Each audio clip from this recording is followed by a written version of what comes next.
What has happened with Kai 1G in the jungle? Goodness, Kai 1G in the jungle?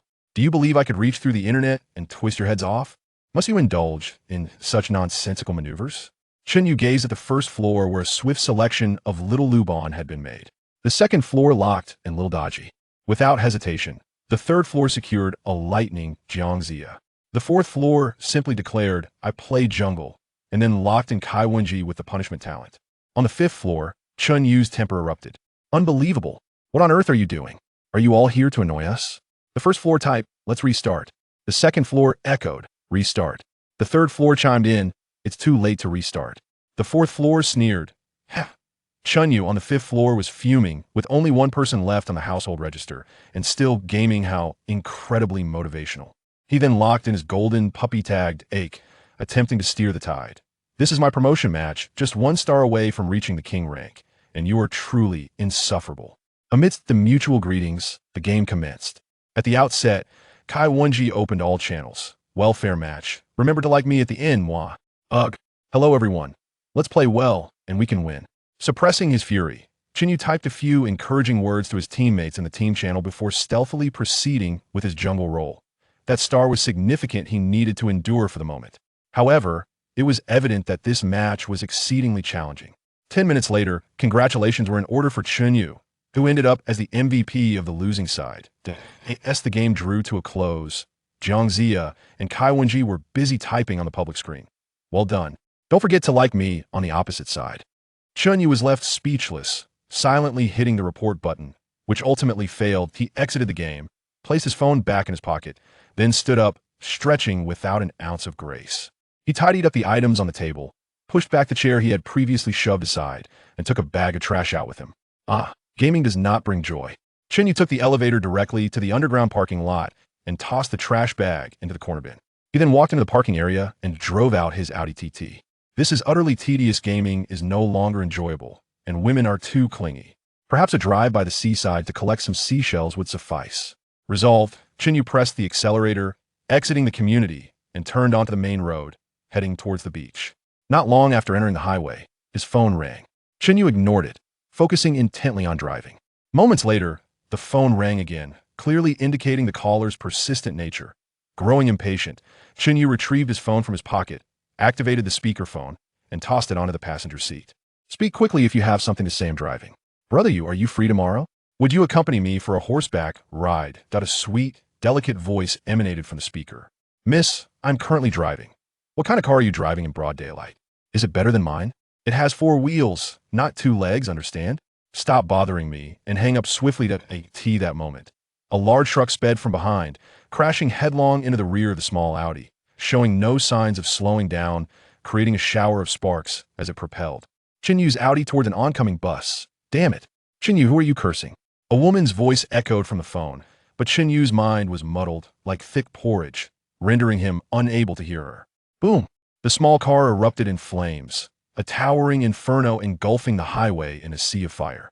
Chen Yu felt as though he were being seared by flames, an excruciating pain coursing through his body, as if it were being torn apart, especially his head, which throbbed with an unbearable intensity.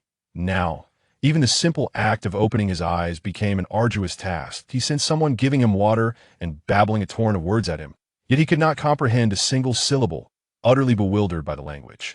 Uncertain of how long he had been unconscious, Chen Yu struggled to open his eyes. Before him was a pristine white ceiling, and his nostrils were assaulted by the acrid scent of medicinal solutions. He strained to survey his surroundings, his eyes darting around the room. It's a hospital? I survived such a horrific accident. Perhaps the heavens still favor me, Chen Yu mused optimistically. As the saying goes, surviving great calamities brings future blessings. He would let that Audi rest in peace. Which girl is this?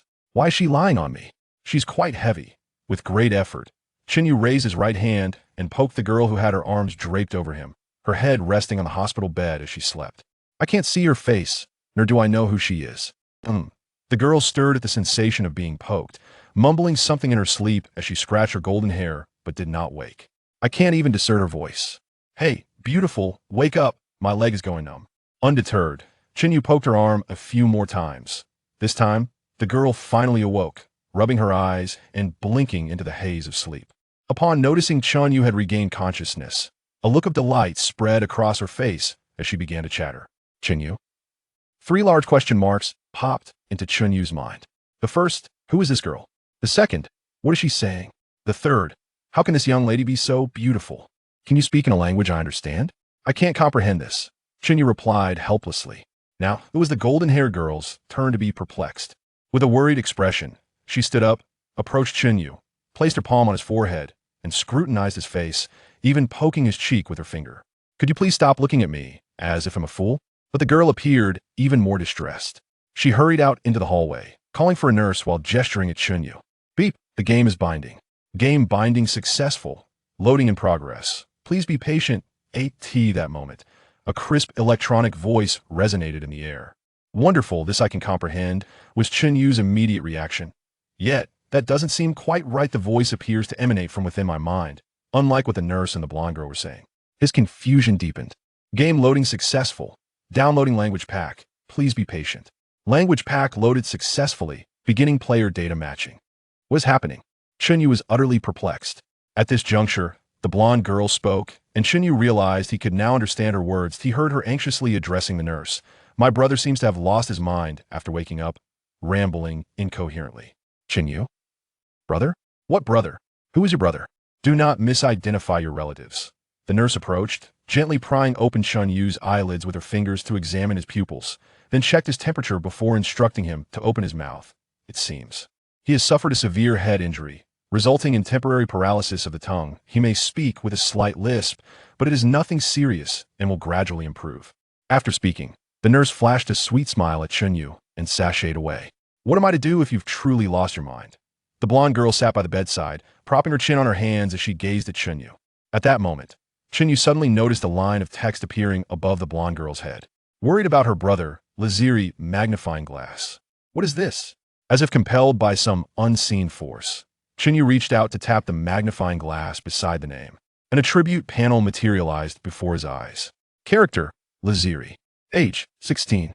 Combat power, 4 points. Skills, none.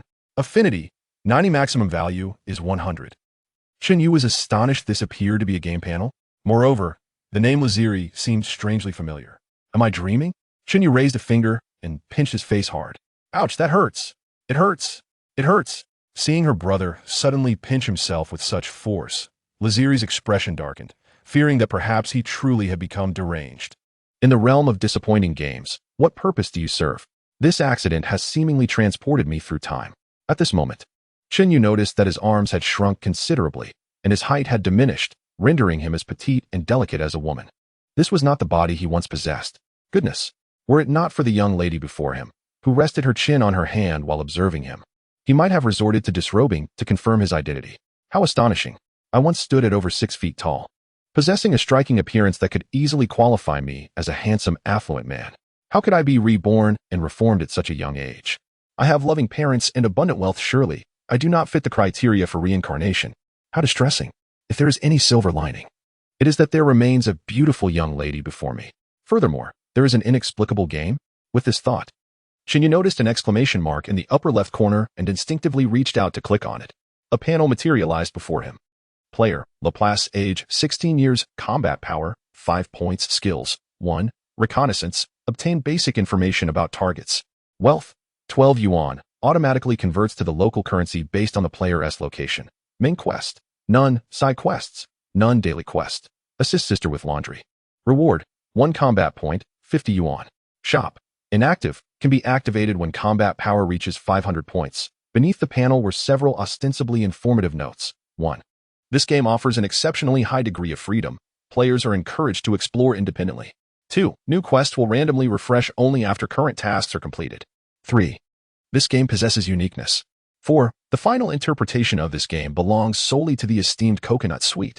What on earth is this coconut sweet nonsense? And what is this? Helping my sister with laundry? Is this the latest daily task? This game is far too casual. Wait a moment. I seem to have overlooked something significant. Sister? Chinyu glanced at the golden-haired girl sitting obediently at the edge of the bed, her hands resting on her knees as she propped her chin up. Believing her brother to have turned into a fool, Lazuli, magnifying glass. What? Is this truly my sister? Well, now the beautiful young lady, once a mere figment of good news, has transformed into a genuine sister. How infuriating. Angry throw. JPG, calm down. Calm down. Let us examine other aspects first. Combat power. 5 points? Starting with such low combat power is akin to beginning as a mere dog. No issues there. The other sections were blank, with only the combat power reflecting a value of 5 and the daily task displayed, along with a wealth measurement of 12 yuan. What is this wealth? Chen Yu instinctively rummaged through his pocket and discovered a crumpled 12 yuan note within. Impressive. So this is what wealth signifies. What will happen when I accumulate a fortune in the future? Must I carry all my money on me to showcase my wealth? As he pondered this, the 12 yuan note in his hand suddenly vanished. Meanwhile, no other details on his panel changed, except for a slight modification in the wealth measurement. Wealth value, 12 yuan. Withdraw. Deposit. 2 buttons appeared subsequently. Chen Yu raised his hand and pressed the withdrawal button, entering the number 12. Suddenly, a crisp 12 yuan note materialized in his palm, and his wealth value immediately diminished to 0. Is this my system currency? My activation funds? I distinctly had 12 yuan in hand, and my wealth value also reflected 12 yuan. Yet, with this deposit and withdrawal, the 12 yuan in the wealth value vanished, only to be replaced by a new bill. Chen Yu attempted to press the deposit button once more, and the 12 yuan note in his hand disappeared again, with the attribute panels 12 returning. So, that is how it works. Quite convenient, indeed. I wonder what items the store has. I'm filled with anticipation. There is nothing else to explore, leaving only the task of helping my sister with her laundry. This game is a bit twisted, isn't it? Noticing the lack of research opportunities, Chen Yu clicked the exclamation mark button in the upper left corner, causing the attribute panel to vanish instantly. Observing his brother's futile gestures in the air, Lazi's delicate face scrunched up in concern. What are you doing? Playing with mosquitoes? Lazi asked, her face etched with worry. Chen Yu replied, Hey, my hand has gone a bit numb. I'm just stretching it out. Nonsense flowed from his lips. Ah, finally, you're speaking coherently. The golden-haired girl exclaimed joyfully. Having waited for him to utter a sentence she could comprehend. What do you mean, speaking coherently? Chen Yu felt quite displeased. However, he turned to Lazi and said, Hey, sister, let us discharge from the hospital. No, your injuries haven't healed yet. Lazi shook her head firmly. I think I'm fine now. Chen Yu had no desire to linger in the hospital. Prolonged stays made him uneasy. Lapis, just let me lie down comfortably. Suddenly, Lazi appeared fierce, puffing up with indignation. Wait, have I overlooked something again? With this thought racing through his mind, Chen Yu's brain began to whirl frantically. Oh my goodness, Chen Yu exclaimed, startling Lazi significantly. What's wrong? Lazi looked bewildered, her small hands no longer propping up her chin. Is this the Dragon Ball world? Chen Yu said in disbelief. What Dragon Ball world? Have you lost your mind again? Lazi stood up, reaching to check his forehead, concerned about her foolish brother as possible fever. Chen Yu brushed her hand away, but his heart was tumultuous like a tidal wave. Lazi Lapis. Isn't that the original names of androids 17 and 18 from the Dragon Ball universe? What in the world? Hey, system, are you there? System? Chen Yu shouted internally, but received no response. Don't play dead. Come out and answer me. Is this the Dragon Ball world? Still, no reaction. Useless compared to the systems I know. You're pathetic. Other systems even flirt with their hosts, while you, this worthless system, can't even respond. What use are you? Huh? Once again, there was silence. Are you not a system? You are merely a broken game? The silence lingered for a brief moment. It seemed I would have to rely on my own exploration. The first thing I would do upon my discharge was to investigate this matter. Let us leave the hospital. Truly. Look, I am perfectly fine now, Chen Yu insisted. He then sat up from the bed, found a pair of slippers, and stepped onto the floor. Huh, why is the ground so close? Hey, be careful, Lazili said, glancing at him. It appears you are indeed fine. Lazili circled around Chen Yu, inspecting him closely. Of course, Chen Yu nodded. Please wait a moment. I need to use the restroom, he declared, bursting through the door to inquire with the nurse about the restroom's location and raced off. Why the commotion? Lazili touched her hair. Rushing into the restroom, Chen Yu swiftly pulled down his pants. Thank goodness. After finishing, he returned to face the mirror, turned on the faucet, and splashed water onto his face. Gazing into the mirror, he observed his youthful appearance. Though slightly boyish, he was still quite handsome, with long black hair and a rebellious smile at the corners of his lips. Yet his height was a disadvantage, measuring around 165 centimeters. It appeared I need not investigate further. I had indeed entered the world of Dragon Ball, transformed into the unmodified Android 17. Although the sudden realization of my two-dimensional visage manifesting in reality was momentarily disorienting, my name and general appearance aligned perfectly. This world felt somewhat daunting, yet exhilarating. Chinyu gritted his teeth, splashed more water on his face, and vigorously rubbed until his fair complexion turned a rosy hue. After a few more slaps to his cheeks and a deep exhale, he exited the restroom. Let us proceed with the discharge formalities. Chinyu. No, from this moment forth. He would be known as Lapis, asserted. Lapis returned to the ward, beckoning Lazili, and hurriedly sought to complete the discharge procedures. Lapis. I sense you were somewhat different from before, Lazili remarked as they walked through the hospital corridor, glancing at him. Is that so? Have I become more handsome? Daily tasks involve assisting my sister with laundry. The discharge procedures were completed swiftly, and Lapis donned casual attire. The siblings leisurely strolled towards their residence after grabbing a quick bite near the hospital. Their home was a mere 10-minute walk away, and Lapis, appearing somewhat financially constrained, refrained from spending on a taxi. This opportunity allowed him to curiously observe his surroundings and mentally note the route. During their walk, Lapis inquired, "How did I end up in the hospital?" Naturally, he was oblivious to this question, having inherited not a single fragment of his predecessor's memories. Have you forgotten already? Lazuli responded with surprise. Yet, it's understandable. You suffered a severe blow to the head, and experiencing temporary amnesia is quite normal. It turned out that half a month prior, Lazuli had been harassed by a group of local ruffians. Lapis, wielding a wooden stick, had confronted them, resulting in him being overpowered and subsequently falling into a coma in the hospital for 2 weeks. The assailants were not murderous villains, merely a band of thugs who, captivated by Lazuli's beauty, had attempted to harass her. They had not anticipated Lapis's bravery in confronting 5 or 6 of them single-handedly. Ultimately, they left him bloodied on the ground and fled, and to this day, the authorities had yet to apprehend them. It remained uncertain whether they had acted or if the culprits had hidden upon realizing the gravity of their actions. I'll make sure to give them another beating next time, Lapis said with a chuckle. Let's hope not. I would prefer not to return to the hospital to care for you, Lazuli replied with exasperation. Next time. I promise I won't end up in the hospital. Let them experience the Wi-Fi signal. What Wi-Fi signal? After a few minutes of lighthearted banter, the siblings arrived at their dwelling.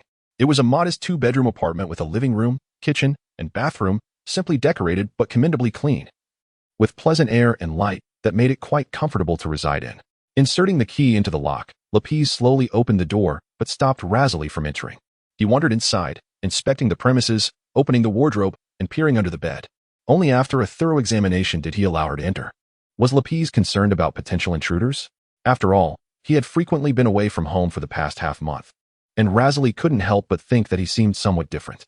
This apartment was the sole inheritance left by their parents, who tragically died in a car accident 2 years ago, leaving the siblings orphaned and struggling. Over the past 2 years, their education had been put on hold as they scrambled to make ends meet through odd jobs. Life was undoubtedly challenging, yet they managed to survive. However, with Lapis hospitalized, their meager savings had been entirely depleted, and Lazuli had to borrow money from acquaintances to keep him from being discharged prematurely. It was fortunate that Lapis regained consciousness in time. Otherwise, Lazuli would have found herself seeking more loans, as the borrowed funds had already been exhausted. Please rest for a while. I will step out for a moment. Upon returning home, Lazuli drank a glass of water and changed her clothes before addressing Lapis. Where are you going? Perhaps I could accompany you? Lapis inquired. No need, Lazuli replied. You've just been discharged. Stay home and watch television. But don't indulge for too long. It's not conducive to your recovery. I shall return shortly. With that, Lazuli commanded, and then, with a resounding slam, she shut the door behind her, her footsteps echoing as she descended the stairs. As the sound of her footsteps faded into the distance, Lapis felt an unexpected emptiness wash over him, as if he were the sole inhabitant of the world. He turned on the television, but found the programming dreadfully uninspiring. Thus, he switched to the gaming interface to delve deeper into his pursuits. Ah, I can tackle that daily quest now, Lapis exclaimed, clapping his hands in delight. Without hesitation, he opened Lazuli's bedroom door and stepped inside. The room was equally simple yet impeccably tidy, devoid of cosmetics or personal clutter. Apart from a small mirror and an alarm clock adorning the modest table, the surface was almost pitifully bare. His gaze drifted to the bed, where a few garments that Lazuli had just discarded lay, alongside some intimate apparel. After a brief survey of the bathroom, Lapis was surprised to discover the absence of a washing machine. He thus resorted to procuring a bucket, unceremoniously tossing the clothes inside, followed by a splash of laundry detergent, and positioning the bucket beneath the faucet to fill it with water. After several minutes of soaking, Lapis fetched a small stool and began scrubbing the clothes with earnest diligence. Once they were clean, he rinsed them repeatedly, then located several hangers to air dry the washed items. As he hung the last piece, a chime echoed in his mind. Ding! Congratulations, player. You have completed the daily quest. Assist Sister Lazuli with her laundry. Rewards: Combat Power 1, Wealth 50 Yuan. In that moment, Lapis felt a warm surge coursing through him, as if his strength had suddenly amplified. He reopened the game interface. Player: Lapis, age 16 years, combat power 6 points, skills 1, reconnaissance, allows viewing of target's basic information, wealth 62 yuan. Deposit. Withdraw. Main quest. None. Side quests. None. Daily quests. None. Shop. Not activated. Can be activated when player's combat power reaches 500 points. Ah, how delightful. Once this daily quest is completed, it vanishes, leaving nothing in its wake. I wonder if the refresh time is at midnight. I shall keep watch tonight. However, he was perplexed by the activation of main and side quests, as there were no indications whatsoever. Time passed, and 2 hours slipped by. That woman said she would be back shortly, yet it has been 2 hours. Where could she be? Lapis sat in the living room, utterly bored, even feeling a twinge of hunger. An additional hour passed before Lazuli hastily returned, carrying a bag of items. Didn't you say you would just be a moment? It has been 3 hours. Lapis lamented. A matter had detained her momentarily. Lazili acknowledged with a brief response and proceeded to carry her belongings into the kitchen. After washing her hands, she returned to her room. Lapisi, where are the clothes I left on my bed? Came Lazili's voice from within the room. I saw them on the bed and took the liberty of washing them. Lapisi replied casually. Oh. Lazili hurried to the balcony adjacent to the bathroom. Discovering her garments hanging there, impeccably straightened, devoid of any creases, even her intimate apparel fluttered in the breeze. She dashed back. How did you wash them? What about my delicate items? I washed them together, by hand. What of it? Could I conjure a floral pattern? He retorted. Together? How could my delicate garments possibly be washed with the others? You're just making things worse. How was I to know such nuances existed? Lapisi, who had never washed clothes himself, would typically toss everything into the washing machine without a second thought, utterly oblivious to such intricacies. It was indeed a rare occurrence that he had washed by hand at all. In the future, I shall purchase a washing machine and hire a maid. Lapisi proclaimed with bravado. Please, spare me your boasts. I still need to wash them again myself. Lazili shot him a disapproving glance and proceeded to retrieve her delicate items, soaking and washing them anew. After completing her laundry, Lazili returned to the kitchen to busy herself, while Lapisi stepped inside to discover that she had brought back ribs and vegetables. However, for some reason, he sensed that her complexion appeared more pallid than before she had left. What is the matter? You seem a bit off, he inquired with concern. His gaze fell upon the words hovering above Lazili's head. Slightly weak Lazili, magnifying glass. The basic panel provided no further elaboration. It's nothing. I suppose I haven't been sleeping well these past few days, Lazili replied, somewhat uneasily. Lapisi nodded, choosing not to press further. During dinner, Lazili did not eat the ribs.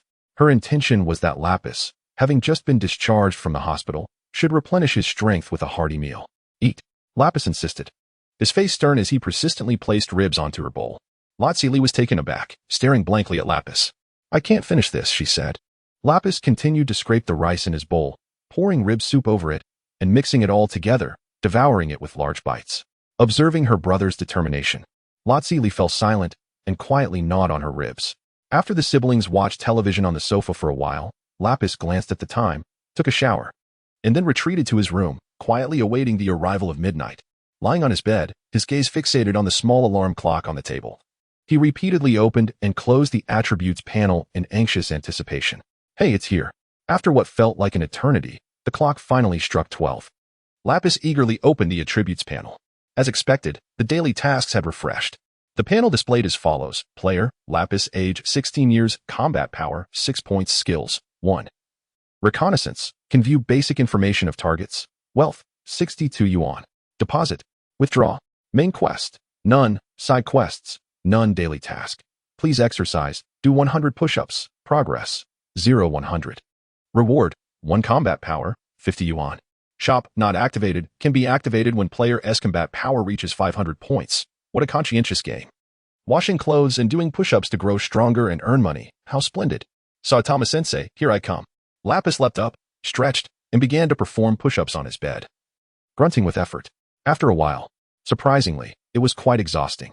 Having just completed 50 push-ups, his arms began to ache. It seemed that lying in the hospital for too long had taken its toll, and he hadn't exercised in ages. Lapis muttered to himself. taking a brief rest before resuming his grunts and exertions. The wooden bed creaked under him, producing a series of groans. In the living room, Lazili, still awake, heard the commotion. She stealthily approached Lapis's bedroom door, pressing her ear against it. She could hear Lapis breathing heavily, the bed shaking vigorously. After a moment, Lapis suddenly exhaled deeply, collapsing onto the bed in exhaustion. What on earth is he doing? It sounds so shameful, Lazili thought. Spitting softly but dared not make any significant movements, quietly standing at the door, listening intently. Inside the room, Lapis lay on the bed like a defeated dog for a few seconds, then took a deep breath and struggled to rise. Oddly enough, hadn't he already completed 100 push-ups? Why hadn't he heard the completion notification? And why didn't he feel any stronger? Lapis quickly opened the attributes panel to check. Daily task. Players are encouraged to engage in physical exercise by completing 100 push-ups. Progress, 99-100. Reward, combat power 1, wealth, 50 yuan. Alas, just one more to go. No wonder. Rapidly, Lapis complied and completed a final push-up, the notification chime resonating in his mind. A warm sensation enveloped his body, restoring his strength. A gratifying feeling pervading throughout. Ding. The player has completed the daily task and received rewards. Combat power 1, wealth, 50 yuan. What a delightful sound, Lapis mused. However, in pursuit of this daily task, he had tossed and turned in bed for far too long and was now urgently in need of relief.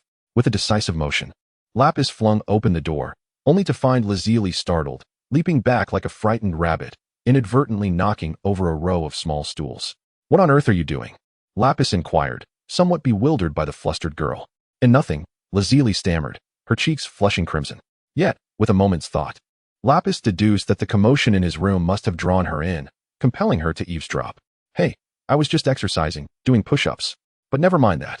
I urgently need to use the restroom, Lapis cheerfully explained. He then sidestepped Lazili, turned, and hurried towards the bathroom, clutching his pants. As the sound of rushing water soon echoed from within. In the future, please refrain from doing push-ups at midnight. It disrupts my sleep, Lazili called out, slamming the door behind her. She must be on the verge of her monthly cycle, Lapis muttered to himself before returning to his room and drifting back into slumber. The following morning, just past 5 o'clock, Lapis awoke to the chill of the air. He discovered that he had kicked his blanket onto the floor, leaving him shivering in bed like a tiny, trembling shrimp. Not only was he cold, but his stomach also protested with growls of hunger. What a predicament, he thought. Quickly, he donned his clothes and ventured into the kitchen, only to find it barren. Last night's meal had been devoured entirely, even the plates polished to a gleam. With no other option, Lapis carefully brushed his teeth and washed his face before retrieving his keys and stepping out in search of sustenance. It was now deep autumn, where the temperature fluctuated drastically between day and night. The early hours of 5 or 6 were the coldest, with the biting wind cutting across his face like needles. Lapis tightened his coat and sneezed. He bounded about like a monkey for a while, gradually warming up his body. At this hour, the streets were largely deserted, with only a few places illuminated by soft yellow lights. Following the glow, he easily located a breakfast shop. The proprietor appeared to recognize Lapis and struck up a conversation. However, Lapis, in his current state, did not recall him at all, merely nodding along as the owner rambled on. After finishing a hearty bowl of noodles, the sky began to brighten, and the streets gradually filled with more people. Wandering about, Lapis contemplated the necessity of familiarizing himself with his surroundings, lest he find himself lost near home later on. As he wandered about, he found himself in a park where numerous elderly ladies were already engaged in their morning square dancing, accompanied by peculiar music as they flailed their arms in a chaotic display. "Come dance with us, young man," they called out. "No, thank you," he replied quietly. Even in this alternate realm, the formidable energy of these ladies was quite intimidating. Rather than indulging in restful slumber, they braved the chilly morning air to elevate their spirits. With his hands tucked into his pockets, he strolled deeper into the park, where a more sophisticated group of elderly gentlemen and ladies were exercising. Some were practicing martial arts, while others jogged, transforming the atmosphere significantly. He observed that most of the runners were of a similar age, with only a few youthful faces in sight. Spotting a couple of individuals in their 20s was indeed a rarity. Feeling the cold seep into his bones, he decided to join the ranks of the runners, sprinting around the small lake within the park. What a delight! After half an hour of vigorous running, he panted heavily, beads of sweat forming on his forehead. He felt invigorated and notably warmer. Glancing at the sky, he quickly jogged out of the park, orienting himself towards home. As he passed a steam bun shop, he paused, contemplating, then turned back to purchase several warm buns and a cup of hot milk. cradling his breakfast close. He exhaled a sigh of relief and ascended the stairs to his home. He extracted his key, inserted it into the lock, and gently turned it, carefully opening the door. As it swung open, warmth poured out, creating a stark contrast between the outside chill and the cozy interior. Just as he secured the door, he heard soft footsteps approaching from behind. Lazili looked at him with curiosity and inquired, "Lapis, where have you been?" Noticing her furrowed brow soften into a smile. He returned a slight grin and replied honestly, "I was famished, so I went out to find something to eat and jogged a few laps in the park. Look, I'm still sweating. Here, I brought you breakfast. Enjoy it while it's hot." He handed her the steaming buns and hot milk. Lazili regarded him thoughtfully as she accepted the food, settling onto a bench to take small bites. Lapis removed his coat and waved his arms, attempting to shake off the residual warmth. "You've never been one to rise so early or to run," she remarked slowly, taking dainty bites of her bun. Drawing from his wealth of experience in deception, Lapis cleverly replied, "After having faced death once, one must cherish life even more. If the body is frail, it requires exercise. A man must possess a robust physique." "You don't need to feel such pressure," Lazili said earnestly. "I understand. I'm off to take a shower." "I feel quite sticky," Lapis said, placing his coat on the chair before heading toward the bathroom. As the side quest refreshed, Lapis finished his shower and began to dry his hair with a hairdryer before changing into a fresh outfit. Exiting his room, he noticed Lazili had also changed her attire, which resembled that of a waitress. Before Lapis could speak, Lazili inquired, "What are your plans for the future?" "Plans for the future? Certainly. It involves physical training and earning money," Lapis responded, although in his heart, he was actually contemplating completing quests and enhancing his combat prowess. Observing Lazili's outfit, he could surmise that his sister was preparing to head to work, likely in a role akin to that of a waitress. "Oh," Lazili replied. "Just stay at home and don't wander about. I'm off to work." With that, she quietly turned and slung her small bag over her shoulder. "Hey, put on a coat. It's chilly outside," Lapis suggested, dashing into his sister's room to retrieve a jacket and draping it over her shoulders. Lazili cast a curious glance at her brother, pondering his unusual behavior, but chose not to comment further as she opened the door and stepped outside. After a moment's thought, Lapis donned his own jacket, grabbed the keys, and hurried out, closing the door behind him as he raced down the stairs to catch up with Lazili. "What are you doing?" she asked, perplexed. "Hey, it's dull at home. I thought I'd take a stroll," Lapis replied casually, matching her pace. The siblings stood at a similar height, both around 165 centimeters. For Lazili, this was quite admirable. In heels, she surpassed 170 centimeters, embodying the standards of a goddess. However, for Lapis, 165 centimeters placed him in a category of inadequacy. In Chunyu's memory, it seemed Lapis would never grow taller, forever fixed at this height. "MMP." The thought caused a pang of frustration within him. "How much further?" he asked. "By the way, what do you do?" "We still have about 10 minutes to go. I work as a sales assistant at a clothing store," Lazili answered, surprised that Lapis even cared about her job, as he had never shown interest before. "You ought to get an electric scooter. It's quite a distance to walk," Lapis suggested. "I don't have the money," Lazili replied succinctly. As a pair of underage siblings without any particular skills, simply managing to fill their stomachs was already a challenge, let alone discussing electric scooters. Moreover, Lapis had never held a stable job, frequently finding himself unemployed, with the household primarily relying on Lazili's income. "Oh," Lapis muttered, falling into silence. Recalling their dinner the previous night, he silently vowed to treat his sister to a delicious meal once he earned some money and to buy her a beloved little motorcycle thereafter. They walked in silence for a while, turning a corner onto a secluded side street. At that moment, a notification echoed in Lapis' mind. Quest activated. Ding. Side quest. Defeat 5 thugs attempting to bully Lazili. Completion reward. 2 combat power, 500 currency. Is the warmth being delivered? Lapis lifted his gaze and spotted 5 ruffians swaggering out from the street corner, their faces adorned with haughty expressions. This alley was a dead end, once blocked. Retreat was the only option. Lapis turned his head to glance at Lazuli. He noticed her pallid complexion and, without a word, she grasped his hand and began to run back. Lapis, dragged along by her urgency, followed suit. The ruffians, upon spotting their target fleeing, hastily pursued them. Lapis deliberately slowed his pace, allowing the experienced thugs to surge ahead, effectively barricading both their forward and backward paths, encircling the siblings. What a stroke of luck. Where do you think you're going? Kid, the last time we sent you to the hospital, you seemed to recover quite quickly. Care for another visit? It appeared they were old foes, and Lapis couldn't help but smile. The leading ruffian turned his gaze towards Lazuli, grinning as he spoke. Beautiful lady. We merely wish to befriend you. There's no need to push us away. As he spoke, he reached out, attempting to caress her cheek. Lazuli glared fiercely at them, silent. Though her pallor deepened, Lapis could feel the perspiration beginning to bead in her palms. With a swift motion, Lapis slapped the intruding hand away. The ruffian winced from the impact, shaking his hand in an attempt to alleviate the pain, then glared menacingly at Lapis, barking orders to his companions. Get him. Lazuli attempted to position herself in front of Lapis, but he pulled her back behind him for protection. Two lewd-looking henchmen flanked them, advancing menacingly, releasing Lazuli's hand. Lapis suddenly unleashed his fury. His movements were exceptionally swift. He delivered a powerful kick to the chest of the ruffian on the left. With a thud, the thug was sent sprawling to the ground, his wooden club flying from his grasp and landing in Lapis's hands, all executed with seamless precision. As if choreographed for a film, the henchman on the right, momentarily stunned by the sight of his comrade being dispatched, hesitated. How audacious of these nameless thugs. In his past life, Lapis was no meek individual. Brawling was a frequent occurrence, and he had long since honed his skills in street fighting. Grasping the wooden club, he swung it at the henchman on the right, knocking him down with a resounding thwack. Get him, all of you. Take him out. The leading ruffian bellowed, rallying his cohorts to charge forward.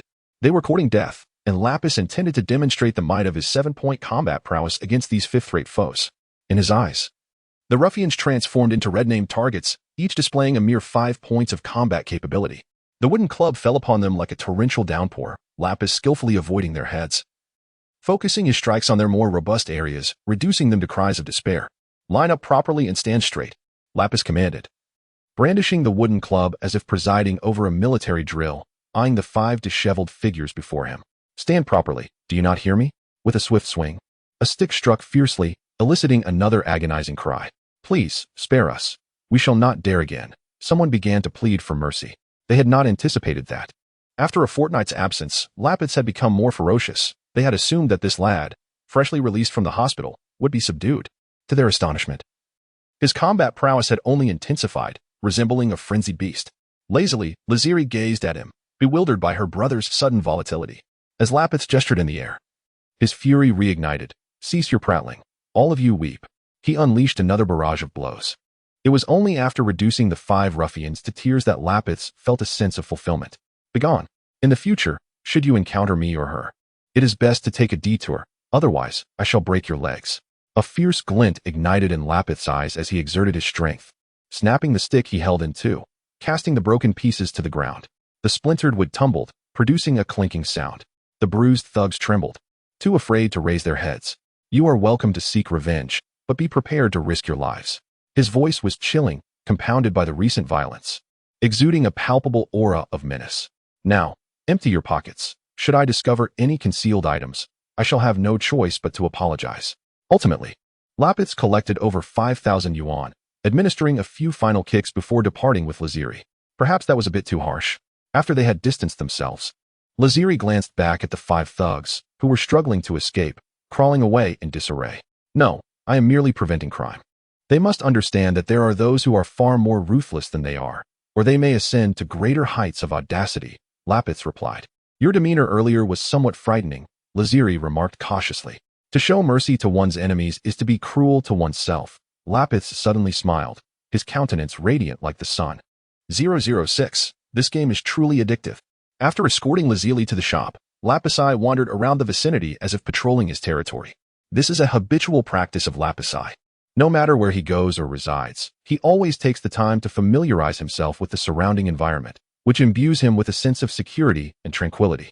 Finding a secluded spot, Lapisi opened the game panel. Player, Lapisi, age, 16 years, combat power, 9 points skills, 1, reconnaissance, can obtain basic information about targets, wealth, 6,003 yuan. Deposit, withdraw, main quest, none, side quests, none daily quests, none store, not activated, can be activated when player's combat power reaches 500 points. Lapisi furrowed his brow, pondering the situation. He now understands that daily quests automatically refresh at midnight, and side quests have randomly refreshed once. Yet he remains oblivious to the nature of the main quest, and when it might refresh. With nothing else to do, he can only wait patiently. Moreover, the purchasing power of money in this world is alarmingly low. 6,000 yuan is insufficient even for the most basic mobile phone. Relying solely on quests to accumulate wealth seems exceedingly challenging. I cannot depend solely on quests for income. I must carefully consider where I might earn money and explore whether I can enhance my combat power through training. However, these concerns are not the most pressing matters. The immediate priority is to ascertain the current timeline. Has Sun Wukong emerged from his mountain? When will Dr. Gero send someone to capture me and Lazili? Everything remains uncertain. Damn it, this wretched game wouldn't betray me, would it? I hope I don't wake up one day to find myself in a laboratory, being dissected. That would be utterly terrifying. As these thoughts swirled in his mind, Lapis felt as though a swarm of flies buzzed around his ears, causing his head to spin and his irritation to mount. He raised his hand to close the game panel and sought out someone to inquire about his current location, while also looking for any place to purchase a map or similar items. After asking a few individuals, he gleaned that he was in a small town near the southern capital, merely a few hundred kilometers away, reachable on foot within a fortnight. Of course, he also managed to acquire a map, although he found it somewhat perplexing. After studying it for a while, Lapis folded the map and stuffed it into his bag, then resumed his exploration of the surroundings. At noon, he found a place to grab a quick bite and subsequently located an internet CAF. The internet is undoubtedly the quickest avenue to uncover the history and news of a world. Upon opening the webpage, everything appeared unfamiliar, and the news was equally alien. The traces he recognized were woefully scant. After some contemplation, he discovered a search engine akin to Baidu and began searching for the term king. A familiar image of a dog-headed figure appeared, confirming that this was indeed the world of Dragon Ball. The king remains the same king. Continuing his search, he began to input keywords such as Sun Wukong, King Piccolo, Master Roshi, and Mr. Satan, only to find nothing of substance. Perhaps I should search for Dr. Gero. A scientist of his caliber should not remain obscure. With this thought, Lapis conducted a search for Dr. Gero. This time, he was rewarded with results. As an informative article about Dr. Gero appeared on the screen, Lapis scrutinized the content, offering his critique. This scoundrel, ostensibly a renowned national researcher? That old coot. Does he think only I am aware of his clandestine dealings with the Red Ribbon Army? After thoroughly absorbing the information, Lapis committed Dr. Gero's details to memory and proceeded to search for the term Master Wutian. Again, the web yielded limited results, with only a handful of articles surfacing. They spoke vaguely of a mysterious figure, the god of martial arts, while some asserted that Master Wutian was merely a figment of the imagination, a non-existent character. And others deemed him a fraud, a charlatan, showcasing a stark divide in opinions. I should investigate the progress of the world's martial arts tournament. That would provide clarity. A spark of inspiration ignited in Lapis's mind as he slapped his thigh and searched for the tournament. The page quickly refreshed, and he eagerly clicked to view it. After a moment, he discovered that only information up to the 20th edition was available, indicating that the 21st had yet to occur. What a revelation.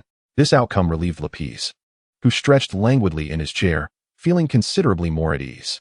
The 21st edition had not yet taken place, suggesting that the Dragon Ball storyline may still be in its infancy or perhaps just commencing. After all, the main characters first participate in the tournament during the 21st edition. This particular event was notably won by Master Roshi, disguised as a contestant named Chung Long, a detail that lingered in Lapis's memory. Delighted by this revelation, he hummed a cheerful tune as he concluded his session and sauntered toward his sister's clothing store to pick her up from work. After all, having dealt with those ruffians earlier that morning, Lapis felt a lingering unease and planned to accompany Lazuli to and from work for the foreseeable future, hoping to deter any further unwelcome encounters. He was eager to see if any foolish individuals would cross his path, providing him an opportunity to showcase his combat prowess. His combat power, nearing 10, was no mere boast. Leaping 5 or 6 meters was a trivial feat, and he could effortlessly smash through a sturdy wooden door with a single punch. A blow from a wooden stick would hardly faze him. This 10-point combat power was not merely the sum of 2 ordinary individuals, as Sun Wukong had only 10 points upon his first appearance, where even an axe striking him would shatter. After gaining an additional 2 points of power that morning, Lapis felt an immediate transformation. His strength surged, causing him to stride with an invigorating energy. Now, as he tore off his shirt, he could see the once flabby abdomen now showcasing 6 well-defined abs, sharp and prominent with even the slightest exertion. The height remains unchanged, and with this thought, Lapis is filled with a pang of sorrow. His sense of time is precise.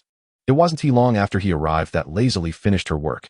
Seeing Lapis waiting to pick her up brings warmth to her heart. She muses that her younger brother has suddenly matured, understanding her struggles. The siblings meander through the market to buy groceries, then stroll home to prepare dinner, watch television, and finally shower before bed. Had it not been for the morning's altercation, it would have been an ordinary day. Lapis lies in bed, his gaze fixed intently on the clock on the small table. Tick, tick, tick. The moment the hour, minute, and second hands converge at 12. He swiftly opens the game panel to check the refreshed daily tasks. What a bizarre game this is. Lapis stares blankly at the newly generated daily task. Daily task. Make the world feel your warmth by finding a girl and telling her I love you 3 times. Task completion reward. Combat power 1, wealth 50. Lapis' feelings are mixed. What kind of absurd task is this? Who am I supposed to find to complete it? Just anyone off the street? No. That would be unfair to them. He strokes his chin, tossing and turning, unable to sleep. Isn't there someone next door? It wouldn't be inappropriate for a brother to say such things to his sister, right? It's settled then. Lapis quickly gets up, opens the door, and knocks loudly on Lazili's room. Lazili, clad in pajamas, looks at him with confusion. What's up? Lapis takes a moment to gather himself, then declares, I love you. What? Lazili thinks she misheard him. I love you, I love you. This time, she understands clearly and wonders if her brother has lost his mind. Lapis, I'm your sister, she exclaims, anger rising. I know. Good night. Lapis waves dismissively and leaves, relishing the chime echoing in his mind. Ding. Player has completed the daily task. Make the world feel your warmth by finding a girl and telling her I love you 3 times. Rewards, combat power 1, wealth 50. Bang. The door slams shut, leaving Lazuli in a state of bewilderment. What a lunatic. 007. What a calamity, to have to run 500 kilometers. If the previous daily task was a trivial yet toxic endeavor, then the daily task that refreshed at midnight the following day was an utterly daunting, life-threatening challenge. Lapis gazed at the freshly generated daily task, a wave of frustration washing over him. In a fit of anger, he slammed his fist onto the bed, producing a resounding thud. From the adjacent room, he heard Lazili's voice. Lapis, is there an earthquake in your room? No worries, just something fell, Lapis called out weakly, his eyelids twitching as he glanced at the newly assigned task.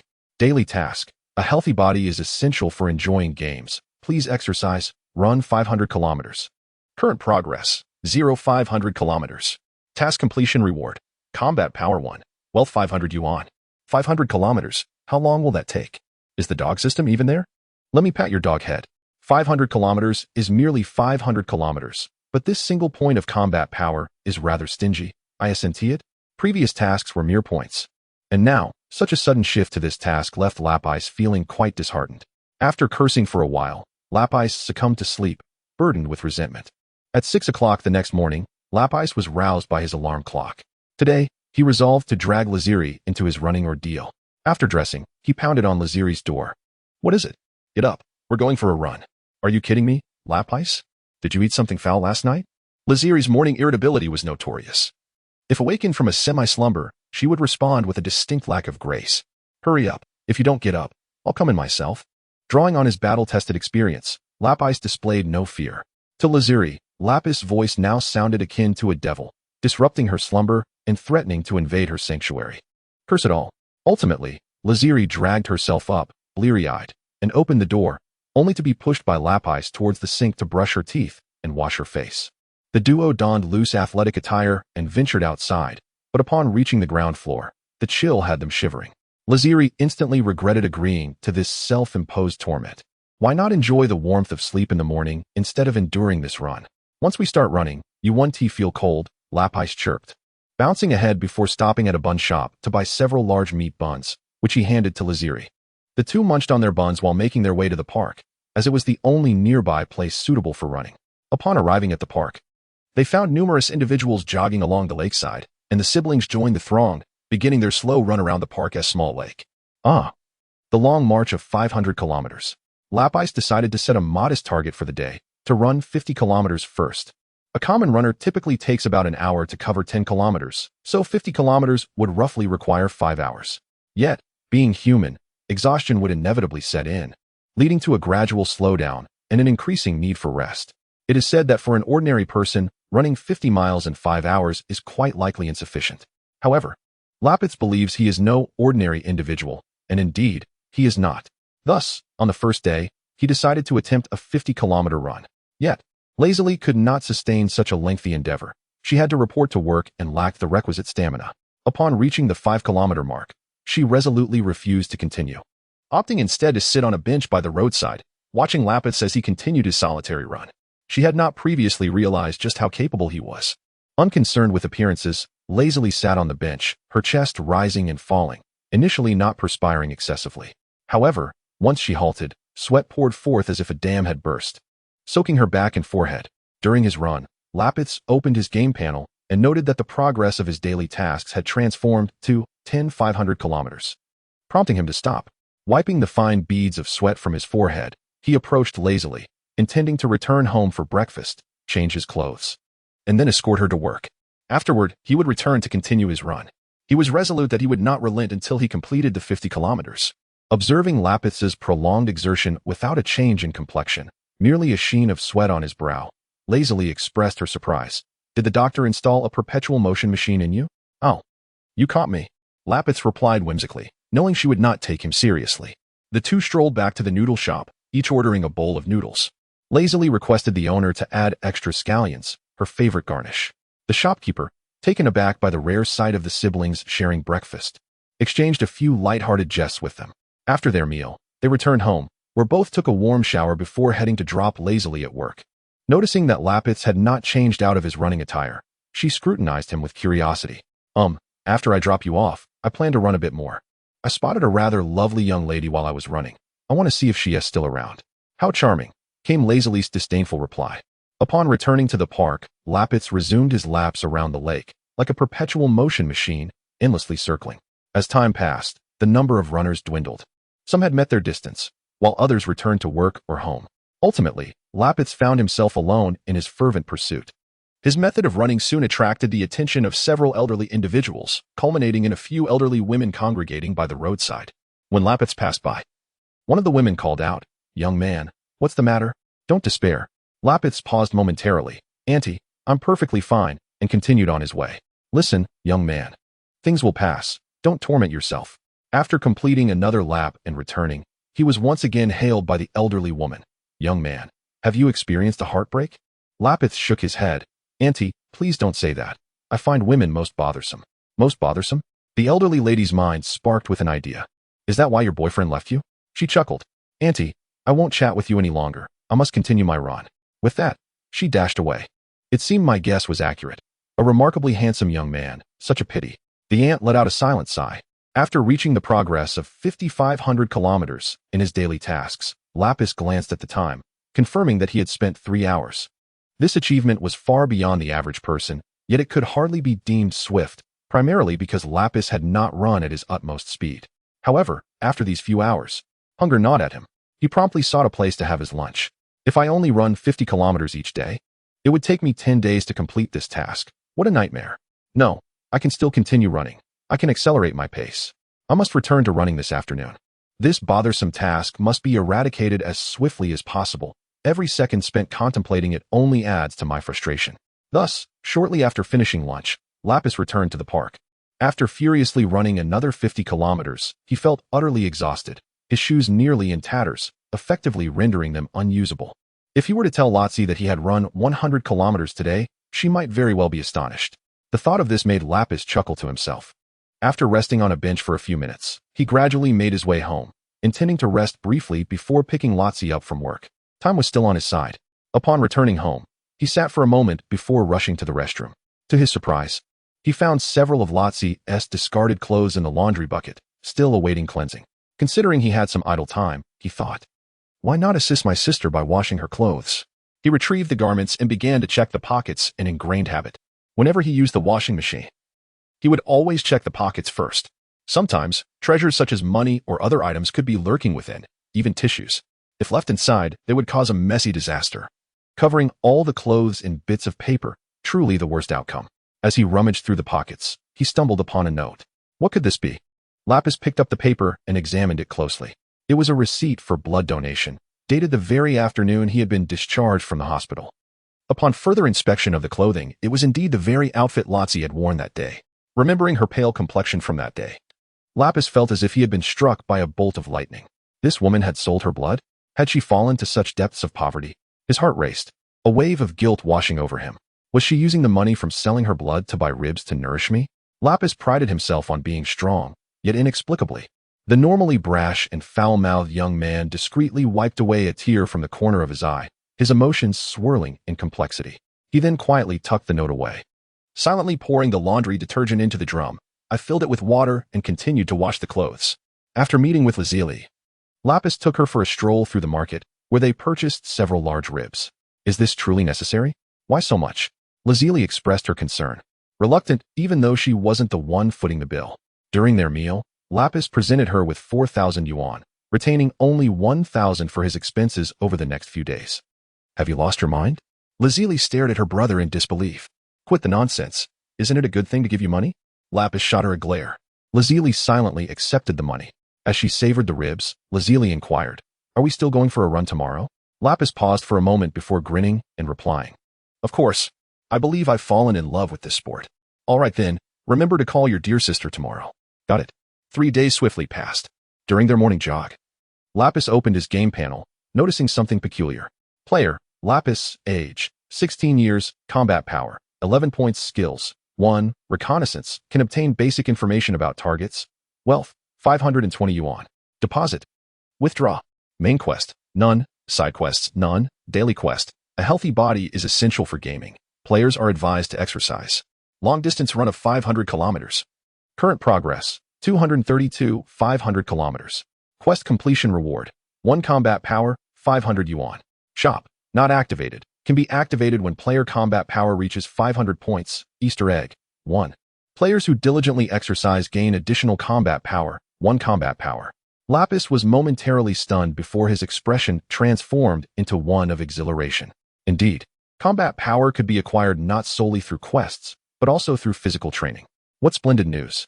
He had already discerned that defeating enemies did not yield extra combat power, a fact confirmed during his encounter with those 5 ruffians.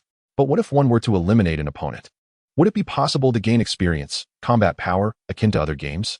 Perhaps there was another scenario, one where the defeated foe's combat power was too low, thus yielding no rewards. But what if he were to triumph over an opponent of a higher level? Would that bring unexpected rewards? Lapis brimmed with excitement, contemplating the myriad possibilities. Yet, as he regained his composure, a chill coursed through him. He had just entertained thoughts of killing others to acquire combat power, and it felt almost normal. Now, in a moment of clarity, he recognized that he had momentarily lost his reverence for life. This realization filled him with trepidation. Hey, what are you doing? Why did you suddenly stop? Huh? Lapis felt a hand on his shoulder, snapping him back to reality. He turned to find Lazili beside him, having noticed her brother's sudden halt during their run. What's wrong? She asked, puzzled. Nothing. I just got lost and thought about beautiful women. Lapis gently touched the back of his head and chuckled. Huh? How indecorous. All right, it's about time. I must return to work, Lazili said, wiping the sweat from her forehead. Very well, let's go. We should have breakfast first. Lapis nodded and led the way out of the park. As they passed through the park's entrance, a middle-aged lady dancing in the square recognized Lapis and called out to him. Hey, young man, feeling better? Heartbreak is quite normal. Just take it easy. Let me tell you, the best way to move on from a breakup is to start a new relationship. Trust me, it works. Lapis was taken aback. Lazili looked at the lady, then at Lapis, her expression filled with questions. Lapis, have you experienced a heartbreak? The lady turned her head and finally noticed Lazili following Lapis, her face lighting up with satisfaction as she gave Lapis a thumbs up. That's the spirit, young man. Who needs a boyfriend? You handled that splendidly. Lazili was bewildered. Hee. Dear lady, you certainly have a flair for drama. Lapis internally scoffed but then broke into a smile, saying, Auntie, this is my sister. If you happen to know any unmarried daughters or know of any lovely young ladies still single, please do introduce them to me. I am still in quite a bit of pain. The lady was momentarily stunned by his response, and by the time she regained her composure, Lapis had already taken Lazili far away. What was that about? Lazili asked, perplexed. Oh, that lady saw me running tirelessly these past few days and thought I was self-harming due to a breakup, and even more absurdly, she assumed my heartbreaker was a man. How melodramatic. Lapis replied as they walked. Ha. Lazili paused for a moment, then burst into uncontrollable laughter. When she noticed the puzzled stares from passers-by, her face turned crimson, and she ceased her laughter, though her shoulders still shook with suppressed mirth. After seeing Lazili off, Lapis returned home and rummaged through the treasures he had collected in his room, hoping to find something valuable to exchange for some money. He wished to procure a set of lead weights or sandbags to strap to his legs for weighted training. However, he found himself financially constrained and regretted having given money to Lazili so early, leaving him feeling helpless. Asking for it back, He would never do such a thing. He had never reclaimed anything he had given away, especially not from his sister, making it utterly impossible. Yet, as fate would have it, or perhaps due to a stroke of luck, he discovered that his previous self had indeed amassed some treasures. Without hesitation, Lapis found a cardboard box, packed everything neatly, and took it to the second-hand market to sell. By the time he returned home in the afternoon, he had procured exactly what he desired: 2 weighted leg straps and 2 weighted wristbands. He was uncertain of the metal inside, but each piece was surprisingly heavy, weighing about 5 kilograms, which meant a total of 20 kilograms of added weight when worn all together.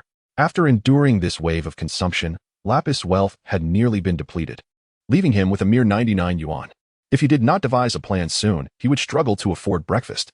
The following day, Lapis resolutely prepared for a new challenge, strapping on 4 weighted devices totaling 20 kilograms, embarking on his arduous journey. However, the outcome was gratifying. After 3 days of running with the additional weight, he finally completed his daily task, earning an extra reward of 2 points in combat power. Congratulations, player. Daily task completed. Rewards: Combat Power 1, Wealth 500 Yuan. Upon opening the game interface, Lapis finally grasped the profound meaning behind the phrase to understand pain and find joy. Player: Lapis, age 16, Combat Power 14 points, Skill 1, Reconnaissance, can obtain basic information about targets, Wealth 510 Yuan. Deposit. Withdraw. Main quest: none. Side quests: none. Daily quests: none. Shop, not activated, can be activated when player's combat power reaches 500 points. Originally, he should have had 12 points of combat power upon completing the task, but after the weighted running, he gained an additional 2 points, bringing him to 14 points, a delightful surprise. This tedious task had consumed several days of his time, but he finally felt a sense of relief. He resolved to continue his daily morning runs with weights, though limiting the duration to around 2 hours rather than the exhaustive all-day effort he had endured. As Lapis walked home, he removed the weights and took a refreshing shower, feeling as light as a feather afterward. After bathing, he cleaned his changed clothes and donned a fresh outfit before heading out to wander a bit before picking up Lazuli from work, wandering casually along the riverbank. He arrived at the square to find it bustling with a crowd. Curiosity piqued, he approached. It turned out a towering man was holding up a sign. The sign read, Paid Martial Arts Challenge, accompanied by a set of rules. The rules were straightforward. Participants needed to pay a registration fee of 200 yuan. And those who could defeat this giant would win a prize of 100,000 yuan. However, if defeated, the registration fee would not be refunded. Next to him stood a small table where a diminutive man sat, seemingly his assistant, handling registrations. The table was neatly stacked with cash, 100,000 yuan, eagerly awaiting distribution, which was quite enticing. Some onlookers, unable to resist temptation, paid the 200 yuan to challenge the giant, only to have their front teeth knocked out by a single slap. With the first challenger dispatched, a second tall man soon stepped up to register, and predictably, he was swiftly knocked down with a single punch. Witnessing the giant's overwhelming strength, the crowd fell silent, and no one dared to step forward to register again. The slender man, sensing an unfavorable situation, quietly pulled the burly figure aside and whispered into his ear, Your performance is too formidable. No one dares to sign up. Heed my advice. Next time you engage in battle, feign weakness. Allow the audience to feel as though you are on the verge of defeat, creating a sense of impending loss before ultimately triumphing over your opponent. Do you grasp this sentiment? It's all an act. Do you understand? Play your role. The burly man nodded, albeit with a semblance of confusion. Naturally, this clandestine exchange was known only to the two of them, leaving the onlookers oblivious. As the crowd continued to swell, a naive participant eventually stepped forward to register. The ensuing battle proved to be markedly different. The burly man, panting and laboring, managed to secure a victory over his opponent, who was left both regretful and vexed. This commotion led to an increase in registrations. Subsequently, the burly man consistently achieved hard-fought victories, with each match leaving the impression that he was on the brink of collapse, only to emerge victorious once more. Incredible, truly remarkable, exclaimed Lapis, captivated by the spectacle. Such artistry would be wasted if not channeled into acting. The authenticity of his performance revealed a natural talent. Beneath his seemingly simple exterior lay the cunning of a master thespian. In a short span, Lapis observed the slender man amass over 5,000 in registration fees. A swift accumulation indeed. Casting a discerning glance at the burly man, he activated his profile. Character: Roski, combat power, 9 points, skills, 1, free fighting techniques 2, boxing techniques, intimacy level, 0. Notably, Lapis observed the absence of an age on the profile, recalling that when he viewed Lazili's, an age was indeed listed. Furthermore, this individual possessed a combat power of a full 9 points, which certainly explained the previous opponent's dismal defeat. However, he had no time to delve into such trivialities. He glanced at the burly man and, with a sly grin, proceeded to register. "Thank you. You are truly kind-hearted," Lapis remarked earnestly to the slender man during the registration process. 009, a new side quest. What does it mean? The small, wiry man with a pointed face was somewhat taken aback by the unexpected commendation. However, Lapis paid him no mind, standing quietly to the side like an affable neighborhood boy. His diminutive stature starkly contrasted with the burly figures in the arena, leaving the registered participant puzzled by Lapis's audacity to challenge an opponent several times his size. It seemed yet another case of a youth blinded by the allure of the cash on the table. The $200 were as good as secured. As the battle commenced, the giant put forth a vigorous performance while Lapis responded with earnest cooperation. With the tension of the impending victory or defeat, their clash unfolded in a nail-biting spectacle that had the audience gasping in astonishment. It was a duel between two masters of their craft. After a grueling contest, Lapis emerged victorious, earning a round of applause from many spectators, though some lamented the loss, likely mourning their missed chance at the substantial prize of 100,000 yuan. Among the myriad expressions in the arena, the most dismayed were the burly host and the pointed-faced man. Both wore expressions of distress, with the wiry man vociferously berating the giant. "Fool, I told you to perform, not to lose, you nincompoop." His agitation was so intense that he inadvertently spat on the giant's face. I didn't mean to," the giant protested, feeling utterly wronged. He intended to lose. It was the boy's cunning that had bested him. "Enough of the bickering. If you're done, I shall take my winnings," Lapis declared, rapping the table before starting to collect the money. The wiry man wanted to retract his earlier bravado, but with many spectators present, the words caught in his throat as he watched Lapis methodically gather the stacks of cash, his face paling. In his regret, he realized he could not discern where Lapis was stowing the money. After a brief touch of the bills on the table, they inexplicably vanished, and he noticed no bag or container accompanying the boy. Suddenly, the wiry man's astonishment turned to fright. Meanwhile, Lapis was seamlessly depositing the money into his wealth account. With one hand grasping the cash and the other making the deposit, he maneuvered with remarkable finesse. After securing 100,000 yuan, there remained a scattering of bills on the table. However, Lapis deemed that money not rightfully his, adhering to his principle that 10,000 was 10,000. "Thank you very much," he said with a cheerful smile before turning to leaving behind the dazed giant and the nearly tearful wiry man. Whistling a cheerful tune, Lapis proceeded to meet Lazili after her shift, all the while checking his wealth status, his grin widening with each moment. "Wealth, 100,310 yuan. Deposit, withdraw." He chuckled to himself. "With this fortune, I should be able to buy Lazili a little motorcycle, shouldn't I?" He resolved to visit the capsule shop the following day, intending to procure a delightful surprise for her. Lapis had already devised a plan in his mind. When Lazili encountered Lapis, he was still smiling, leaving her utterly perplexed. Silly brother, he had once again lost his marbles. The day unfolded with the mundane routine of grocery shopping, preparing meals, watching television, followed by a refreshing bath and restful slumber. As midnight approached, Lapis eagerly opened the game panel to check the freshly updated daily tasks. Player, Lapis age, 16 combat power, 14 wealth, 310 yuan. Deposit, withdraw. Note, the money for groceries was paid by Lazili, in her eyes. Lapis was now a pauper. Main quest, none side quests, none daily task. Lazili's wish is to possess a beautiful motorcycle. Please purchase one as a gift for her. Task completion reward, 1 combat power, 5,000 yuan. Store, not activated. Player's combat power must reach 500 to activate. This task resonates deeply with me. Just this afternoon, he had contemplated buying Lazili a motorcycle, and now the task had manifested itself. Could this be the ultimate revelation of that note? This game boasts a high degree of freedom. Players are encouraged to explore at their leisure. System, I must commend you for this round. Although the combat power remains miserly at 1, the wealth has received a generous boost of 5,000 yuan, a commendable act amid frugality. The next day unfolded with their usual morning jog, followed by taking Lazili to work. However, after dropping her off, Lapis did not return to the park, but instead hurried directly to the capsule shop to select a motorcycle. Gazing at the shop's sign, he suddenly recalled a figure, the stunningly wealthy Bulma. This globally renowned capsule originates from Bulma's Versatile Capsule Corporation.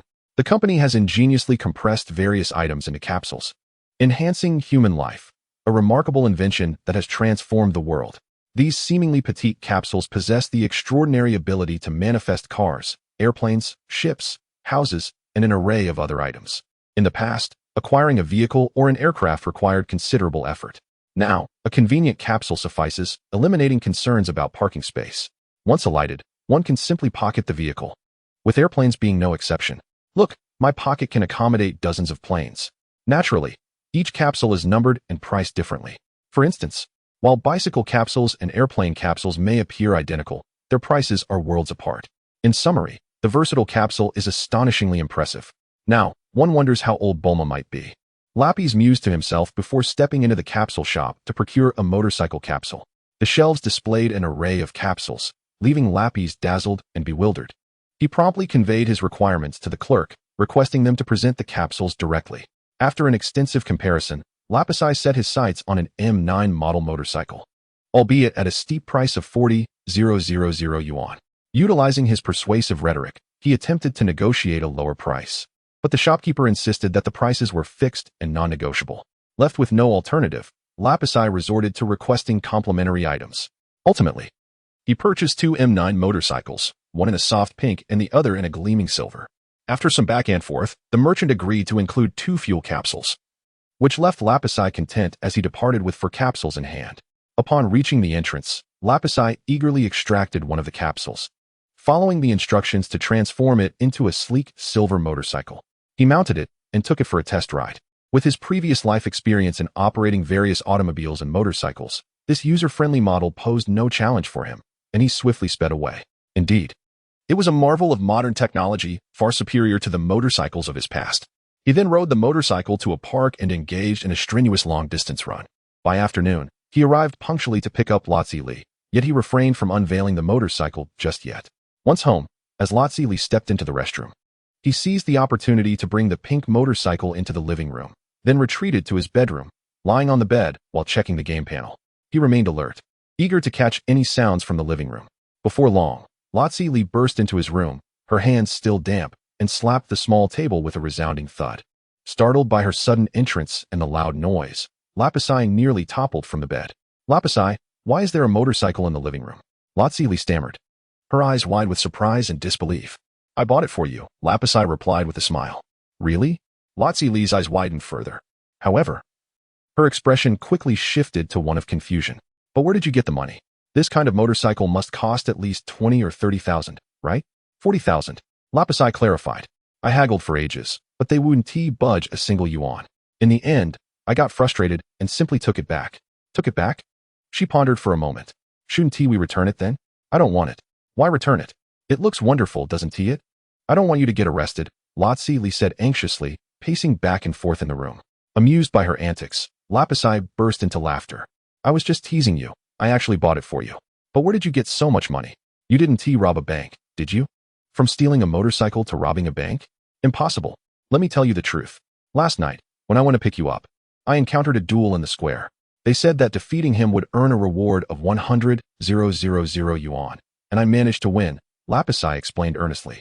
Realizing that if he didn't clarify soon, Lazili might start to cry. With your little frame?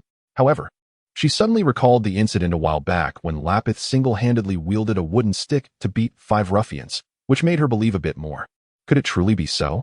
Absolutely. I can swear that it is genuine. I purchased 2 motorcycles. The light pink one is yours, and the silver one is mine, Lapis declared as he produced a box, opened it, and retrieved a capsule, shaking it to indicate that this represented his motorcycle. He then handed a fuel capsule to Lazili, saying, Here, this is a complimentary fuel capsule. I nearly exhausted my saliva bargaining with that stingy shopkeeper for 2 of these.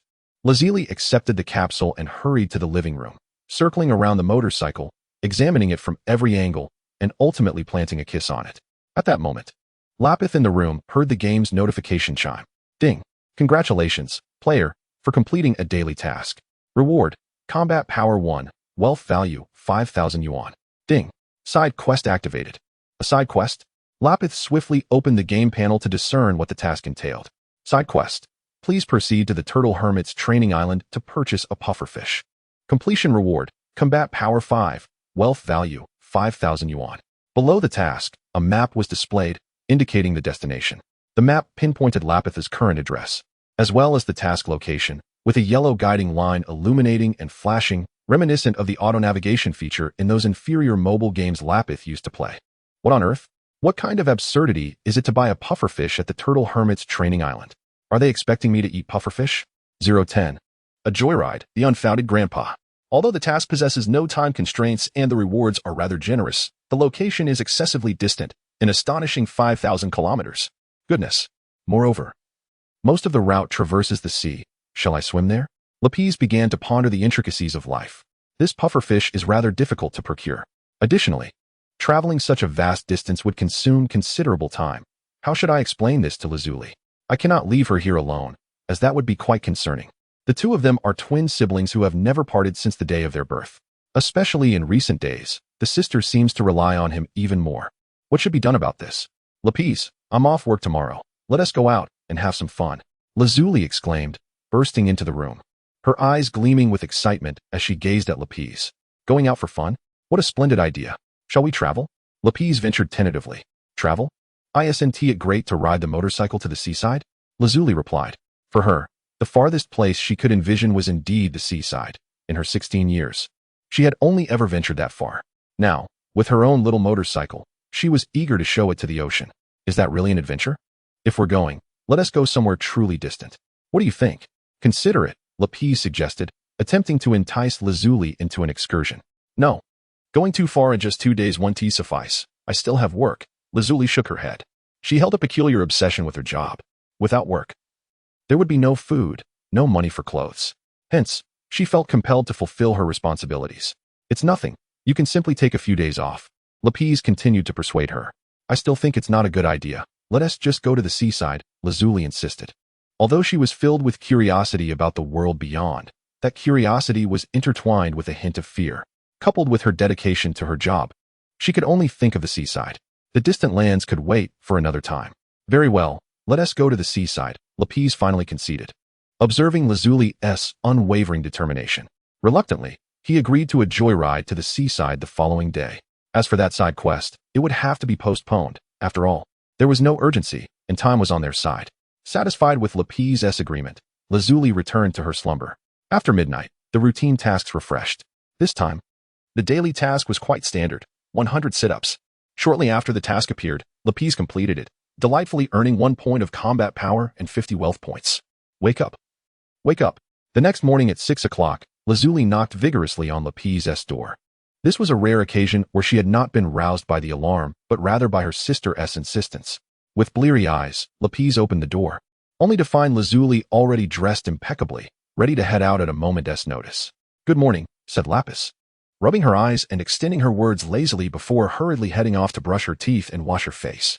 Since they were going to the beach today, Lapis decided to forego her morning run. After enjoying breakfast, the two set off on their motorcycle towards the seaside. Throughout the journey, Lazuli was filled with excitement, and even the biting cold wind that chilled her cheeks could not extinguish her fervor. Riding her pastel-pink motorcycle, she occasionally burst into a melodious laugh, at times calling out Lapis's name with exuberance. In contrast, Lapis maintained a calmer demeanor, reflecting on a past life where she had intended to see the sea but had met an untimely end before reaching it, missing out on collecting shells. Today, she hoped to gather a few to remedy that regret. However, upon arriving at the beach, Lapis began to regret her promise to her sister to come this morning. The wind was particularly merciless, as if icy blades were teasing the young men and women who had come to enjoy the breeze. At this hour, the beach was sparsely populated, but there were still couples walking together, seeking warmth in each other's embrace. These couples, bundled together to ward off the cold, resembled conjoined twins. Chattering incessantly, Lapis cast a scornful glance at them, muttering curses under her breath. You foolish couple, may you freeze. Yet, she too felt the chill, trailing behind her sister, who resembled a shivering turtle, her speech trembling. Sis, what kind of sin have I committed to agree to come to the beach with you? Lapis lamented, observing her sister's shivering form. Despite her complaints, she removed her jacket and wrapped it around lazily. I am not cold, Lazuli insisted, her lips quivering as she attempted to return the jacket to Lapis. Silence. Can you even believe your own words? Lapis shot her a fierce glare. What about you then? As for me, I'm certainly warmer than you. Besides, I have a plan. I'll just run around here for a bit to warm up, Lapis replied. To be honest, Lapis was not particularly cold. Her combat power had reached an impressive level of 15, significantly enhancing her resistance to the chill. Running? Then I will run with you, Lazuli declared. All right. What? Thus, the siblings began to chase each other along the artificial boardwalk by the beach. Surprisingly, this clumsy method proved effective. After a while, they no longer felt cold, their faces flushed with warmth. By noon, the sun hung high in the sky, and the air grew warmer. Lapis and Lazuli shed their shoes and waded barefoot in the shallow water, bending down to search for shells. The icy seawater seeped through their soles, spreading a chill throughout their bodies, yet it could not quench their enthusiasm as they continued to revel in their play. Although they found only a few shells, both felt content. Afterward, they sought out a nearby noodle shop, enjoying 2 bowls of noodles for lunch. Though the beachside noodles were pricey, they were rather lackluster, causing Lazuli to gasp in surprise when Lapis paid the bill.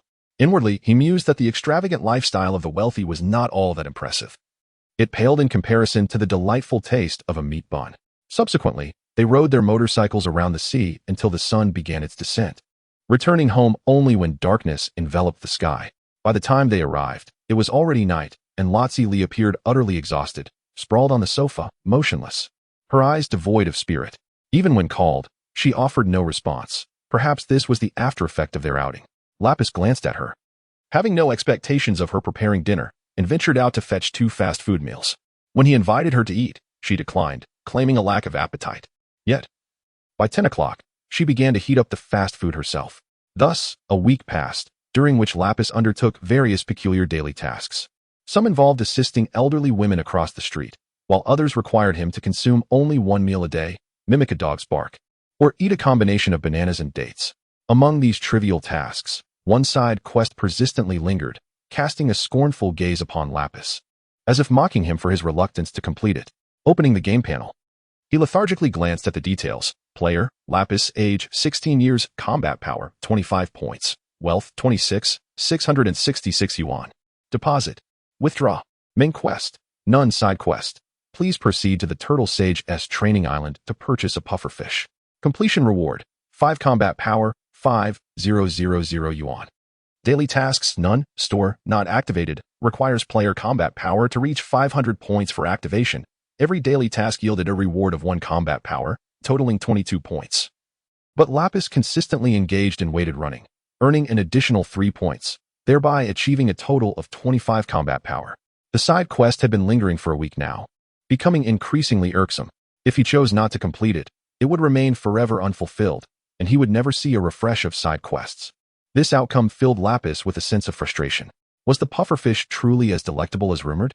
After much contemplation, Lapis ventured out and spent 15,000 yuan to purchase 2 mobile phones, each equipped with a SIM card.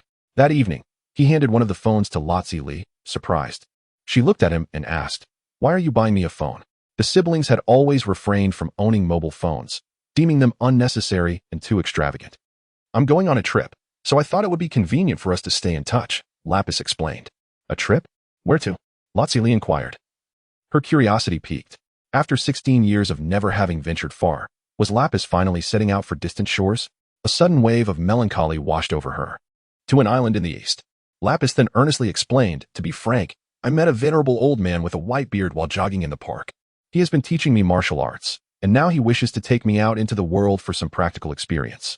The journey will last approximately a week, but I promise to return home as soon as my tasks are completed." This was the fabricated tale Lapis concocted after much contemplation. A fictitious mentor who would account for his newfound strength and serve as a convenient shield for future excuses. He could not possibly confess to Lazuli about acquiring a perilous game. The old man's emergence appeared far more plausible. A white-bearded old man? Lapis, are you spinning a yarn to deceive me? Lazuli was incredulous. The notion of an elderly figure appearing and a feeble individual suddenly gaining strength was a concept she found difficult to accept. "You don't believe me?" Lapis thought it necessary to take action to substantiate his claims. He glanced around and then proceeded to the kitchen, retrieving a kitchen knife. Approaching Lazuli, he exerted considerable force, bending the stainless steel blade into a distorted shape, and then skillfully molded it into a lump of iron, presenting it before her. "See, do you believe me now?" Lazuli was momentarily speechless, staring in astonishment. After a few seconds, She reluctantly accepted Lapis's sudden encounter with the white-bearded old man and the ensuing transformation. However, she glanced at the mangled knife in Lapis's hand and pointed out, "But why did you destroy my kitchen knife? You need to buy me a new one tomorrow." Lapis fell silent for a moment. "So when do you depart?" Lazuli inquired. "Tomorrow." "No, the day after," he replied. "I will leave the day after tomorrow. While I'm away, don't wander about recklessly. Call me every day, and if you have no pressing matters, return home promptly." Lapis had initially intended to set off the following day, but he realized he had nothing prepared. He was contemplating a trip to the airport the next day to check for flights to the nameless island. He certainly could not swim there. On my first flight, I compared the map I purchased with the in-game quest map multiple times, confirming that the Turtle Hermit's training island is known as Baido. It is situated near Turtle Island, inhabited by numerous humans, with villages and towns, suggesting that airlines would likely operate routes to this destination. The following morning, after giving a brief notice, I hurried to the airport to investigate the availability of flights to Baido. To my delight, the airline indeed offered this route.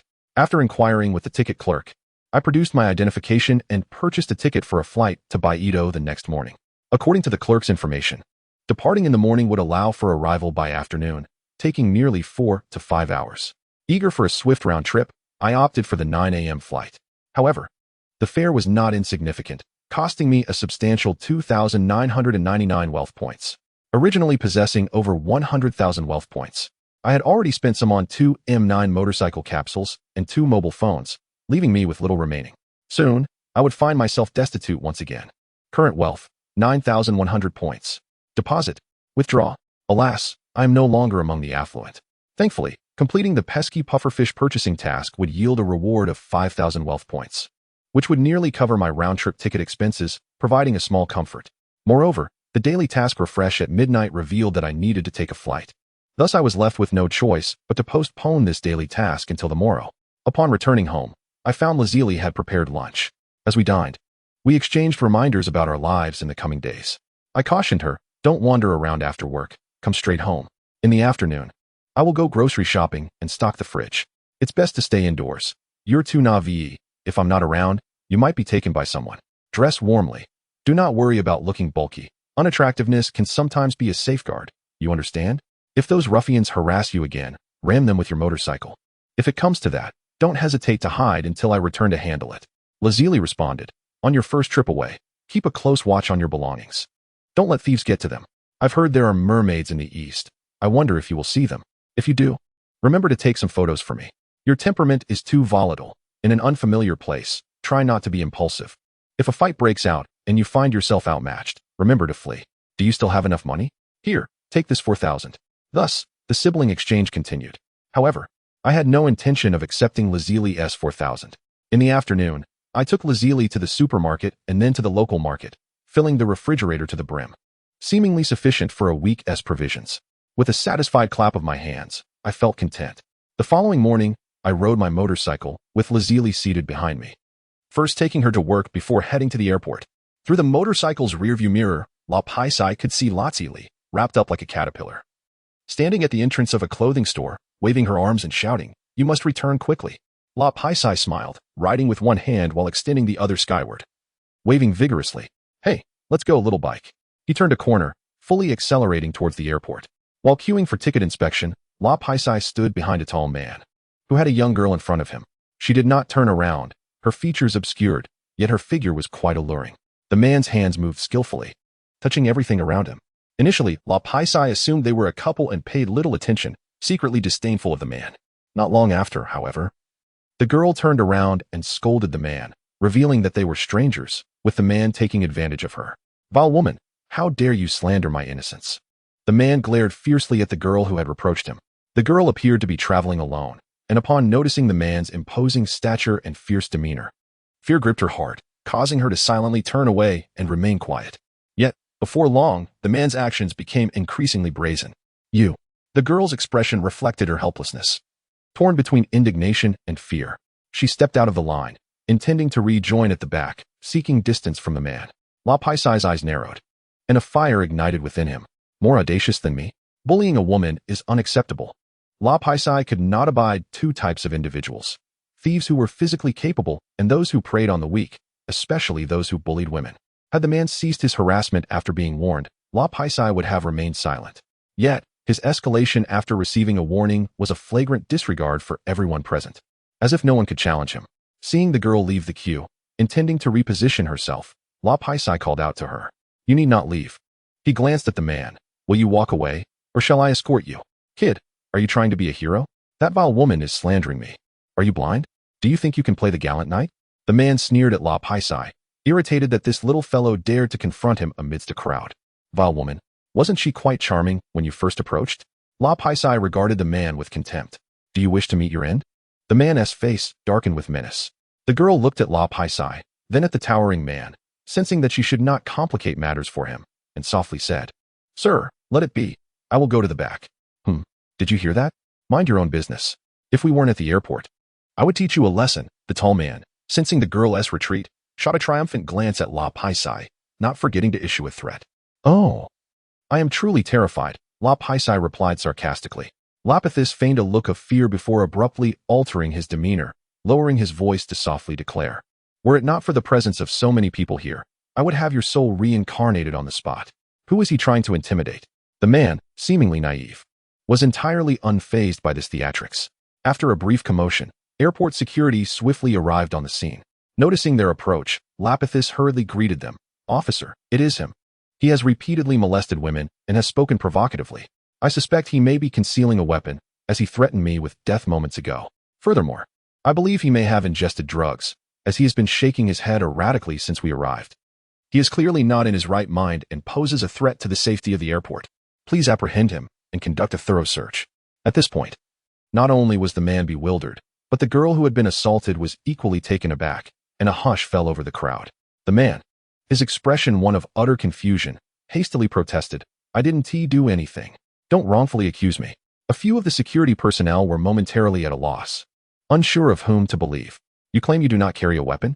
Then why did you threaten to kill me? Isn't that intimidation? You did not molest a woman? No, it was indeed not a woman, but a young girl. Come now, tell us, did he not accost you? Lapis asserted with conviction, encouraging the girl to speak the truth. The young girl, perhaps emboldened by the presence of security, spoke up. He touched me several times. Upon uttering this, her face flushed crimson, unable to face the onlookers. The man's expression grew increasingly grim. I didn't mean to. It was an accident. He quickly defended himself, his bravado diminishing. You stand still, shouted several security officers, commanding the man to comply as they began to search him. However, the eventual outcome did not lead to any significant consequences for him. There was insufficient evidence, and as mere security personnel, they lacked the authority to detain such a rogue. Everyone, behave yourselves and refrain from causing a disturbance, the security team advised after a brief mediation, directing the man to the end of the line before departing. Once the officers had left, the man cast a venomous glance at Lapis and the girl before turning to join the queue at the back. After his departure, the girl stood directly in front of Lapis and sincerely expressed her gratitude. Sir, I truly appreciate your help. I never expected someone would stand up for me. Lapis waved his hand dismissively. It was a mere trifling effort, just a few words spoken. The crux is that I found him intolerable. The girl chuckled. You make it sound so simple, but not everyone would share your perspective. Look around. You are the only one willing to speak on my behalf. Lapis felt somewhat speechless. This girl truly needed to enhance her understanding. While it was acceptable to think such thoughts, to vocalize them in the presence of so many was rather awkward. As anticipated, the onlookers averted their gazes, some bowing their heads, others engrossed in their phones, clearly too embarrassed to meet the girl's eyes. I merely spoke up first. I trust that had I remained silent, others would have intervened as well, Lapis remarked with a smile. As those around him heard his words, they dared to raise their heads and returned a benevolent smile to Lapis. I find you quite intriguing, the young girl remarked, seemingly having forgotten her earlier displeasure. Her face lighting up with joy. Could you share your phone number with me? She inquired. I do not possess a phone, Lapis replied, shaking his head. Oh, I see. The girl said, her tone tinged with regret. Before long, the time arrived for everyone to board the plane. Once inside, Lapis located his seat by the window, settled in comfortably, fastened his seatbelt, and then took out his phone, capturing the ambience of the aircraft, intending to send the images to Lazili shortly. He knew that Lazili had never flown before, and he planned to photograph the scenery outside once the plane took off. Didn't you just say you didn't have a phone? Came a melancholic voice from the back seat. Haha, I had forgotten earlier, but it suddenly reappeared. Lapis replied, glancing back to see it was the same girl. What brings you to Coconut Island? The girl asked with curiosity. To procure some poison, Lapis answered candidly. Huh. The girl responded, her expression one of bewilderment. A few minutes later, the plane officially took off. A chime echoed in Lapis's mind, signaling that the daily tasks he had neglected for 2 days were finally completed, granting him a point of combat power and 50 units of wealth. As the plane ascended to cruising altitude, Lapis resumed his flurry of photography out the window, then sent the images to Lazili. Look, those fluffy white things outside are all cotton candy, he messaged, followed by another inquiry. Is this your first time flying? Observing Lapis's persistent photography, the girl asked, intrigued. Oh, not quite. It is merely my phone's first flight, Lapis replied. The girl endeavored to engage Lapis in conversation, but he feigned disinterest, responding with noncommittal sounds. After a prolonged exchange of murmurs, he ultimately succumbed to sleep. Once upon a time, there was a tale involving a young pufferfish and a girl named Xiaochang. Oh, we've arrived, he murmured as he felt a gentle tap on his shoulder, gradually awakening from his slumber. Has the plane landed? Are we there? He turned to see a girl beckoning him. We've reached Bai Island. My home is right here, she said with a smile. Be cautious about sharing personal information with strangers. He cautioned as he unfastened his seatbelt, stretched, and rose to join the queue for disembarking. However, upon stepping off the aircraft, he noticed the girl had followed him. What are you doing? Can't you manage on your own? He asked, exasperated. No, she shook her head. By the way, do you know where I might find pufferfish? He suddenly recalled her mentioning she was a local, which suggested she might know where to procure them. Pufferfish. They're not sold here. They're poisonous and illegal to sell, she replied, shaking her head again. Then what good are you? He retorted. Do you know where I can find one? Just bring me one. Consider it an indirect means of achieving my goal. I have no idea, she admitted. Hey, really, you should stop following me. He said as he opened his task page and examined the map for side missions. If she didn't know where to find them, he could simply proceed to the mission location. There was bound to be something there. You silly fool, I'm leaving now, he declared as he prepared to extract his motorcycle capsule and drive off. But his peripheral vision caught sight of someone hastily approaching from behind. Unbeknownst to the girl, she continued to chatter away, attempting to invite him to her home. Casting a sidelong glance, he recognized the tall man who had harassed the girl earlier that morning before their flight. Deciding to remain where he stood, he awaited the man's approach with a tranquil demeanor. Did you agree to something? The girl exclaimed in delight as she noticed him halting. No, look over there. He pointed 10 meters away at the fast-approaching man. Who is that? She asked, following his gaze. Him? What is he doing here? Fear washed over her face as she recognized the man. Who knows? He better hope he is merely passing by and not here to cause trouble. He chuckled. Yes, he must just be passing by, she reassured herself, patting her chest. But then a fierce voice shattered her hopes. Hey, you're moving pretty quickly. I followed you from the airport, and I'm exhausted. The man sneered, approaching with a menacing stride. The girl turned pale, realizing the gravity of the situation. He is here to seek revenge on me. You must leave now, he urged her. How can I possibly leave? She protested, unwilling to abandon him. Noting her loyalty, he regarded her with a deeper gaze. At that moment, a tall man had already sprinted to Lapis' side, towering over him by a head and a half, forcing Lapis to look up at him. Why aren't you running? The tall man sneered. I would run, but I fear you might not keep up. Lapis replied, uninterested in engaging in idle banter. This was not an airport, and with no one around, he felt no need to be accommodating. Suddenly, Lapis' foot shot out, delivering a powerful kick to the man's abdomen. The tall man felt as though he had been struck by a truck, propelled backward for 10 meters before crashing to the ground, instantly losing consciousness. I warned you to keep your distance, yet you sought trouble. If you survive, consider yourself lucky. If not, you brought it upon yourself, Lapis remarked without a second glance, turning to leave. The young woman watched in astonishment as the man who had harassed her was sent flying in mere seconds, and then Lapis walked away. She hurried after him. Do you know martial arts? That was incredible. Thank you for saving me. Could I have your phone number? She asked again, a hint of regret for not having asked before boarding the plane lingering in her voice. What do you need my number for? Can't you be a bit more genuine? If you want to express your gratitude, perhaps you could shower me with cash? Lapis casually suggested. Oh, I understand. I have plenty of money. My family is wealthy, the young woman exclaimed, then pulled out a capsule from her pocket, transforming it into a suitcase. She opened it and retrieved several stacks of banknotes, handing them to Lapis. I have 50,000 here. If you give me your number, I can send you another 50,000. Lapis paused for a moment, then burst into laughter. How embarrassing. Honestly, the money doesn't matter. I just wanted to make a friend. Despite his words, He did not hesitate to deposit the 50,000 into his wealth account. He then provided his phone number to the young woman. "When will you send me the other 50,000? He inquired before leaving. "I'll send it as soon as I get home," she replied. "Oh, then hurry home. Where do you live? I'll give you a ride. Get in quickly," Lapis urged, pulling out an M9 motorcycle capsule that transformed into a bike, encouraging her to climb aboard. The young woman, momentarily stunned, happily mounted the back seat and directed him as they sped off. 10 minutes later, Lapis' wealth had surged from 9,150 to 109,150, marking his return to previous heights. "Remember to come visit me when you're done." The young woman waved goodbye. "We'll see," Lapis replied, riding away. "Good deeds are rewarded, that's me." Wait, what was her name? Lapis realized he had forgotten to ask for the young woman's name. Never mind, the task at hand was more pressing. He opened the task map and drove towards the designated location. Another 10 minutes later, Lapis arrived at the task site.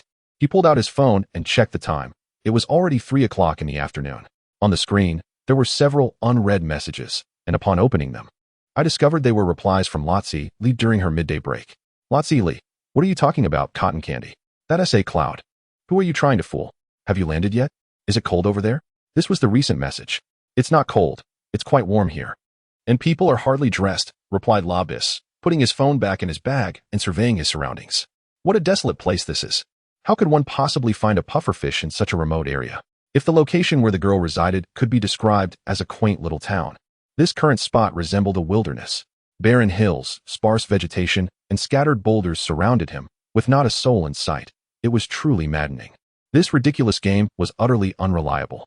With a sense of resignation, Lapis mounted his motorcycle once more, hoping to encounter some semblance of humanity to inquire for directions. Otherwise, lingering here too long would genuinely frighten him, as he feared being taken away by a dinosaur. If one were to ponder which world had the most dinosaurs, it would undoubtedly be the Dragon Ball world, teeming with them.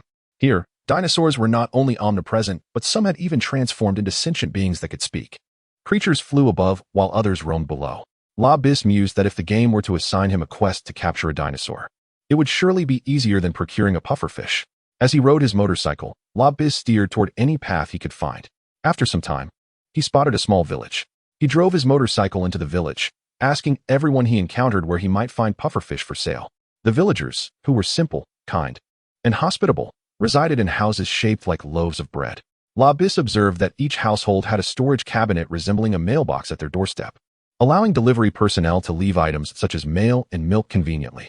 This method, invented by a long-ago village chief, had proven effective, as nothing left inside had ever been lost, and thus it was continued. Upon hearing Lapis's intent to purchase a pufferfish, the village elder was somewhat surprised but directed him to the market on the island, suggesting he might find one there. However, he cautioned him to refrain from buying it for consumption, emphasizing it was only suitable for ornamental purposes or as a plaything. "By the way, are there 2 children who deliver milk to you daily?" Lapis suddenly inquired before departing. "Oh yes, there are. I've heard they are disciples of Master Rashi. And both children are quite diligent," the elder chuckled in response. "Thank you, kind sir," Lapis said, mounting his motorcycle and making his way towards the market the elder had indicated. Along the way, he witnessed farmers tending to their fields and villagers herding sheep, painting a picture of harmonious rural life.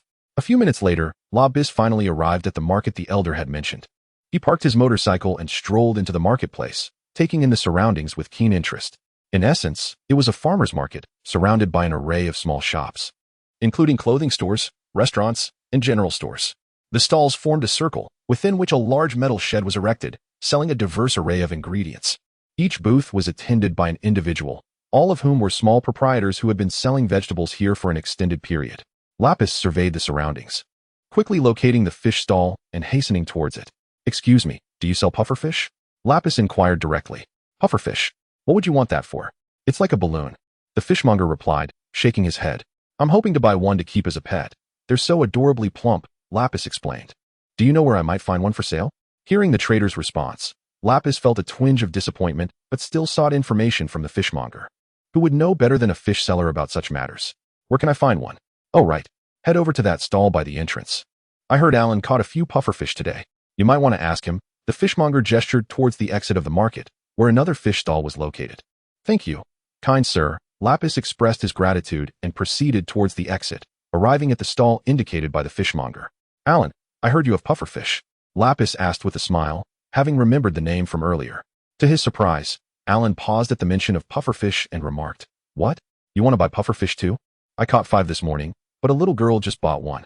Goodness, has a player with a knack for snatching things appeared? Is this going to ruin my quest? What does she look like? Which way did she go?" Lapis quickly inquired. "What do you want to know for?" Alan regarded Lapis with suspicion, wary of revealing customer information, which was not the hallmark of a conscientious seller. "Hey, don't be alarmed. I mean no harm. It's just that my pet, Xiao Chong, is on the brink of death, and before he passes, he wishes to see a pufferfish. I've searched everywhere." Lapis fabricated a story without hesitation. "That's truly unfortunate. The buyer was a girl with blue hair, probably around your age. She just walked down this path. If you hurry, you might catch up with her." Alan, moved by Xiao Chong's dying wish, detailed the buyer's appearance and pointed the way. "I'll go after her right away." "Farewell, Alan," Lapis declared, turning to leave. "Little brother, Xiao Chang is fortunate to have someone like you," Alan called out. "Xiao Chang is just a cockroach," Lapis replied without looking back. "Alan?" As he exited the marketplace, Lapis mounted his motorcycle, gripping the throttle tightly and proceeding along the path indicated by Arlen. While riding, his gaze constantly roamed, searching for the blue-haired girl Arlen had mentioned. After 2 or 3 minutes, the motorcycle emerged from the town onto a small road, where Lapis finally spotted a girl in an apron ahead, likely the one who had purchased the pufferfish. She ambled along, a basket of vegetables in hand, clearly just having returned from the market. From a distance, her silhouette appeared graceful and alluring, and Lapis, following behind, maliciously speculated that she could be a siren of sorts. Finally closing the distance, Lapis revved the throttle, the motorcycle darting forward swiftly, overtaking the blue-haired girl, before executing a graceful drift to block her path. "Hey, beautiful. I'd like to buy something from you," Lapis declared, his gaze fixed intently upon the girl, who was now startled and resembling a frightened rabbit. As he approached, Lapis realized that she was not merely a captivating silhouette, but rather, a strikingly beautiful girl. Her delicate features were complemented by large, fluttering eyes, and beneath her long eyelashes lay a visage of fear. As Lapis's gaze traveled upwards, he noticed a red bow adorning her flowing blue hair. A figure from his memories suddenly sprang forth. Could it be Lanchi? The resemblance was uncanny, exceeding 80%. Lapis scrutinized the girl, and immediately, a line of text appeared above her head. Lanchi, trembling in fear, magnifying glass. It was confirmed. This was indeed Lanchi, with her hands clasped protectively across her chest. She gazed at the sudden roadblock with trepidation, stammering, "WH, who are you? WH, what do you want? Do not be alarmed. I merely wish to purchase a fish from you. Did you not buy fish at the market?" Lapis endeavored to present a friendly demeanor. Noticing his gentle expression, the girl's tension began to dissipate, her countenance transforming as she innocently replied, "You can go to the market to buy fish. There are plenty there. These few fish are for my dinner. I cannot sell them." "Dinner? Are you planning to prepare pufferfish for dinner?" Lapis was momentarily taken aback. Yet, this girl seemed to have lost her fear, but was now unwilling to sell the pufferfish. This was unacceptable to Lapis. How could he complete his task if she refused to sell? With a sudden grimace, he asserted, "Be quiet. If you do not sell, I shall not allow you to leave." Seeing Lapis's sudden wrath, Lanchi grew frightened once more, her expression nearly in tears as she trembled, saying, "I will sell it to you. Now that sounds more like it." "How much?" Lapis inquired. "And no money needed. You can just take it," Lanchi replied timidly, lifting the entire basket towards him. Is this girl truly offering to give away her entire basket? "I only wanted to buy the pufferfish." "How much for a pufferfish?" "Just tell me quickly," she insisted. "Lapis, you cannot refuse. If you give it to me, I want to be able to complete my task, and that would be utterly futile." The blue-haired girl regarded the fierce-looking man with a curious gaze, her mind swirling with questions. Is he a good person? His frightening demeanor suggests otherwise. Is he a bad person? Yet, he insists on purchasing the item and refuses to accept it as a gift. Her innocent and naive nature made it difficult for her to comprehend. "All right, 50 yuan will suffice," Lanchi declared. Lapis produced the 50 yuan and handed it to her. When she stood there motionless, he grew irritated. "What are you dawdling for? Hand me the fish and take the money. You're quite foolish." "Oh, right," she replied, finally snapping out of her daze. She opened her basket and retrieved a pufferfish, handing it to Lapis, who took the money back in exchange. Ding! A delightful game notification echoed in Lapis's mind, announcing his completion of the tedious side quest. This exasperating task had finally drawn to a close after over a week. He considered checking his game interface, but just then, a sudden gust rustled the bushes by the roadside, and a tiger leapt out, lunging at the blue-haired girl. "Oh no! A wild beast appears!" Lapis exclaimed. The tiger's massive jaws opened wide, emitting a rancid stench. He abandoned his motorcycle, ready to charge at the beast. However, the wind whipped Lan Shi's hair, causing it to brush her nose. She sneezed, and in an instant, her blue hair transformed into a golden hue. To his astonishment, she produced a submachine gun from seemingly nowhere and unleashed a hail of bullets at the tiger. Lapis stood dumbfounded, momentarily forgetting his intentions. This girl, Lan Shi, not only possessed a split personality, but also carried an arsenal. It would not be surprising if she suddenly brandished a cannon next. The tiger collapsed in a pool of blood, and she aimed the gun at Lapis, hesitating for a moment before refraining from firing. Instead, she threatened, "You little brat. Are you trying to rob me? If you dare utter a word, I'll turn you into a porcupine." Lapis remained silent, still processing the situation. Before he could react, her hair once again danced in the breeze, brushing her nose. The itch provoked another sneeze, and her hair reverted to blue, leaving her staring blankly at the lifeless tiger. Then, with a clueless expression, she turned to Lapis. "Oh, I'm terribly sorry. Every time I sneeze, my personality changes. I didn't do anything disrespectful, did I?" She scratched her head, a hint of embarrassment in her voice. "Take a look for yourself." Lapis gestured towards the pitiful tiger lying in a pool of blood. "Wow, the tiger is dead. Thank you for saving me," Lan Shi exclaimed. "No, you did that yourself." He pointed at the submachine gun still clutched in her hands. "Strange. Why is there a gun? I don't want it." Lan Shi tossed the firearm into the thicket. "You don't want it?" Lapis looked at the girl with a puzzled expression. "Well, I shall take it then." He harbored a certain intrigue towards the weapon. As a child, he had envied the uncle from his neighbor's house who carried a homemade gun to hunt birds. How much more so for this submachine gun, which he found undeniably cool merely to hold. He retrieved the submachine gun, examined it with fascination, and then affixed it to the front of his motorcycle. "I'm off then." After their earlier interaction, Lan Shi felt assured that Lapis was a good person and was no longer afraid. She bid him farewell before departing. Let us go, let us go." Lapis paid her no mind, instead opening his game interface to check his profile. Player, Lapis, age 16 years, combat power, 31 points, skills, 1, reconnaissance, obtain basic information about targets, wealth, 114, 100 yuan. Deposit, withdraw. Main quest, none. Side quests, none. Daily quests, none. Store, not activated. Requires player combat power to reach 500 points for activation, as Lapis diligently scrutinized his panel. A notification chimed in his mind. Ding. Side quest triggered. Please consume the pufferfish cooked by Lan Shi with an entranced expression. Quest completion rewards, 2 combat power, 500 yuan, and an additional permanent buff, body immune to poisons. This wretched game is indeed compelling me to eat pufferfish. I need this fish for dinner. I cannot sell it. Lan Shi's words echoed in his mind. Is this a summons to meet Master Roshi and Sun Wukong along with Krillin? I must devise an excuse. Else it would be quite unreasonable to randomly dine at someone else's home. Lapis revved his motorcycle, pondering as he rode, and soon concocted a plan. Hey, beautiful. Wait a moment. I have a question for you. Lapis caught up with Lan Shi once more on his motorcycle. What is it? Lan Shi regarded Lapis curiously. Do you know a boy named Sun Wukong? Lapis inquired. Wukong? You know him? He lives with us. Lan Shi replied, her gaze scanning Lapis with newfound curiosity. She hadn't anticipated that this person actually knew little Wukong. Yes, my cousin knows him and mentioned he's around here. I just asked casually. Didn't he expect you really know him? That's wonderful, Lapis exclaimed, his excitement palpable. In terms of acting, Lapis was second to none in his lifetime. Hurry. Hop on. I'll give you a ride back. Lapis enthusiastically took the basket and hung it on the front of his motorcycle, then patted the back seat, urging Lan Shi to get on quickly. Lan Shi, being straightforward and trusting, found Lapis to be harmless, and upon learning he knew Sun Wukong, she felt no hesitation and climbed onto the back seat, directing him on the way. What is your name? During the ride, Lapis feigned ignorance. My name is Lan Shi, she answered candidly. Oh, just don't sneeze indiscriminately while riding. Lapis gently reminded. All right. Lan Shi obediently nodded, brushing her hair aside to prevent it from fluttering across her face, lest she be caught off guard by an untimely sneeze. How do you find yourself living with Sun Wukong? Are you related to him? Not at all.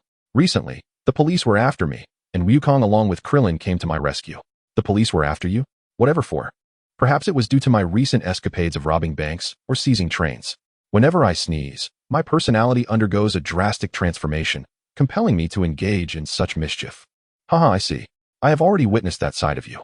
So, apart from you and Wukong, who else resides with you? There's also the little bald-headed Krillin and Master Roshi. Oh, do you usually prepare the meals? Indeed, they are all engrossed in their martial arts training while I, having not trained, take on the role of their cook. All right then, have you ever tasted the fish from the basket? Not yet. I find its plumpness utterly adorable. It must be delicious. Yes, it should be quite tasty. Let us cook the one I bought as well. Tonight we shall feast on this delightful fish. My apologies to you, Master Rashi, and to you, Wukong and Krillin. This fish, you must join me in savoring it. It is better to enjoy together than to revel alone. Let us indulge tonight, and then take a well-deserved rest tomorrow. Your training is indeed exhausting. Little classroom. Attention please. Note. Fugu, a toxic fish species, is inedible unless meticulously prepared. Also, fugu is typically counted by the individual fish. In the riveting side quest titled Toxic and Explosive, the azure-haired Lan Shi embodies an innocence so profound that she can ride the nimbus cloud of Sun Wukong. This is the pinnacle of simplicity. Thus, we enter a segment of unreserved inquiry, where Lapis poses questions and Lan Shi responds without the slightest hint of concealment. Following the direction indicated by Lan Shi, Lapis arrives at their destination a few minutes later, the convenient capsule abode of the Turtle Hermit. At this moment, the Turtle Hermit, Sun Wukong, and Krillin are all absent, engrossed in their training, leaving the house deserted. Lan Shi carries a basket of vegetables into the kitchen and begins to wash and prepare the ingredients. Lapis surveys the dwelling, casually selects a spot to sit, and retrieves his phone to check the time, also glancing to see if Lazili has replied to his message. The clock has ticked past 6, and dusk has enveloped the surroundings. A notification of an unread message appears on the screen. Lapis opens it to find a response from Lazili. When you return, I won't let you off lightly. Who goes around without clothes? Your mouth is just full of nonsense. Lapis retorts, indeed, there exists one, an imposing figure with a gaping maw. A talking dinosaur man. He continues, moreover, I encountered a girl who is usually gentle and kind, yet when she sneezes, her hair turns golden, and she transforms into a fierce character wielding a gun. He then aims his phone at Lan Shi, who is diligently washing vegetables, and snaps a photo, sending it to Lazili. This is the girl. She is currently preparing a meal. Have you returned home yet? After approximately 10 minutes. Lazili responds, I was just riding my bike. Now I'm heading upstairs. I've never encountered either a dinosaur man or a girl like that. Is it true that all people from the East are like this? Men resembling dinosaurs, and women who transform upon sneezing? Lapis assures her, that cannot be true. I have seen many individuals who are quite ordinary. Such peculiarities are indeed rare. Lazili muses, the outside world is truly strange. I encountered so many oddities in a single day. Is this girl related to your teacher? Where is your teacher? Teacher? Oh, that's right. I had previously mentioned to her that I was out training with my teacher. Lapis replies, he has gone out and will return shortly. Lazili concludes, all right. I won't keep you any longer. I must go prepare dinner. While you enjoy a meal made by another young lady, I shall dine alone tonight. What? You won't be upset that I'm not home? Lapis places his phone back into his pocket and approaches the kitchen. Discovering that Lan Shi has already cleaned and prepared the fugu and is now washing other vegetables. Judging by the assortment, it seems they will be having hot pot tonight. What time do Wukong and the others typically return? Lapis inquires, feeling somewhat listless. They generally come back around 6:30. It should be soon. Lan Shi replies without turning her head as she arranges the vegetables. Oh, then it's almost time. 6:30 is just around the corner. Lapis nods in agreement. Feeling bored, he opens the door to step outside, eager to take in the scenery beyond.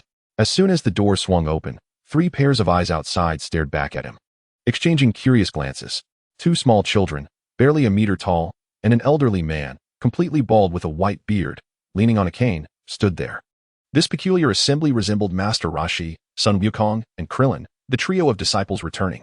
Who are you? Inquired the alert young Krillin, fixing his gaze on Lapis. Ah, greetings.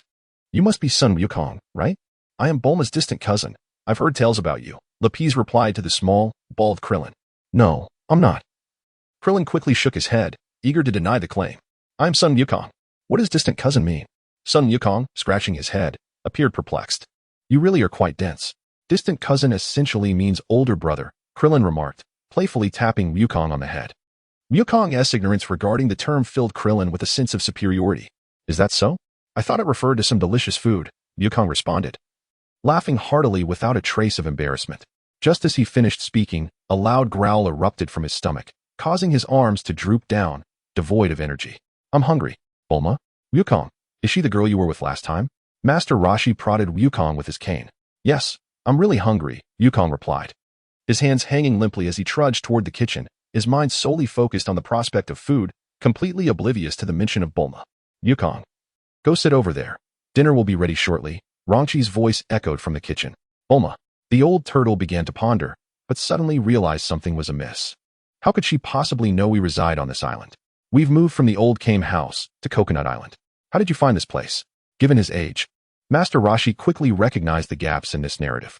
I happened to pass by while shopping and heard people mention 2 children on this island training with Master Roshi, delivering milk to the villagers daily.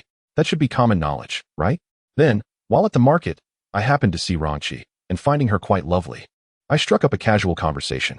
To my surprise, she lives with Wukong. What a coincidence. Lapis recounted earnestly, his performance worthy of a perfect score. Approaching beautiful women. Are we? Young man, let's continue our conversation. Master Roshi's eyes gleamed as he pulled Lapis aside to exchange insights and discuss matters concerning women. Lapis felt a surge of confidence. This was not a blind spot for him. In this realm, he was a formidable authority, well-versed in the intricacies of attraction. A few casual remarks could easily ignite Master Roshi's enthusiasm, instantly elevating his approval rating.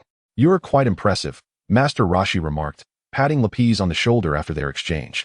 The knowledge shared by Lapis regarding the Tsongshan Mountains and the wells named Void illuminated his understanding, ushering him into an entirely new realm.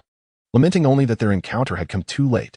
Yet, the crux of the matter lies in the Turtle Sage's unwavering confidence in his own combat prowess. This is indeed his era of supremacy. As the adage goes, great skill breeds great boldness, and he harbors no fear of any ill intentions from Lapis. In the face of absolute strength, all schemes are akin to paper tigers. No matter the myriad of plots, a single punch from him can shatter them all. This encapsulates the Turtle Sage's current mindset. Moreover, the young fellow is quite remarkable. True kindred spirits are rare.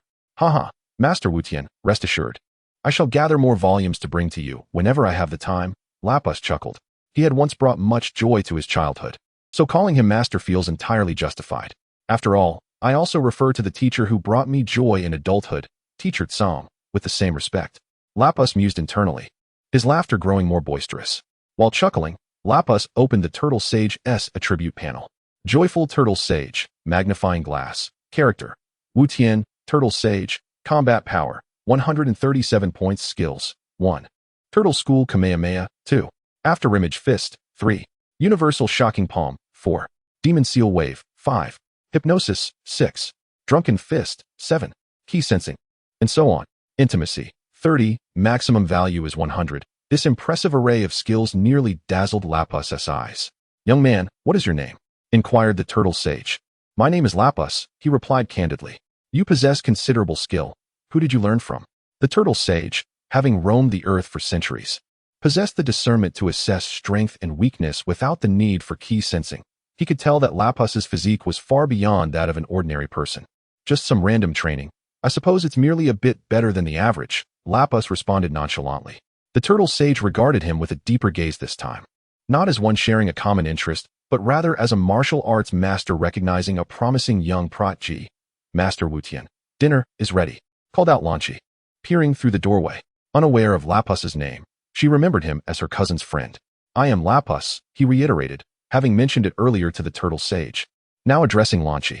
Let us go, we shall dine first, the Turtle Sage said to Lapis, leading the way into the house, with Lapis closely following. In his heart, Lapis mused that the Turtle Sage exhibited a dual nature. He appeared rather lecherous when discussing women, yet exuded the demeanor of a grandmaster in other contexts. Upon entering the house, Lapis found Sun Wukong and Krillin already seated at the dining table. The two boys sat upright, though Wukong's gaze was fixated on the hot pot, drool already forming at the corners of his mouth, eyes unblinking. As the sound of protest emanated from his stomach, it harmonized perfectly with his expression. Lapis and Master Roshi took their seats around the dining table. Tonight, we shall indulge in hot pot, Lanchi cheerfully announced, serving rice to several guests. Lapis gazed at the bubbling hot pot, captivated by the enticing aroma and the glistening golden broth, and couldn't help but swallow hard. In addition to the sumptuous hot pot, an array of freshly washed accompaniments awaited nearby, ready to be cooked and savored shortly. At this moment, Lapis experienced a peculiar sentiment of being the sole sober one amidst a world intoxicated by delight. Despite the delectable appearance of the hot pot, he inwardly mused that it was, in fact, a dark culinary creation. Thank you, he said, accepting a heaping bowl of rice from Lanchi. Grasping his chopsticks like a general wielding a spear, he prepared to embark on a fierce feast. Once Lanchi had served everyone, she filled her own bowl and settled beside Lapis. Observing her sit down, Master Roshi proclaimed, "Let's dig in." Soon after, Sun Wukong began vigorously scooping rice, his chopsticks darting between the hot pot and his mouth like a gust of wind.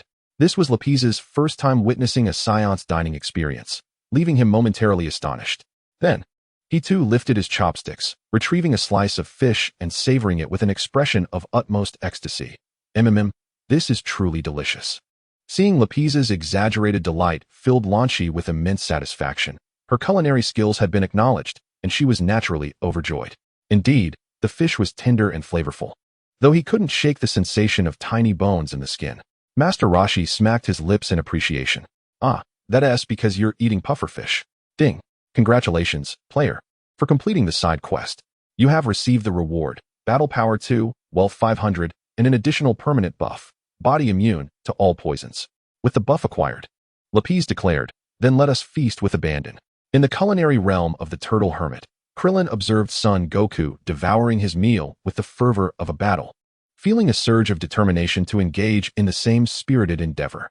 Alas, his own stomach proved uncooperative, leaving him despondently watching Goku gallop ahead with gusto. Meanwhile, the azure-haired Launch dined with a grace befitting a refined lady, her bowl piled high like a miniature mountain. Nevertheless, she was the least voracious among them, occasionally assisting others by sharing her food. The remaining companions were martial artists, with Lapis being a sort of half-hearted practitioner, all requiring substantial sustenance to replenish their energy reserves. As for Goku, the scion, his insatiable appetite belonged to an entirely different realm, akin to a bottomless abyss, defying measurement. At this juncture, having reached a state of mild satiation, Goku lifted his gaze towards Lapis and mumbled, "Cousin, why didn't Bulma accompany you? She is quite busy with her studies." Lapis replied, setting down his chopsticks. Unbeknownst to him, he merely speculated, assuming that the likelihood of her being preoccupied with academics was the most plausible explanation. "Studies? Is that the kind of reading our grandfather taught us?"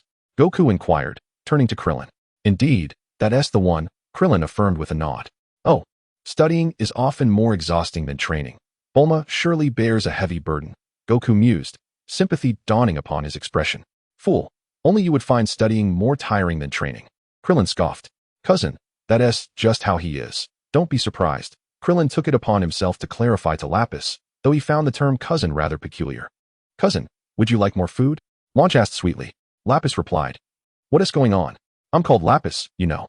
Is there some misunderstanding regarding the term cousin?" After the evening meal, Lapis settled on the grassy expanse outside, accessing his attribute panel. Player, Lapis, age, 16 years, combat power, 33 points, skills, 1, reconnaissance, obtain basic information about the target, wealth, 114, 600 yuan. Deposit, withdraw. Main quest, none. Side quests, none. Daily quests, none. Shop, inactive, activates when player's combat power reaches 500 points. Blessings, 1. Immunity to all poison damage, a new buff category had appeared on his panel. Ah, this opens up new horizons. I am now immune to poison. Will there be blessings for physical or magical immunity in the future? If that day comes, will I not be able to confront heaven, earth, and air itself? Lapis mused, his thoughts drifting towards a promising future. Before long, the effects of the poison immunity began to manifest, as the other 4 companions soon exhibited symptoms of weakness, paralysis, and gastrointestinal distress shortly after dinner. Only Lapis remained untouched and unaffected. However, he could not allow others to discover that he had not been poisoned, which put his acting skills to the test. He endeavored to mimic the symptoms exhibited by the others, feigning retching and hurriedly dashing to the restroom. The 4 of them were in disarray, causing chaos within the household. "Did you poison us?" Master Roshi glared at Lapis with indignation. It was difficult for him not to harbor such suspicions, for among the 4, the children Sun Wukong and Krillin were unlikely to have administered poison, and the beautiful blue-haired Lanchi was also not a candidate. Thus, Lapis bore the greatest motive for poisoning, rendering him the prime suspect. "How could that be? Am I ill? Poisoning you? Did you not see that I too am afflicted?" Lapis quickly refuted, directly identifying the problem, as he wished to avoid unnecessary elaboration. "Poison? How could fish be poisonous?" Master Roshi doubted his claims and was about to take action against him, but his body felt weak, and his stomach was in turmoil, prompting another hasty trip to the restroom. "I lack strength." Lanchi collapsed onto the sofa, utterly drained. Sun Wukong and Krillin, the two young boys, were also nearing exhaustion, though they fared somewhat better than Lanchi, possibly due to their martial training. Did you just say the fish was poisonous? Clarify. Master Roshi emerged from the restroom, gripping Lapis's shirt at the chest and demanding answers. Indeed, now that I think about it, the fish we consumed may have been fugu. The pufferfish contains deadly toxins, and eating it without proper preparation certainly leads to poisoning. Fortunately, this toxin is not lethal. Symptoms such as vomiting, diarrhea, and complete bodily weakness are to be expected. Lapis explained. So, you knew it was fugu and still ate it? Who knew? I only recalled upon seeing everyone else's symptoms. It was purely a misfortune. The next day, the four of them appeared haggard, their eyes sunken, as if their very essence had been drained, wandering in a daze with vacant stares. Master Roshi and his three disciples neglected their training, spending the day in a sickly state. Lanchi was no different, lying in bed, reluctant to rise. Once, when she sneezed, her hair turned golden, yet she could not muster any energy and simply collapsed back into slumber. Only Lapis seemed relatively normal. Though he had also been affected by the poison, having stayed up all night scrolling through his phone, he too felt drowsy. After lounging on the sofa for an extended period, Lapis opened his daily tasks refreshed from the previous night, lost in contemplation. Daily task. The mermaid is the most beautiful spirit of the East Sea. Players are requested to journey to the East Sea, listen to the mermaid's song, and obtain a photograph of the mermaid. Task completion reward. Combat power 1. Wealth value 50 yuan. Upon viewing this task, Lapis felt a twinge of regret.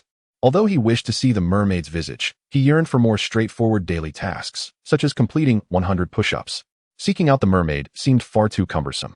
Such a troublesome task, with rewards still adhering to the standards of daily tasks, truly reflected a miserly and stingy system. However, it seemed rather inappropriate to abandon the four ailing individuals and set sail immediately. Thus, Laplace resolved to endure for another day, intending to bid farewell to them tomorrow and embark on a quest to find the fabled mermaid. He had perused the mission map, and the destination was not far. Renting a boat from Baido would not take long to reach the task site. Observing the four of them, resembling wretched creatures, Laplace realized that lunch was certainly out of the question with Lanchi in their current state. Watching them suffer from hunger stirred a sense of compassion within him. Although Lanchi was the primary culprit behind their condition, he felt a slight responsibility as well, prompting him to do something to alleviate his guilt.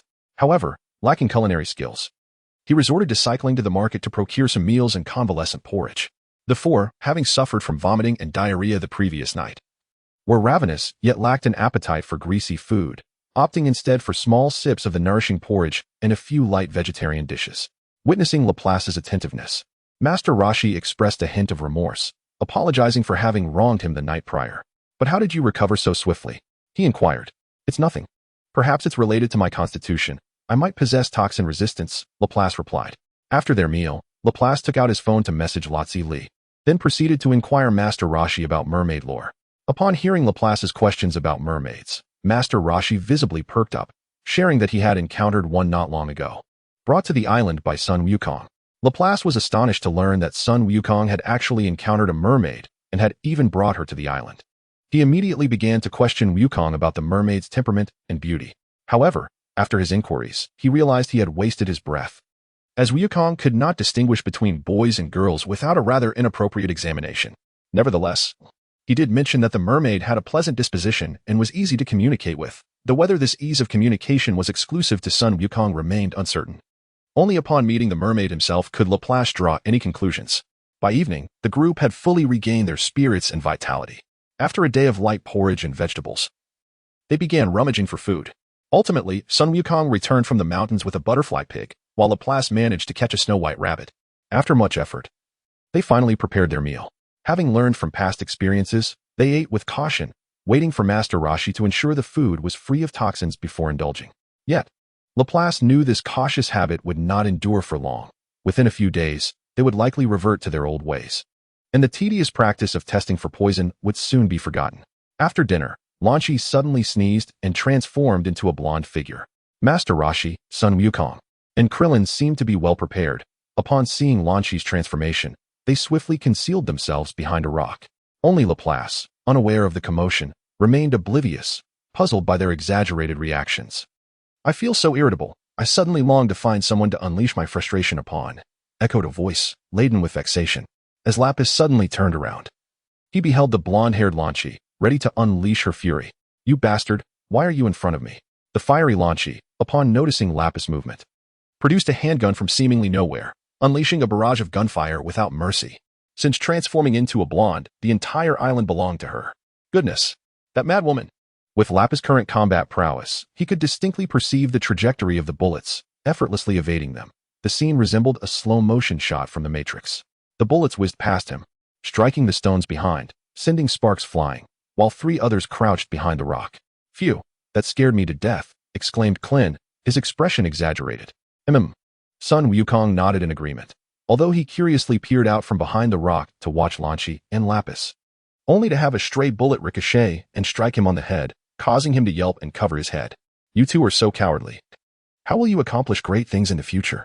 Master Roshi admonished his 2 disciples, conveniently omitting that he too was hiding among them. Enough, you madwoman. Lapis skillfully dodged the bullets, his movements evolving from clumsy to fluid, ultimately becoming as effortless as flowing water. Bastard. Launchi, increasingly agitated by Lapis evading her every attack, fired off a rapid succession of shots. Hey, Lapis grinned at her, all the while evading her bullets and closing the distance, swiftly positioning himself behind her, locking her arms in place. Bastard, let me go? The blonde Launchi struggled fiercely. You're not at all adorable like this, so fierce, Lapis remarked, playfully tugging at a strand of her golden hair and brushing it beneath her nose, provoking a sneeze that reverted her back to her blue-haired form. Upon witnessing her transformation, Lapis released her arms. Sorry, I sneezed again, Launchi apologized shyly. Seeing her revert, Master Roshi and his 2 disciples returned. You guys are so inconsiderate. Running off without calling for me. What a betrayal, Lapis complained. Haha, impressive skills, young man. Besides, you wouldn't get hurt anyway. Dodging or not, it doesn't matter. Master Roshi replied, unfazed by any awkwardness, while still praising him.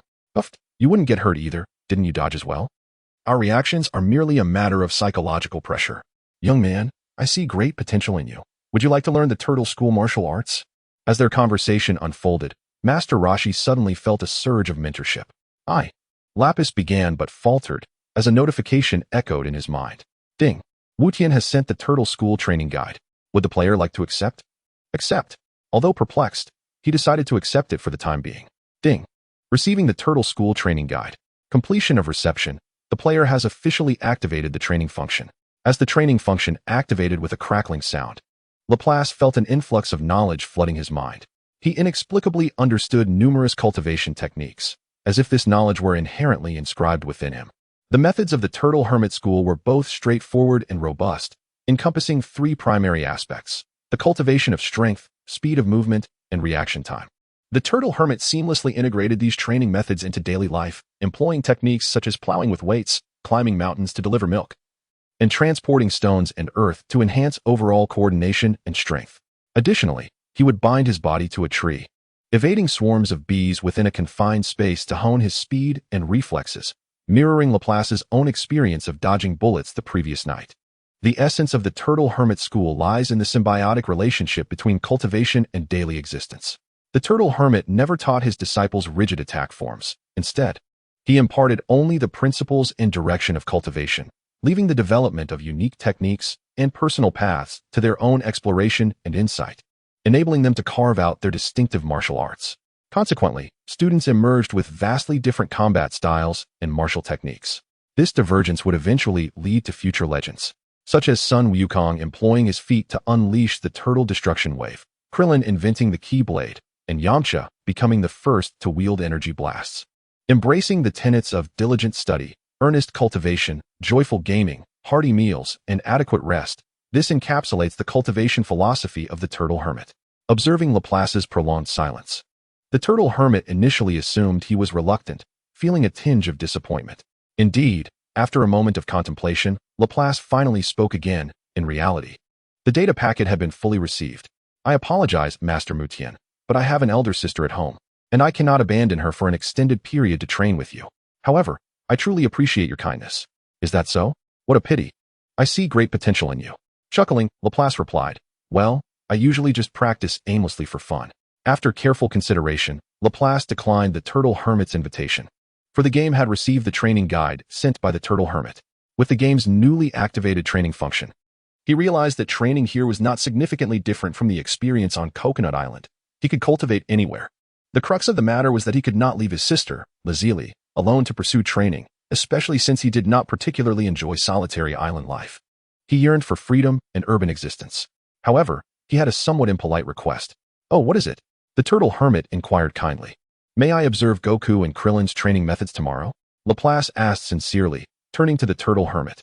He was aware that this might be considered impolite, as he had no intention of becoming a disciple yet sought to observe others' cultivation methods, a behavior often deemed as stealing techniques in television dramas. Although he had activated the training function, he had yet to explore its specific details. However, he was acutely aware that his cultivation was, as he had claimed, merely a product of aimless speculation and haphazard experimentation. He wished to observe the training of Sun Wukong and Krillin, seeking to draw comparisons and glean insights. Master Roshi frowned momentarily, contemplating before he nodded. "Very well, you may join them in their training tomorrow." After all, his own methods of cultivation were not shrouded in secrecy. Many villagers on the island were well aware of them, and Master Roshi was not particularly concerned. "Go ahead and watch. It is of little consequence." "Thank you immensely." Robbie's expressed his heartfelt gratitude. As night fell, Robbie's reclined on the sofa to sleep. The house comprised only 2 rooms. The upstairs room was allocated to Lanchi, while Master Roshi and his 3 disciples squeezed into the room on the ground floor. Only Sun Wukong occasionally dared to venture upstairs to pilfer a blanket from Lanchi, which left Master Roshi quite envious. Waking up to the sight of blue-haired Lanchi was manageable, but should it be the golden-haired Lanchi, it would be akin to a fierce battle. Fortunately, the weather on Coconut Island was milder than in the southern capital, allowing Robbie's to manage comfortably with just a blanket over him on the sofa. He activated the game interface and noticed that a new training feature had appeared alongside the player attributes panel, adding a companion to the otherwise solitary player page. Robbie's clicked on the training function, expecting something sophisticated and impressive. However, upon opening it, he was left utterly bewildered. A few cryptic characters left him gaping in astonishment. Player training function, evolvable, a series of garbled text, dazzling and chaotic, resembling a computer boot-up screen frozen in time, akin to an abstract QR code. "What the hell does this mean? This is exceedingly lackluster," Robbie's exclaimed. Was this player training feature hastily put together? He couldn't comprehend the string of nonsensical characters. "Damn it, it must be a bug," he cursed, dismissing it as pointless. Numbly, he returned to the familiar player attributes panel. It appeared much the same as before, with only slight variations in the skill section. Skills: 1. Reconnaissance. 2. Basic combat techniques of the Turtle School. Basic combat. As he recalled various fighting techniques, Robbie's found his mind flooded with an array of combat methods, as if he had practiced them 1,000 times. "Well, it seems I shall strike with greater force now." The following morning, Robbie's observed Sun Wukong and Krillin donning 20-kilogram turtle shells, while he himself equipped weighted leg and wrist guards, and then accompanied Master Roshi to deliver milk. Though it was termed milk delivery, it strictly prohibited the use of any transportation. They were to retrieve large boxes of milk from the warehouse and trek across mountains and valleys to deliver the milk to each household. Robbie's estimated that the route for this delivery alone was approximately 20 kilometers, and each of them was also carrying a box of milk, making the task undeniably arduous. After delivering the milk, the trio set out to cultivate the land with their bare hands, each employing a rapid, rhythmic motion akin to a plowing machine, swiftly tilling 5 acres apiece. Upon completing their toil, it was time for lunch.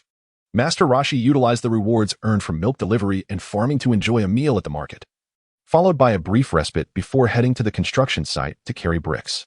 After the laborious brick moving, they transitioned to a training session focused on reaction speed, during which Lapis resolutely declined to participate, for he had plans to seek the mermaid the following day.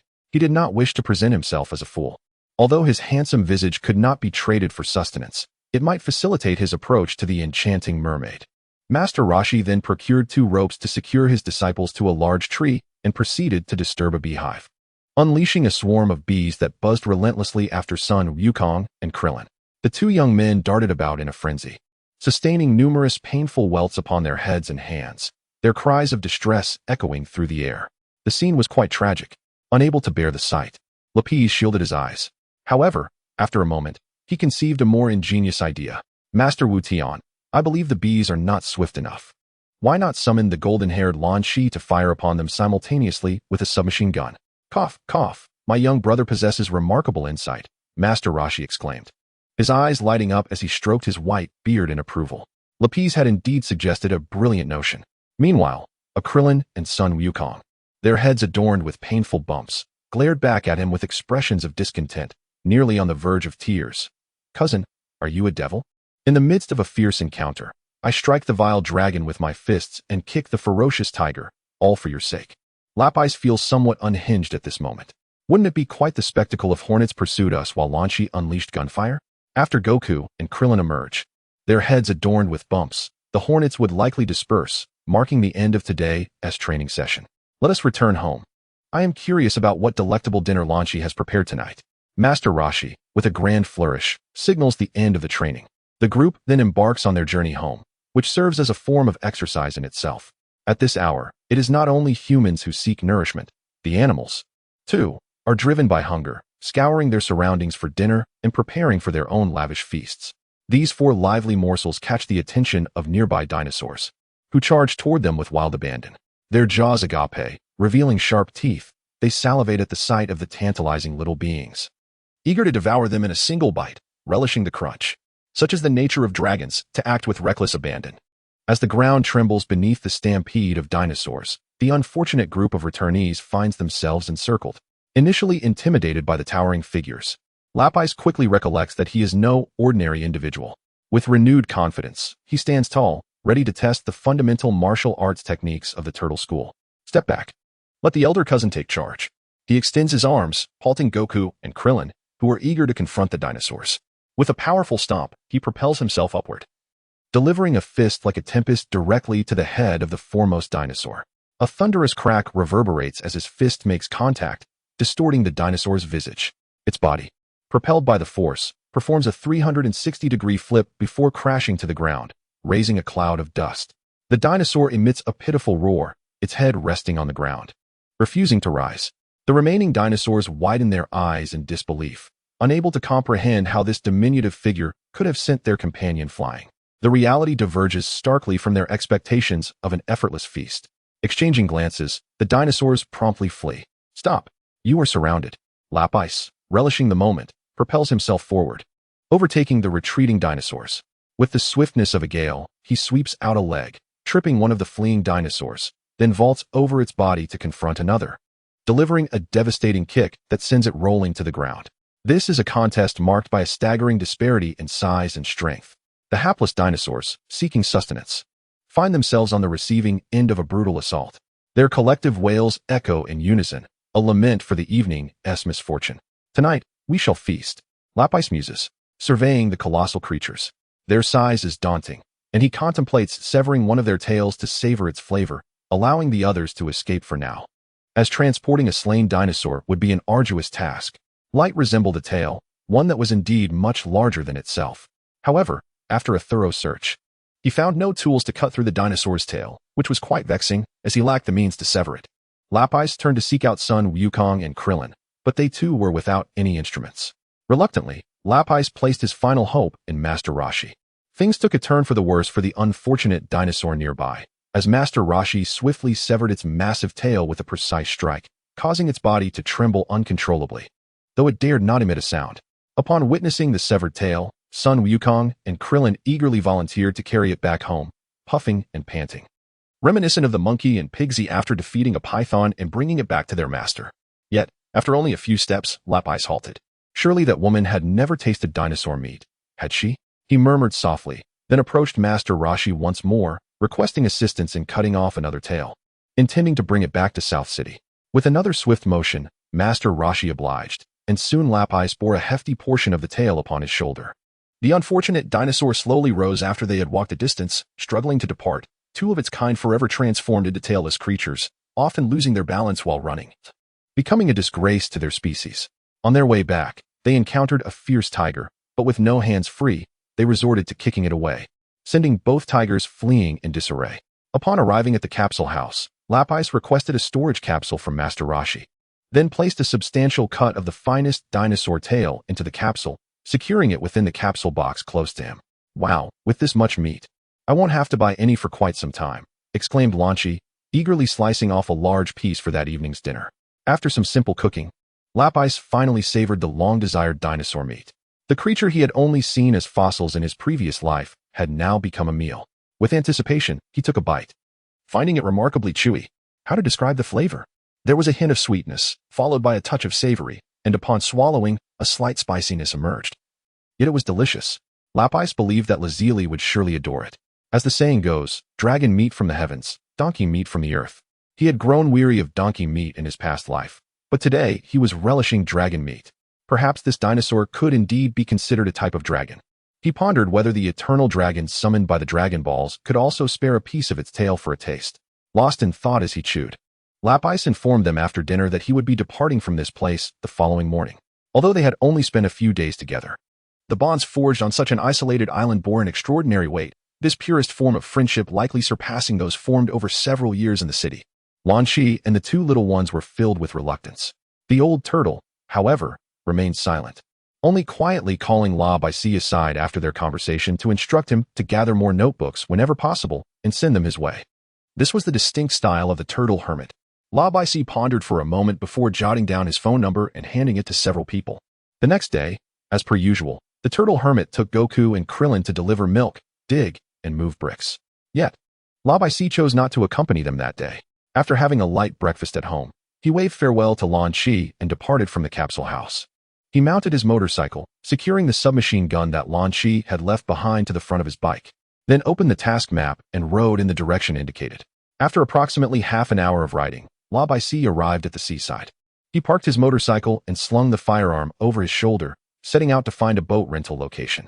However, wherever he went, passers-by cast him curious glances, instinctively moving away upon noticing the gun. He attempted to inquire about the boat rental, but found himself at a loss, frustrated. 018. Setting sail to see the mermaid, is it too much to ask for a modicum of trust between individuals? Why must there be such trepidation towards me? Just as Lapis was poised to remove the assault rifle from his waist to inquire about directions, he looked up and beheld the yacht rental center. Striding in with the rifle slung over his shoulder, the staff felt their hearts nearly shatter, mistaking him for a gun-wielding assailant and tumbling into the chairs behind them. Seeking refuge beneath the table, "I am here to rent a boat," Lapis declared. The staff member cautiously emerged, peering out but still hesitant to fully reveal himself. This employee was a balding middle-aged man whose Mediterranean hairstyle elicited a smirk from Lapis. Now, as he tentatively poked his head out, the shiny crown of his baldness was nearly too much for Lapis to contain his laughter. "Sir, are you out of your mind? Please come out. I truly wish to rent a boat." With great restraint, Lapis reiterated his intentions. After much hesitation, the balding man timidly rose. Fear etched across his face as he gazed at Lapis. "What type of boat would you like to rent?" At that moment, the other staff members seemed to have vanished, leaving only the balding man in the yacht rental center, which explained his palpable fear. "I merely wish to rent a small speedboat." Upon handing over a deposit of 20,000, Lapis received a capsule for the speedboat. The rental was time-based, for the small speedboat Lapis had chosen. The fee was $500 per hour. "This task only offers me a reward of $50, yet renting a speedboat for an hour costs $500, such a deficit. If there were an option to report this, I would not hesitate to do so." Lapis grumbled as he took the capsule and made his way to the shore, where he released the speedboat from the capsule onto the sand. This small speedboat was neither too large nor too small for an ordinary person. Pushing it from the beach into the water would be quite a task, requiring the assistance of one or two individuals. As Lapis set the speedboat on the sand, a staff member approached, intending to help push it into the sea, but hesitated upon noticing the rifle at Lapis's side. During his moment of indecision, he watched as Lapis effortlessly lifted the speedboat and, with a swift motion akin to tossing a message in a bottle, hurled it into the water, splashing waves everywhere. The explosion of water mirrored the intensity of his emotions. He had never imagined encountering someone with such remarkable strength.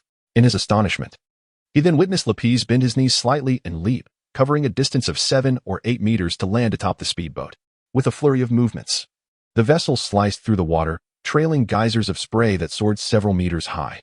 The staff member rubbed his eyes, nearly convinced that fatigue had caused him to see things amiss, yet the splashes on the water's surface confirmed the extraordinary reality. In his previous life, Lapis had piloted speedboats a few times, and now, operating this foolproof model came as second nature.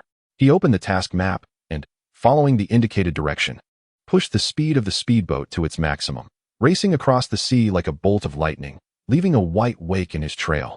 Reveling in the exhilaration brought by such velocity, a man must embody speed. Yet, there lies a caveat: one must not be too swift, for excessive haste invites scorn from others. In any case, aside from this limitation, all else must be sufficiently fast to provide thrill.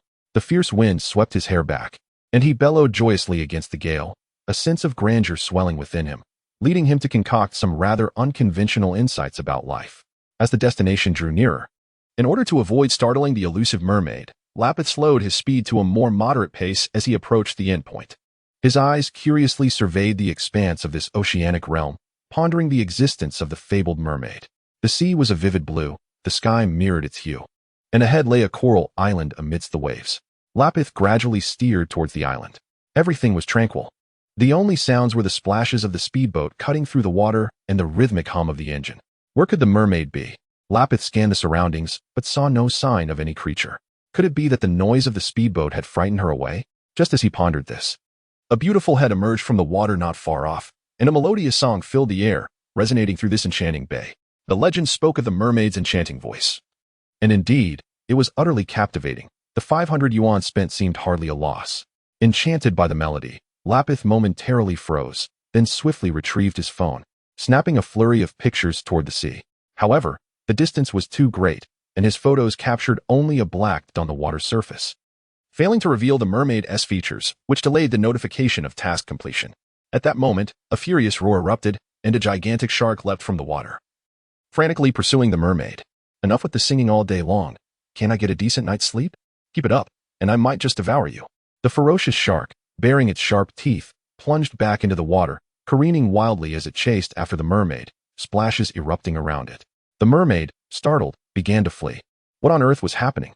Lapis stared in bewilderment at the unfolding chaos. Wasn't he there free music to enjoy?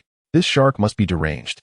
However, this seemed like a splendid opportunity to coax the mermaid closer for a better photograph. Hey, mermaid lady, come this way. Lapis waved his arms excitedly. To his surprise, the mermaid, hearing his call, indeed broke through the water's surface and swam towards him, while the enormous shark remained undeterred by the presence of a human, continuing its relentless pursuit of the mermaid. Lapis turned the boat's bow to meet her. You troublesome shark, doesn't the mermaid sing beautifully? Why disrupt her performance? He chuckled. Humans, you know nothing. Try listening to that every day, and you'd be utterly exhausted. The shark thrashed violently in the water, waves crashing relentlessly, its mouth moving as if engaged in fervent discourse. The mermaid swiftly swam to the side of the speedboat, with the enormous shark close behind. Brother shark, look at her. She is so enchanting. Do you truly intend to devour her? Of course, if she weren't so charming, I wouldn't bother. The shark showed no intent to spare Lapis, opening its jaws wide, ready to bite, as if aiming to shatter both Lapis and his boat. You have a point, but I cannot allow you to hinder my mission, Lapis declared, then delivered a powerful punch towards the charging shark. Bang! The shark, leaping from the water, was sent spiraling back into the depths, creating a magnificent splash that soared several meters high. The speedboat, jolted by the tremendous recoil, was pushed back a considerable distance. The shark, now weakened, surfaced but dared not charge again. After casting a few glances at Lapis, it hesitated and silently retreated into the depths, vanishing in a hurry. The mermaid, hiding behind the speedboat, gazed in astonishment at this seemingly ordinary human who had driven away the formidable shark, and quickly expressed her gratitude. Thank you for saving me. With the shark gone, Lapis finally turned to appraise the startled mermaid. Her naturally curly, chestnut hair cascaded gracefully over her shoulders, framing an oval face with exquisitely delicate features, embodying the quintessential image of a European beauty. Her alabaster shoulders emerged above the water's surface, radiating stunning allure. However, the area beneath her collarbone remained submerged, obscured from Lapis' view, prompting him to invite her onto the boat for a heart-to-heart conversation, perhaps even to learn a thing or two about photography from Teacher Chun. How is it that your hair remains dry in the water? Would you come aboard for a chat? We mermaids possess magic that keeps our hair dry even in water. But, may I refrain from boarding? Why not? Are you not wearing any clothing? Hurry up and come aboard. The water is quite chilly. In 2019, the infatuated selfie-taking mermaid, Miss Mermaid, piqued the curiosity of Lapis, who was genuinely eager to behold her beauty. Driven by this intrigue, he persistently coaxed the mermaid to board his vessel. He was particularly curious whether this real-life mermaid resembled the enchanting figure depicted in Stephen Chow's film The Mermaid, or if there were notable differences. Thus far, the notion of a fish-head human form had been dismissed. Under Lapis' earnest persuasion, the enchanting mermaid eventually graced the deck of the ship. The moment she stepped aboard, Lapis was entranced, for the mermaid's voluptuous upper body was adorned with 2 scallop shells, creating a mesmerizing sight. Her radiant, fair skin glimmered like the ocean's waves, captivating his gaze. He believed that had Master Roshi been present, he would have surely succumbed to weakness and fallen into the sea. With a curvaceous figure and a slender waist, the mermaid's lower half was adorned with a striking sapphire blue fish tail, playfully swaying behind her. It was unclear how her scales differed from those of ordinary fish, as each scale sparkled like sapphires, dazzling to behold. Lapis' unabashed scrutiny rendered the mermaid trembling. She was uncertain of his intentions, perplexed by his lewd gaze. Given his recent battle with the great shark, the mermaid surmised that her chances of escape were slim. She could neither flee nor hide. Destined to be ensnared by this man. A sense of despair washed over her. Meanwhile, Lapis pondered a profound hypothetical, if stranded on a deserted island. Would he prefer the upper or lower half of the mermaid to accompany him? He concluded that he would undoubtedly choose her upper half, as it was undeniably pleasing to the eye. Dear mermaid, do not be alarmed. I am not a villain. I merely wish to capture a few photographs of you for keepsake, he reassured her, noting her tremors. I truly feel faint. Observing her fearful expression, he endeavored to present his most amiable demeanor, clearly stating his intent to take a few pictures to fulfill his task. Just photographs, nothing more, he affirmed. Lapis nodded, then produced his phone, showing it to the mermaid, urging her to trust his words. After examining the device and Lapis himself, she reluctantly acquiesced, realizing she had little choice. Seeing her consent, Lapis raised his phone, aiming it at the stunning mermaid.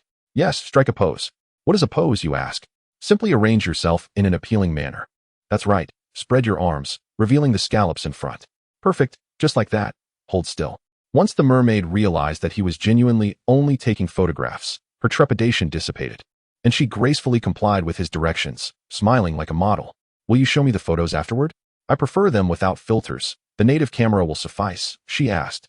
Her fears allayed as she requested to see the images he had captured. Lapis stared in astonishment at the mermaid, whose expression changed with remarkable speed. He handed her his phone, urging her to see for herself, while specifically cautioning her against dropping it into the sea. To be frank, Lapis was not particularly adept at photography. His skills were akin to those of a stereotypical boyfriend, producing images that were either poorly lit or featured squinting eyes. In his previous life, he had often faced ridicule from his female peers for this. As expected, the mermaid glanced at the phone and expressed dissatisfaction. Look, you've made one of my eyes appear larger than the other. And this one, only half my head is in it. Do you even know how to take a photo? Was her transition between emotions so seamless? Had she completely forgotten her earlier trembling? And what was with that silly expression? Was she truly so carefree? Lapis decided to ignore her and let her indulge in taking selfies. Ding. Congratulations, player. You have completed a daily task and received a reward. Combat Power 1, Wealth 50. Amidst the mermaid's incessant clicking, Lapis heard the notification signaling the completion of his daily task. He opened the game panel to review his status. Player, Lapis, age, 16 years, combat power, 36 points, skills, 1, reconnaissance, 2, basic turtle hermit fighting techniques. Wealth, 94, 650 yuan. Deposit, withdraw. Main quest, none. Side quests, none. Daily quests, none. Shop, not activated, can be activated upon reaching 500 combat power. Buffs, 1. Immune to all poison since the training feature had been unlocked yesterday. Lapis had spent the day training under Master Roshi, gaining an additional 2 combat power, bringing his total to 36 points. Although he did not comprehend the abstract QR code associated with the training feature, the tangible increase in combat power was undeniable. Thus, his avenues for gaining strength had expanded beyond mere quests. Training also contributed to his growth. The mermaid was relentless in her selfie-taking, switching angles, and snapping away without pause. It was only after half an hour that she reluctantly returned the phone to Lapis. Upon returning it, she inquired, "Could you send me those photos?" "Do you have a phone?" Lapis asked, somewhat surprised. "Not at the moment," the mermaid replied, shaking her head. "Indeed. There seems to be no place on you to conceal a phone. However, I am quite curious that you know how to use one," Lapis remarked. "I have a phone at home," she stated. "Under the sea?" "Yes, deep beneath the waves. But I must swim to the shore to use it since there's no signal down there." "What brand is your phone? Aren't you worried about it getting wet?" "I'd like to buy one," he asked. "Not at all. I can use magic," she replied. "Then why fear that clumsy shark? These are merely trivial spells, such as the ability to dry one's hair in water or manipulate the flow of currents, auxiliary magic, if you will." As the mermaid, Yui, spoke, she dipped her delicate hand into the water, and Lapis observed a miniature whirlpool forming around her hand, gently swirling beside the boat. However, its power was rather pitiful. merely able to redirect the flow of water. All right, here's your phone. You can send it yourself, Lapis said, returning the device to her, disinterested in dealing with such trifling matters. With an inquisitive gaze, Lapis focused on Yui, activating his detection skill, and words materialized above her head. It turned out her name was Yui. He reached out to open her attribute panel.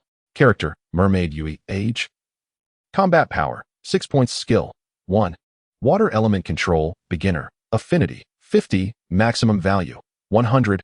Lapis looked at the mermaid, fervently engrossed in her phone, puzzled by how she had suddenly amassed 50 points of affinity.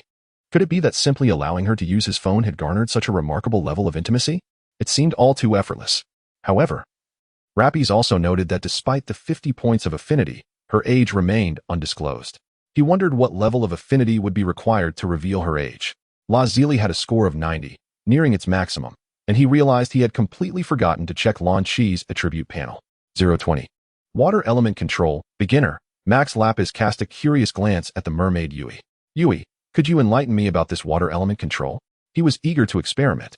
The last time, he had acquired the martial arts knowledge of the turtle hermit simply because the master had offered to teach him. Now, he wondered if this seemingly ditzy mermaid could impart to him a new skill, allowing him to absorb a similar information package. Huh, how do you know my name? The mermaid was taken aback, certain she had never mentioned it. You just said it yourself. Did I? The mermaid rolled her eyes and then shook her head. You did. Indeed. Now, would you kindly explain this water element control to me? Lapis insisted, his expression resolute. Well, I suppose I can. But this is a talent unique to our merfolk. You might not be able to master it. It begins with, and then, the slightly airhead mermaid, perhaps caught off guard by the sudden intimacy, began to elaborate on her skill, water element control. Ding. The ditzy mermaid Yui has sent you the information package, water element control, beginner. Would you like to accept it? Goodness, even the system hastily granted her a title. Accept. Ding. Receiving the information package, water element control, beginner, water element control, beginner, package reception complete. As the game system's notification chimed, a stream of information surged into Lapis's mind. And suddenly, he felt the vast ocean beneath him become enchanting. Even the clumsy mermaid appeared more charming than before. He spread his fingers towards the sea, and suddenly, splashes erupted from the surface, transforming into exquisite blossoms that bloomed upon the water. Then, crystalline dolphins leaped from the depths, frolicking around the water sprays, engaging in playful antics. The mermaid, who had been enthusiastically explaining water element control, was now dumbfounded. This was utterly outrageous. I haven't finished explaining yet. And you're already performing better than I can. Should I even continue? The mermaid was now in a quandary. No more explanations, no more. You're making me upset. The mermaid pouted, her silence signaling her irritation. She herself could not control the water in such a manner. It was simply preposterous. From now on, I won't need to wash my clothes by hand, and after washing my hair, I won't need a hairdryer anymore. Ha! Lapis erupted into laughter. Such aspirations could only be described as refreshingly down-to-earth. No other adjective seemed fitting. Perhaps he could transform water directly into ice? Lapis reached out, and a stream of water shot toward him, coalescing into a sphere in his palm, gradually taking on an icy form, exuding a chilling aura. Here it goes, snowball cannon. With his hand held straight, he firmly grasped the rounded ice sphere and hurled it into the sea, giving it a delightfully absurd name.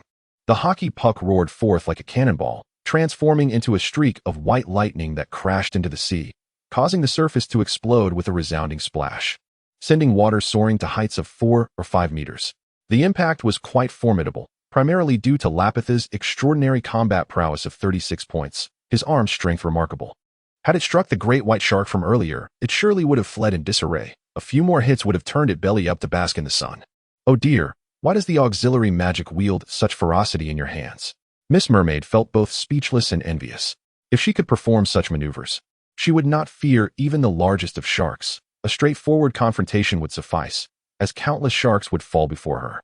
Upon receiving the skill information package for Water Element Control, Beginner, Lapis's proficiency surged to the max level. Do you need assistance in dealing with that great shark? He inquired. Glancing at Yui, she tilted her head in contemplation and shook it, saying, Never mind, although that creature is quite fierce, it does not truly wish to harm me. It merely disrupts my singing, and I have grown accustomed to it. I see. Perhaps that creature has taken a liking to you. In my youth, I often bullied the girls I fancied, though your physique does not quite match its. Bah, who would be interested in that silly shark? Your thought process is rather peculiar. Very well then, I shall take my leave. Should that great shark trouble you again, feel free to text me. I shall come by and turn it into dried shark meat, no doubt. Hey, wait a moment. What is it? Lapis looked at her curiously. Miss Mermaid retrieved a pearl from the shell at her chest and presented it to him. This is a pearl I found on the ocean floor, a gift for you. Lapis accepted the beautifully sized pearl, feeling its warmth. Could this be the legendary fresh pearl, still imbued with heat? A pearl of such size. Does it not cause you discomfort to keep it there?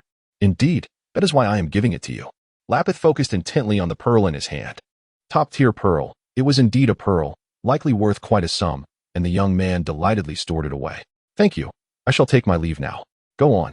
I am not stopping you. You fool, get off the boat. Do you want me to pull you back? Oh, only then did the daft mermaid realize. Leaping into the water with a splash, and moments later, her head surfaced. What is your name? Lapis. Lapnos. What a strange name. Get lost.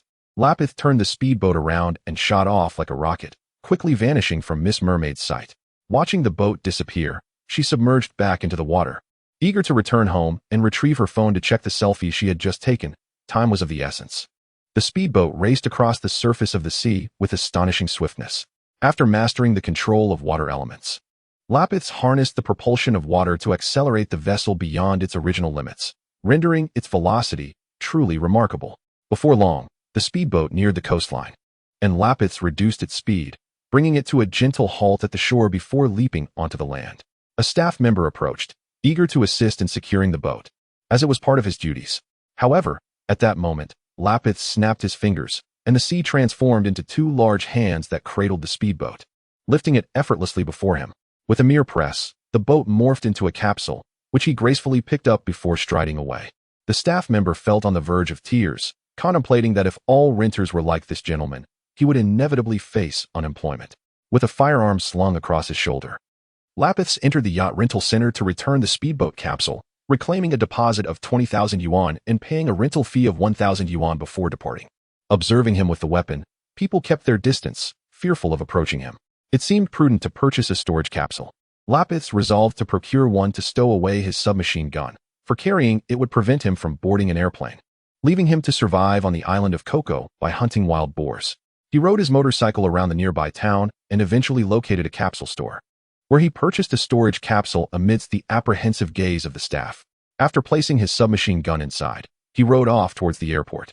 Arriving safely, he spent 2,999 yuan on a return flight ticket and settled in the waiting lounge for his departure.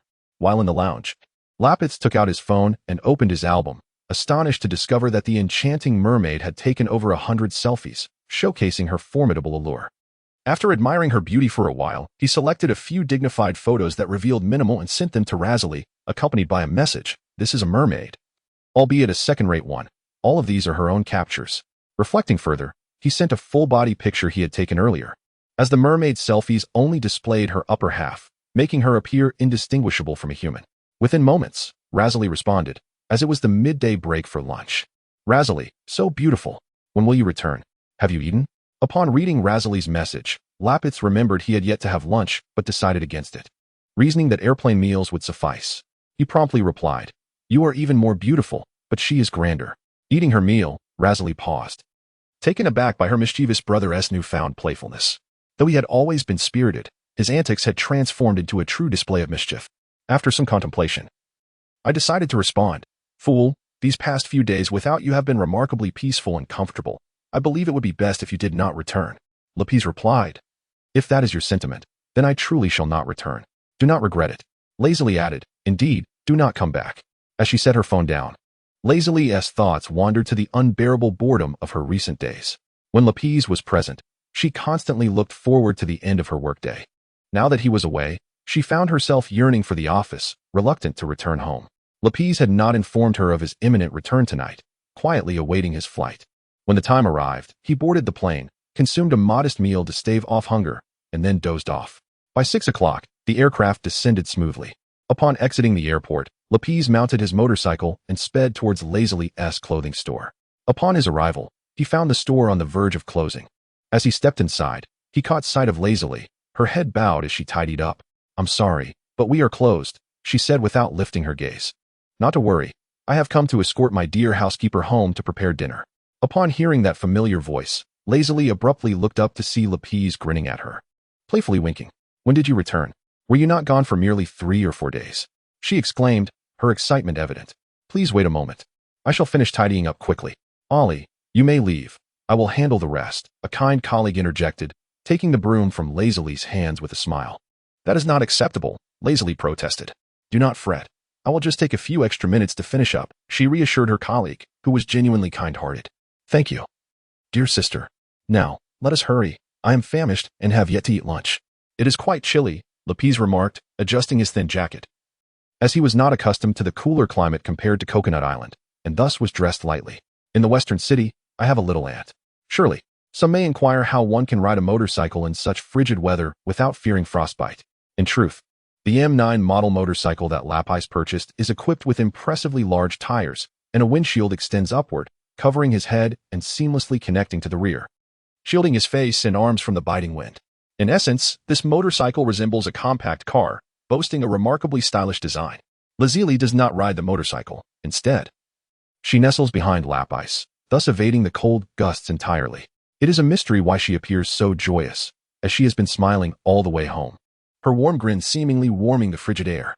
Their household still possesses a reserve of food, so the pair opted not to visit the market for ingredients, heading straight home.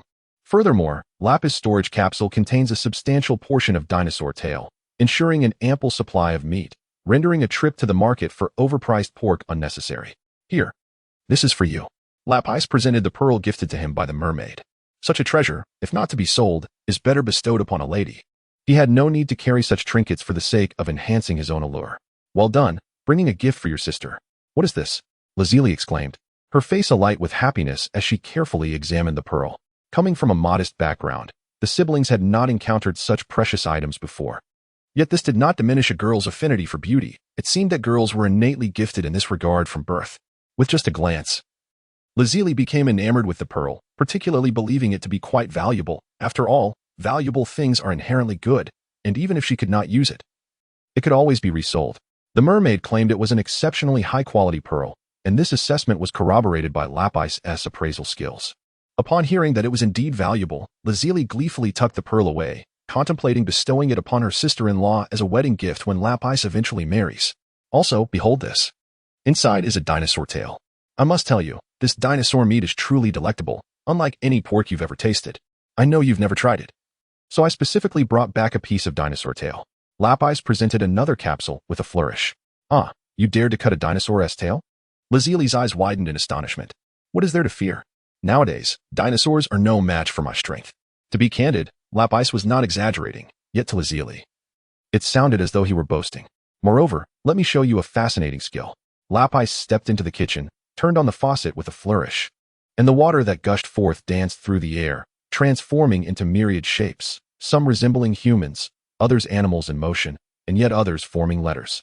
Lazili stared in astonishment at the peculiar transformation, initially believing she was caught in a dream. She pinched her cheek forcefully, letting out a cry of surprise. Oh, but that is not all. The young boy in the kitchen snapped his fingers, and the faucet burst forth, swirling around the house before obediently returning to the bathroom, flowing down the drain. As the water danced about, it swept away every speck of dust, impurity, and filth within the house, leaving it immaculate, devoid of any flaw. This was the mastery of water element control that Lapis possessed. His command over the water element was nothing short of perfection. Even his mentor could hardly have imagined the fanciful feats Lapis would achieve after mastering it. At this moment, with a mere snap of his fingers, the surrounding water elements immediately heeded his call, transforming into mist and water molecules that glided over his skin and clothing, rendering them pristine. However, during this process, Lapis felt an odd sensation on his skin, akin to ants crawling upon it. He attributed this to his still developing finesse in controlling the water element. How did you accomplish that? Lazili asked, rubbing her reddened cheek in bewilderment. It's just something I learned recently. Impressive, isn't it? Lapis replied, brimming with pride. Observing her brother's triumphant demeanor, Lazili found herself at a loss for words to articulate her feelings. After a moment of contemplation, her eyes lit up, and she exclaimed, So, does this mean you'll handle the laundry and dishes from now on? Lapis was momentarily taken aback. He hadn't anticipated that his sister would so readily accept this new reality and immediately assign him chores, seamlessly integrating his ability into their daily lives. Perhaps even more pragmatically than he himself. Well, I suppose that's feasible. In winter, when the water is cold, you certainly won't have to do the laundry. But do you need help with bathing? Go away. Nevertheless, it was indeed Lapis who took over the task of washing the vegetables. His method, both efficient and hygienic, was a choice only a fool would forego in favor of manual washing. Lazili retrieved a piece of dinosaur meat and meticulously prepared it. Soon, dinner was ready, and the siblings shared stories about their recent experiences over the meal. However, it was primarily Lapis who spoke, while Lazili listened intently, with her chin resting on her hands. She quietly absorbed his tales, smiling at the amusing parts and clenching her fists during the tense moments, as if she were living through them herself. She could hardly believe the thrilling and perilous events that had unfolded during Lapis's absence, igniting a deeper curiosity about the outside world within her. After recounting his adventures, Lapis suddenly became serious and said, "Let me teach you how to cultivate your strength." This was a decision he had carefully contemplated. Lazili could not remain weak indefinitely. There would be times when he would not be by her side, and if she could grow even slightly stronger, he would feel a sense of reassurance. Is that really possible? Can I do it? Lazili asked, pointing to herself. Yes, it is possible, but it will be quite challenging. Lapis has now acquired the Turtle School's training guide, and no longer feels like a blind man groping in the dark regarding his cultivation journey. He wishes to bring Lazuli along on this path of self-improvement, aspiring to transcend the confines of ordinary existence. As for what lies ahead, whether he can aspire to the heights of figures like Sun Wukong, that is a matter for another day. For now, he must focus on the present, for that is of paramount importance. While he vocally declares his defiance against fate, he knows that it is essential to remain grounded, and the first step toward transformation begins with cultivation. Lapis cannot guarantee that he will become immensely powerful through training, but strengthening his body is undoubtedly a tangible benefit. There is no downside to it. He suddenly finds himself eagerly anticipating the day when Lazuli can fend off her tormentors with her own strength.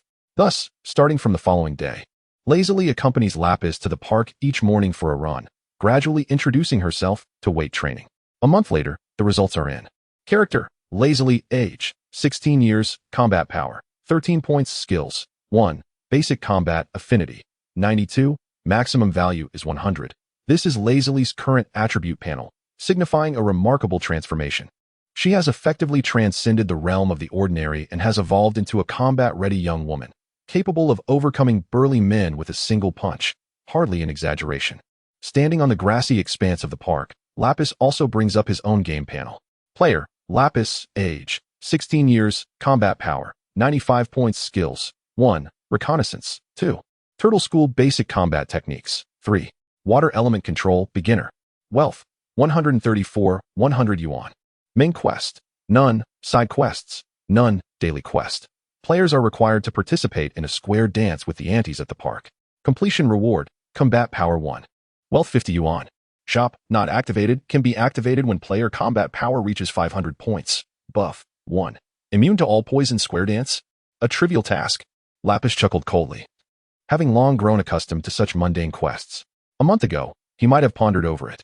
But now he merely smirks and begins to search for a group of square dancing aunties. What are you looking for? Lazuli inquires, noticing his wandering gaze. I'm looking for the square dance aunties. Huh, have you lost your mind again? You were doing pole dancing a few days ago, and now you're off to do some square dance? Lazuli responds, bemused. Sister, I don't want to either. It's this ridiculous game system that has left me helpless. What can I do? Lapis almost feels tears welling up in his eyes. He can only silently endure his sister's skepticism, behaving like a youth possessed by fervor.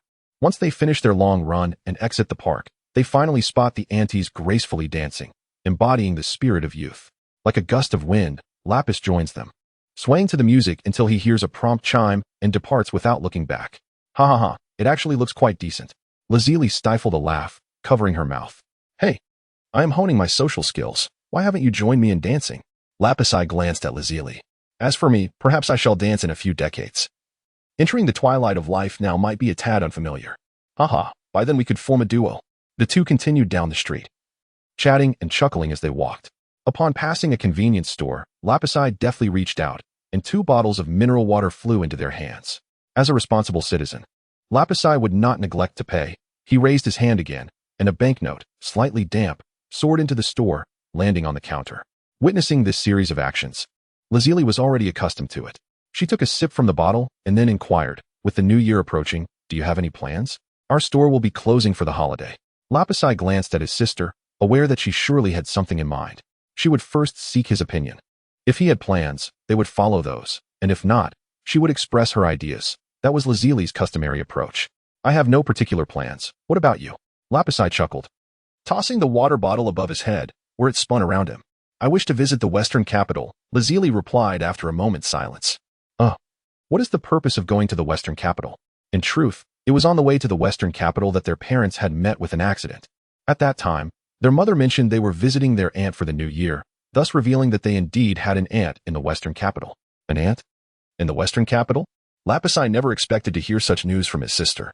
The main quest has arrived. It has truly arrived. Do we still have relatives in the West City? Lapis is uncertain whether his previous self was aware of this matter, but the current him is entirely oblivious. Do you have your aunt's contact information? How shall we find her? This question holds greater significance. No, but there is an old photograph of my mother and aunt from their youth. As Lapis listened, he felt somewhat dazed. Just one photograph. How could one possibly find such a person in the vast West City? Should they resort to publishing a missing person notice? Such an endeavor would be akin to searching for a needle in a haystack. When we return home, please show me the photograph, Lapis pondered as he walked. Then nodded. Since Lazili wishes to locate her aunt, he shall assist her. After all, she is likely their only family in this world. If they can find her, that would be splendid. If they cannot, no, it is impossible that they would fail to find her. At worst, he could visit the Universal Capsule Corporation and borrow Bulma's Dragon Radar to collect the Dragon Balls and seek the assistance of Shinron. This matter poses no challenge to him. Seeing the hopeful glimmer in Lazili's eyes, Lapis could not bear to shatter her dream of finding her family. This world is bustling with life. Yet Lapis feels an overwhelming loneliness. To what extent? At times, he feels so isolated that he believes only he and Lazili exist in this world, while the rest are mere NPCs in a game. Therefore, since Lazili wishes to pursue this endeavor, he will do his utmost to assist her in realizing it. Upon returning home, Lazili rushed into her room and emerged with a somewhat faded photograph, which she handed to Lapis. He took the photograph and gazed at it for a considerable time before finally breaking the silence. Sister, am I a child that was given away as a free gift with a phone recharge? What? Why do you say that? Lapis pointed to the photograph, then looked at Lazili with a perplexed expression. Look, mother, aunt, and you all have golden hair. Why do I have black hair? My father has black hair. Is that so? Does hair color follow a pattern of inheritance through males only? Lapis scratched his head, wearing a bewildered expression. You're just spouting nonsense I can't comprehend. Look at the photograph. What can be done? Lazili retorted. Mother and aunt are both stunning beauties. It's no wonder they gave birth to a little beauty like you, and to a handsome lad like me. The genetics in this family are truly remarkable, Lapis babbled, nodding incessantly. Lazili playfully smacked his head. Ahem. Returning to the topic at hand, do you know your aunt's name? Chibamari, I believe that is her name. I heard mother mention it before. Chibamari. Do you think it's possible that our aunt married a super wealthy man and from then on, everyone referred to her as Mrs. XX, never mentioning her name again? You mean that even if we know her name, she may no longer use it, making her even harder to locate, correct? Lazili furrowed her brow. This scenario was certainly not favorable for them. No, what I meant is that I somewhat recognize my aunt's photograph. She strongly resembles Mrs. Brief from the Universal Capsule Company. You are familiar with the Universal Capsule Company, are you not? Ah, surely not. The Universal Capsule Company is not the wealthiest enterprise on Earth, is it? How could we possibly have relatives as impoverished as us? Lazili's eyes widened. This plot resembled those from television dramas and novels, and she was not inclined to believe it. I am merely speculating. If it were true, then perhaps we would no longer need to spend money on capsules in the future. Just thinking about it is quite delightful. Lapis, their wealth is theirs, and ours is ours. Even if my aunt were truly Mrs. Brief, we would still have to pay for the capsules, Lazili stated solemnly. Lapis looked at his sister in astonishment. He had just discovered that she was a person of such noble character. Very well, let us first inquire at the capsule company. Yet, can we simply stroll into such a large enterprise as the Universal Capsule Company? You might be overlooking a detail. We are no longer ordinary individuals. I do not feel any different. Are we not still ordinary people? Lazili had yet to realize her newfound strength. A few days later, the clothing store indeed closed for the holiday. The siblings began preparing for the new year, indulging in a shopping spree at the market, acquiring new clothes, various snacks, and ingredients. Lapis even purchased a sheet of red paper, and Lazili curiously observed as he cut it into several strips, wielding a brush of unknown origin to scribble on them. Lazili could not comprehend the characters he was writing. It was a script she had never encountered before, prompting her to inquire, "What are you doing? Crafting a talisman? This is a couplet," Lapis replied, his enthusiasm palpable as he affixed 2 strips, akin to his scribbles, on either side of the doorframe, and a shorter one above the door. After completing his task, Lapis stood outside with his hands on his hips, admiring his creation, while Lazili rested her chin on her hands, watching him in amusement. The first line read, "Confront the heavens, confront the earth, confront the air." The second line, "Hunt immortals, hunt deities, hunt angels." The horizontal inscription, "Live life anew." "There we go. This is the New Year's slogan," Lapis proclaimed confidently, then shook his head as he entered the house. With a snap of his fingers, water surged from the kitchen, cascading throughout the home as if completing a thorough cleaning. In the days that followed, the town was blanketed in a pristine layer of snow, transforming the world into a white wonderland. While it was warm indoors, stepping outside left their ears numb with cold. Lapis built a mound of snow downstairs, inserting 2 twigs to declare it a snowman, which earned him a long look of disdain from Lazili. Today marked the transition from the old year to the new, and given the biting cold outside, the streets were nearly deserted. After the siblings finished building their snowman, they returned home to begin preparing dinner. Since it was the Lunar New Year, they decided to treat themselves, making their meal far more lavish than usual, thus creating a sense of occasion. After a long day of preparation, they laid out a grand feast on the table consisting of 8 dishes and a soup, which could easily be deemed the most sumptuous dinner they had enjoyed in years. During dinner, Lapis even procured a bottle of wine, uncorking it to pour a glass for Lazili. However, after taking a tiny sip, Lazili refused to touch it again, declaring that the wine was utterly dreadful, bitter, and harsh to the throat. She remarked that Lapis must be engaging in self-torture by drinking it, as it was far inferior to the juice she was holding. Lapis laughed heartily, clinking his wine glass against his sister's juice cup before downing the contents in one go. "Here's a big red envelope for you," Lapis announced, having prepared a red envelope containing 10,000 yuan, which he handed over to Lazili. She stared at her brother in surprise, unsure of this new custom, as she had never encountered such a practice during previous New Year celebrations.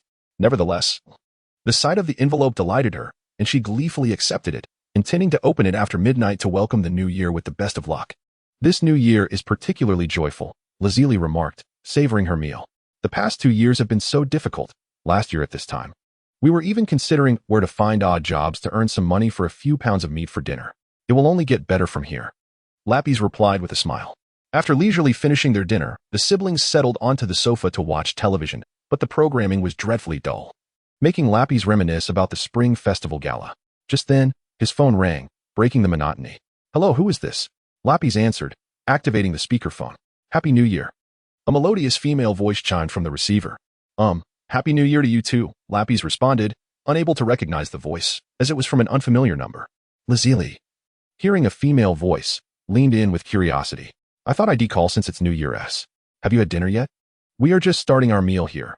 Wukong and Krillin are eating a lot, and Master Wutian seems a bit tipsy," the warm voice continued. "Oh, I remember now." Lapis realized that Launchie's voice. "Launchie, Happy New Year. Happy New Year. It's been so long since we've been in touch. I thought you all had forgotten about me, huh?" Lapis laughed, then leaned closer to Lazili and whispered, "The girl I mentioned last time who sneezes and undergoes a personality transformation. We didn't have a phone until yesterday afternoon when I bought this one in town, so I could only call you now. Oh, Wukong has something to say to you," Launchie explained, passing the phone to Wukong. As she concluded her speech, the voice of Wukong resonated over the phone. "Cousin, Grandpa Turtle Sage mentioned that the World Martial Arts Tournament will be held next month near your residence. You will be attending, right?" Indeed, cousin. Last time you mentioned your home is close to South City. Teacher Wutian said the tournament will take place on Papaya Island, which is nearby. You must go."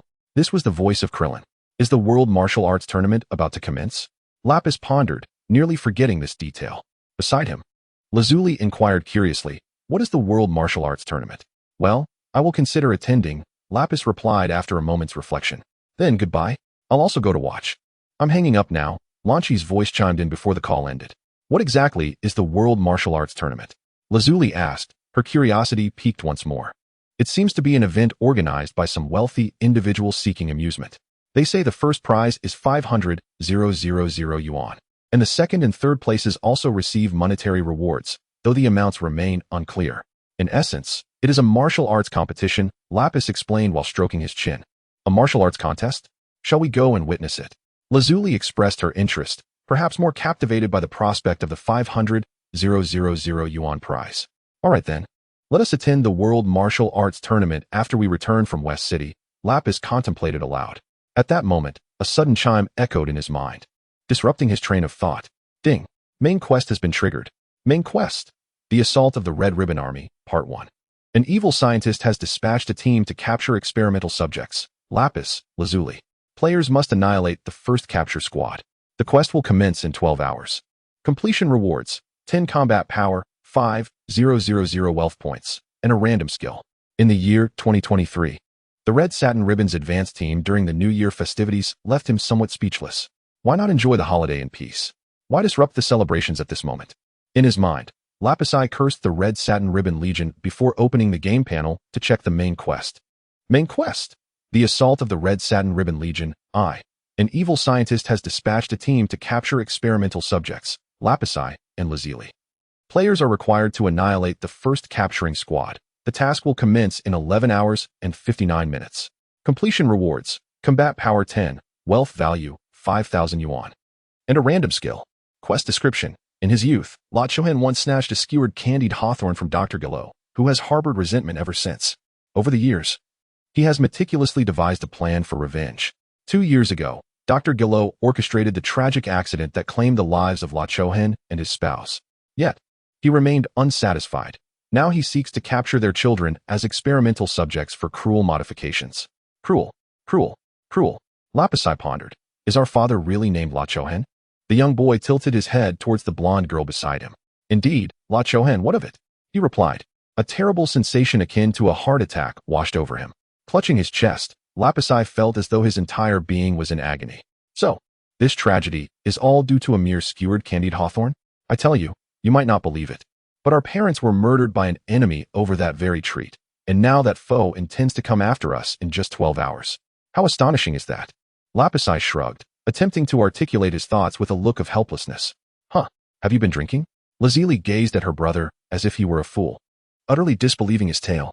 It's perfectly normal for you not to believe me now. Nonetheless, the truth will unfold tomorrow. What troubles me more is how to deal with the bodies of those intruders. Checking the time on his phone, Lapis noted that it was now 7:30 p.m., indicating that the capturing team would likely appear around 7:30 a.m. the following morning. Those individuals, instead of enjoying their holiday, were laboring to apprehend others, a rather taxing endeavor. However, weren't they being a tad audacious? To attempt such an act in broad daylight, completely disregarding the potential disturbance to the neighbors? Stay at home.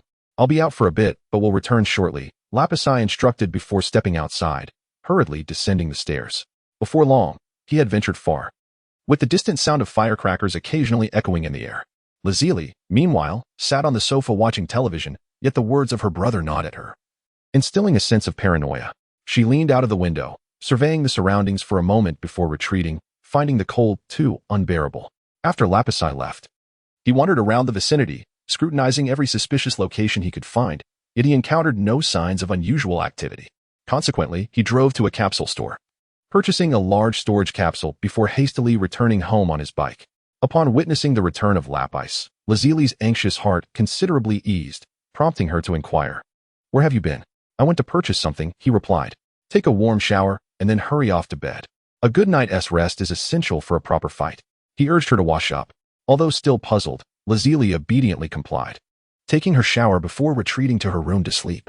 Subsequently, Lapis also indulged in a warm bath before lying on his bed, lost in contemplation. In the original tale, it seemed likely that the 17th and 18th individuals were among those apprehended this time. After all, how could 2 ordinary youths withstand the onslaught of the Red Ribbon Army? However, circumstances had shifted. Tomorrow, their father would ensure they ascended joyfully. If they dared to capture him, he would not hesitate to eliminate them. Yet, he pondered how many would arrive the following day and whether his newly acquired storage capsule would suffice. As he spiraled into these thoughts, the clock struck midnight. Lapis opened the game panel, and indeed, the daily tasks had been refreshed, confirming that a battle would transpire the next day. Daily mission: engage in an intense battle. Completion reward: combat power 1, wealth value 50 yuan. With his confidence in his strength, Lapis felt little concern and enjoyed a deep, restful slumber. The next morning, he awoke at 6:30, a habit he had recently cultivated. Stretching lazily, he calmly proceeded to brush his teeth and wash his face, then knocked on Lazili's door, urging her to do the same, as they were to go for a morning run. Didn't you say something would happen today? Why are we still going for a run? Lazili mumbled through her toothbrush. Do you wish for the battle to occur at home? Oh, right. They first had a light breakfast at home before donning their sports attire and weighted gear, then set off towards the park. At this early hour, one would expect the world to remain shrouded in darkness. However, due to the snowfall, the surroundings were blanketed in white, creating a bright and clear atmosphere. Hardly anyone was out, as few would rise at such an hour during the festive season, let alone venture outside to brave the cold. Thus, the park was nearly deserted, with only the siblings jogging around the small lake, their footsteps crunching through the snow, producing a somewhat eerie sound. Meanwhile, at the park entrance, a group was assembling. Clad in pristine white garments, they seemed to merge seamlessly with their surroundings. Upon closer inspection, one could discern a prominent emblem on the right shoulder of their attire, a red background with white letters spelling out 2RS, the insignia of the Red Ribbon Army. These two little rascals, instead of sleeping at home, come to the park to jog. I'm truly exasperated, grumbled one individual darkly. You don't understand. If they come to the park, it makes our task of capturing them much easier. At home, we risk waking others with the commotion. It is perplexing to ponder the doctor's intentions, compelling us to traverse from the distant north city to the southern city in pursuit of these two youngsters. Rumor has it that the doctor harbors a vendetta against them, intending to capture them for the purpose of conducting inhumane experiments on human augmentation. The mere mention of such transformations sends shivers down the spines of several men, for they are acutely aware of the brutality inherent in this research, an endeavor that seeks to convert a living human being into a mere machine. Disturbingly, this experiment has been ongoing for an extended period, yet not a single success has been recorded. All test subjects have met with untimely demise. Some among them have even participated in the grim task of transporting these failed subjects, akin to discarding refuse, tossed onto garbage trucks, destined for unknown fates as fertilizer. This squad comprises 6 individuals, each equipped with firearms and an array of combat tools, their pockets laden with various toxins. They have never contemplated failure in this undertaking, for they are mercenaries, seasoned warriors, and the notion of faltering against 2 youths would be utterly laughable. Let us proceed quietly, the leader gestured, and the group of 6 leapt into the park like nimble snow hares, their movements swift and chaotic as they melded seamlessly with the surrounding pristine white landscape. Do you think I have truly grown stronger? Asked Lazuli as she sprinted alongside Lapis. Absolutely. Just like those bullies who used to torment you. Now you can fell them with a single punch, leaving them howling, he replied.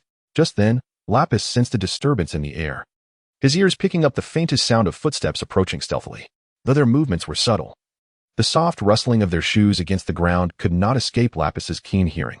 Hush, they are coming, he whispered, leaning closer to Lazuli's ear. Upon hearing this, Lazuli felt a surge of anxiety, her eyes darting nervously around their surroundings. Stay calm, don't panic. Here's the plan. We'll pretend to be captured, drawing them all out, and then we can take them down in one fell swoop. Are you certain this will work? She questioned. Trust me, he assured her. Maintaining a facade of composure, they continued their flight. At that moment, 2 piercing sounds sliced through the air. Lapis's eyes narrowed as he spotted 2 slender steel needles hurtling towards them, aimed directly at him and Lazuli. Needles? Are they tranquilizers? He mused briefly. But the needles were already within a meter of their bodies, poised to strike. With a swift motion, Lapis caught the 2 needles, then whispered, Pretend you've been shot. Fall down quickly. He collapsed to the ground, feigning a convulsion. Seeing her brother fall, Lazuli chose to trust him and rolled over, landing atop him. Why not fall beside me? Lapis murmured, feeling the unexpected weight pressing down on him. I'm afraid of pain, Lazuli justified her position. After several tense moments, they could hear the footsteps around them intensifying, as a group of individuals encircled them. Leader, I told you, they are merely 2 ordinary individuals. A couple of tranquilizer darts would easily incapacitate them. Come, let me carry this young lady. Step aside, allow me to take her. Nonsense. Shall we settle this with a fight first? Lapis observed with amusement as 2 men began to bicker over such a trivial matter. A battle ensues amidst a flurry of snow. What is the fuss about? Isn't it all on my shoulders? A sudden voice reverberates. Who? The unexpected utterance sends a jolt through the group gathered nearby, as they all know each other well, and this voice clearly does not belong to any of them. At that moment, the fallen Lapis, carrying Lazuli, springs up abruptly, leaping 2 to 3 meters into the air, landing gracefully a few meters away. Surprised? Astonished? The young man grins mischievously. The 6 members of the Red Satin Brigade momentarily stand frozen, before one of them erupts in anger. What a surprise! You nearly gave me a heart attack. If you have a heart condition, why not stay at home and rest? I'm speaking metaphorically, do you understand? Why aren't you at home sleeping and enjoying the snow? What business is it of yours? The 2 begin to hurl insults at each other. One lacking the decorum of a mercenary, and the other devoid of the awareness of a victim. Silence. All of you advance. Capture those two first. The leader, witnessing the situation spiraling out of control, bellows a command. The immediate priority is to apprehend the individuals, and bickering is of no consequence. He casts a frustrated glance at his lewd subordinates, determined to reprimand them thoroughly once they secure their targets. The 6 soldiers of the Red Satin Brigade unsheath their weapons, brandishing them fiercely as they charge forward, their faces set in grim determination. Hey, sister, it's your turn to shine. Lapis firmly plants his foot and vaults several meters away, leaving Lazuli to fend for herself against multiple foes. Hey, what are you doing? Don't leave me behind. Seeing her brothers suddenly dash off, Lazuli panics, instinctively curling into a ball, covering her head with her hands, resembling a frightened turtle retreating into its shell. Lapis had intended to hone Lazuli's combat skills, allowing her to comprehend her own strength. However, the 16-year-old girl, lacking any fighting experience, instinctively succumbed to fear. Believing Lapis had abandoned her, feeling both alarmed and helpless, she simply crouched, embracing her head, surrendering to the situation, even shutting her eyes. Realizing he had overestimated Lazuli's readiness for her first battle, Lapis knew he had to act swiftly. With his legs slightly bent, he propelled himself forward like a bolt of lightning, charging into the fray. Thus, Lazuli found herself crouched beneath him. As the 6 attackers closed in, their clubs, iron whips, electric rods, and fists rained down upon Lapis, producing a cacophony of sound. Hearing the commotion, yet feeling no pain, Lazuli quickly opened her eyes and turned her head upward, only to see Lapis standing protectively beside her, the barrage of blows striking him instead. Get away from me! Lapis roared in fury. Lazili beheld as his hands suddenly spread wide, the air seemingly vibrating, causing several men attacking him to stumble backward, tumbling to the ground. The surrounding trees rustled, their snow-laden leaves cascading down like a gentle shower. Observe, they are utterly ineffectual. There is no need for fear, he reassured Lazili with a smile. However, instinctively, he pulled her back a few steps, establishing a safer distance, for none could predict the nature of the forthcoming assault from these ruffians. Although he yearned to display his prowess and wished to hone Lazili's combat abilities, prudence remained paramount. Placing oneself in perilous situations is an act of folly. Boss, how can this kid possess such strength? One questioned. You ask me? Who can we turn to? Another retorted. Wasn't it mentioned that these were merely 2 ordinary youths? Time for speculation was past. They resolved to open fire, lest they find themselves unable to escape. These seasoned warriors, recognizing Lazili's earlier counterattack, understood they had encountered formidable opposition. What of their mission? What of capturing them alive? Survival was of utmost importance. If they did not act, they might very well find themselves laid low. With a command from their leader, 5 subordinates raised their weapons and commenced a frenzied barrage upon the siblings. Their firearms were pre-equipped with silencers, emitting a muted sound. Merely the dull thud of recoil and the whistling of bullets slicing through the air. Concentrate. Attempt to evade the bullets, Lazili called out without turning his head. Then sprang into action, moving with such swiftness that he appeared almost as a phantom, weaving between the bullets with remarkable agility. Yet, he remained vigilant for Lazili, intercepting any incoming projectile she could not dodge, alleviating much of the pressure upon her, ensuring she remained unscathed amidst the onslaught. The errant bullets struck the ground with a staccato rhythm, sending up a flurry of snowflakes. 6 silenced submachine guns continuously spat forth fiery tongues. Bullets flying as if they were free, spent casings littering the ground, a spectacle of chaos. The mercenaries initially thrived on excitement, yet as time wore on, their spirits grew increasingly despondent, mirroring the frigid environment, feeling as though their very bodies were entombed in snow. A chill arose from within, coursing through their spines, rendering their limbs icy. Where were those so-called ordinary individuals? The 2 youths evading bullets were mere mortals? Ordinary beings moving with the swiftness of specters? Ridiculous. Such a realization spoke to their psychological resilience. Had they been a rabble, they would have fled long ago. Feeling their fingers stiffen and their bodies tremble, several mercenaries, emboldened by desperation, brandished hand grenades and hurled them forth. Boom, boom, boom. Explosions echoed, sending debris flying, the ground immediately cratered by the blasts. The howling wind and snow shaking loose the snow from the trees, the cold wind growing ever more fierce. Observing the craters left by the explosions and the smoke-laden atmosphere surrounding him, Lapis swallowed hard, a fierce intent to kill igniting in his eyes. Moments ago, he had executed a series of rolls while cradling Lazili in his arms, narrowly evading the blasts. Otherwise, they would have surely been caught in the deadly shrapnel. While he was confident in his own survival, Lazili's fate was uncertain amidst such relentless bombardment. Her meager combat prowess was ill-equipped to withstand the devastating force of an explosion. The commotion they had stirred would undoubtedly attract attention, necessitating a swift departure from the scene.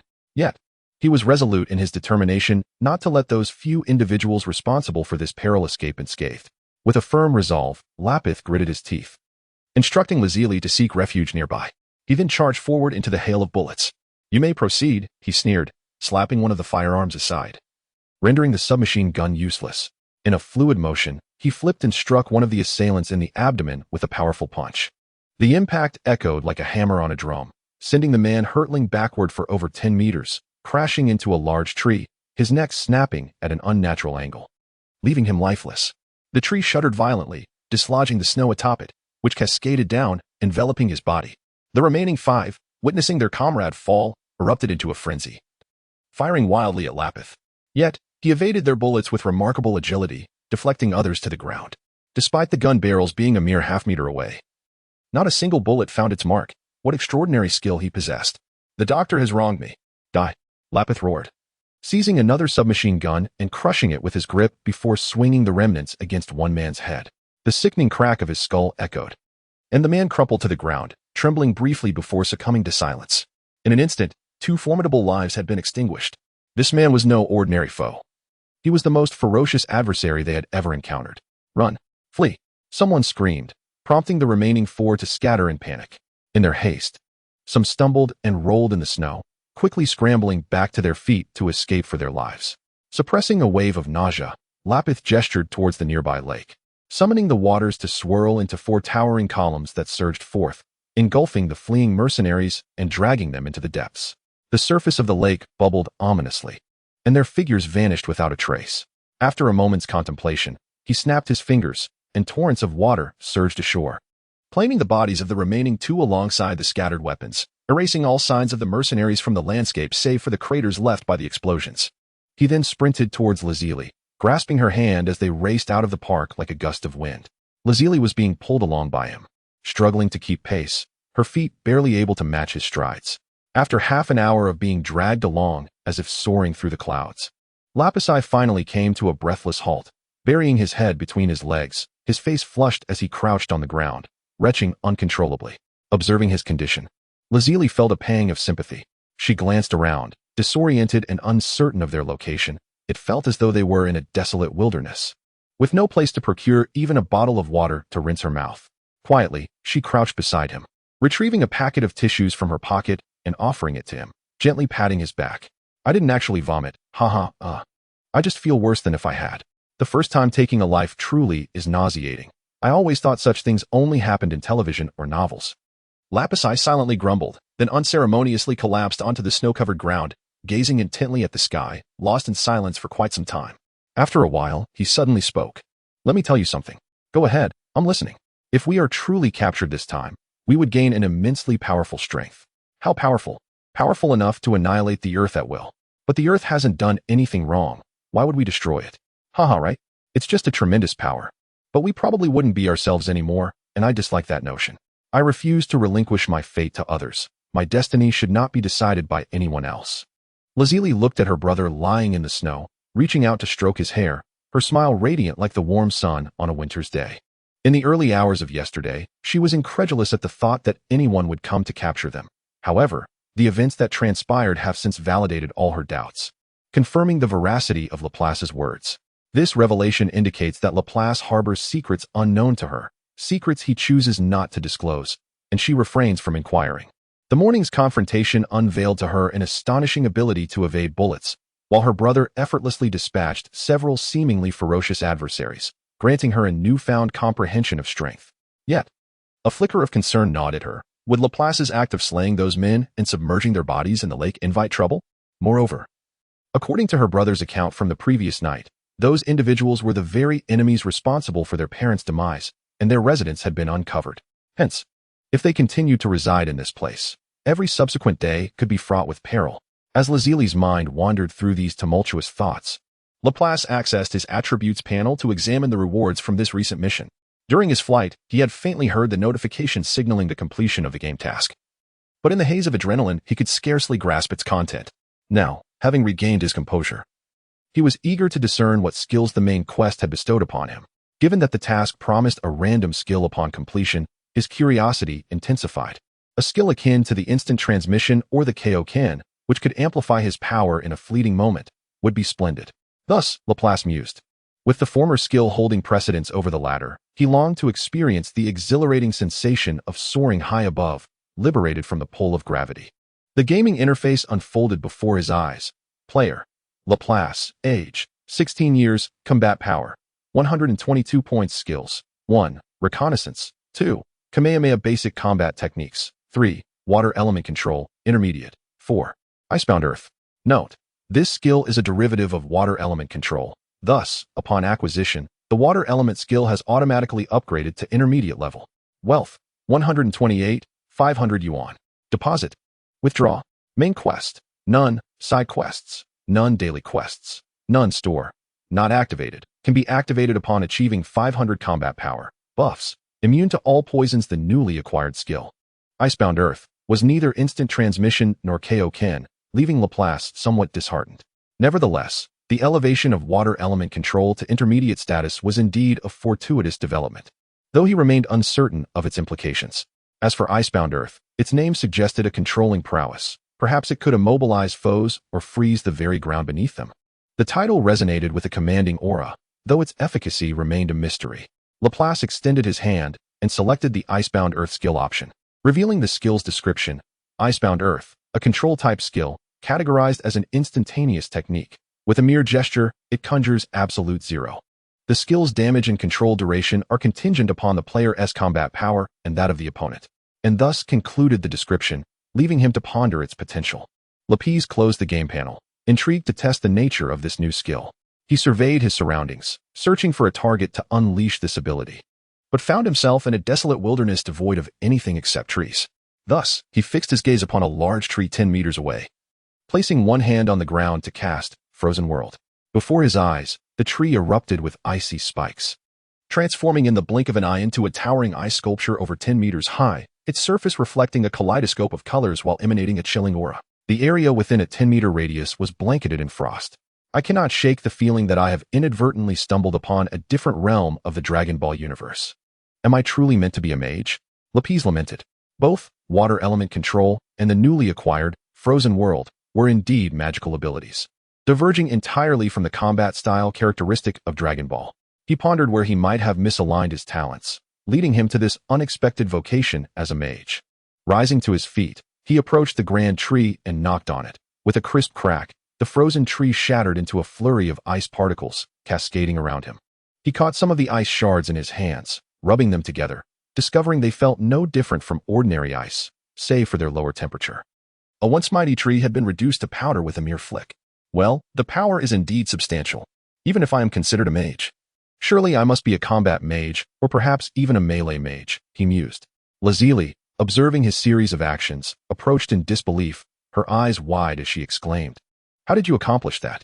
Unsure how to articulate the nature of his skill, Lapis replied, "It's an advancement of that water control ability I had before."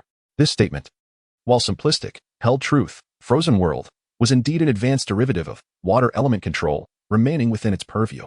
Then, I suppose building a snowman should be more aesthetically pleasing now?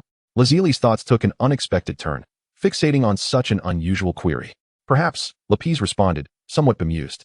He snapped his fingers, and to his astonishment, the snow several meters away began to stir, rapidly manifesting into a remarkably lifelike snowman, far superior to the one he had previously constructed by hand. Indeed, you were right. It has indeed improved in appearance, Lapis remarked, gesturing toward the snowman. He had been quietly contemplating the implications of water element control, evolving into an intermediate skill. Previously, he could only manipulate a limited amount of water and had the capability to freeze it, albeit with difficulty. However, with the skill's elevation, he discovered he could now command the vast blanket of snow around him, culminating in the creation of the snowman. He wondered if he could also convert the snow back into water. As he contemplated, he summoned the power of water manipulation, causing the surrounding snow to begin its slow melt. The grass, long concealed beneath layers of ice and snow, re-emerged vibrantly green, transforming the landscape from the depths of winter to the essence of spring.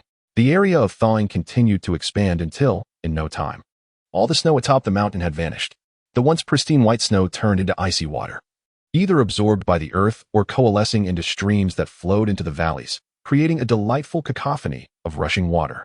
Witnessing this spectacle, Lazili couldn't help but exclaim, "I feel as if you are no longer human." "Let us refrain from insults and speak properly," replied Lapis with a sidelong glance. Surrounded by this unfamiliar environment, they found themselves at a loss for the way home. With a resigned sigh, Lapis pulled out his phone and downloaded a map, carefully studying it until he discerned the route back. He then mounted his motorcycle, taking Lazili along as they sped toward home.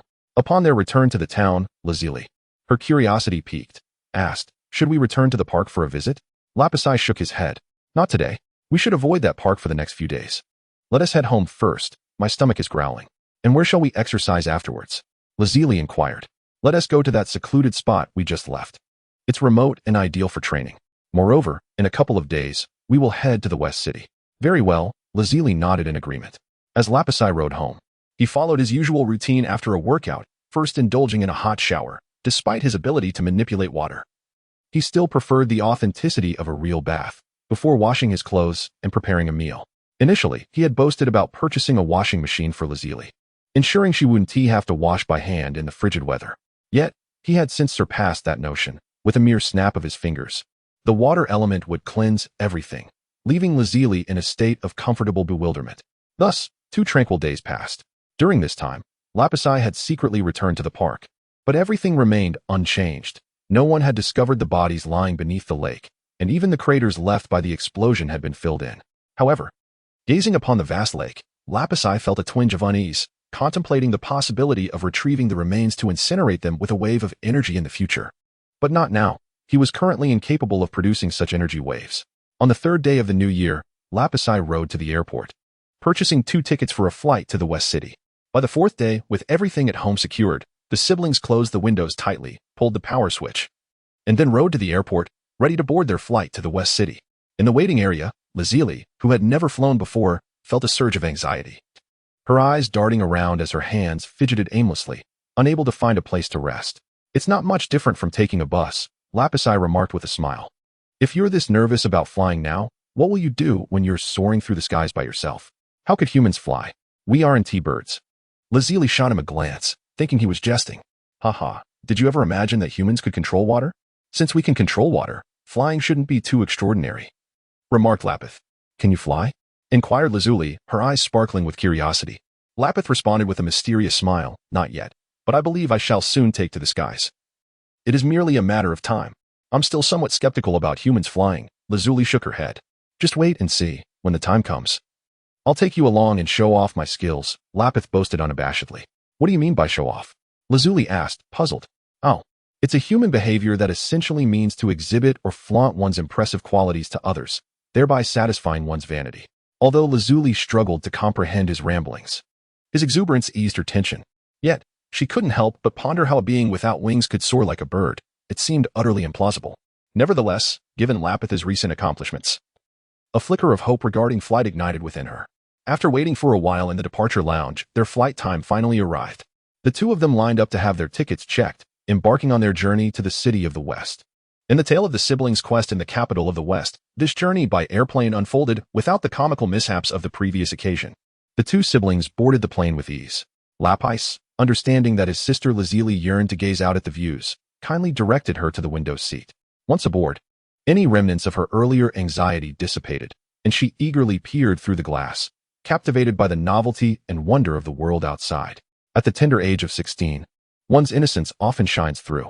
The plane ascended swiftly, and Lazili's excitement grew as she watched the ground recede, her eyes wide with amazement, savoring the extraordinary sensation of soaring through the sky.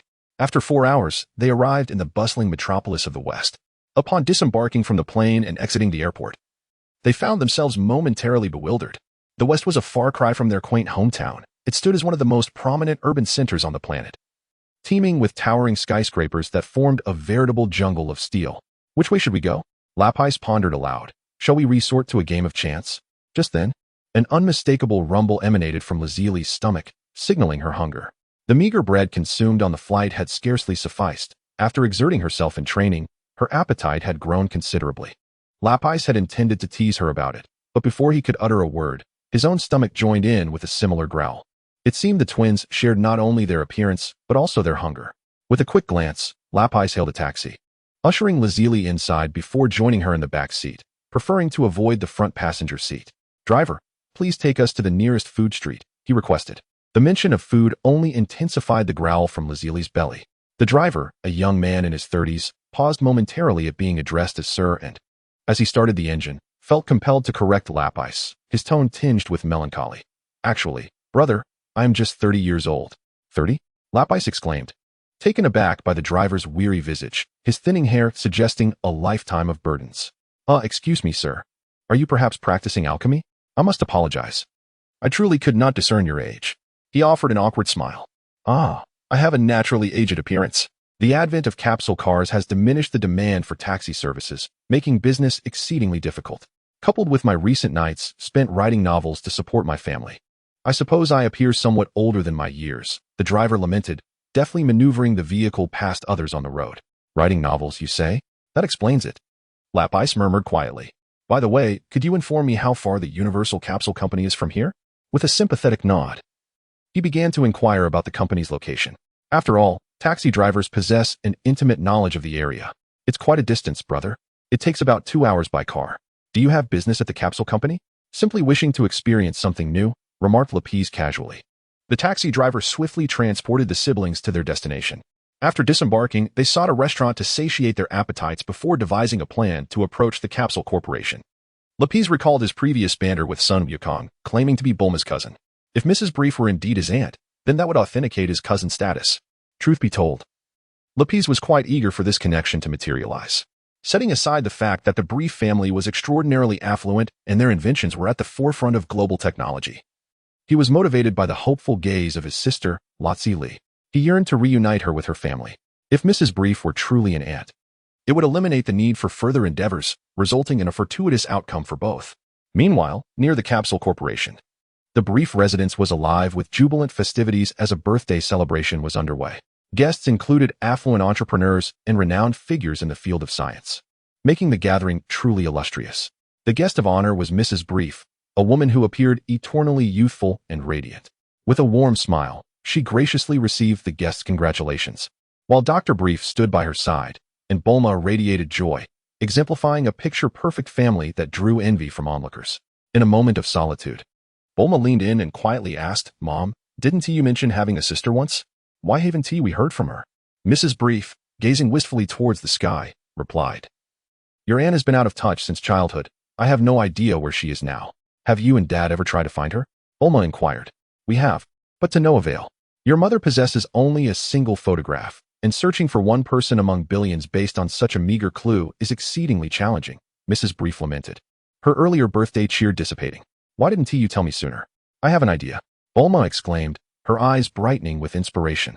"Oh, what could that possibly be?" "Do share," her mother urged. "I know of 7 mystical Dragon Balls in this world. Collecting all 7 can summon the eternal dragon, who can grant any wish.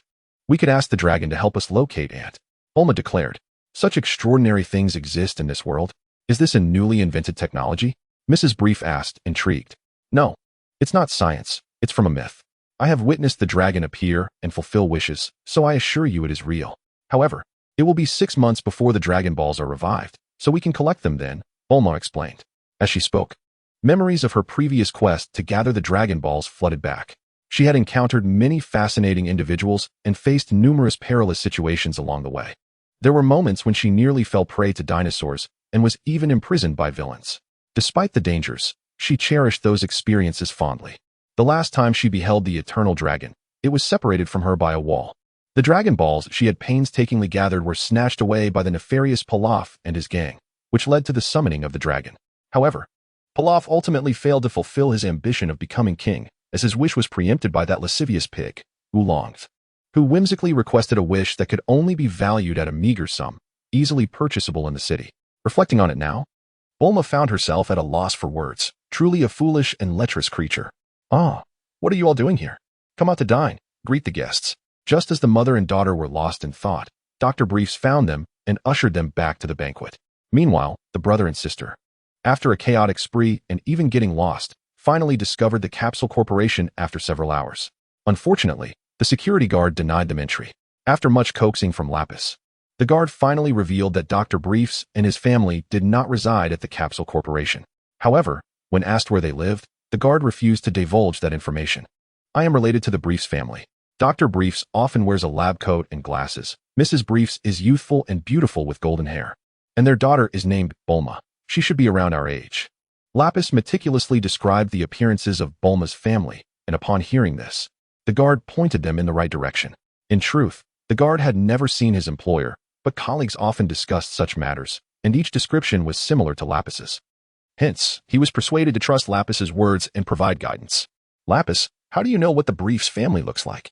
Lazili inquired curiously from the back of the motorcycle. I looked it up online, Lapis replied nonchalantly, continuing to ask passers-by for directions until they finally arrived at Bulma's residence. What if Mrs. Briefs isn't our aunt?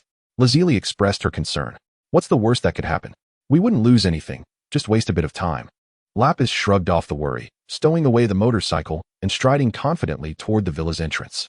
To Lapis's surprise, the guard did not stop them this time, but instead courteously ushered them inside. Once inside the villa, they were met with a lively atmosphere.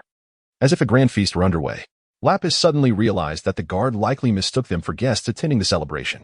Lazili glanced around, whispering to Lapis, "They must be incredibly wealthy." "Of course, they are the world's richest," Lapis replied, though his eyes were darting about in search of Bulma. Amidst the crowd, Bulma stood out, exuding a vibrant aura of youth.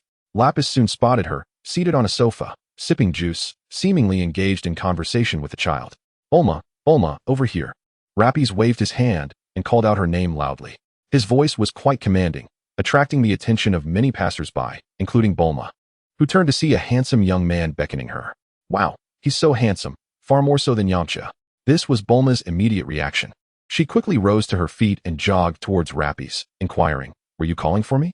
Lapis took a moment to appraise Bulma, thinking to himself that she truly embodied the essence of the female protagonist from Dragon Ball, youthful and radiant, her beauty rivaling that of Lazuli, albeit with a somewhat infatuated expression. "Yes, it was me.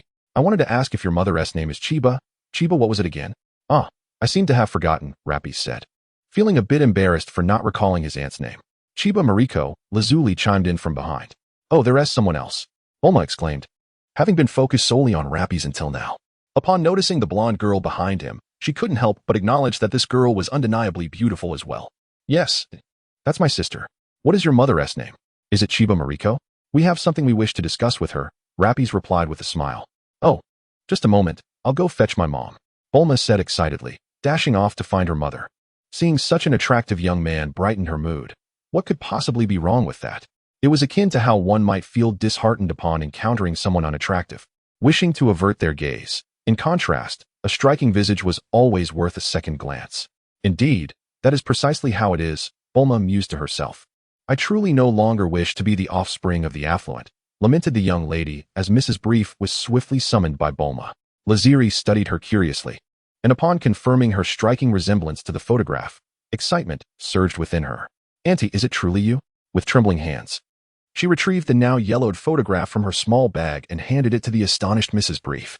In that moment, Lapis had covertly activated his investigative skills.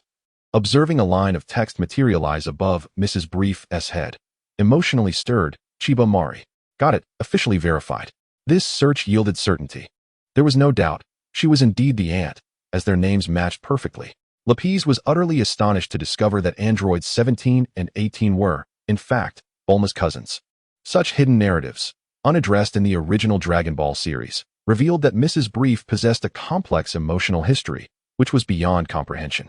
Mrs. Brief glanced at the photograph, her excitement palpable. "Chiba Akiko, who is she to you?" "She is our mother." Upon witnessing Mrs. Brief's expression, Lazili sensed their fortunes had shifted, with Mrs. Brief now uttering her mother's name. The likelihood of her being the aunt had soared above 90. Mrs. Brief's emotions were tumultuous, requiring an entire chapter to adequately portray.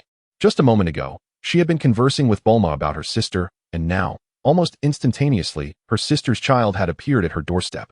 A divine birthday gift, indeed. She scrutinized Lazili closely, noting the similarities to her sister from memory, before enveloping Lazili in a warm embrace, her eyes glistening with unshed tears. "I can hardly believe your mother's child has grown so much. How is she faring now?" Lost in her joy, Lazili failed to register Mrs. Brief's inquiry, blissfully nestled in her embrace as if in a dream. Observing Lazili's silence, Lapis interjected, "Our parents passed away 2 years ago. It's just the two of us living together now. Your sister has passed?" Mrs. Brief was momentarily taken aback, sorrow washing over her features. "How could this be? Are you siblings then? How have you managed these past years?" Wiping her eyes, she turned to Lapis. "Actually, she is my sister. We are twins. In the spirit of chivalry, I allowed her to be born a few minutes before me." Bulma and Mrs. Brief couldn't help but chuckle at his explanation. The previously solemn and tender atmosphere now infused with an amusing element. This sunny young man seemed untouched by the tragedy of losing his parents, exuding an air of optimism. Or perhaps he had simply come to terms with it. In any case, his demeanor was remarkably positive. Lapis continued, "As for the cause of our parents' demise, they were involved in a car accident." He refrained from mentioning the involvement of Dr. Jero.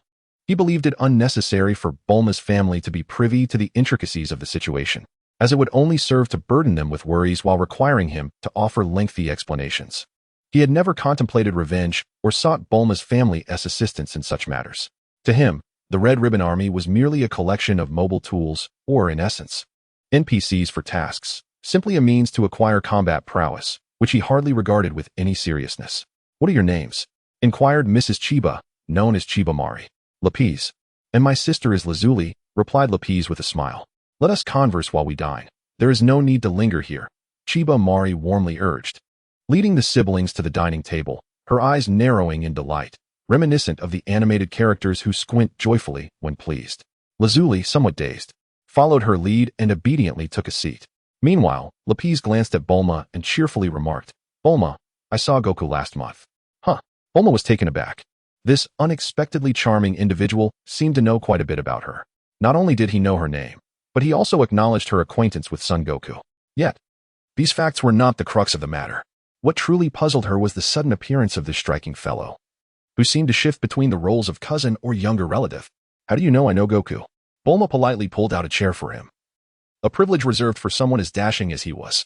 "Huh, of course, it was Goku who mentioned it," he responded, seamlessly weaving their names into conversation. "What a splendid strategy. Are you still searching for your Prince Charming?"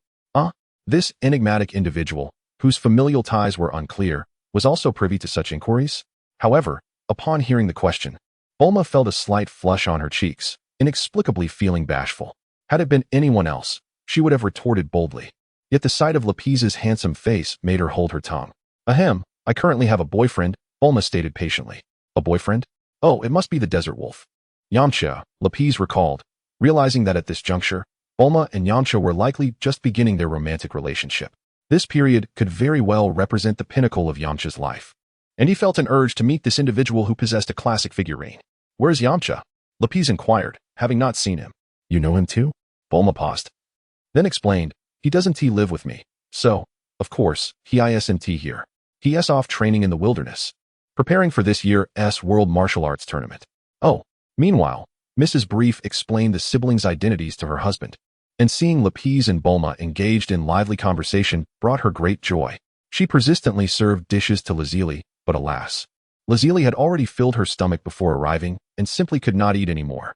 Mrs. Brief, mistaking this for a lack of taste in the food, contemplated summoning the chef to prepare a different array of dishes, for wealth affords one such whims. And she was indeed affluent. As she was about to instruct her servants to change the meals, Lazili hurriedly intervened, saying, "Auntie, it's not that the food is unpalatable. We have just eaten, so we can only manage a little." "Oh, is that so?" Mrs. Brief gazed quizzically at the siblings, ensuring they were not merely being polite. She then inquired about Lazili's age and birthday, to which Lazili responded that her birthday was just a few days after the new year, soon to turn 17. Mrs. Brief remarked that Bulma's birthday was in August, and she was currently 16, thus Bulma should address them as older cousins. Hence, Lazili truly became the epitome of a big cousin. After a brief conversation, Lazili learned that it was her aunt's birthday that day. Contemplating briefly, she presented a pearl, originally intended as a gift for her brother's wife, to her aunt as a birthday present. She decided that her brother's wife's gift could wait, as it was essential to present the pearl to her aunt first. This pearl was the only valuable possession she had at that moment.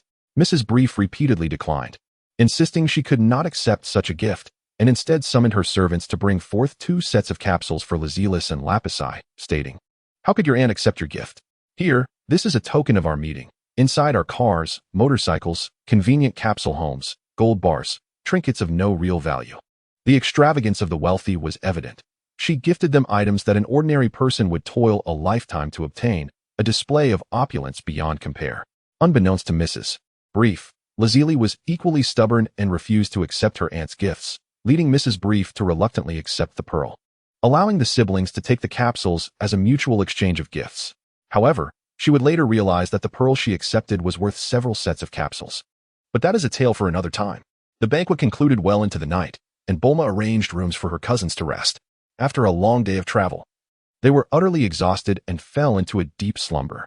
The following day, to everyone's surprise, a torrential downpour ensued outside, as though the heavens had sprung a leak.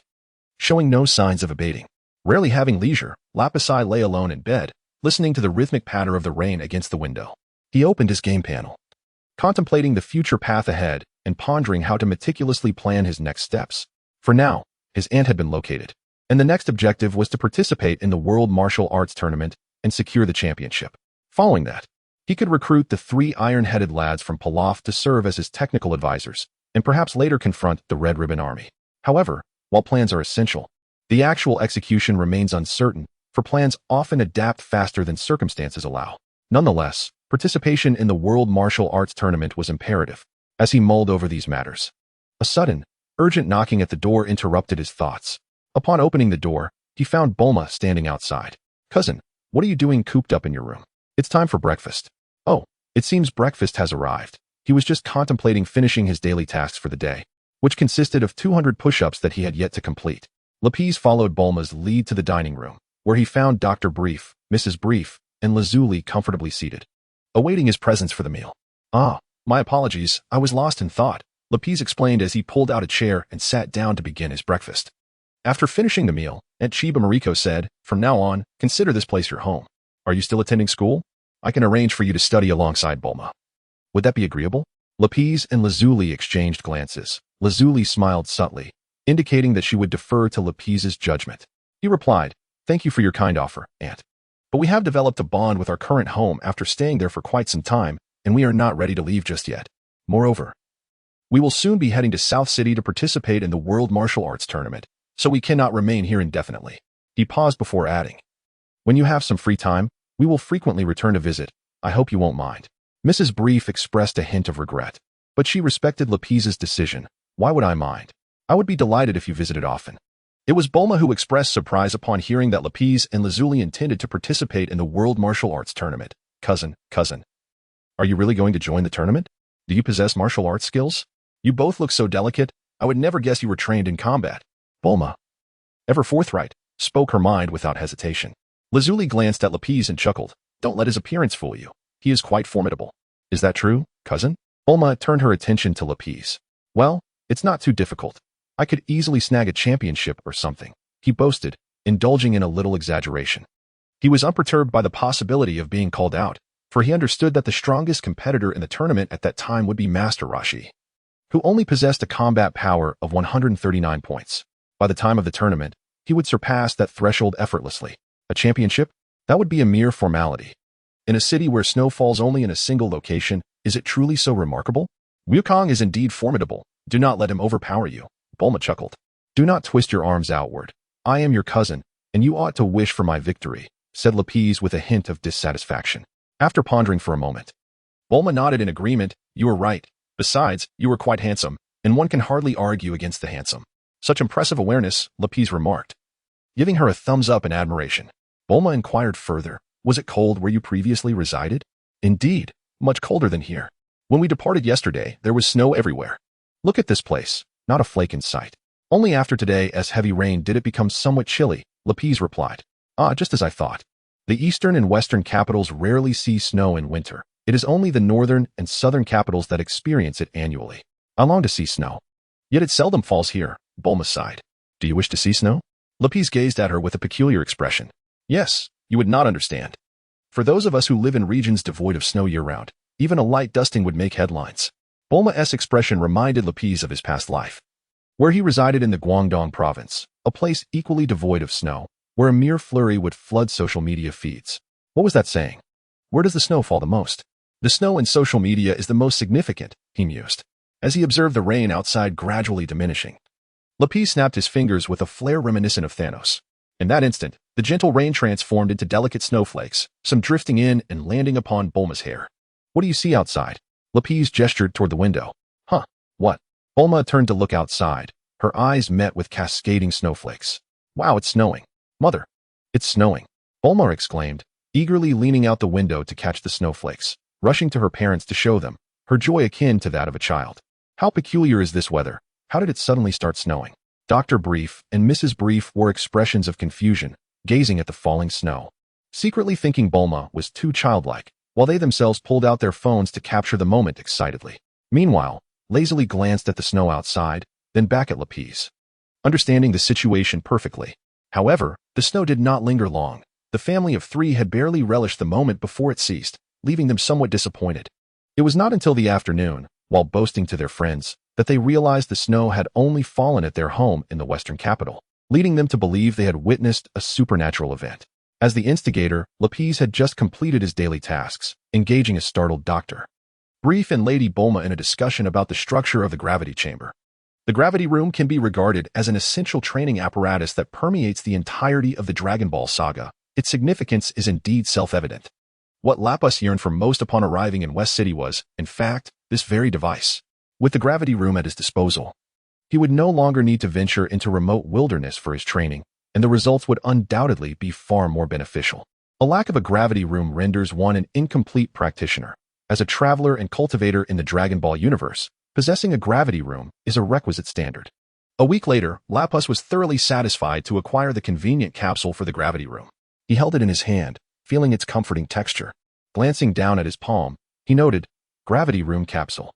Quite satisfactory," he thought, reaching to touch it once more. Ding! Detected that the player possesses too many items. Activating backpack function. Backpack function? Goodness, this hastily produced game has finally accomplished something worthwhile by introducing this backpack feature. It seems the heavens have opened their eyes. This is more like it. If it is indeed a game, how could it lack a backpack? In truth, the items Lapis carried were not excessive. A motorcycle capsule, fuel capsules, a mobile phone, a storage capsule containing a submachine gun, and a box of capsules gifted by his aunt. Though they were all capsules, the sheer number left him with little place to store them, causing his pockets and clothing to bulge uncomfortably. Now that the backpack function was activated, it liberated him from the encumbrance of his pockets. He fondled the gravity room capsule once again, though not soft. It still felt pleasant.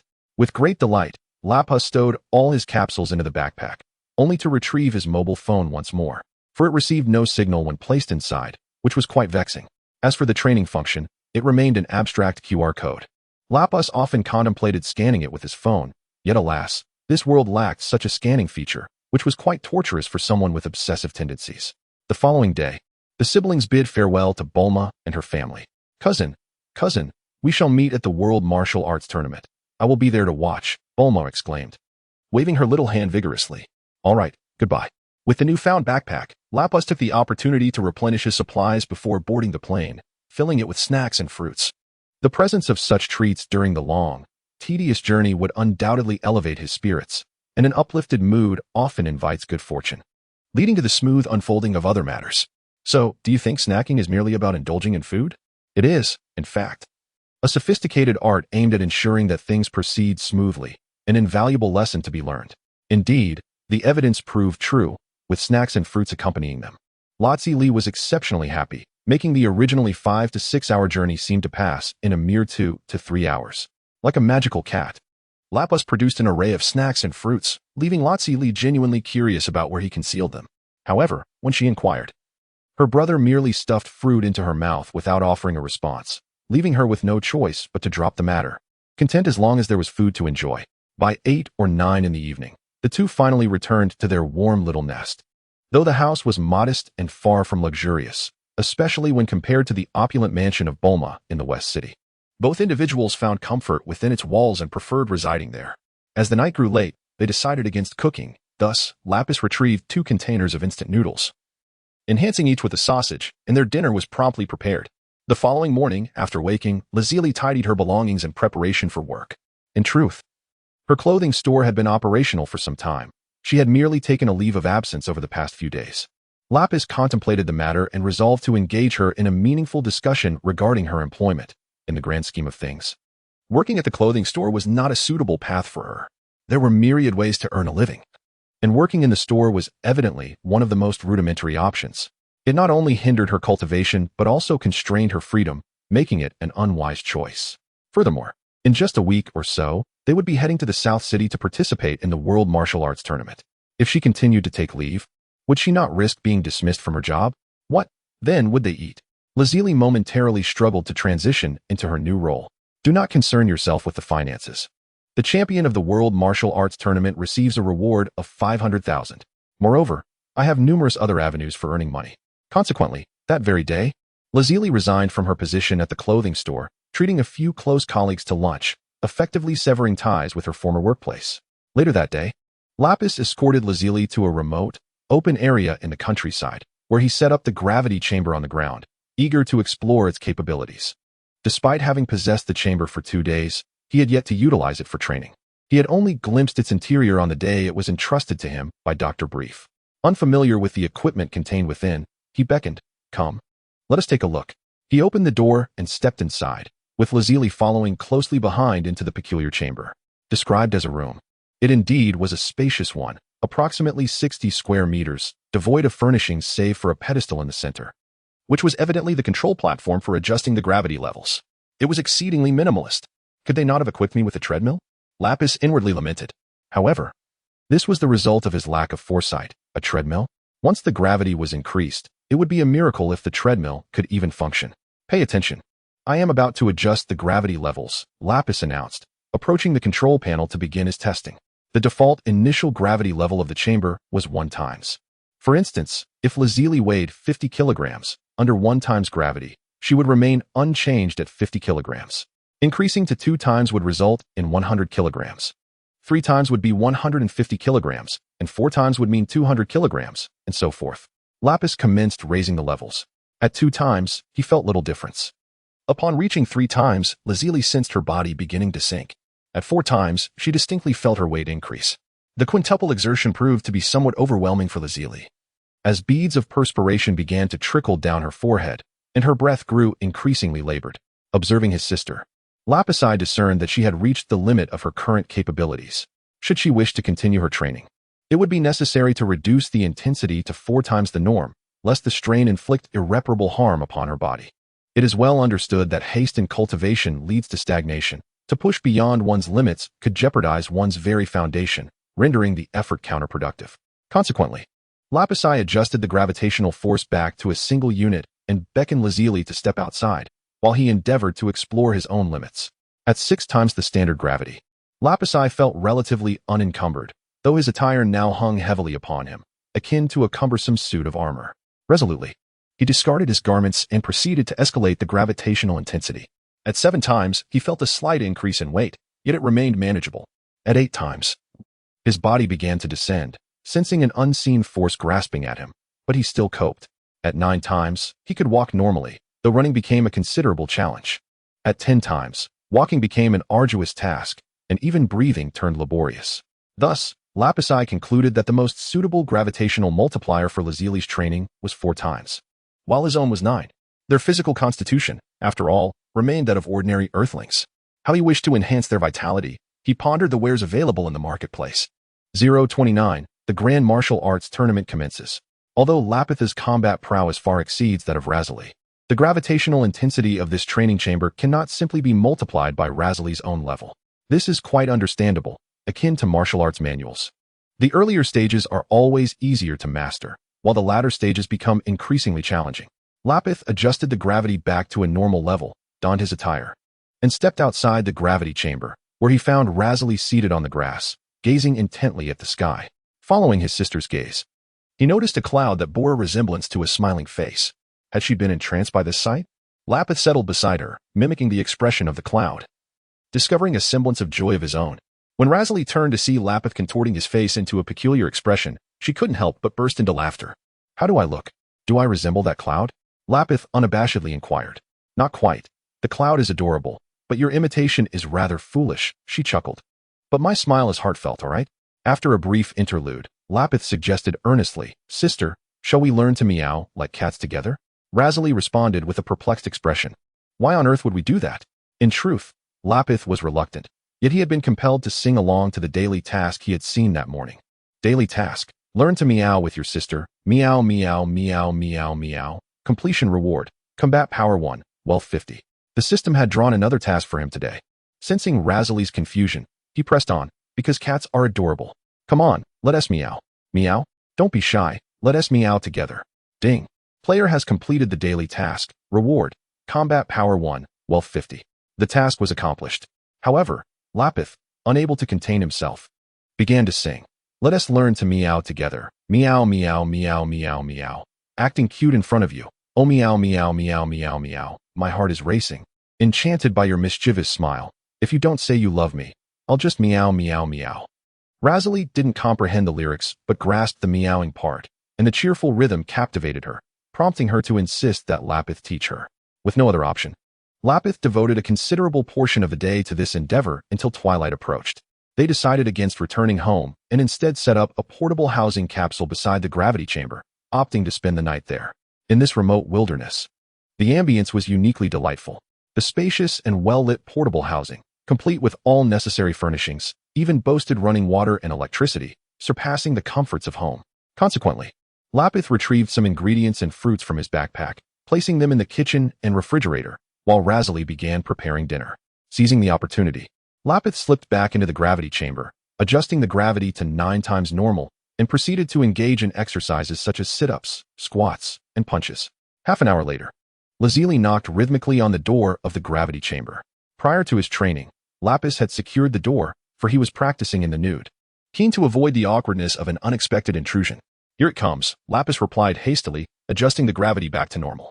He donned his attire and stepped outside, taking a moment to cleanse himself to prevent the stench of sweat from spoiling their meal. During dinner, Lapis remarked, "You should hurry and practice as well. The World Martial Arts Tournament is approaching, and one must endeavor to give their utmost." "Yes, for the prize money," Lazili puffed in response. Lapis, however, was acutely aware that Lazili was fated to be a mere participant, unlikely to place in the top 3, though the top 8 might be within reach. Yet, since they were participating, it was imperative to give their all, leaving no room for regret. Such is the correct attitude towards life. With her current combat prowess in her early 20s, even achieving a top 8 finish would be a formidable challenge. Lapis recalled that this tournament featured not only Sun Wukong, Krillin, Yamcha, and Master Roshi, but also a highly skilled African monk, a dinosaur man, and a woman named Lan Fong, known for her provocative attire. As for the other competitors who were destined to be knocked out in a single blow, none were worth remembering.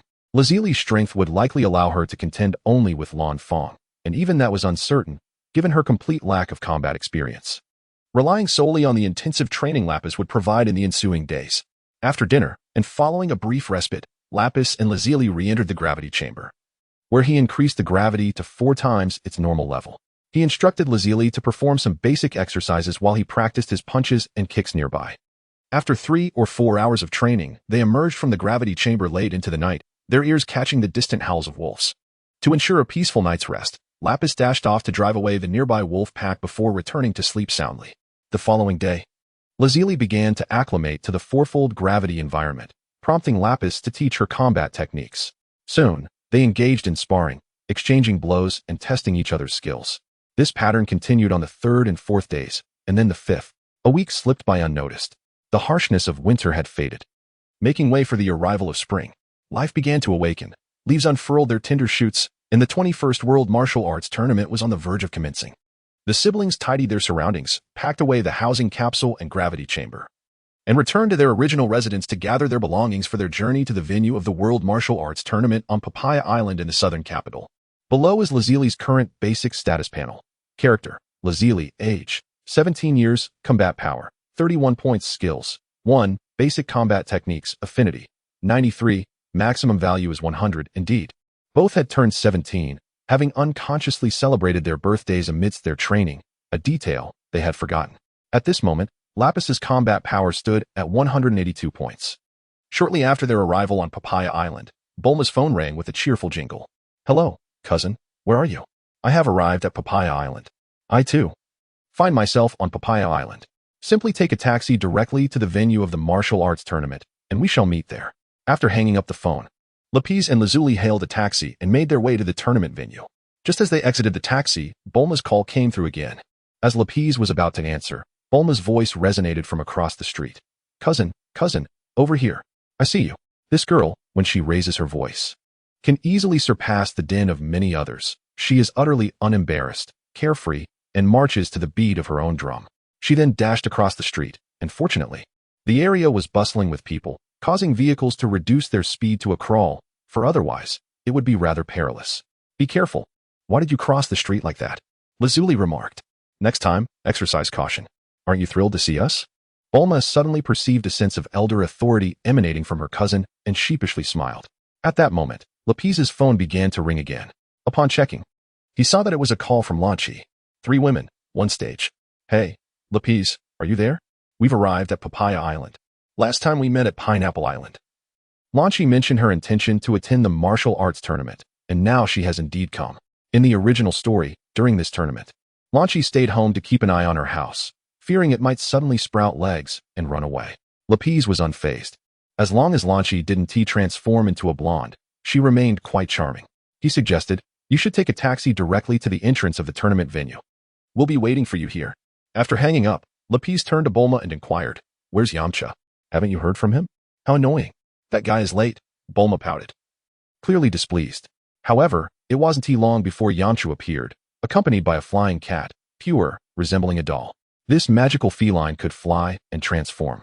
There were even malicious rumors suggesting that Yamcha, in his solitude, had Pure morph into a woman for deeper conversations. In any case, Pure was a remarkable cat. Lapis scrutinized Yamcha, who donned a green outfit with a red headband, standing tall at approximately 175 centimeters. This was the sole aspect Lapis envied about him. Yamcha, this is my cousin Lapis and my cousin Lazili. They will also participate in the tournament, Bulma explained. Hello, Yamcha greeted politely. In the presence of their beloved, couples strive to leave the best impression, and thus, before Bulma, Yamcha embodied the ideal boyfriend. Hello, Lapis replied with a smile, and Lazili echoed the sentiment. Yamcha gazed at them with curiosity, unable to fathom that Bulma had 2 cousins passionate about martial arts, and wondered about their skills. Yulong, hurry up, Bulma suddenly called out, waving towards the distance. Following her gaze, they saw Yulong, resembling a small pig, cautiously approaching while balancing numerous ice creams, mumbling, this woman just loves to boss me around. Everyone ice cream. Ice cream. Bulma took the ice creams from Yulong's hands and distributed them among the others, leaving Yulong empty-handed. Go line up for more. There are still a few people left, Bulma reminded him, recalling the call she just made. Lapis chuckled at the scene, feeling a bit sorry for Yulong. Nevertheless, the ice cream in his hand was undeniably sweet. Moments later, a taxi pulled up at the venue's entrance, and they witnessed 2 children and an elderly man hastily exiting the vehicle. The escape was prompted by a blonde girl who leaped from the taxi, shouting, where are you running? While brandishing a firearm and firing at them relentlessly. The taxi driver, fearing for his safety, sped away without collecting his fare. You are indeed diligent, Lapis remarked, chuckling with an amused expression as they stepped off the vehicle and began honing their reflexes. Cousin, we are not training, Klin replied with a strained face as he hurried over. Wow, Lapis, Bulma, Oolong, it has been ages, Sun Wukong exclaimed, his small face brimming with excitement. As Wukong approached, Lazili noticed the golden-haired Lanchi was still brandishing her gun, and fearing for the safety of ordinary bystanders, she swiftly darted forward to disarm Lanchi. Vile woman, Lanchi seethed, glaring at Lazili after her weapon was knocked to the ground, ready to retaliate. However, she was caught off guard as Lazili delivered a swift strike to her nape, rendering her unconscious. Lazili then bent down to hoist Lanchi onto her shoulder and walked over to Lapis, inquiring, is this the girl who undergoes a drastic personality change with a sneeze? Lapis stood in stunned silence for a moment before affirming, yes, indeed. I leave her in your care, Lazili said, handing the unconscious Lanchi to him. Lapis reluctantly accepted Lanchi, pressing gently beneath her nose, causing a mist to sprinkle across her face. Gradually, Lanchi stirred awake, momentarily bewildered to find Lapis before her, just as she appeared ready to explode in anger. Lapis quickly tugged at a strand of her hair, twirling it beneath her nose, inducing a sneeze that transformed her back into the adorable blue-haired Lanchi. My apologies for the trouble. Lanchi quickly leaped from Lapis's arms, her demeanor now filled with embarrassment as she apologized to everyone, a stark contrast to her earlier rage. Bulma, witnessing her cousin's prowess for the first time and the peculiar transformation of Lanchi, swallowed hard, secretly acknowledging that both of these striking women seemed rather formidable. Yet, This was merely a minor interlude, as the group soon became acquainted. Meanwhile, Wukong was playfully tugging Oolong's hand, engaging in a frolicsome dance. Yamucha, noticing that Wukong had greeted everyone except him, approached and called out, "Wukong, who are you?" Wukong replied, looking at him curiously. Due to Yamucha's new hairstyle, a short cut, and change of attire, Wukong failed to recognize him at first. "It's me, Wolf Fong Fist," Yamucha exclaimed, instantly striking the pose of a wolf poised for attack. "Ah, it's Yamucha." Wukong finally recognized him. "Are you studying under Master Roshi now?" Yamucha inquired. "Indeed. I am training alongside Clin at Grandpa Turtle's place," Wukong said, beckoning Clin to join them. "Hello, hello." The two exchanged friendly greetings. And then Wukong began to catch up with Yamucha about recent events. On the other side, Master Roshi, upon spotting Bulma, approached her with a lecherous grin, puffing as he ambled over. "Bulma, it has been quite some time.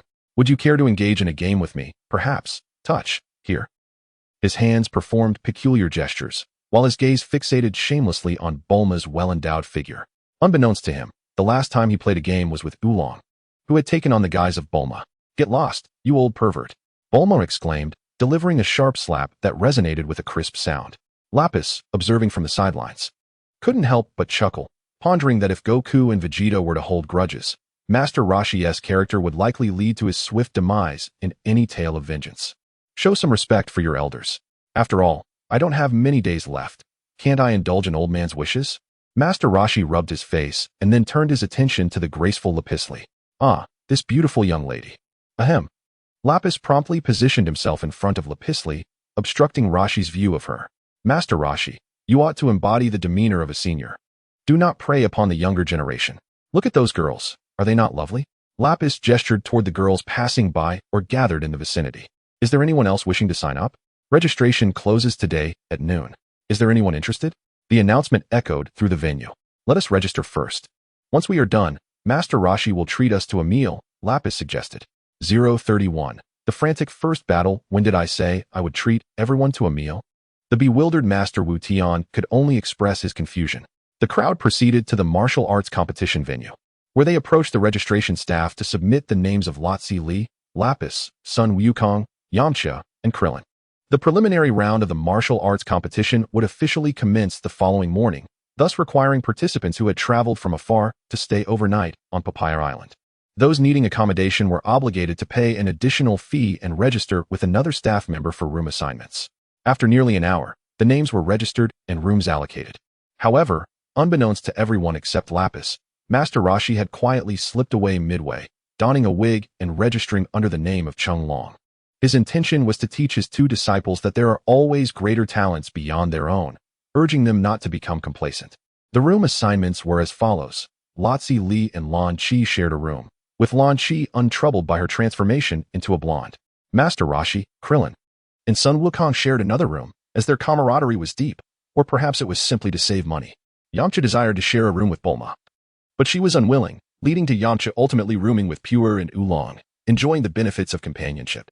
Bulma, being affluent, required a room to herself.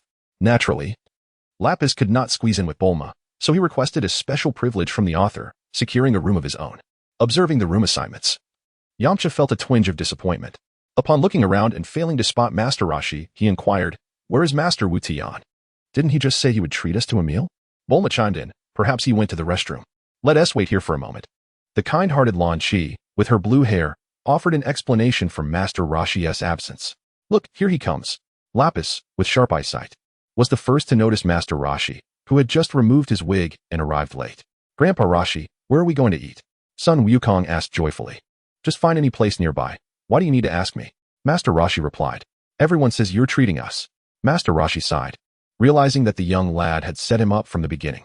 "Well, if I must, let us just ensure Wukong doesn't overindulge. Once I win the championship prize, it won't be a burden," Master Wu Tian contemplated. However, knowing the truth, he shed tears of regret. The following day, the martial arts hall was abuzz with excitement. It was the day of the preliminary rounds. According to the organizers, there were a total of 139 participants. The venue featured 4 stages, with each stage designating 2 winners to advance to the top 8, followed by a series of rounds to determine the champion and runner-up. This meant that 131 competitors would be eliminated in the preliminary rounds, with only 8 emerging to compete on the grand stage, surrounded by an eager audience. One could never predict who might perform exceptionally well and attract a throng of admirers. However, it is precisely due to the large number of participants that some competitors may falter under pressure, an occurrence that is highly probable.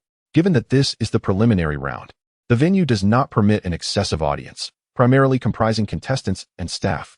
This morning, Sun Wukong and Krillin donned their martial arts uniforms adorned with the character for Turtle.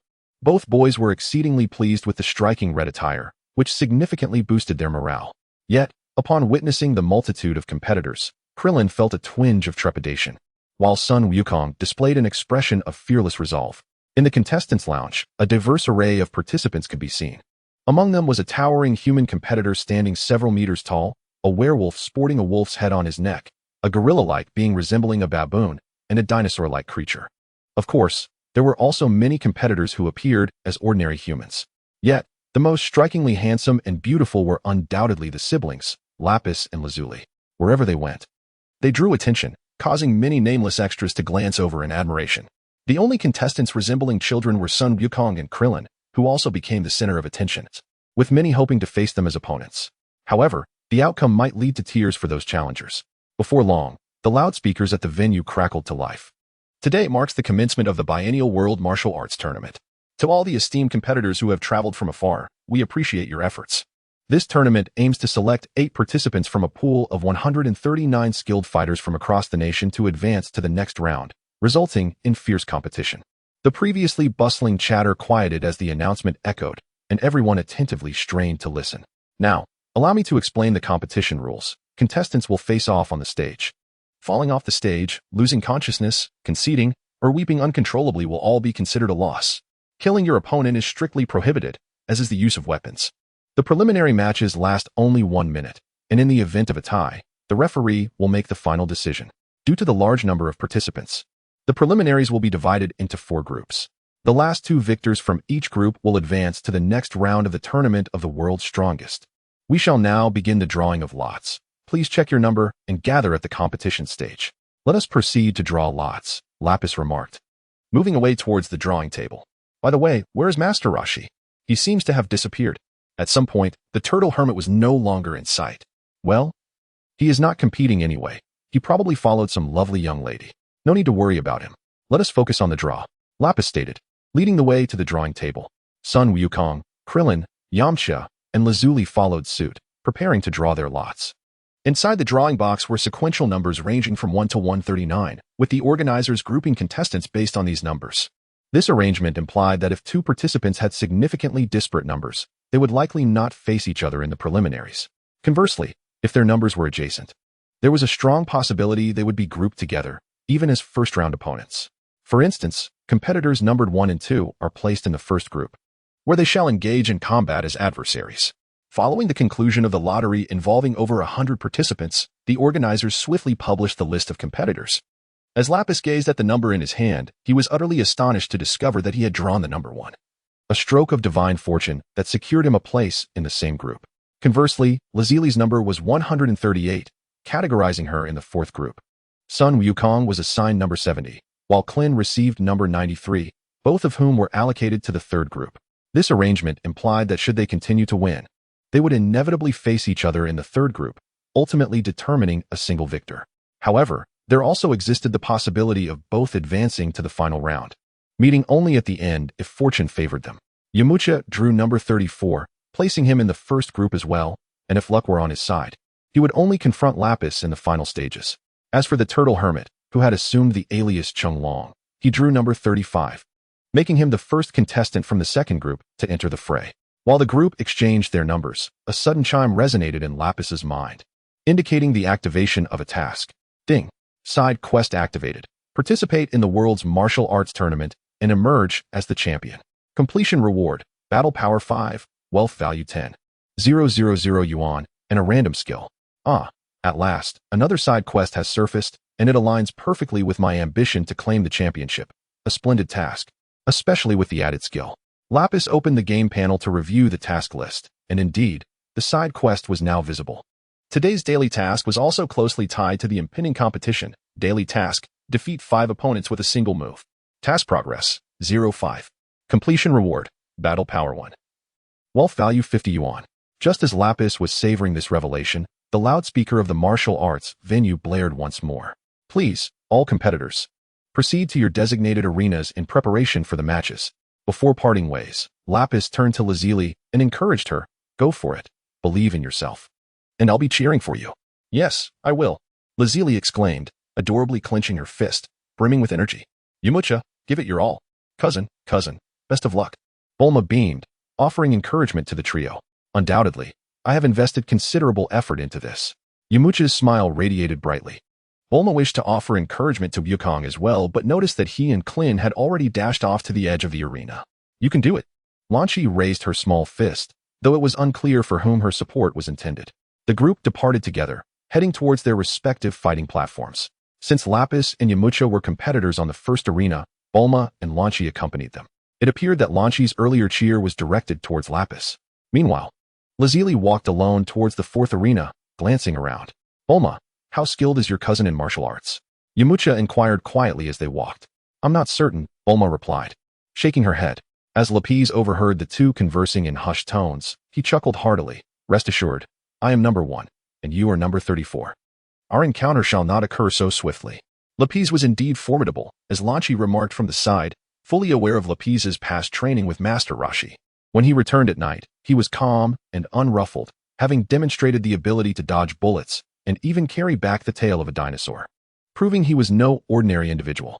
Upon arriving at the first arena, they found a referee already present, microphone in one hand and a list of competitors in the other. The referee announced, please, contestants 1 and 2, step up to the stage and prepare for the match. Hey, that's me, the first contestant, Lapis exclaimed with a grin, elegantly leaping onto the platform. Look, my cousin is the first to compete. You will soon witness his prowess, Bulma remarked to Yumucha. Meanwhile, at the fourth arena, Lazili realized she still had over 10 minutes before her match began, so she dashed to the first arena, just in time to see Lapis ascend the stage.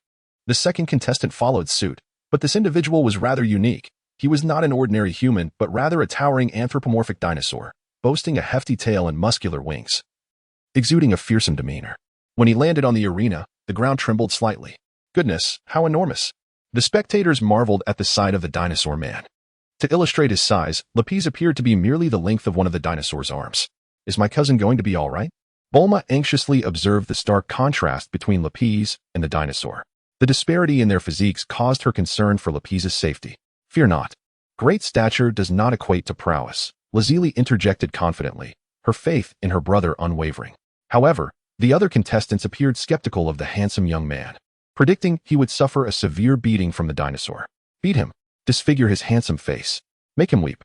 It must be said, sometimes good looks can invite envy. Many contestants eagerly anticipated Lapis receiving a thorough thrashing. Similarly, the dinosaur named Keenan harbored such thoughts, grinning menacingly at Lapis. Little one, you may choose to surrender, otherwise. One punch from me could cause you harm. Haha.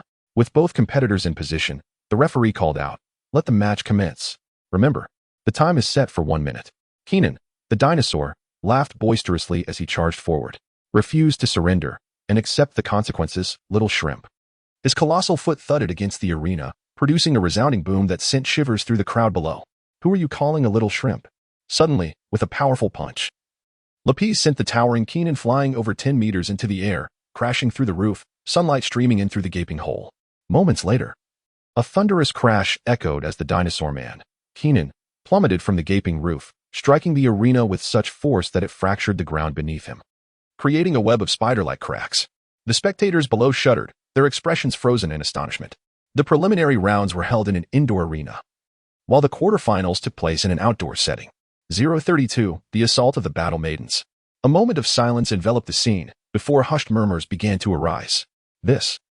I believe it would be prudent for me to surrender upon encountering him. I am not jesting. A single punch from him could very well be fatal. The members of the support crew stood in stunned silence as well, except for Lazuli, who had witnessed Laplace in battle before. It was the first time for the others to see him in action. His ferocity was unparalleled. Just look at the gaping roof above. Is this truly the work of a human? Bulma, how would you assess my chances? Yamcha remarked, feeling his lips parched. I would say they are non-existent, Bulma replied in a hollow tone, plunging Yamcha into despair. Well done. Only Lazuli and Lan Shi clapped enthusiastically, exchanging glances filled with admiration. Long, who had just finished battling his opponent on Ring 2, also cast a glance over, furrowing his brow. Noticing that the referee had yet to announce the outcome, Laplace waved his hand in front of the referee's face, rousing him from his stupor. Is it time to declare the result? Oh, right. The referee approached to check on the fainted dinosaur man, Keenan, confirming that he was merely unconscious and not deceased, before announcing Laplace as the victor. Upon hearing the result, Laplace leaped down from the ring, prompting the referee to call forth the competitors for the third and fourth matches. As Laplace descended, the residual power of his earlier punch lingered, causing several competitors to part ways, their expressions filled with trepidation. Let's take a moment to observe this round. We shall not rush. First, let us watch the other matches, Laplace stated, then proceeded towards Ring 3, where Sun Wukong and Krillin were situated. Earlier, on Ring 2, Laplace had witnessed Master Roshi, transformed into Cheng Long, swiftly defeat his opponent, thus he made his way directly to Ring 3. All right, I shall not be hasty either. I will take a look at Wukong's match first, Yamcha added, following suit. Bulma, Lazuli, and Lan Chi moved in unison with them. Upon arriving at Ring 3, they saw Sun Wukong preparing to leap onto the stage, evidently the second contestant for that match. His opponent was a remarkably tall and robust man, his size a staggering tenfold that of Sun Wukong, with no exaggeration. The bald giant, upon seeing that his opponent was merely a child, instantly looked down upon him, muttering that winning against such a small fry would not be honorable. However, the outcome was that he was sent flying off the stage by a mere finger from Sun Wukong, leaving the onlooking competitors in utter disbelief. Witnessing this result, the uninformed crowd assumed the giant had merely misstepped and fallen off the stage, internally attributing the outcome to the child's sheer luck. Yet, Yamcha, Bulma, and the others, well aware of Wukong's prowess, thought otherwise. Yamcha ran his fingers through his hair, his expression one of complexity. Indeed, Wukong is formidable. This is troubling. I may not even make it into the top 4. He then glanced at Lazuli. The exquisite girl surely cannot be as peculiar as Lapis, can she? After all, they are siblings, sharing the same genes. Lazuli glanced at Sun Wukong standing on the stage and inquired of Lapis, is little Wukong truly that formidable? Well, you are not his match at present, she replied. After a brief pause, she continued, however, you are not competing on the same platform. Just focus on performing well on Arena 4. Cousin, give it your all, and knock your opponent away with a single punch like your cousin does, Bulma chimed in. You can do it. Lan Chi encouraged as well. Suddenly, Lapis felt compelled to examine Sun Wukong's stats, so she opened the panel. Character, Sun Wukong. Age. Combat power, 135 points. Skills, 1. Basic martial arts of the Turtle School. 2. Kamehameha Wave. 3. Rock, paper, scissors. Affinity, 60. Maximum value, 100. Next, she glanced at Krillin. Character, Krillin. Age. Combat power, 51 points. Skills, 1. Basic martial arts of the Turtle School.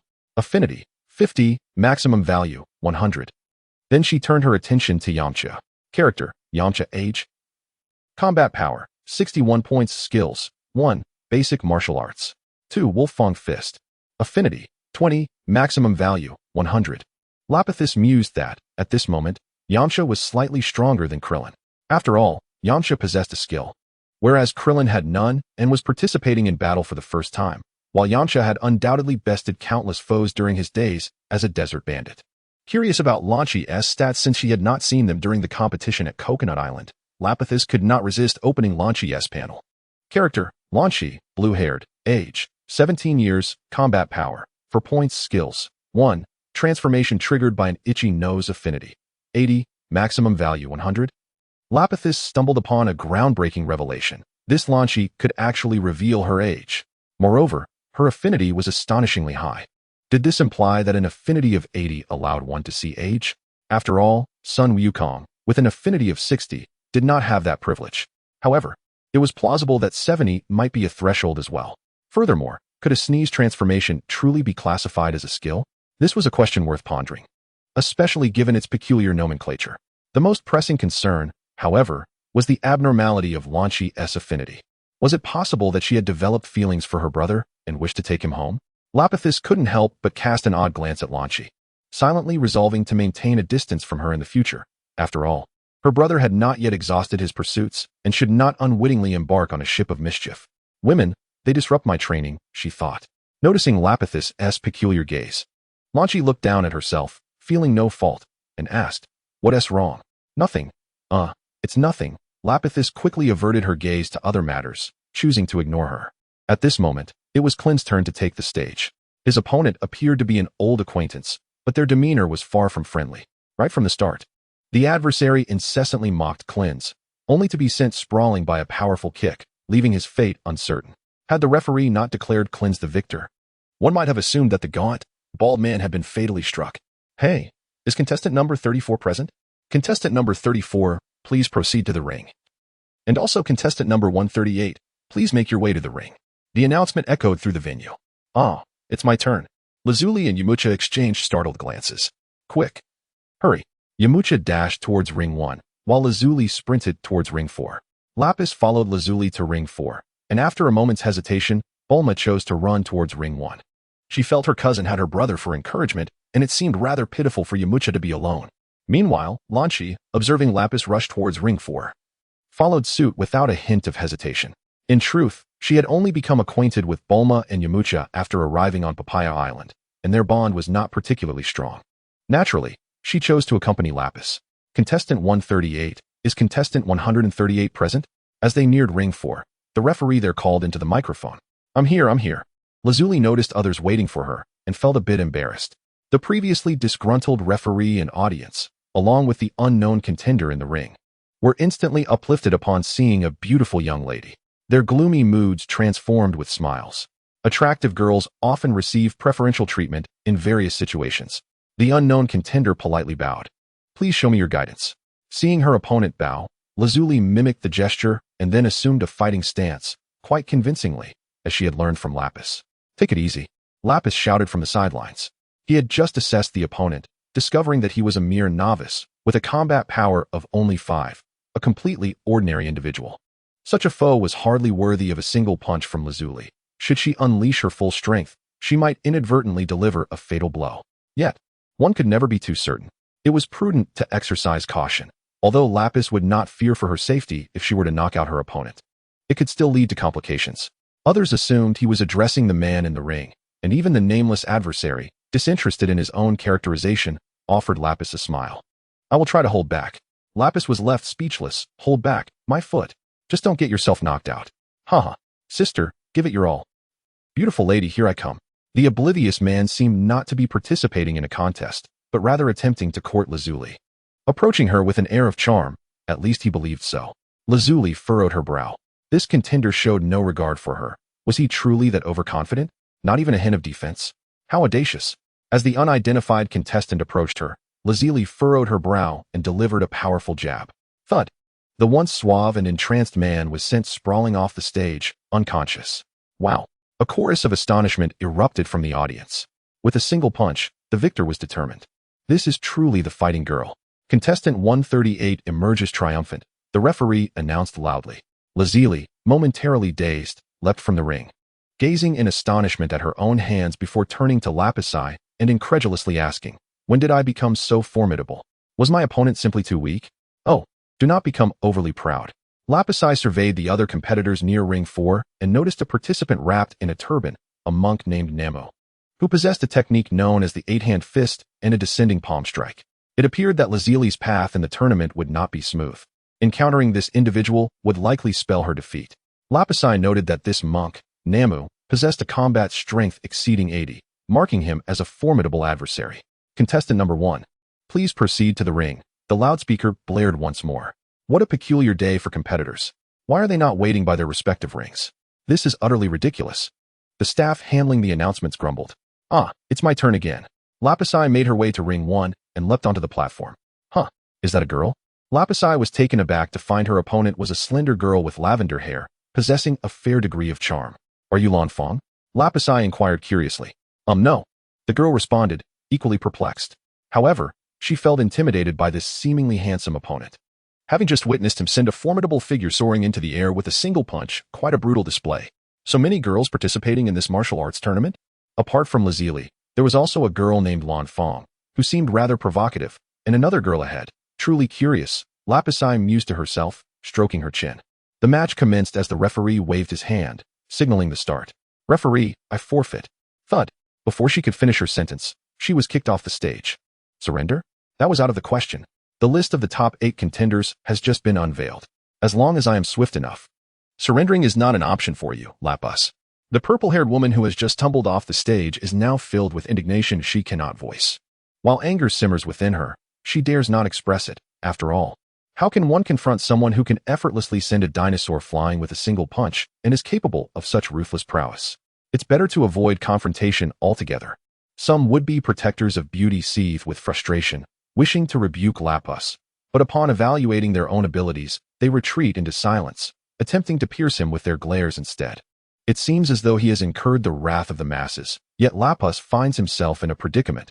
He must fulfill his task. This is not my fault.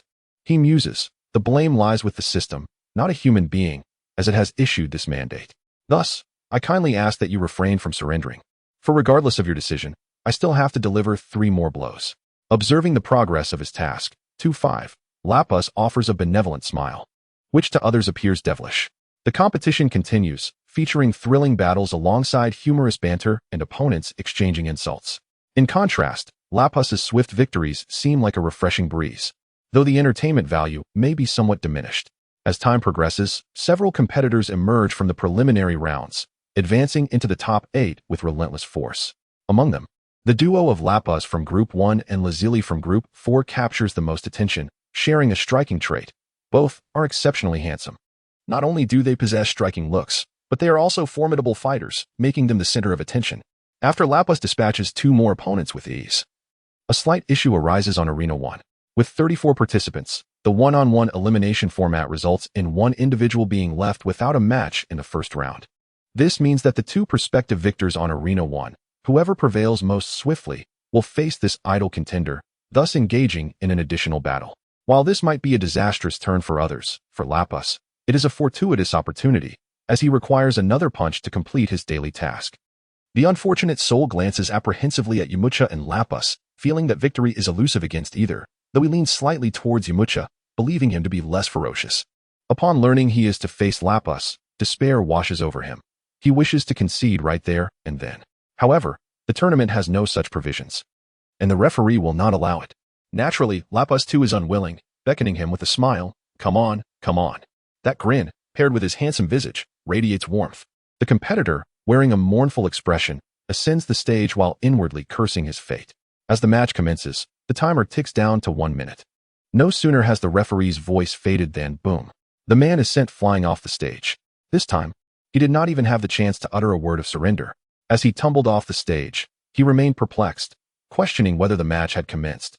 However, the expressions of those around him revealed that the contest had indeed concluded. A chime sounded, and a message appeared. Congratulations, player. You have completed your daily quest and earned rewards. Combat Power 1, Wealth Value 50. Congratulations to contestant number 1 for their victory, the referee proclaimed. Now on stage 1, only Lapis and Yamcha remained, signifying their successful advancement into the top 8 contestants. Yamcha, relieved to momentarily avoid facing Lapis, breathed a quiet sigh of relief. Meanwhile, the matches on the other stages continued. However, it was not long before the results were announced. The list of the top 8 contestants was as follows. Stage 1, Lapis. Yamcha. Stage 2, Chenglong, Lan Fong. Stage 3, Sun Wukong, Klin. Stage 4, Nameless, Lazili. Thus, the preliminary rounds concluded splendidly, and the official competition would be grandly held the following day, featuring a larger open-air arena, with tickets available for the audience. This event marked the 5-year celebration of martial artists, a momentous occasion for enthusiasts of martial arts. Naturally, not all attendees were martial arts aficionados. Some spectators merely sought amusement, eager to witness the spectacle of combat and the intensity of the matches. Upon the release of the top 8 list, Lapis felt a sense of familiarity, as except for 2 outsiders, the remaining contestants were acquaintances, making the competition feel like a homecoming. Regrettably, he mused, he was the only one who could articulate their talents. As the preliminary rounds concluded, Master Roshi appeared out of nowhere, buzzing around several women like a fly. Annoyed, Lapis enlisted Klin and Sun Wukong to distract Master Roshi, successfully sending him away. He then found a cozy spot to indulge in food, relishing the moment for an entire afternoon, filled with contentment. That evening, while dining together, Yamcha declared, 5 out of the 8 finalists are from our team, so regardless of whom I face tomorrow, please do not hold back. Yamcha spoke with an air of authority, unaware that there were actually 6 contestants present, including Chenglong. Fear not. I shall not show mercy, Lapis replied. Yamcha, reflecting on Lapith's earlier display of prowess, began to regret his earlier statement. Suddenly, a gentle breeze swept through, and Lan Shi sneezed, her blue hair instantly transforming to gold. With her brows furrowed, she glanced around, on the verge of losing her temper. Lapith shot her a fierce glare, his expression menacing. If you stir up trouble, I shall strike you. Golden-haired Lan Shi stared back at Lapith for a moment, seemingly recalling his impressive display of strength earlier that day when he had effortlessly knocked several individuals away. Hesitating, she eventually backed down, emitting a soft sound akin to a Persian cat, and chose not to provoke further. The turtle sage, Sun Wukong, and Krillin appeared utterly astonished, as if witnessing the sun rise from the west, confronting such an unfamiliar sight as Lan Shi. The following day dawned bright and serene, with not a single cloud in the sky. The island of Papaya was bustling with unprecedented excitement, teeming with throngs of spectators. The martial arts arena was established in the midst of an originally vast square, with the Martial Arts Association building towering behind it. A grand plaque inscribed with the bold characters proclaiming the greatest martial arts tournament in the world. Throughout Papaya Island, banners announcing the 21st greatest martial arts tournament in the world were strung around the vicinity of the association. The organizers had evidently invested considerable effort into crafting an atmosphere that was both festive and ceremonious, far surpassing the grandeur of any holiday celebration.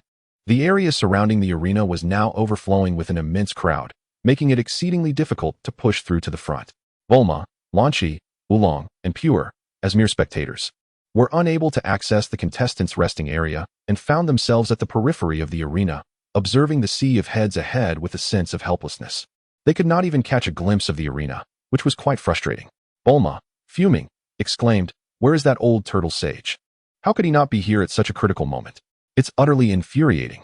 Oolong, Pure, clear a path for us. We must get closer. We can't even see the arena from here." We can't do anything," Oolong and Pure replied timidly, keeping their heads down, intimidated by the throng. After contemplating for a moment, Lan Shi took a small handful of her hair and playfully flicked it beneath her nose, sneezing lightly. In an instant, the blue-haired Lan Shi transformed into a golden-haired version of herself. Glancing around, she shot a fierce look at Bulma, Oolong, and Pure, then pulled out a submachine gun, unleashing a barrage of fire into the ground, sparks flying and shells clattering. Make way, make way. If you don't, I'll blow your heads off," Lan Shi shouted, aiming the gun at the foreheads of those nearby. Startled by the gunfire, people turned around and promptly fled, creating an open passageway ahead. With her submachine gun in hand, Lan Shi took a bold step forward toward the arena. Bulma, Oolong, and Pure stood in stunned silence, but their spirits lifted, and they quickly followed Lan Shi. As they progressed, no one dared to obstruct their path.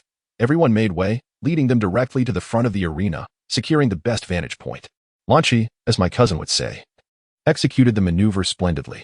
In the competitors' lounge, apart from the events unfolding in the audience, there are currently 8 individuals seated or standing. To be precise, there are 6 men and 2 women, all intently observing the progression of the match and contemplating their first-round opponents. The results of the recent draw are clearly displayed on a whiteboard ahead of them. The matchups in order are as follows. First match, Lapith vs. Nameless. Second match, Sun Wukong vs. Krillin. Third match, Lazili vs. Lan Fong. Fourth match, Long vs. Yamcha. The match arrangements have been finalized, and Long's aspirations to battle Lan Fong and Lazili have momentarily been dashed. At this juncture, Long's mental waves are oddly synchronized with Nameless, allowing him to glean the underlying motive for Nameless participation. Nameless hails from a desolate land, where the climate is sweltering and the air parched, rainfall is scarce, and the absence of rivers or irrigation has resulted in meager harvests. The inhabitants endure a life of extreme hardship, while they may resort to consuming roots and tree bark. The most dire situation is the impending scarcity of drinking water. Without water, how can one survive? The already sparse population of this backward village has dwindled further, leaving many emaciated, with some even succumbing to thirst. However, Nameless is no ordinary individual. In his youth, he encountered a fortuitous event that endowed him with remarkable skills. Aware that the World Martial Arts Championship occurs once every 5 years, he aspires to seize the grand prize of 500,000, which he intends to use to procure drinking water for his village. Curiously, he remains oblivious to the fact that other regions of the continent are replete with potable water. His intent to win the championship and distribute the prize among his fellow villagers speaks to either his naive heart or limited experience. The first match features Nameless against Lapith. Qinglong finds Lapis to be somewhat inscrutable and is unable to perceive his thoughts in the same manner. His method of mental reading is not universally applicable. It requires the opponent to possess a pure heart and to emit a strong desire, allowing him to tap into their fervent intentions, rather than resorting to invasive and unethical means of memory intrusion. Lapis, with his complex nature and lack of intense desire, eludes Qinglong's comprehension. However, upon witnessing Nameless' heartfelt wish, Qinglong feels he might be able to offer some assistance. While the championship title may be out of reach, the matter of water is quite solvable. Competitors are permitted to proceed to the back of the lounge, where they can dine in the cafeteria while awaiting notification from the organizers regarding the matches. At this moment, aside from the visibly tense Nameless, the others are enjoying their lunch. Sun Wukong observes Nameless standing motionless and wonders why he does not partake in the meal. Could it be that he is not hungry? Yet, Nameless' stomach has audibly rumbled several times. Come, take a seat and eat something, he urges. Sun Wukong, with a beaming smile, pulled Namo down to sit beside him and pushed a portion of the food in front of him towards Namo. I have no money, Namo stammered, his dark complexion reddening slightly, feeling somewhat embarrassed. This is free of charge, Sun Wukong reassured him before darting out again, returning shortly with several succulent pig knuckles, piled high, leaving one to wonder how such a small stomach could accommodate so much. Thank you, Namo said, feeling a bit awkward but undeniably hungry. Upon hearing that it was complimentary, he expressed his gratitude and began to eat cautiously. For him, each morsel of food was precious, and he savored every bite until not a single grain remained on his plate. Just as everyone finished their breakfast, a horn began to buzz. Ahem. The first martial arts tournament is about to commence. Contestants, please gather at the tournament hall, the announcement echoed. The 8 competitors promptly made their way to the screen behind the arena, which was merely separated from the fighting platform by a thin veil, allowing them to glimpse all that transpired on stage. Of course, for those seeking a better view, climbing the adjacent high wall was an option, granting a vantage point to observe the arena more clearly. However, one had to be discreet, otherwise, the staff would promptly escort them down. Lapis adjusted the screen and peered through the mesh, spotting a host clad in a sharp black suit standing on the platform. Microphone in hand and large sunglasses perched on his nose as he spoke loudly. Thank you for your patience. We hereby declare the 21st International Martial Arts Tournament officially open. However, before we begin, I must explain the rules of the competition, which differ from the preliminaries. In this tournament, there is no time limit. Victory will be determined in one decisive round. A contestant loses if they concede or fall off the platform, and striking vital areas is prohibited. Otherwise, it will be considered a foul, he elaborated. Behind the screen, Sun Wukong turned to Lapis, inquiring, what constitutes a vital area? A vital area? That would be the groin or the eyes, Lapis replied. Upon hearing this, Lazili spat in disbelief, while Lanfang remained unfazed, though Lazili's face flushed crimson. They were the only 2 girls present. The groin? But I don't have one, Lanfang retorted playfully, gesturing towards herself. The others exchanged glances, and Lapis continued. The same areas apply, but the upper body of females is also considered a vital area. Ugh! Both Lazili and Lanfang exclaimed in unison. Meanwhile, the host continued his monologue on stage. Additionally, the champion of this tournament will receive a prize of 500,000 yuan. Now, let us invite the president of the martial arts tournament to say a few words. After a brief silence, a bark echoed through the crowd, causing quite a stir, indeed. The president was a dog. Thank you, esteemed president, for your insightful remarks. This elicited another wave of astonishment among the spectators. It is uncertain how the host manages to communicate with the president, yet they seem to comprehend his every word. Truly a remarkable talent. Now, the first match is officially underway. Please welcome Mr. Lapis and Mr. Namo. Let the contestants make their entrance. As the host concluded, the audience erupted in a fervor. Cheers and applause thundered, accompanied by whistles, creating an exuberant atmosphere. Go, Lapis! Behind the screen, Lazili clenched her fist in encouragement. All right then, Lapis responded with a smile. Lapis gracefully maneuvered past the screen, descending the stairs towards the arena, with Namu closely trailing behind. They arrived near the host almost simultaneously. Both contestants exhibited extraordinary performances during the preliminaries. I shall reiterate the rules. Falling off the stage results in a loss, surrendering signifies defeat. And if one is down for a count of 10 without rising, it also counts as a loss. There is no time limit for the match. Now, the first match officially begins. With the host's declaration, a staff member struck a large bronze gong beside the stage with a resounding clang, igniting a wave of excitement from the crowd. The inaugural match had commenced. 0:35. A sudden palm technique descended from the heavens. Lapis surveyed the new arena, which was significantly more expansive than during the preliminary rounds. Perhaps the need for a larger stage was due to the quarterfinal battles that were about to unfold. Moreover, the vicinity was teeming with spectators. He gazed toward the audience and easily spotted the golden-haired Lanchi alongside Bulma, as well as Oolong and Pure. They occupied the front row, a conspicuous presence that deterred others from encroaching upon their space. At that moment, they cupped their hands around their mouths, resembling little megaphones, cheering for Lapis as fervent fans. Lapis diverted his gaze to his opponent, Nam, who was wrapped in a headscarf and wore a serious expression, intently searching for an opportunity to strike. Nam bore the hopes of his entire village upon his shoulders. This was no mere slogan emblazoned on a t-shirt. It was a weighty truth. His ambition was to seize the championship, claim the prize money, and procure sufficient water for his village. He simply could not afford to lose, thus. He approached each duel with utmost seriousness and dedication. In his mind, only a few monumental words echoed. Champion, 500, 000, champion, 500, 000. Yet, contemplating this made him even more anxious. Noticing that Nam seemed to be lost in thought, Lapis couldn't resist calling out, "Hey, what are you doing? Attack." He intended to hone his practical combat skills, thus prompting Nam to initiate an offensive. Wow, Lapis is truly confident. He could have seized the chance to attack while Nam was distracted, but instead, he chose to rouse his opponent. What an extraordinary man. The commentator showered Lapis with praise as if it were free. "Speak more if you can," Lapis remarked, glancing at the commentator. Upon noticing Lapis's gaze, the commentator appeared to grasp his intent. Is Lapis encouraging Nam? What an impressive competitor. Nam regained his focus and cautiously regarded Lapis. Then, he pressed down on his legs. And as they sprang straight like coiled springs, he propelled himself forward like a cannonball, launching a right hook aimed directly at Lapis's face. Feeling the rush of wind from the punch, Lapis tilted his head aside, evading the potentially devastating blow. Seeing his attack miss, Nam executed a somersault, abandoning his initial approach, and unleashed a fierce kick aimed at Lapis's lower body. Admittedly, Nam's combat experience was not particularly vast. His attacks were straightforward and rather predictable. As Lapis leapt upward, Nam's sweeping kick once again failed to connect. However, while Lapis was airborne, lacking any leverage, Nam's fist came crashing down upon him, leaving Lapis with no means of escape. With a swift motion, Lapis extended his palm to intercept Nam's punch, and both fighters were jolted back by the force of their clash, retreating a few steps. It is worth noting that Lapis was already in midair, devoid of support, so being pushed back was to be expected. It resembled a target in midair, struck by the adversary, causing a slight wobble, while Nanwu, akin to a fighter striking a sandbag, found himself rebuffed by it instead. The disparity in strength was immediately apparent. Observing the formidable prowess of his opponent, Nanwu's countenance grew so grave it seemed it might drip with sweat.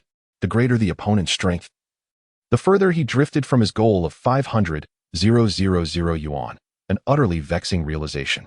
Yet, he still possessed a hidden trump card. Hope lingered within him.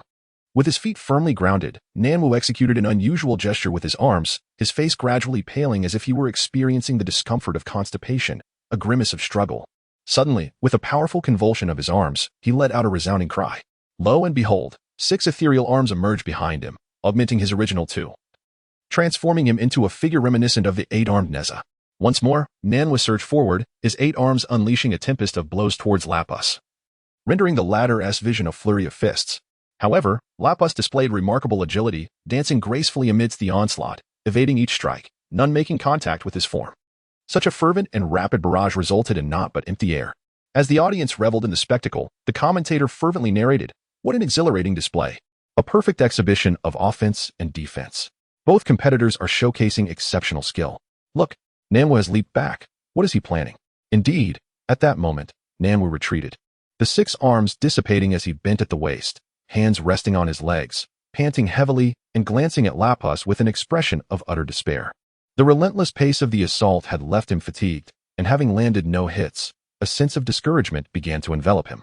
Drawing a deep breath, Nanwu straightened his back once more, then crouched down before launching himself skyward, soaring over 20 meters into the air. Wow, Nanwu has suddenly leapt into the sky. What an impressive height. What could he be intending? The commentator exclaimed, his excitement palpable, enhancing the atmosphere. Lapis gazed upwards at Nanwu's figure, envisioning a grand scene of a wild goose flying overhead. As Nanwu's toes grazed the imagined goose, he mimicked the majestic spread of a rock's wings, diving downwards. Do you recall a certain technique that descends from the heavens? Quite impressive, isn't it? However, the reality was that upon reaching a certain height, Nanwu formed an X with his hands before his chest, plummeting like a falling object. With a shout, he declared, "Heavenly Cross Fist." Meanwhile, Lapis remained composed in the arena, observing Nanwu's descent with an air of tranquility, contemplating that perhaps this technique should be rebranded as crow taking flight for added flair. As Nanwu hurtled down like a cannonball, his target was already locked onto Lapis. The distance diminished rapidly: 10 meters, 9 meters, 5 meters, 3 meters, 2 meters, 1 meter. With a gust of wind trailing behind him, Nanwu descended, causing the commentator to feel the rush of air from his sweeping cape. The ferocity of Nanwu's attack is truly terrifying. At that moment, Lapis's body suddenly flickered and departed from its original position.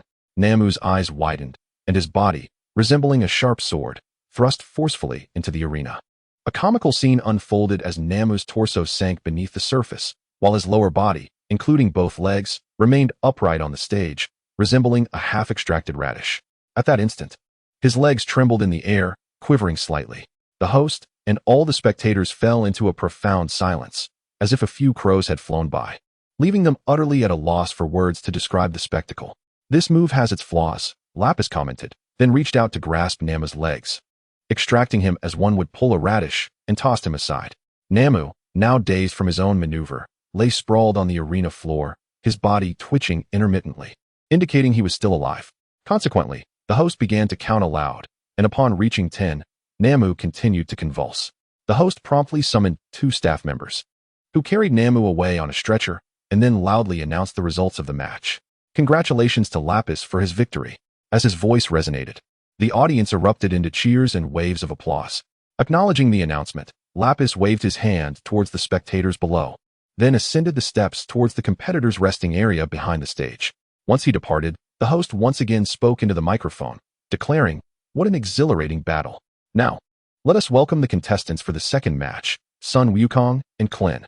Returning behind the screen, Lapis encountered Sun Wukong and Klin approaching him. "Good luck," he encouraged, clenching his fist. While Sun Wukong and Klin engaged in combat, Lapis made his way to the medical room to check on the recuperated Nanwu. Upon entering, he discovered Nanwu had regained consciousness. He was conversing with the turtle hermit, who was disguised as Chung Long. Nanwu's face was pale, not from injury, but from the despair of losing the match, his spirit extinguished. "Nanwu, you need not worry. The water here does not require purchase. It is abundant everywhere." The turtle hermit reassured him. "Water doesn't need to be bought?" Nanwu was momentarily taken aback by this revelation. Lapis then entered the room, smiling as he added, "Indeed, the continent is replete with freshwater resources, and there is no need for purchase. You simply need to find a container to collect sufficient water to take back to your village." The turtle hermit regarded Lapis with curiosity, unable to fathom how he was aware of this fact. Could it be that this young man possessed a similar ability to sense others? Lapis then produced a capsule from seemingly nowhere, offering one to Nanwu. "This is a storage capsule. You can use it to collect water." The capsule in question was indeed the one purchased during the New Year festivities. Initially, it was intended to contain the remains of the Red Satin Ribbon Legion's assassin. However, the body was subsequently submerged in the depths of a lake, rendering the capsule unused and merely stowed away in his backpack. Now, it has finally found a purpose. "Oh, I am truly grateful. May I inquire if there is water available here?" Nanwu expressed as he gratefully accepted the capsule. After a moment's contemplation, he added, "I shall return the capsule to you after I fetch the water." "Thank you. No need for that. Consider the capsule a gift," replied Lapis. "As for the water, there is a well in the backyard." He gestured towards the window, which revealed a water well. Then, turning his gaze towards Master Rashi, he suddenly remarked with a mysterious smile, "Master Mateto, you were also intending to gift Nanwu a capsule, weren't you?" Master Rashi, taken aback, hastily denied it. "Haha. You have mistaken me for someone else. I am Cheng Long. However, I do have a capsule here, and I shall also bestow it upon Nanwu, allowing for an ample supply of water." Haha. With that, Master Rashi chuckled heartily and produced another capsule from his robes, handing it to Nanwu. "Thank you ever so much. I truly appreciate it," Nanwu exclaimed with fervent gratitude. "Is that so?" Hee. Lapis chuckled again before departing through the door. Observing his exit, Master Rashi found himself unable to remain seated and promptly followed suit, whispering as he walked, "Young brother, do you know Master Mateto? I am actually his brother." Feeling a sense of unease regarding this enigmatic youth, Master Roshi's heart raced. Master Mateto, cease your pretense. I am aware it is you. I also know that your purpose in this competition is to convey to Goku and Krillin the lesson that there are always greater forces beyond our comprehension. And you intend to defeat Goku in the finals, correct? Lapis said with a knowing smile. A chill ran through Master Roshi, suddenly perceiving the young man before him as somewhat formidable. Rest assured, I shall not expose you. Lapis winked, relishing the mystified expression on Master Roshi's face. The thrill of such revelations was exhilarating. No wonder the group leader of the previous spoiler chat was as ecstatic as a frenzied dog. 036. The battle among brothers, if it were Yamcha, or perhaps Son Goku, or any other individual questioning his identity, Master Roshi would undoubtedly and resolutely deny being Wu Tian. However, the youth before him evoked a peculiar sensation within Master Roshi, one that was markedly different. He felt not only a sense of ungraspable mystery surrounding the boy, but also an uncanny feeling of being seen through by him. The boy's gaze was extraordinarily enigmatic, as if he comprehended everything with utmost clarity, or perhaps it was a confidence born of profound insight into all things. Regardless, it was unsettling. How to express it? It was akin to feeling like a young maiden stripped bare, while the other party resembled a predatory wolf. Yes, that was it. The very thought sent shivers down his spine. How could I, Wu Tian, ever be likened to a youthful maiden? Clearly, my interests lie in youthful maidens instead. Yet, this lad imparted an immense discomfort upon him. After a moment of contemplation, Master Roshi hastened to keep pace with Lapis and quietly remarked, Young brother Lapis, you truly wouldn't divulge this to Goku and Krillin, would you? I have gone to great lengths to impersonate Chung Long, employing strong adhesive for this wig, which has caused my scalp considerable pain. You must understand the good intentions of my family. With this statement, he inadvertently acknowledged his identity. Lapis glanced at him and nonsensically replied, Haha, your eyes are rather small without your glasses. He continued, Rest assured, I won't say a word. After all, we share a common goal, to emerge as champions of the martial arts tournament, ensuring neither Goku nor Krillin claims victory, correct? Yes, indeed. Wait, what did you say? You intend to win the championship? Master Roshi was momentarily taken aback. Of course, the championship prize is 500,000 yuan, Lapis stated, striding towards the screen in the break room to witness the duel between Goku and Krillin, leaving Master Roshi in a state of bewilderment. Does this lad truly believe he can defeat me? Master Roshi pondered, lost in thought, before eventually returning to the break room to observe the clash between his two disciples. Lapis seated himself beside Lazili, retrieving 2 apples from his backpack. After the water element danced around the surface of one apple, he offered it to Lazili and took a large bite of his own. Lazili took a small bite out of her apple, leaving an adorable dent, and inquired, What became of that man? Naturally, she was referring to Namo. She had witnessed the man, akin to a daikon radish, collapsed in a stupor on the arena floor. And since Lapis had subsequently visited the infirmary, her curiosity prompted the question. No worries, he has regained consciousness, Lapis replied, crunching another bite of his apple while adjusting the screen to gaze at the arena. However, he observed that both Yamcha and Master Roshi were swallowing hard, their eyes fixated on the apple in his hand. Even Lan Fong displayed a similar reaction. Such is the nature of humanity. When no one is eating, it hardly seems significant. Yet, when one person begins to eat, it naturally incites a collective yearning, as if their stomachs protest. Or perhaps it is an instinctive tendency to conform. What? Do you wish to eat? Then I shall indulge in front of you. Crunch. With another crisp bite. Lapisi observed his actions and playfully nudged him. Just kidding, he said. Lapisi then produced 3 apples, offering one each to Yamcha, Master Roshi, and Lan Fong. I don't want one. Master Roshi shook his head, yet his hand instinctively accepted the apple. Ah, you are more mischievous than I, old man. Though you claim to refuse, your actions betray your words. Thank you, both Yamcha and Lan Fong expressed before accepting their apples. See, the youth possess a certain modesty, coupled with greater courtesy, Lapisi remarked, turning his attention back to the arena. At that moment, the battle between Sun Wukong and Krillin had already commenced. Wukong, give it your all, Oolong shouted from below the stage. His bond with Wukong was forged through battles, quite literally, as Wukong had once given him a sound thrashing. Previously, while Wukong and Bulma were on their quest for Dragon Balls, they had tied him up and taken him on an adventurous escapade. As for Krillin, he was less familiar. Hence his cheers were solely for Wukong. Nearby, Bulma and Lan Shi also called out a few encouragements before focusing intently on the match. The now blonde-haired Lan Shi, having been intimidated by Lapisi, appeared much more subdued, at least no longer brandishing her firearm recklessly. Lanchi, who do you think will win? Bulma inquired curiously. Of course, it's little Wukong. He's always been stronger than little bald head, Lanchi replied, adjusting her submachine gun, resting its barrel against the ground like a fierce gang leader. As the battle escalated on stage, the host passionately narrated the unfolding events. I never anticipated such a fierce contest between two children. It's absolutely thrilling.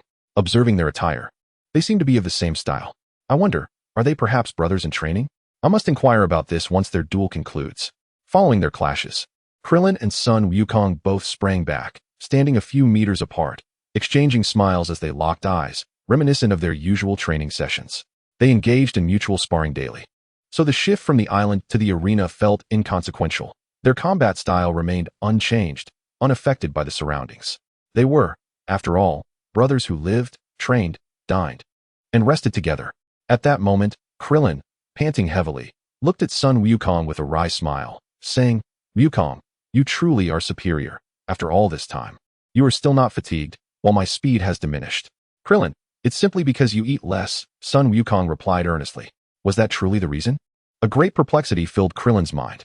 Yet, he genuinely couldn't consume as much as Wukong. What could he do? He felt quite helpless. Let us continue the battle.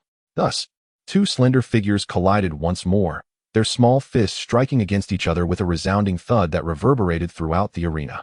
It was hard to fathom that this was a confrontation between two children. The intensity of this bout far surpassed that of the earlier match between Rabies and Namil.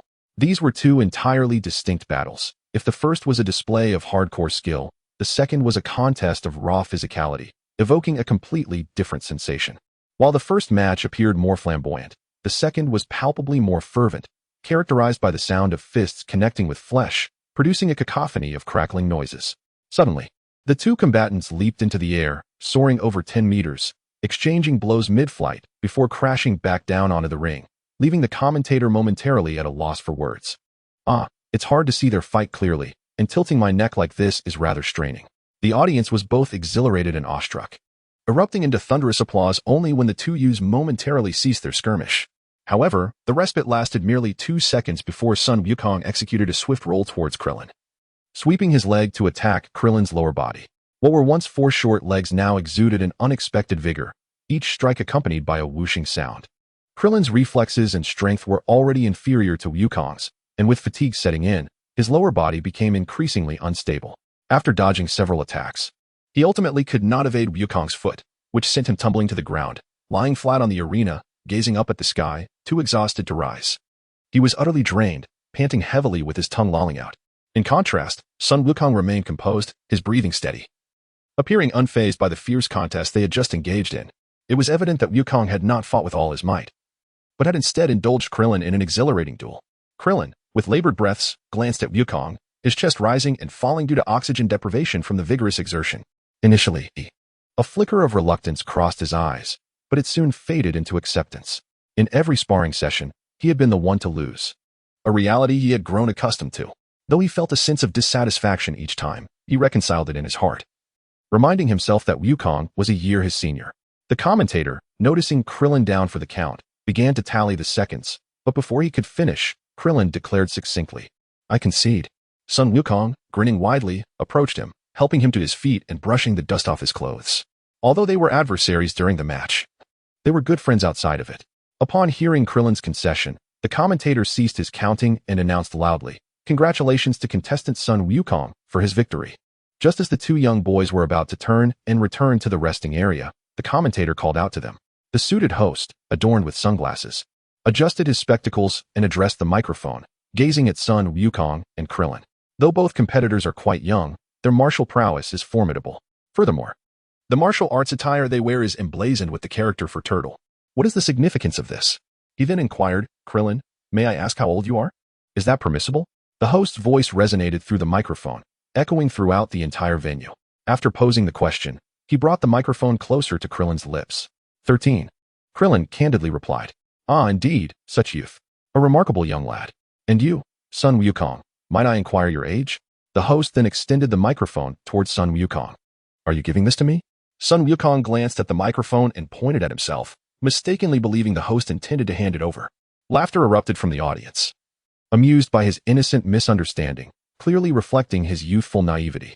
Fool, that is merely a device to amplify your voice. Answer the question honestly, Krillin whispered, attempting to clarify the situation. The host found Sun Wukong's response amusing and noted the audience's enthusiastic reaction, continuing the banter. Ha ha, it seems the audience appreciates your jest, Wukong. Now, may I ask how old you are? Sun Wukong, counting on his fingers, replied adorably, 8, 9, 10, 11, 12 years old. Upon hearing this, Krillin recalled their first meeting, when Sun Wukong had claimed to be 14. He quietly questioned, 12? Isn't that a year younger than me? Didn't you say you were 14 last time? Sun Wukong scratched his head, chuckling, and his voice echoed through the microphone. I wasn't very good at counting back then. But Grandpa taught us, right? 11 is followed by 12. I used to think 11 was followed by 14. Once again, the audience erupted in laughter, charmed by Sun Wukong's innocent response, reminiscent of a child full of wonder and sincerity. Bulma in the crowd remarked, 12 years old? Truly a naive child. No wonder he's a bit foolish. She recalled their previous quest for the Dragon Balls, during which Sun Wukong had asserted he was 14. At that time, she had believed he was merely 2 years younger than herself, unaware that he had been struggling with counting. Holding the microphone, the host proclaimed, Sun Wukong is indeed a delight. At 12 years old, he is the youngest competitor in this event. Krillin chimed in, Wukong, it appears you are younger than I, thus. You should call me brother. Sun Wukong, with innocent charm, replied, but Krillin, I am taller than you. Indeed, Wukong was slightly taller than Krillin, and even that small difference was noteworthy. Was it not? Krillin was suddenly struck by a devastating blow. This pain resonated with his companion, Lapis, in the lounge. Their conversation was broadcasted through the microphone, resonating loudly and eliciting uproarious laughter from the audience. I have another question. Both contestants are clad in identical martial arts uniforms. May I inquire at which dojo you trained? Oh, we did not train at a dojo. We studied under Master Wu-Tien, Krillin replied, showcasing his cleverness in communication, surpassing even that of Sun Wukong. What? Master Wu-Tien? Is he not the one renowned as the god of martial arts? The host exclaimed, clearly astonished, as he too had heard of Master Wu-Tien's illustrious reputation. Not only him, but the audience began to stir, many of them having heard whispers of the title god of martial arts. They engaged in animated discussions, realizing that both competitors were disciples of Master Wu-Tien, which explained their formidable prowess. After all, their mentor was a master of unparalleled strength and surely capable of nurturing exceptional students. This led to speculation that Master Wu-Tien might even be present, as a teacher would likely attend to observe his students in competition. Whispers circulated as eyes darted about, searching for the elusive figure of Master Wu-Tien. In truth, they were hardly familiar with the legendary master. Even if he stood before them, they would likely mistake him for an eccentric old man. This act of scanning the surroundings was merely an instinctive response. Who would have thought that Master Wu-Tien is still alive? Now with 2 outstanding disciples, he must be over 300 years old, truly deserving of the title God of Martial Arts, the host remarked, provoking a strong desire in Chung Long from the lounge to retort. Indeed, 2 remarkable youths. We eagerly anticipate Sun Wukong's forthcoming performance, and we thank both contestants for their interaction. You may now return to the resting area. Thank you. With a playful smile, Sun Wukong and Krillin ascended the staircase back to the lounge. As they departed, the host proclaimed loudly, all right, let us commence the 3rd match. Please welcome contestants Chung Long and Yamcha to the stage. A gust of wind swept away Yamcha. As he made his way, Chung Long, who had just stepped out, encountered the returning Sun Wukong and Krillin. He encouraged them, saying, you performed admirably. You are both young and undoubtedly destined for great achievements in the future. Without waiting for a response from Sun Wukong or Krillin, he descended the stairs and followed Yamcha into the arena. Krillin, I have a strange feeling that this old man seems familiar, Sun Wukong remarked, scratching his head in confusion. Yes, he bears a striking resemblance to Master Roshi. Krillin nodded in agreement.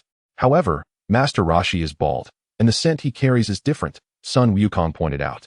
Unbeknownst to them, the 2 youngsters had no idea that the old turtle hermit had doused himself in perfume to mask his original aroma. After some contemplation, they decided to abandon their thoughts and return to the resting area. Well done. Here's a reward for you.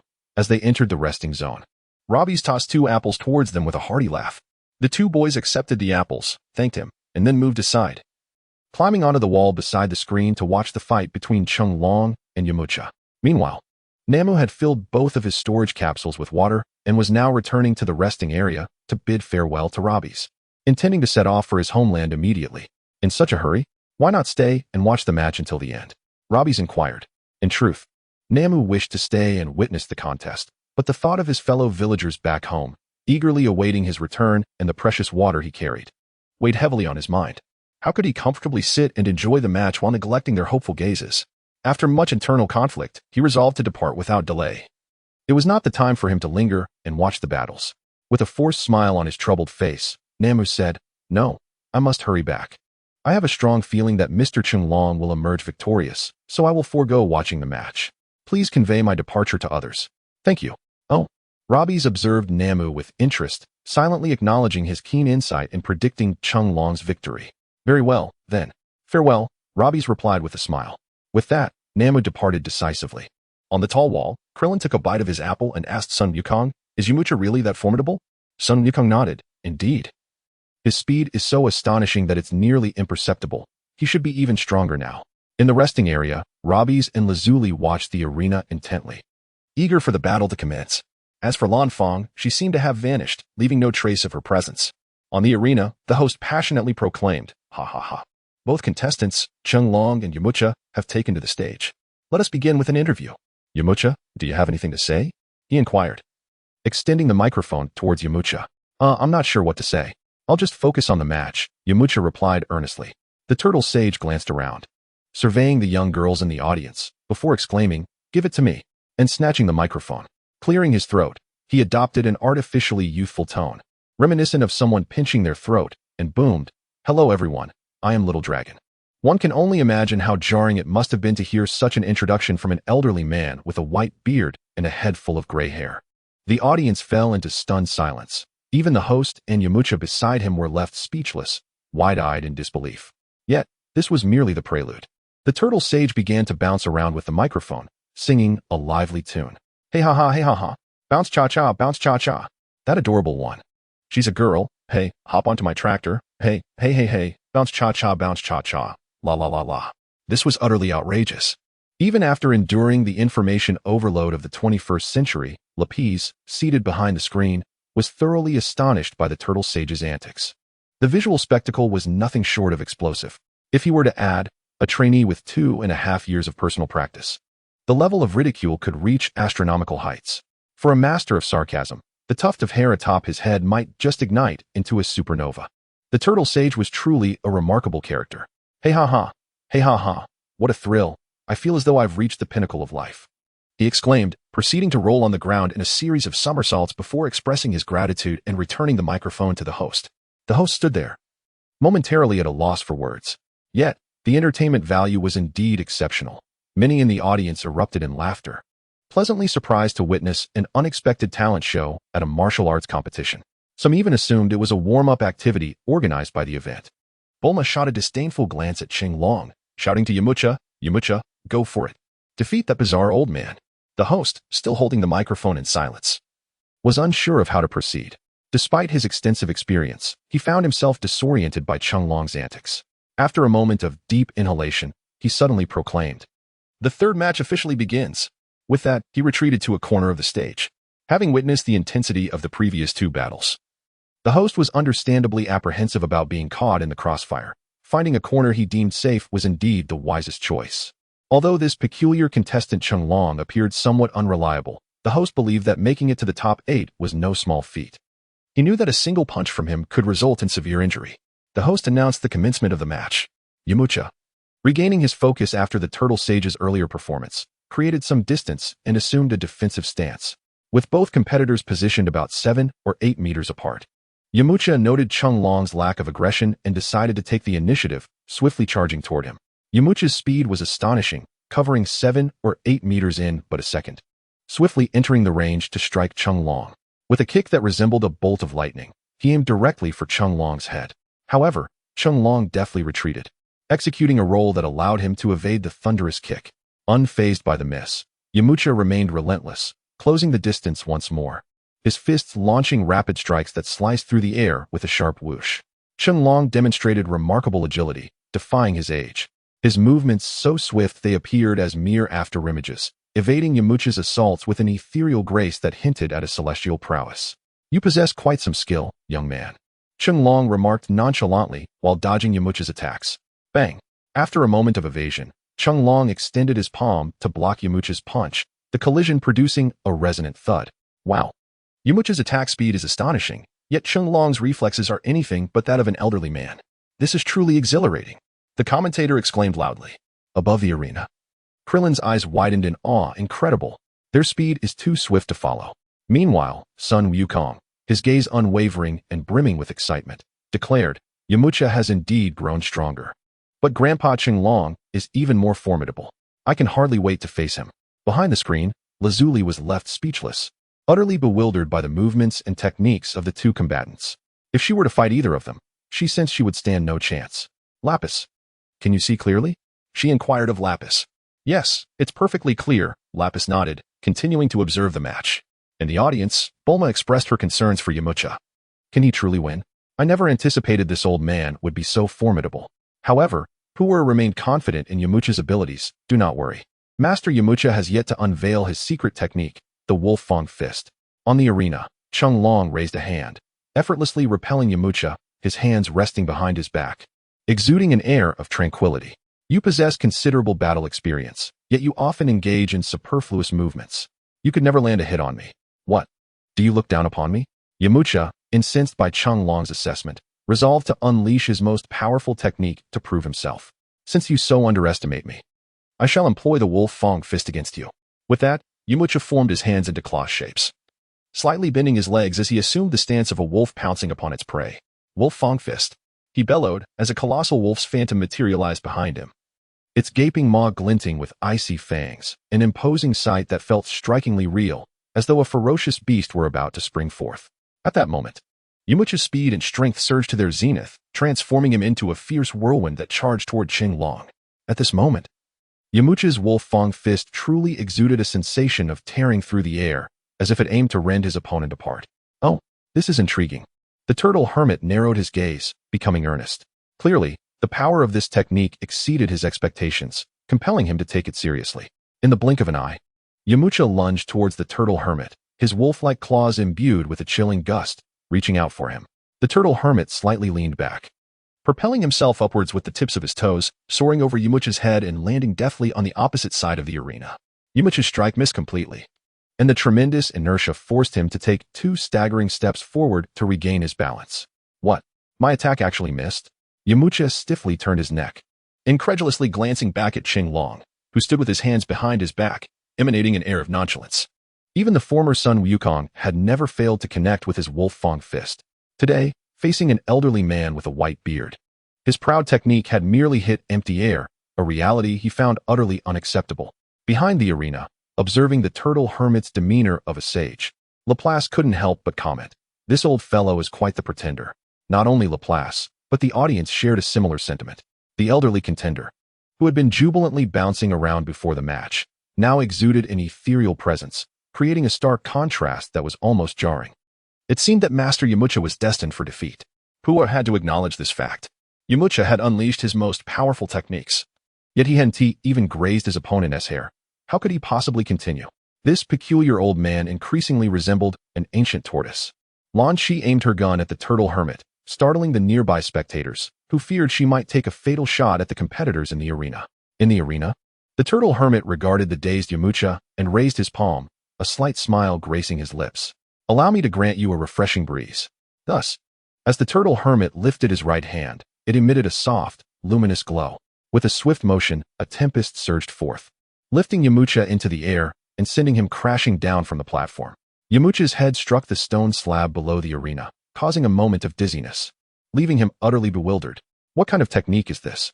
I didn't even get touched, and yet I was sent flying? Behind the arena, Laplace felt a surge of excitement. Is this the essence of Qi? In the match between Lazili and Lan Fang, Cheng Long encountered a formidable opponent, resulting in the abrupt conclusion of Yamucha's battle. The very participant, Yamucha, was left bewildered by the turn of events as he found himself unceremoniously thrust off the stage. The host exuberantly proclaimed, Yamucha has stepped out of bounds, and Cheng Long is the victor. What an exhilarating contest! It felt almost surreal. Cheng Long's martial prowess is exceptional. He pushed his opponent off the stage without even making contact. The host continued to announce the results while lauding the match. In response, Cheng Long flashed a victorious peace sign to the audience. With the contest concluded, Master Roshi and Yamcha returned to the resting area together. Along the way, Yamcha expressed his genuine admiration, stating, "I am no match for you. Your skills are truly impressive." He sincerely acknowledged the significant disparity in their abilities exhibited during the fight. Master Roshi regarded him with a chuckle, remarking, "You are still young. Your potential is boundless." "Are you Master Wutian?" Yamcha inquired, noticing the striking resemblance between Chung Long and Master Roshi, leading him to draw a connection to their shared martial expertise. "No, I am Chung Long," Master Roshi promptly replied, shaking his head. Only a fool would admit such a thing. "Ladies and gentlemen, we are about to commence the fourth match. Please welcome Lazili and Lan Fong to the stage." The host's voice rang out, heightening the anticipation for this final quarterfinal bout featuring two female competitors. The audience erupted into a cacophony of excitement upon hearing the announcement. Wow, two female contestants. This should be thrilling. The organizers truly know how to end with a bang. But I wonder what they look like. Are they beautiful? Let us not get our hopes up. How attractive can women who practice martial arts really be? They're either as burly as men or a sight to behold. In the resting area behind the stage, Lazili and Lan Fong rose simultaneously, preparing to step onto the platform. Upon seeing her sister clench her fists, Lapis mistakenly assumed she was anxious and encouraged her, saying, "No need to be nervous. Just perform well."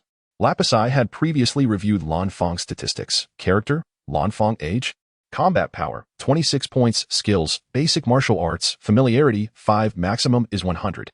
A combat power of 26 does indeed qualify as a skilled fighter. However, Lazili's current combat power stands at 32 points. Thus, barring any unforeseen occurrences, a well-executed performance would surely lead to Lazili's victory. How effective could Lan Fong's seductive tactics be against Lazili? This match was clearly a contest of strength versus skill, favoring Lazili substantially. "I'm not nervous. I'm just a bit excited," Lapis remarked, puzzled. Did my sister inadvertently awaken some peculiar attribute? The two girls simultaneously emerged onto the stage, causing a stir among the audience as they made their entrance. The audience was taken aback to discover that the contestants were two stunning young women, one with flowing golden locks, tall and breathtakingly beautiful, and the other with softly curled purple hair, slightly less striking yet still of exquisite beauty. How could such enchanting girls also be martial artists? This was a far cry from what one might expect.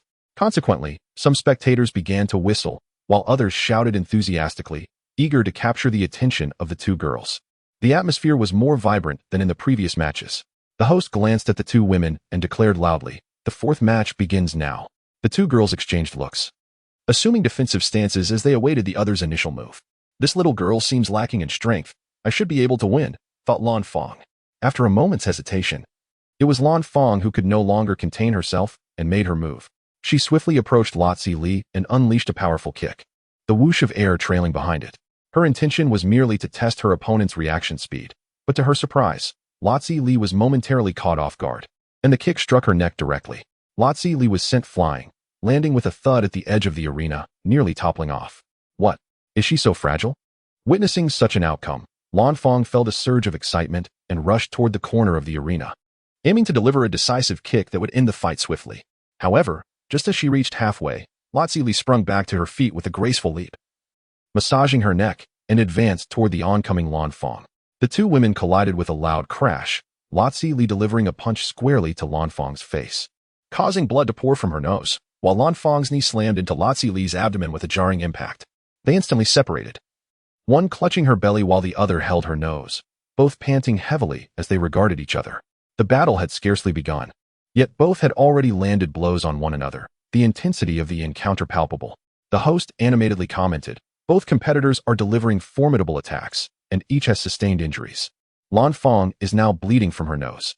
Below the arena, the audience buzzed with chatter. Was this truly the fighting style of girls? They commenced with strikes to the neck and face, more thrilling than previous matches. Yes, indeed. Look how vigorously they're moving. I feel dizzy just watching. What do you mean by moving vigorously? Referee, isn't striking the nose a foul?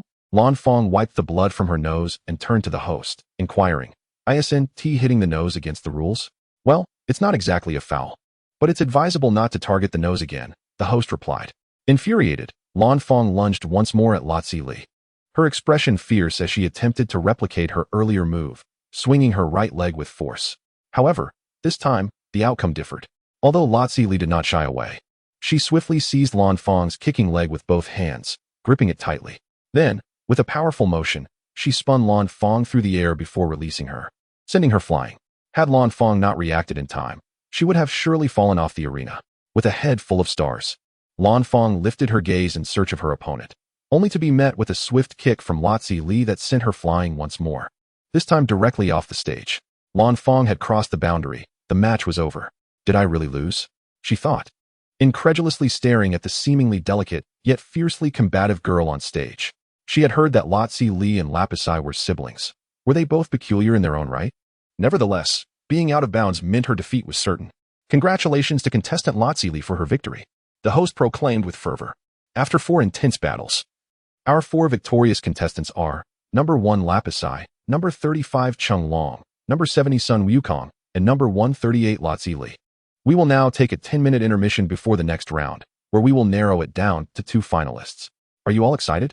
The 10-minute break was necessary for the organizers to determine the matchups and to afford the recently competed contestants a moment to recuperate. During this brief respite, the audience remained largely in their seats, some attending to nature's call, while others patiently awaited the proceedings, knowing it would be but a fleeting moment. 10 minutes later, the host in a sleek black suit returned to the stage. Ladies and gentlemen, esteemed audience, and our 4 victorious contestants, thank you for your patience. And now, the moment we have all been waiting for. I shall announce the upcoming matchups. The first battle will feature Chung Long against Lapis.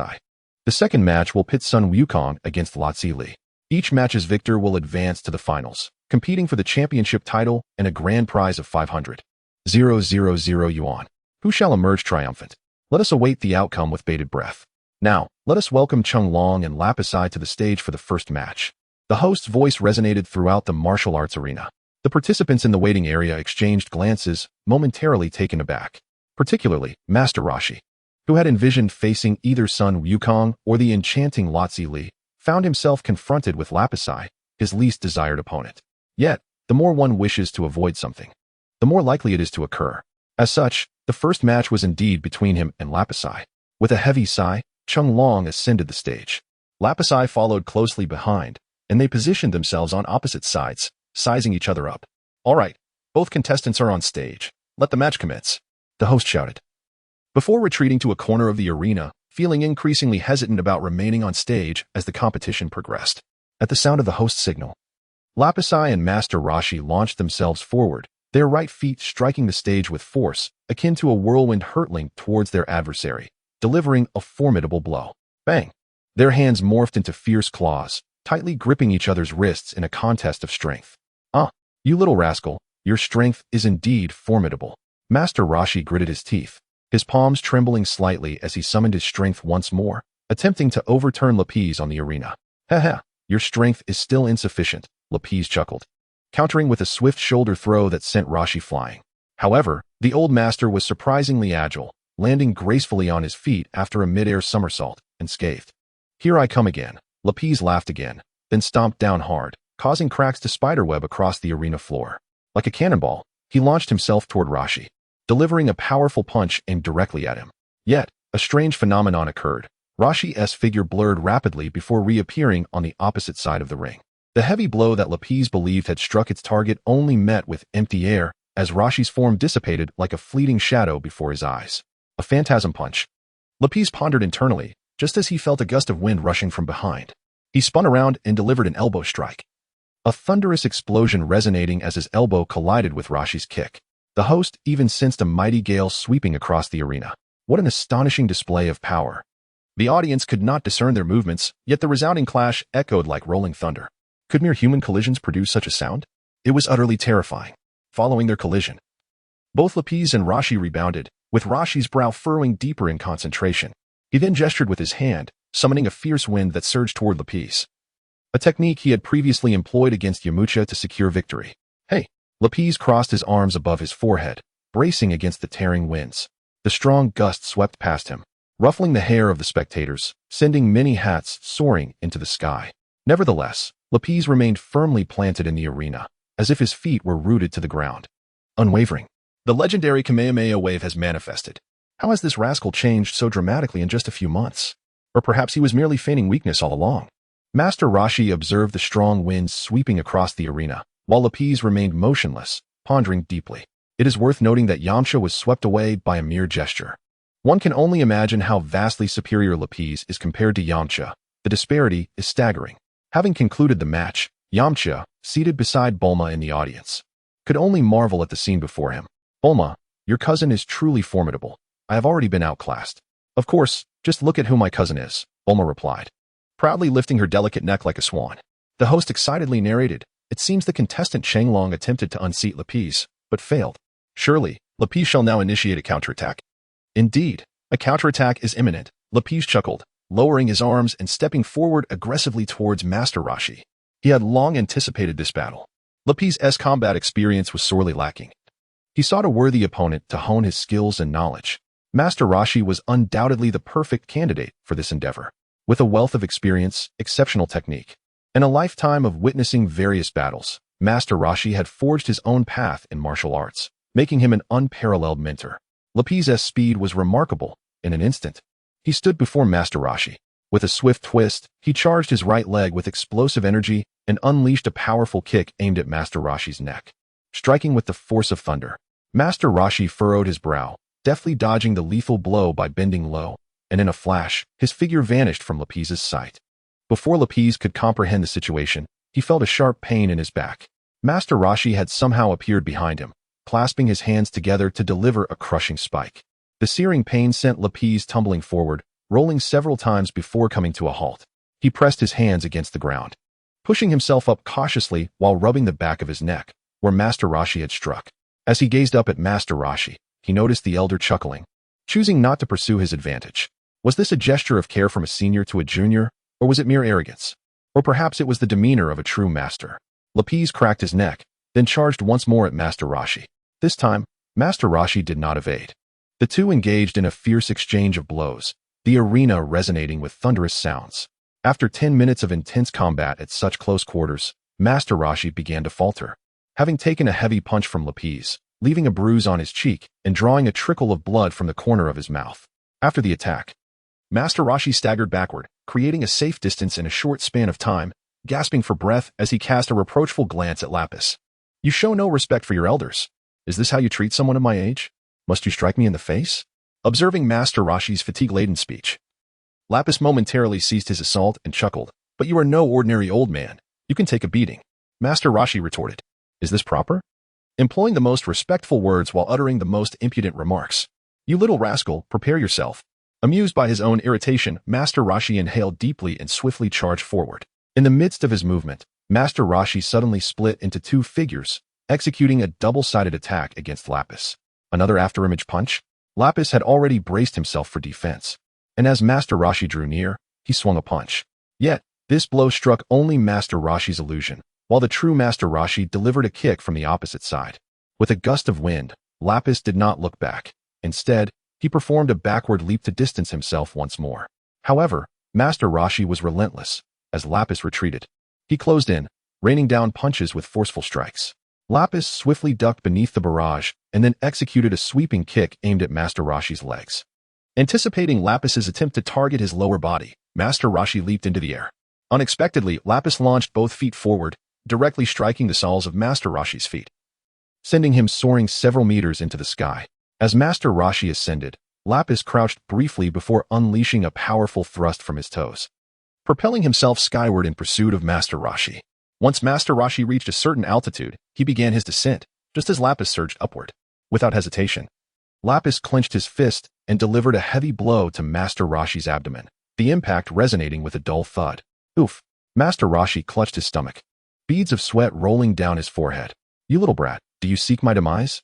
After landing a punch on Master Roshi, Lapis's upward momentum waned, and he began to descend, while Master Roshi remained above him. Suddenly, Master Roshi accelerated his descent, his legs slicing downward like blades aimed at Lapis. In midair, Lapis found no means of escape, yet he remained unafraid, crossing his arms in a protective stance above his head to absorb Master Roshi's descending attack. Boom! A fierce gust erupted, echoing across the arena. Lapis braced himself against the strike, his body plummeting like a meteor, rapidly crashing onto the stage. The resounding crash that followed was akin to a meteorite striking the earth, causing the ground to shatter and the arena to tremble. Debris and dust erupted from the broken surface, creating a chaotic scene. Such a spectacle was undeniably terrifying. The host and the audience were left in stunned silence, with the host stammering through the commentary. What manner of battle is this? The fighter, Lapis, has been knocked down, and the arena has cracked open. Now, it is impossible to discern Lapis's condition. No sooner had he spoken than Master Roshi descended from the sky, landing steadily on the opposite side of the ring. At that moment, amidst the swirling dust, a figure rose, brushing off the debris as he emerged. It was, astonishingly, Lapis, who appeared unscathed except for his shoes, which had exploded, leaving his feet in disarray. Lapis simply squatted down, removed his shoes, and tossed them beneath the ring, offering an awkward smile. They were rather uncomfortable. The fighter Lapis is unharmed. It seems merely his shoes have met their demise. He mentioned they were somewhat pinching, the announcer proclaimed loudly, his excitement palpable. Upon hearing the announcer's words, the audience erupted into a cacophony of chatter. Is he truly unscathed? Is he even human? It felt like watching a television spectacle. A few special effects would have made it all the more thrilling. My previous understanding of martial arts seems to have been misguided. As the spectators debated, Lapis collided once more with Master Roshi, their fists meeting with a series of resounding thuds.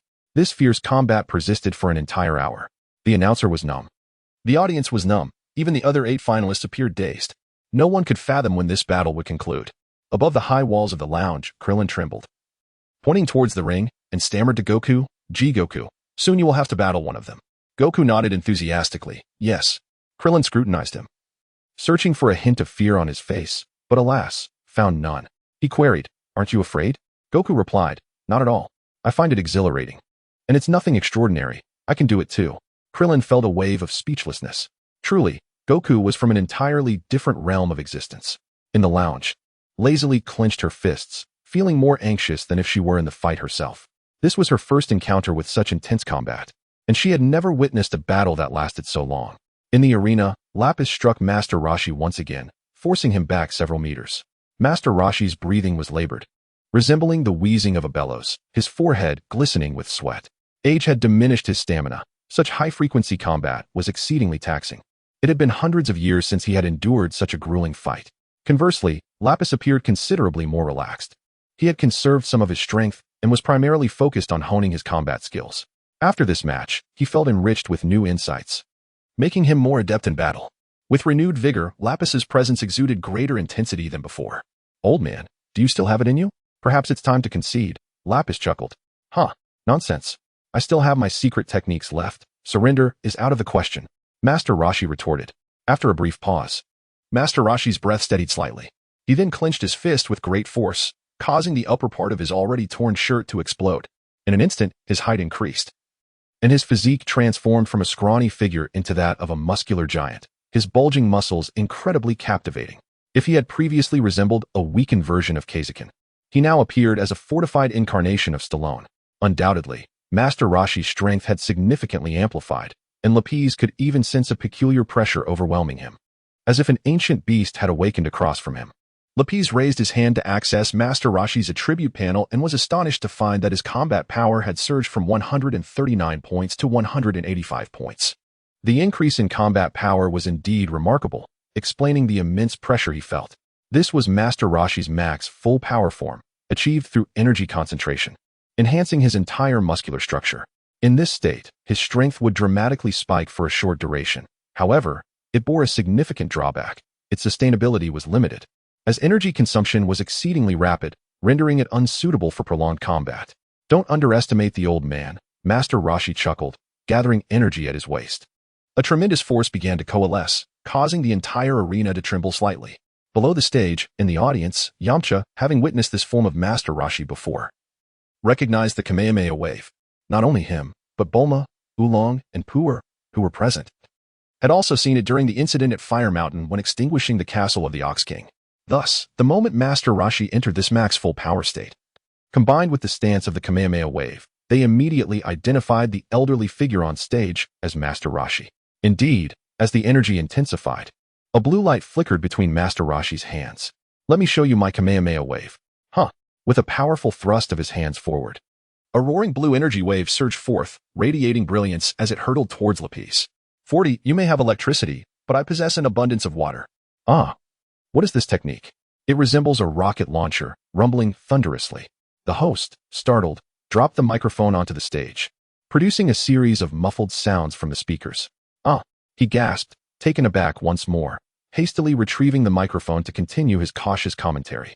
The pressure of commentating this match was truly overwhelming.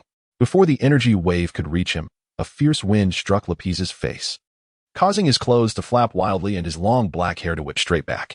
The wind tightened the skin on his face, producing a slight sting and making it difficult to open his eyes. In that fleeting moment, numerous thoughts flashed through Lapis's mind: how to receive this Kamehameha wave, whether he could withstand it, and if he had time to evade. However, as his thoughts raced, the terrifying energy wave was already upon him. Evading was no longer an option.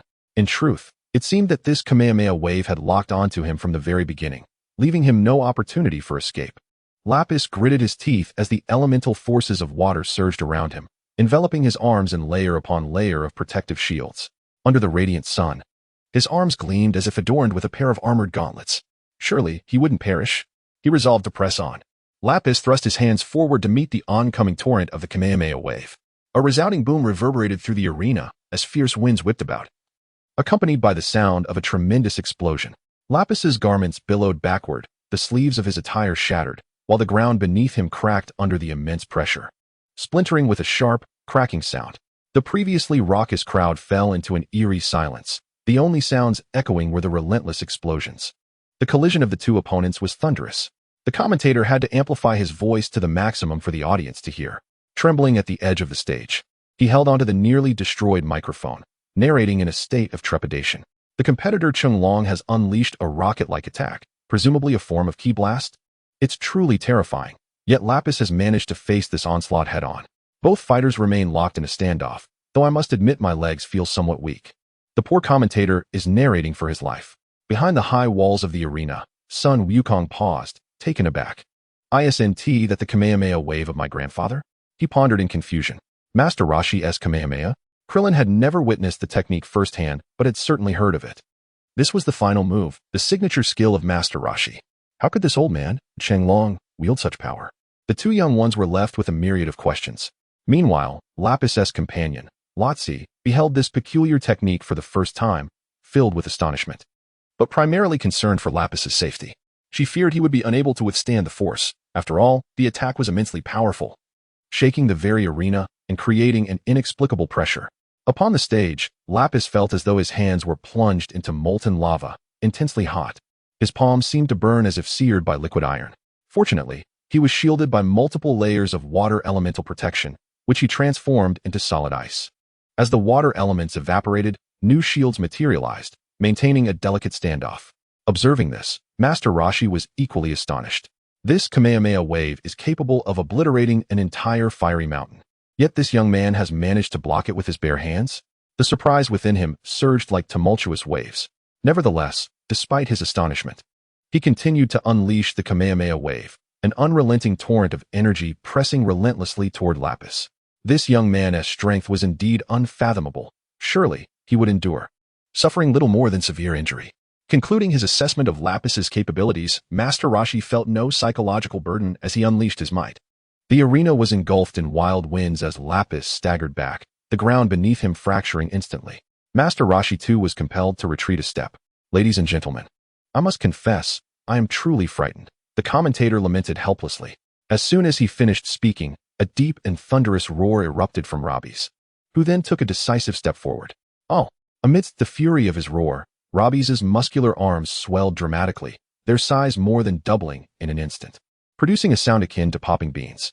With an explosive surge of power, he advanced, causing the arena to tremble slightly beneath him, then raised his hands skyward with great force. The Kamehameha wave, unleashed by Master Rashi, was forcibly redirected, roaring toward the martial arts hall, leaving a long tail that erupted into a massive explosion on the distant sea. Boom! In that moment, the earth shook violently, and a colossal mushroom cloud ascended into the sky. Waves crashed against the shore, and in some areas, tsunamis were triggered, an utterly terrifying spectacle. The devastation rivaled that of a nuclear bomb. The audience in the martial arts hall turned to gaze at the soaring mushroom cloud, unable to suppress their gulping, their hearts a tumult of emotions, struggling to articulate their current feelings. The host, rendered speechless, found himself witnessing such a terrifying event for the first time. The sheer energy a human could unleash was beyond anything he had ever imagined. The thought of such a person participating in warfare was too dreadful to contemplate. As the shockwaves subsided, Robbie's and Master Rashi, both panting heavily, exchanged glances, each bearing varying degrees of injury. Robbie's shoes had exploded, leaving behind a trail of footprints on the ground, which had cracked in several places, transforming the arena floor into a desolate landscape. Meanwhile, after executing the Kamehameha, Master Rashi's once robust muscles quickly shrank back, reverting to his previously frail state. His bare upper body appeared fragile, with 2 patches of medicated plaster clinging to his lean back, a stark contrast to the formidable force he had just displayed. The ground beneath him was no better than Robbie's side, marred by multiple footprints and shattered flooring. Observing the dire state of the arena, the host couldn't help but worry about the 2 upcoming matches. What on earth were they to do? Master Rashi, gasping for breath, leaned heavily on his legs. But after a few seconds, he straightened his posture, furrowing his brow, and earnestly addressed Robbie's. I have one more technique. If you can withstand this, then I shall concede. His demeanor was commendably straightforward, even offering a warning to his opponent before unleashing his final move. His already tattered sleeves had become almost unrecognizable, prompting Robbie's to tear them off completely. Upon hearing Master Rashi's words, Robbie's looked up and chuckled lightly. Feel free to unleash it. Although his hands stung with pain and his stamina had diminished considerably, he remained confident, believing that Master Rashi had likely exhausted himself far more than he had. Besides, he still had one ultimate technique left, though he hesitated to use it, fearing it might be too devastating and lead to Master Rashi's demise. For the power of Frosty Earth was uncertain. This was not a life-and-death struggle. There was no need to go to such extremes. Suddenly, Master Rashi clasped his hands together. Between his palms, a sudden surge of blue electricity erupted, crackling incessantly. Could he be preparing to launch that electrifying skill against me? This thought crossed Lapith's mind as he observed the unfolding scene. Master Rashi abruptly spread his arms wide, a current of electricity coiling around his limbs, intensifying with each passing moment. He then turned his gaze towards Lapith and, with a swift motion of his hands, unleashed a bolt of lightning as thick as a barrel, striking with a resounding crack. In that instant, Lapith was horrified to discover that he was utterly immobilized, as if bound by invisible chains. Universal shockwave, Master Rashi bellowed, and with another flourish of his hands, he summoned a thunderous force akin to celestial wrath, crashing down upon Lapith. Oh my goodness, Lapith thought, feeling his entire body succumb to paralysis, trembling uncontrollably. It was said that this universal shockwave unleashed currents of tens of thousands of watts, capable of rendering an opponent motionless while continuously assaulting them with electric surges, a particularly formidable technique. Its potency was such that the majority of adversaries would undoubtedly meet their demise if caught in its grasp. Acknowledging Lapith's formidable physical prowess, Master Rashi dared to employ this technique without hesitation. As Lapith was jolted by the electricity, his lips quivered and his mind grew hazy. If it comes to this, then let us mutually inflict harm and see who can endure longer. Enveloped in a storm of lightning, he suddenly felt a tremor in his hands, and torrents of water surged forth from all directions, encasing both himself and Master Rashi within its embrace. However, this watery cocoon only shielded them, leaving the announcer untouched. Lapith was acutely aware that should the announcer be ensnared, the ensuing match would likely require a new host.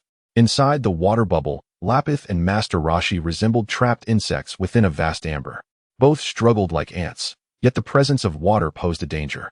The liquid conducted electricity, and the surrounding arena was littered with debris and dust. What had initially erupted solely from Lapith now spread throughout the bubble, illuminating it with a dazzling display of blue sparks that was both captivating and alarming. Master Rashi, caught in the very storm he had unleashed, found his limbs trembling and succumbing to paralysis. After enduring for 2 minutes, he finally collapsed onto the arena floor, his strength having waned at last. As the colossal bubble dissipated, tranquility returned to the ring. Lapith twisted his neck, moved his numbed hands, and bounced lightly to alleviate the stiffness in his legs before cautiously approaching Master Rashi. In no time, he reached the elder's side and bent down to examine him, only to find Master Rashi's face a ghastly shade of purple. He can't be dead, can he? Lapith crouched to check for a pulse, relieved to find a faint breath still lingering. He then waved towards the announcer, who understood the unspoken request and approached, beginning to count as per the rules. After reaching 10, Master Rashi remained unresponsive, still in a deep slumber. Then he grasped Lapis's hand and raised it towards the sky, proclaiming loudly, "The victor of this match is contestant Lapis. The audience erupted in a fervor, their excitement palpable. Although the nature of the victory remained a mystery to many, it was undeniably impressive. The crowd was in a frenzy.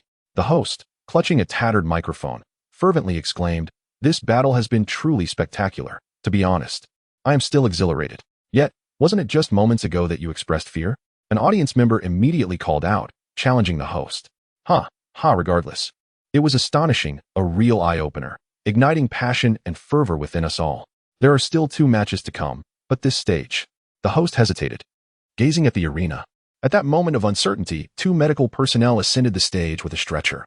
One of them producing a note and handing it to the host before they carried Master Roshi away. Lapis followed the medical staff towards the infirmary, seeking some ointment for his hands, which felt as if they had been scalded by hot water, causing a twinge of discomfort. This was entirely due to his decision to absorb the Kamehameha wave with his bare hands, despite the layers of water element he managed to summon. It was his first encounter with such an energy wave, and he had inevitably suffered some consequences. After all, he had yet to master techniques like energy shielding. Had Master Roshi possessed greater stamina, the outcome might have been far less certain. Once the medical personnel departed with Cheng Long, Lapis followed suit, leaving the stage now occupied solely by the host. The host glanced at the note and announced loudly, "Due to the extensive damage to the arena, the venue has decided to undertake repairs. Thus, the upcoming matches will be postponed for 3 hours. Ladies and gentlemen, please take this opportunity to rest and perhaps enjoy a meal." Son Goku expressed his excitement. "Is the injury severe?" Lazili approached, her voice tinged with concern. "It's nothing, just a minor burn," he replied nonchalantly, applying a touch of soothing ointment before changing into a fresh outfit. He then accompanied Lazili to the dojo's dining hall in search of sustenance. Upon entering the restaurant, they encountered a throng of patrons, including Bulma, Launch, Oolong, and others who had also made their way inside. Ordinarily, entry was restricted to participants alone, yet Bulma's financial prowess allowed for exceptions. As Lazili settled down with her tray of food, she noticed Master Roshi entering with a somewhat unsteady gait, appearing rather dazed. It seemed the after-effects of his electric shock had not entirely dissipated. With the competition concluded and his defeat acknowledged, he decided to drop the pretense. In front of everyone, Master Roshi dramatically ripped off his wig, revealing a bald head. Oh, no, a powerful man's hairstyle. It truly is the old man. Son Goku exclaimed in astonishment. Drawing the attention of the others, Master Roshi offered a slight, somewhat awkward smile. 3 hours swiftly passed, and the martial arts tournament resumed. The audience once again filled the arena, while Bulma, Launch, and the others opted to stay behind the stage to observe the competition. There was ample seating available, along with fruit to enjoy, making it far more comfortable than outside. Thank you for your patience. Now, please welcome contestants Son Goku and Lazili to the stage. The winner of this bout will face off against contestant Lapis for the championship title, who will claim the grand prize of 500,000 yuan. Let us find out. The announcer proclaimed, and the atmosphere of the tournament grew lively once more. "I have a feeling this stage will need repairs again," remarked one spectator. Upon hearing this, the announcer nearly threw the microphone in frustration, aiming it at the man's head. Son Goku and Lazili swiftly rose and made their way to the arena. Goku walked alongside Lazili and inquired, "Lazili, are you as strong as Lapis?" "Not at all," Lazili replied earnestly, shaking her head. "Oh." Goku sensed a clear disappointment in her tone and expression. "What's the matter? Shouldn't you be happy if your opponent is weak?" Such a peculiar person. In the lounge, Master Roshi sat next to Lapis, unable to restrain his curiosity any longer. "Kid, how did I lose? What caused that water to suddenly burst forth?" "That was my ability," Lapis replied with a subtle smile, glancing at the bottle of mineral water on the table. Suddenly, the bottle leaped into the air, dancing around before swirling in a circle and landing back in Lapis's hand. He tossed the bottle above his head, and at a certain height, it exploded, showering everyone with a flurry of water that fell like snowflakes, leaving them momentarily stunned. "What does this mean?" The crowd gasped, taken aback. "I can control water," Lapis declared. "Control water?" Bulma suddenly recalled the time during the new year when she expressed her desire to witness snow. Miraculously, snowflakes began to descend from the sky. At that moment, Lapis was also nearby. Aha! It was indeed her cousin's doing. No wonder only her family experienced snowfall in the entire capital. The mystery had finally been unveiled. "Is this magic?" Master Roshi inquired curiously. "It seems so," Lapis replied, somewhat uncertain. He hesitated to assert this, as it diverged from the typical aesthetic of the Dragon Ball world. While the Dragon Ball warriors harnessed energy, it appeared that he wielded magic instead. How peculiar, indeed. "Do you possess any offensive techniques?" Master Rashi asked. I do, Lapis said, snapping his fingers. The stone sculpture, roughly the size of a soccer ball, began to emanate frost, chilling the air around it. The temperature in the lounge plummeted abruptly, causing everyone to shiver and exhale visible breaths. Yet, this was merely the beginning. Lapis gently tapped the sculpture, which then exploded into a fine powder, leaving only shards of ice emitting a cold vapor on the table. This Master Rashi swallowed hard. If he had been frozen, he looked at Lapis and sincerely clasped his hands, expressing his gratitude for not being harmed. Meanwhile, on the arena stage, the host announced boisterously as both contestants stepped into the ring, the match begins now. Lazuli had witnessed Son Goku's battles and understood that this seemingly youthful boy possessed extraordinary combat prowess. She dared not underestimate him. Aware that even at her peak she might not prevail against this boy, she resolved not to concede without a fight. Thus, upon the host's declaration of the match's commencement, Lazuli unleashed her full strength, charging at Son Goku. To the audience and the host, her speed was akin to lightning, swiftly closing the distance to Goku, where she unleashed a thunderous strike. However, to Son Goku, her movements resembled that of a turtle's leisurely jog. He hardly needed to focus, effortlessly dodging all the attacks from the strikingly beautiful elder sister. At this moment, he finally believed that Lazuli was indeed truthful. There was a vast disparity in power between her and Lapis. While Lapis moved so swiftly that he could barely register the motion, this Lazuli was undeniably slow. Indeed, she was slow. Son Goku casually swayed his body, evading all of Lazuli's attacks, causing her strikes to miss entirely, nearly sending her sprawling to the ground. Furrowing his brow, Son Goku remarked, "Attack with all your might." Lazuli retorted, "Do you think I'm not trying? What more can I do? You show no reaction whatsoever." Frustrated by the ineffectiveness of her hand strikes, Lazuli decided to incorporate kicks.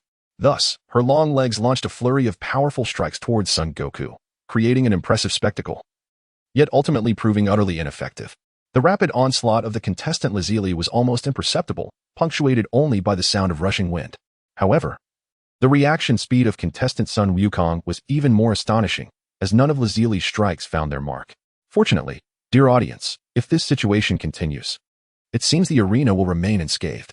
There is no need for alarm, exclaimed the host, adorned in sunglasses, who infused the commentary with a touch of humor to alleviate any monotony. Ah, Lazili has ceased her attacks. What could this mean? What is she planning? The host proclaimed, curiously observing the now separated Lazili and Sun Wukong. Lazili then remarked, "Sun Wukong, please hold back a little." "Oh, very well." Sun Wukong grinned in response to her request. With a swift kick, Lazili lunged at Sun Wukong like a leopard, and this time, he indeed countered. He extended his palm, firmly grasping Lazili's fist with a resounding thud, then seized her arm and executed a shoulder throw. With a crash, Lazili found herself thrown onto the arena floor, feeling as though her slender waist might snap. That insufferable brat, she thought. Lazili swiftly flipped back on her feet and launched a sweeping attack aimed at Sun Wukong's lower body. Yet, he effortlessly leaped, delivering a punch that struck Lazili squarely in the face, causing blood to flow from her nose as she staggered backward in shock. Witnessing this unfolding battle, Bulma in the resting area remarked, "It seems my cousin is no match for Wukong." Even the untrained Bulma could discern who held the upper hand. Lapis nodded in agreement. Indeed, the disparity in their strengths is vast. This outcome was to be expected. Bulma inquired with curiosity, just how formidable is Wukong? Well, Lapis glanced at Master Rashi beside him and chuckled. He is likely on par with Master Rashi. Ah, Wukong is so small yet. The others recalled the recent explosive display of the Kamehameha wave. Such power. Had Wukong truly reached that level? Back in the arena, the battle raged on for some time until Lazili finally landed a strike on Sun Wukong. However, he remained unmoved, grinning at her.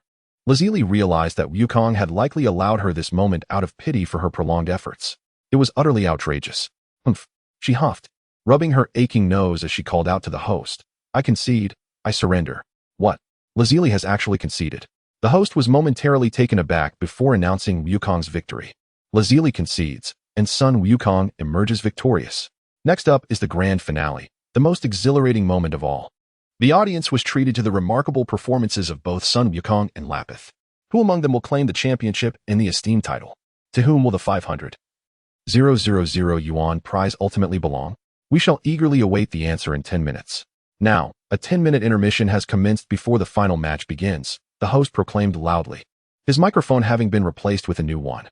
On her way back to the lounge, Lazili rubbed her injured nose in silence, contemplating the sight of that young man, who would soon face Lapis in battle, being thoroughly defeated, which brought her a sense of joy. Upon returning to the lounge, Lazili gestured towards Sun Wukong and said to Lapis, "Make sure to give this boy a good beating." "Haha, certainly." Lapis chuckled in response. Observing Lazili's bruised nose, Lapis fetched a clean cloth and placed some ice within it before handing it to her, suggesting she apply it to her nose. However, upon hearing that Lapis intended to strike him, Sun Wukong became even more exhilarated. "Excellent. Lapis, do not hold back. Let me truly engage in battle." The others regarded him with puzzled expressions, silently questioning the peculiar nature of this individual. How could someone desire to be struck? Having witnessed the fierce combat between Lapis and Master Roshi moments earlier, they believed that Sun Wukong was certainly destined to receive a beating. Yet he appeared to relish the prospect. Only Lapis understood that this excitement stemmed entirely from the Scion blood coursing through Sun Wukong's veins. The Scions, the most combative race in the universe, possess a lineage steeped in battle, fervor, and challenge. When confronted with a formidable adversary, their instinct is to rise to the occasion and engage in combat. However, it is worth noting that most Scions who pursued such paths ultimately met their demise. 042. The main quest has poisoned me, and I shall fulfill your desires, he chuckled ominously. Laplace gazed at Sun Wukong with a mischievous grin.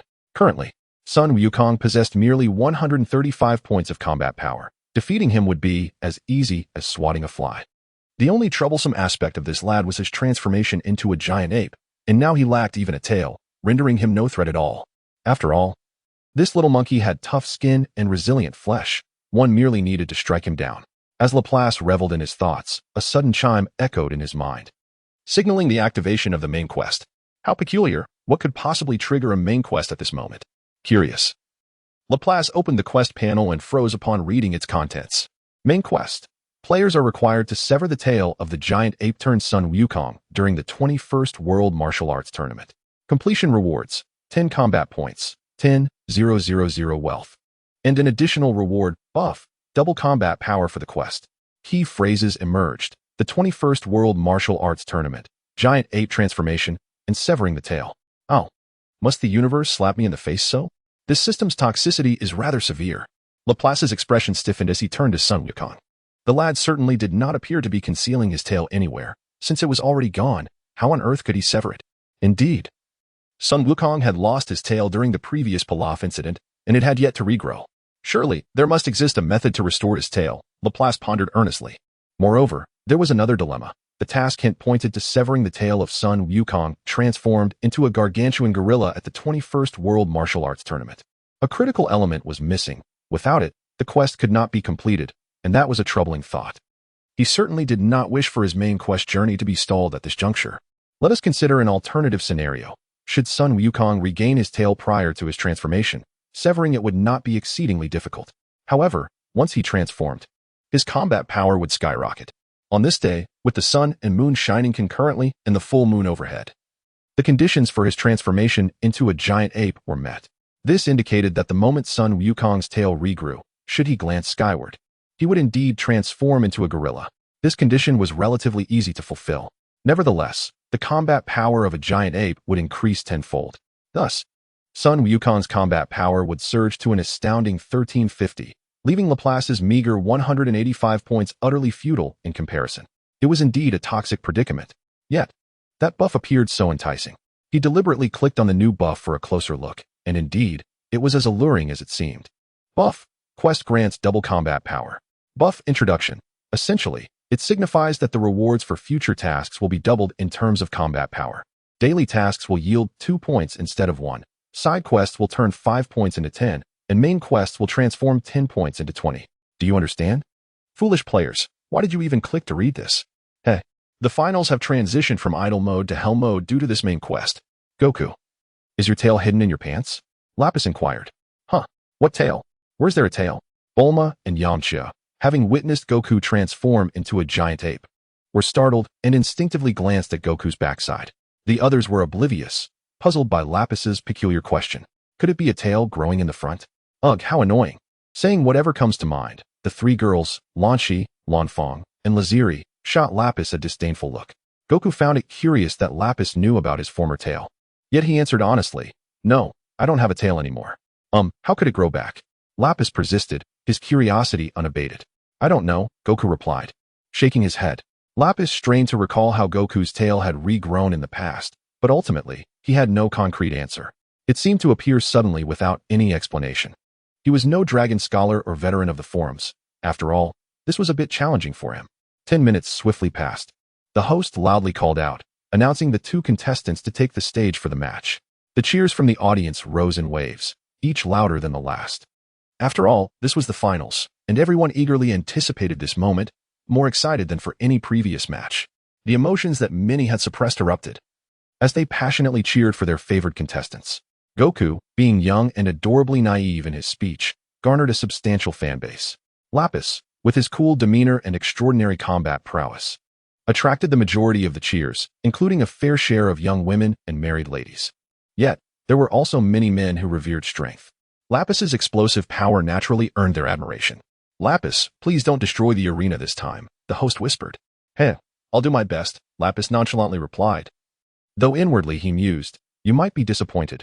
This time, the entire arena might just vanish, especially if Goku transforms into a gorilla. That would lead to an uncontrollable situation." The finals, now commencing. The host and referee waved his hand to signal the start of the match before retreating to a corner of the arena. "Hey!" Upon hearing the announcement, both competitors simultaneously dashed forward, their feet striking the arena with force, leaving behind fleeting afterimages. Then came a resounding thud as Lapis's fist struck Goku's face, sending him hurtling backward, crashing onto the arena floor with a thud.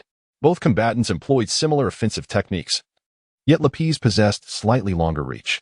Consequently, his fist struck Sun Wukong's face, while Wukong merely flailed at empty air. Indeed, Lapis proved formidable. Sun Wukong somersaulted and leaped forward, akin to a frenzied monkey, swiftly closing his claws towards Lapis's head, launching two fierce strikes.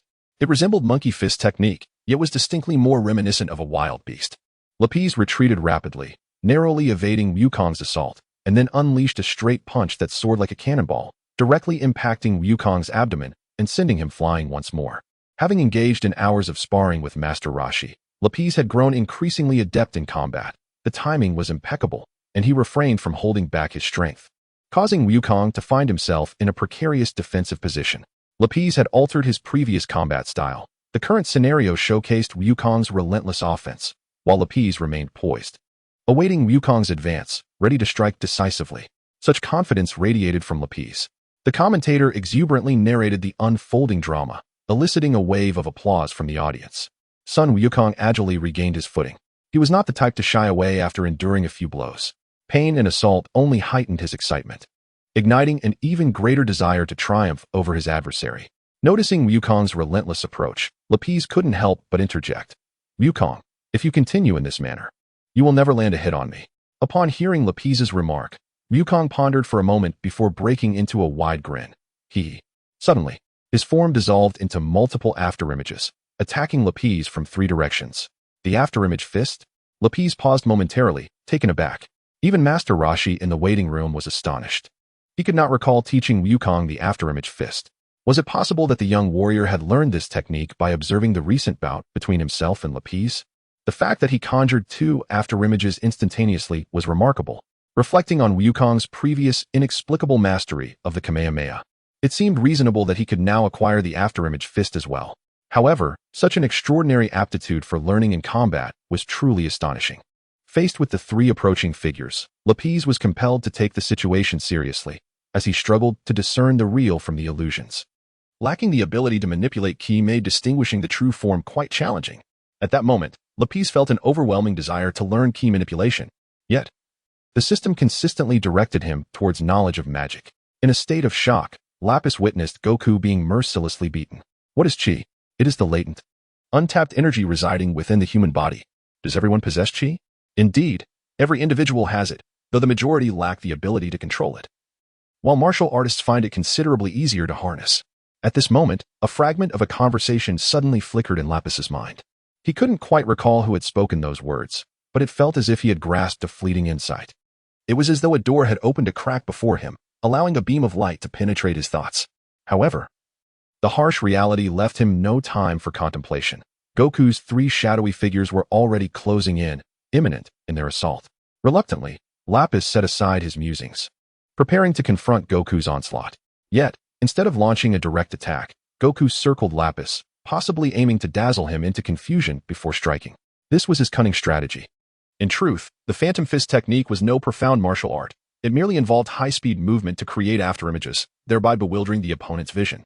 Now, the three crimson figures whirled around Lapis, quickly forming a swirling red tornado. To the spectators, it appeared as if Lapis was spinning an enormous red hula hoop, an image both vivid and amusing. The speed was nothing short of astonishing. Yet, while imagination paints a beautiful picture, reality can be unforgiving. After several dizzying laps, it was Lapis who remained steady, while Goku found himself disoriented, his eyes swirling as he tumbled onto the arena floor. The sight was utterly comical, prompting laughter from the audience. Has Goku inadvertently knocked himself out? Is this some form of tactical assault? The host chuckled. Observing Goku sprawled on the stage, Lapis refrained from capitalizing on the opportunity for an attack. He was preoccupied with contemplating the nature of chi and how to help Goku regrow his tail. An assault during the referee's countdown while Goku lay incapacitated would violate the rules of the competition. The host raised his hand, counting down. Just as he reached 5, Goku staggered to his feet. Haha, I was careless, he chuckled, though his gaze struggled to focus, seeing multiple images of Lapis and the host before him. Haha, Goku is quite the comedian. Now let the match resume. The host laughed heartily. Goku, prepare yourself for my assault, declared Lapis. He had made up his mind. Regardless of the circumstances, he would strike Goku first. It seemed that the condition for Goku to regrow his tail was extreme intimidation or a moment of dire urgency. Thus, he would put this theory to the test. Come on, I'm not afraid of you, Lapis exclaimed, and upon hearing this, Goku appeared invigorated, his demeanor suggesting he was eager for a challenge. Lapis swiftly advanced towards Goku, delivering a decisive chop aimed at his neck. Under the full force of his unleashed might, Lapis found Sun Wukong unable to react in time. And with a resounding thud, he struck him with a knife-hand blow. Sun Wukong's head tilted awkwardly, his eyes rolled back, and he collapsed at the edge of the arena, nearly falling off. Yet the encounter was far from over. Lapis swiftly closed in, delivering a series of punches that landed with a thud on Sun Wukong's slender frame, sending him soaring like a sandbag. Despite the relentless assault, the tenacious Wukong remained silent, resolutely stifling his cries and seeking an opportunity to counterattack. Suddenly, Sun Wukong retreated, attempting to create a safe distance, but Lapis instantaneously appeared behind him, delivering a powerful kick to his back. Wukong was propelled like a soccer ball, crashing into the thick wall beside the arena. The wall shattered explosively, scattering debris and revealing Master Roshi, Bulma, and others who had been observing the match from behind. As fragments flew in all directions, the onlookers were taken aback, but Master Roshi and a few martial artists swiftly intervened, deflecting the incoming stones and sparing the others from undue distress. It was unexpected for them to endure such collateral damage while spectating, leaving them speechless. The host, too, found himself in a comical predicament, his black sunglasses tumbling to the ground as his eyes widened in disbelief. Is this Sun Wukong contestant all right? He pondered. However, just as he mused, Wukong emerged from the rubble, wiping the blood from his lips with unwavering determination, charging once more at Lapis. Clearly, any concern was unwarranted. These contenders were anything but ordinary humans. Their bodies were far sturdier than the wall itself. While others might be harmed upon colliding with a wall, these warriors caused the wall to suffer damage instead. Wherever they went, chaos ensued. As Sun Wukong barreled forward with ferocity, Lapis sensed a gust of wind at his back, followed by someone tightly embracing him, accompanied by a sinister chuckle. Just then, the figure of Sun Wukong seemed to vanish, once again employing his mirage technique. The visage before Lapis was but an illusion. The real Sun Wukong had circled around to Lapis's rear and clung tightly to him. Unable to turn and assess the situation behind him, Lapis acted decisively, throwing his right fist backward toward Wukong's head in an attempt to dislodge him. Yet Wukong deftly evaded the blow by tilting his head aside. With his initial strike having missed, Lapis concocted a new plan. Oh, you think I can't hit you? He chuckled mischievously, lowering his head slightly before suddenly thrusting it upward. With a resounding crack, the back of his head collided with Wukong's forehead, both combatants experiencing a moment of dizziness from the mutual impact. A classic move that inflicted 1,000 points of damage upon the enemy, while costing 800 to oneself. Wukong, wincing from the pain, clasped his forehead and leapt from Lapis's back. However, Lapis swiftly pivoted, delivering another powerful punch as Wukong narrowly dodged, soaring high above and distancing himself from the arena. As Lapis's fist struck the arena floor, the recently repaired surface cracked once more, yielding to the force of his blow and forming a deep indentation. Instantly, dust and debris filled the air. Oh no, The platform is damaged again. Yet, Lapis paid no heed to these concerns, leaping into the air in pursuit of Sun Wukong. Allow me to demonstrate my technique. With a flick of his wrist, droplets ascended skyward, coalescing in his palm into orbs of ice, each the size of a fist. He grasped them firmly, and with a display of strength, hurled them towards Sun Wukong with a resounding crash. The impacts were relentless, with one or two even striking Wukong's face, leaving him bruised and battered. "Ah!" Sun Wukong cried out, his body aching as he plummeted from the sky. What a thrilling contest. Both competitors are showcasing remarkable skills, yet it appears that Lapis holds the upper hand. Unless an unforeseen event occurs, it is likely that Sun Wukong will fall out of the arena. The commentator, peering through binoculars at the airborne combatants, twisted his neck to relieve the strain as he narrated the unfolding drama. "It seems Wukong is on the verge of defeat. Likely to tumble out of the ring," Yamcha remarked. "Not necessarily. I recall that Wukong possesses the Nimbus Cloud," Bulma countered. "The Nimbus Cloud is a tool, which constitutes a violation of the rules," Yamcha replied. At that moment, Sun Wukong flailed in a desperate dance, realizing, as Yamcha had noted, that if this continued, he would indeed fall from the arena. As he drew closer to the ground, he quickly devised a plan. I'll use the Kamehameha wave." He thrust both hands forward, unleashing a small wave of energy that corrected his trajectory, allowing him to return to the center of the arena. "Foolish. Take this ice ball." Lapis landed firmly on the platform, launching another snowball with a whoosh. Yet this time, Sun Wukong executed a swift kick, sending the snowball flying away as he landed gracefully. My true attack is here." Lapis had already anticipated Wukong's landing spot, dodging deftly and delivering a powerful kick that sent Wukong soaring skyward once more. With a flick of his hand, a mass of liquid enveloped Wukong, leaving only his head exposed. The liquid then solidified into ice, encasing his entire body within a block of ice. His exposed head trembled as he exhaled frosty breaths. "Brrr, it's cold," he stammered, his complexion paling. Of course, this was not the frozen earth technique. It was merely the transformation of liquid into solid ice. In the midst of the tumultuous arena, the formidable black giant ape underwent a transformation. "Oh no, the contestant Sun Wukong has been encased in ice. How will he manage this predicament?" the host exclaimed, his voice resonating with urgency, prompting the audience to share in the rising tension. Witnessing Sun Wukong's frozen state, coupled with the host's fervent commentary, the spectators felt as though they had plunged into a frigid abyss, a chill enveloping their very beings. At that moment, only Sun Wukong's head remained mobile, while the rest of his body was ensnared in ice, his cries echoing in despair. "It's cold, cold, cold," he lamented, shaking his head vigorously and straining against his icy confines. Such is the nature of humanity. When one discovers their limbs are beyond their control, fear takes root. The Scion was no exception, desperately yearning to break free and reclaim his liberty. Yet, immobilized and lacking external assistance, his chances of shattering the ice were bleak. "Sun Wukong, concede defeat. Otherwise, I shall shatter the entire ice block, and your body will be reduced to mere fragments," Lapis shouted, deliberately attempting to instill fear. "No, I refuse to surrender. I shall not yield." Sun Wukong continued to struggle, his lips turning pale from exertion. However, the ice that ensnared him remained suspended in midair, utterly motionless, as if tethered by an unseen force.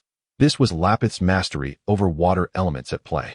He intentionally held the ice block aloft, contemplating the essence of energy. "Energy. I must possess energy within my body, and considerable amounts at that. For I am a man with a battle power of 185. Lapis endeavored to sense the energy coursing through him, yet inadvertently activated his water control skill. What he intended to be a gathering of energy between his hands inexplicably morphed into a large water sphere. "Empty your mind, relinquish all thoughts, and summon the mysterious force that pulsates within your being." These words echoed in his mind, remnants of something he had once heard. Suddenly, a notification resounded. Ding. Player detected exploring energy utilization. Training function for energy manipulation activated. Commencing knowledge push to player. Great heavens. My system is buzzing again. Initially bewildered by the concept of energy manipulation, Lapis began to grasp the cascading knowledge as the progress bar filled, as if this understanding of energy was inherently his. The information was derived from the training guide of the Turtle School, subsequently optimized by the system. Lapis assimilated this knowledge effortlessly, achieving a perfect synergy. Once the progress bar reached 100, he felt the utilization of energy become as instinctive as the acts of eating and drinking. Meanwhile, Sun Wukong remained suspended in the air, still crying out in distress, his hair now adorned with shards of ice and his face tinged with a bluish hue. Why not try the energy I have just learned? Lapis mused, glancing at Sun Wukong high above, a perfect target for his newfound abilities. Lapis swiftly extended 2 fingers, unleashing a piercing beam of energy that cut through the air with remarkable precision, devoid of any semblance of clumsiness. Boom! The explosion illuminated the sky, scattering shards of ice in every direction as Sun Wukong plummeted from the heavens, crashing violently onto the arena floor, bouncing like a rubber ball for a few moments.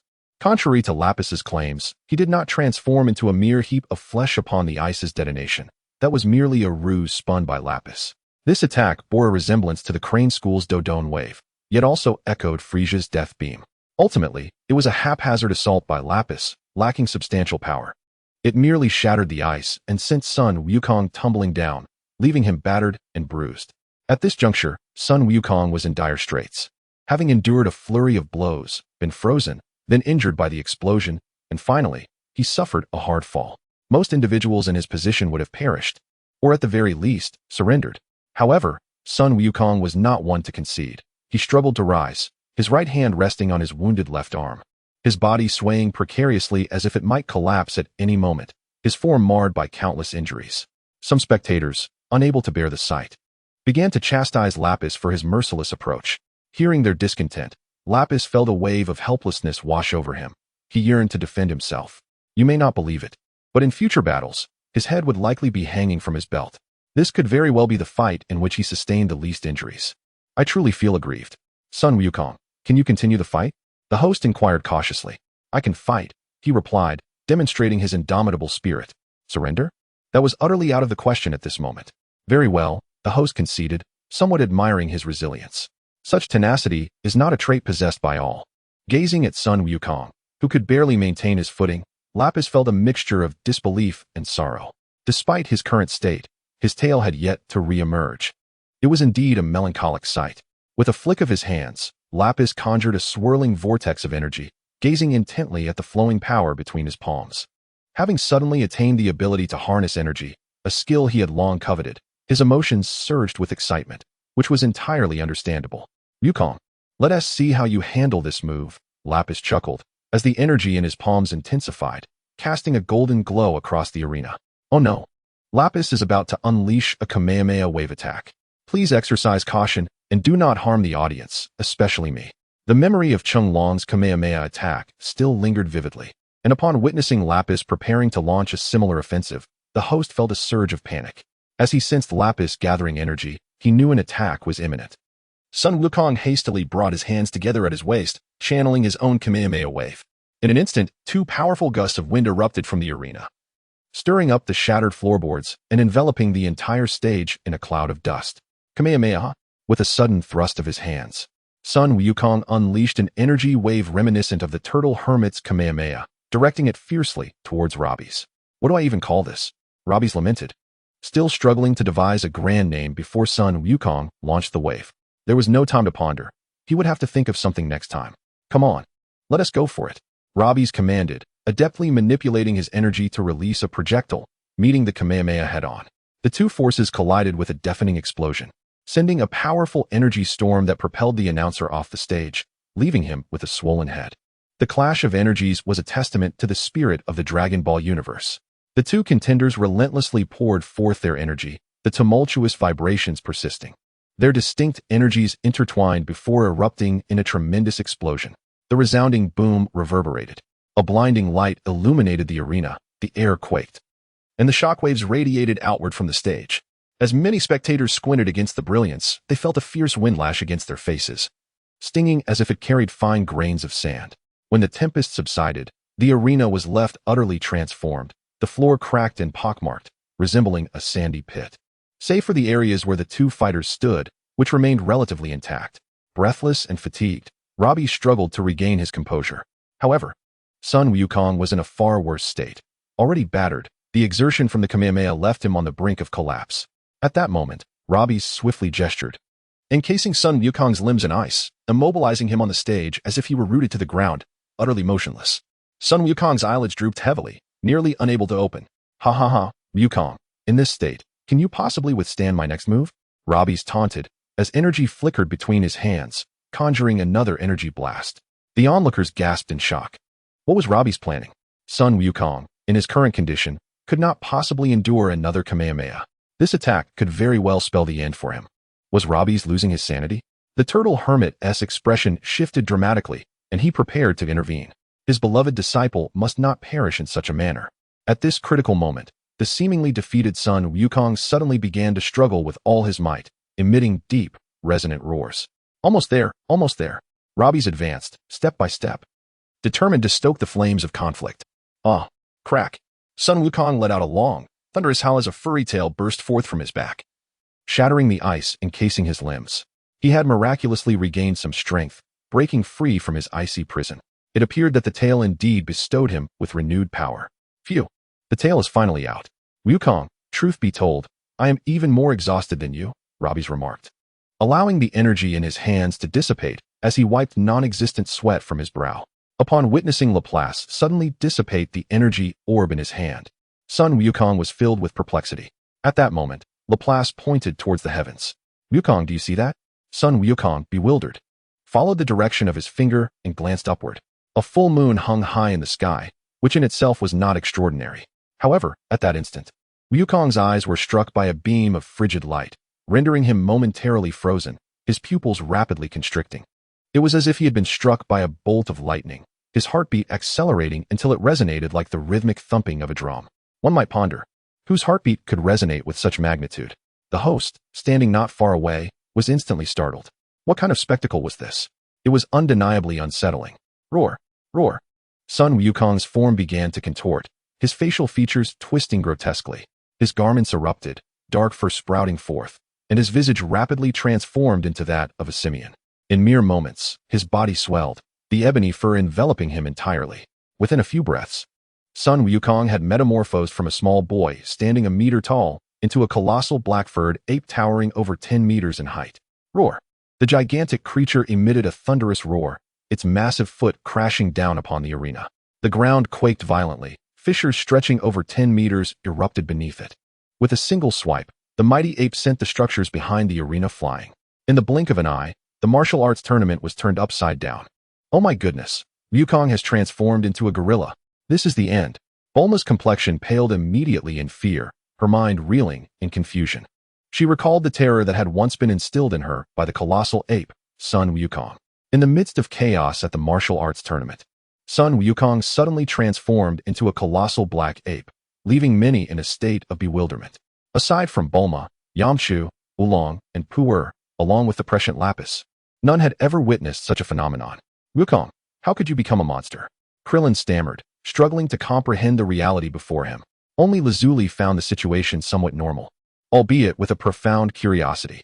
The world outside is truly extraordinary. Talking dinosaurs, beautiful mermaids, and humans who can transform into giant apes. It is simply astonishing, she murmured, rubbing her eyes. At that moment, the roof was swept away by the transformed Sun Wukong as a fierce wind rushed in. Lazuli glanced at the ceiling, thinking that the monkey had been rather violent. The host, however, was exhilarated, believing it to be an unusual martial arts technique. This. Contestant Sun Wukong has inexplicably transformed into a giant ape. Which school of martial arts does this technique belong to?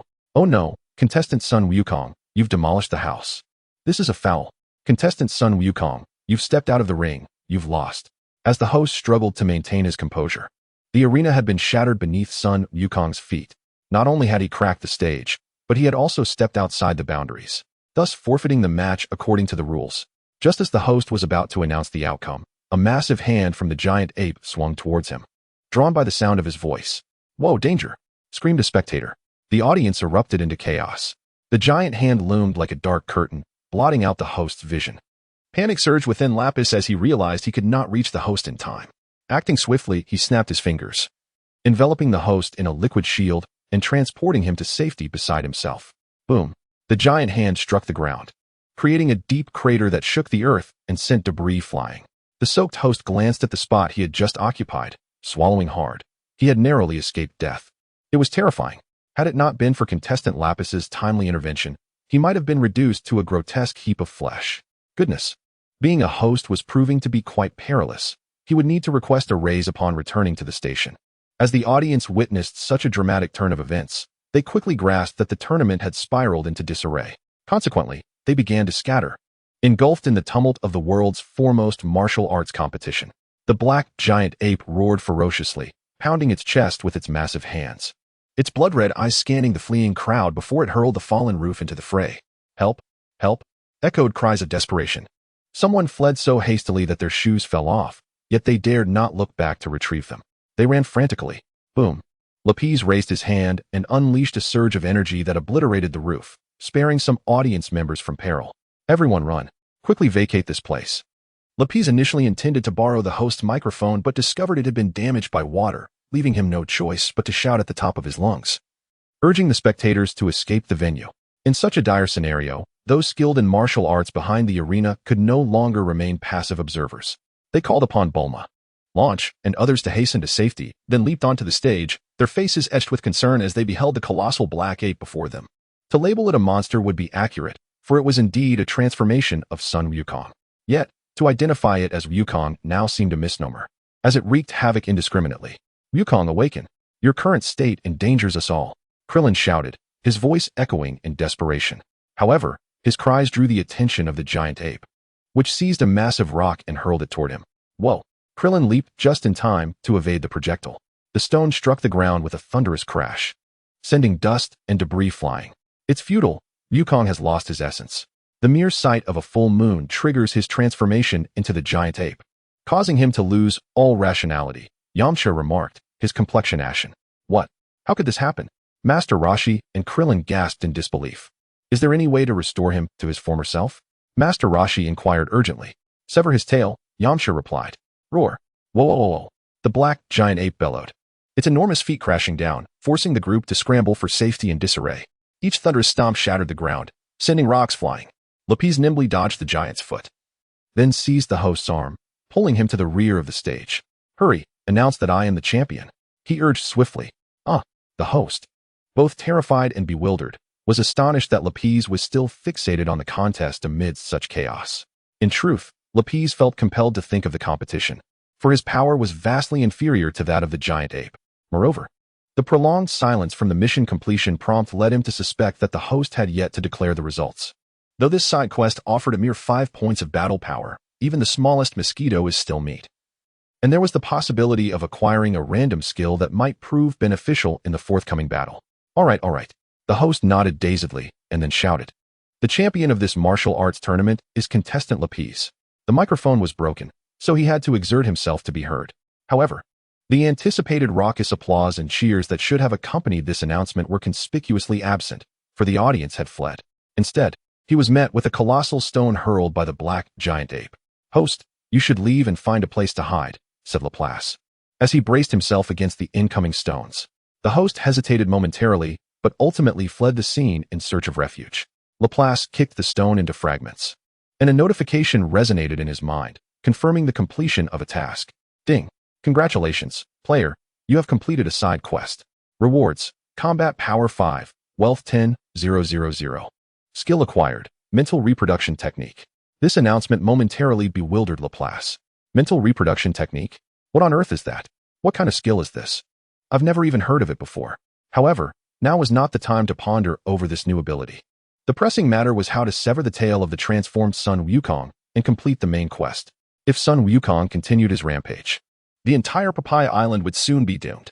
Laplace turned his gaze toward the obsidian giant ape.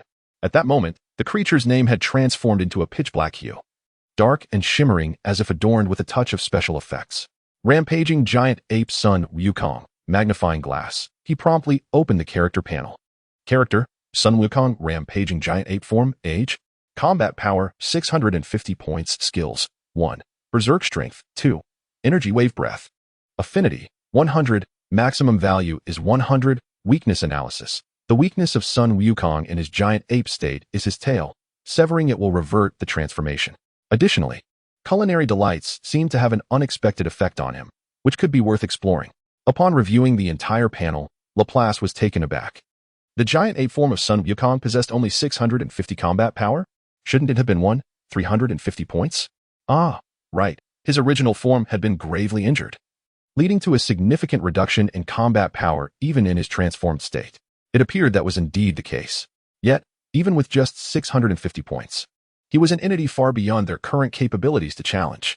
A strategy must be devised swiftly. A head-on confrontation would undoubtedly spell disaster. At this moment, Master Roshi, Yamcha, Lazuli, and Krillin were embroiled in a fierce battle with the formidable black giant ape. However, without exception, each of them appeared utterly disheveled.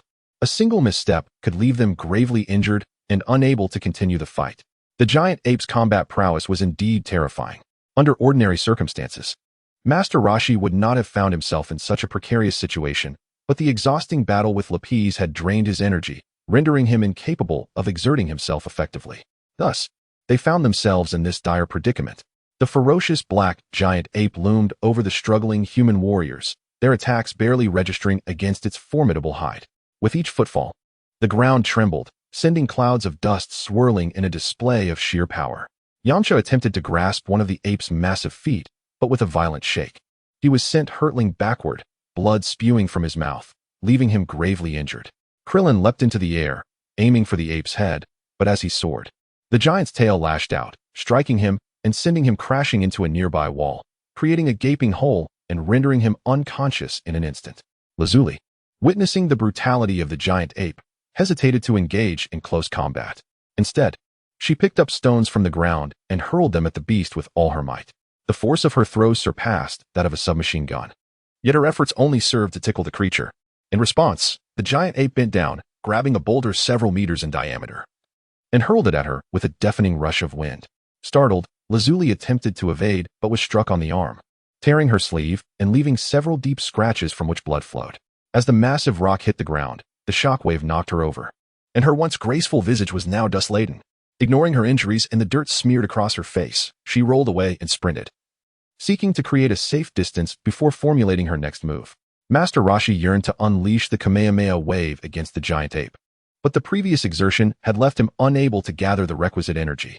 Reluctantly, he resorted to a less energy-intensive technique, the universal shockwave palm, unleashing a bolt of lightning in an attempt to ensnare the ape, reminiscent of the transformation of Sun Wukong. The lightning struck true, yet the giant ape remained unfazed, howling as it retaliated with a fearsome slap. Its expression was grotesque, particularly accentuated by its blood-red eyes, which were utterly chilling. Ah, how infuriating! Seeing his attack fail, Master Roshi hastily dodged, moving swiftly to evade the giant ape's relentless pursuit. Meanwhile, Yamcha, having spat blood, rushed toward the unconscious Krillin to assess his condition.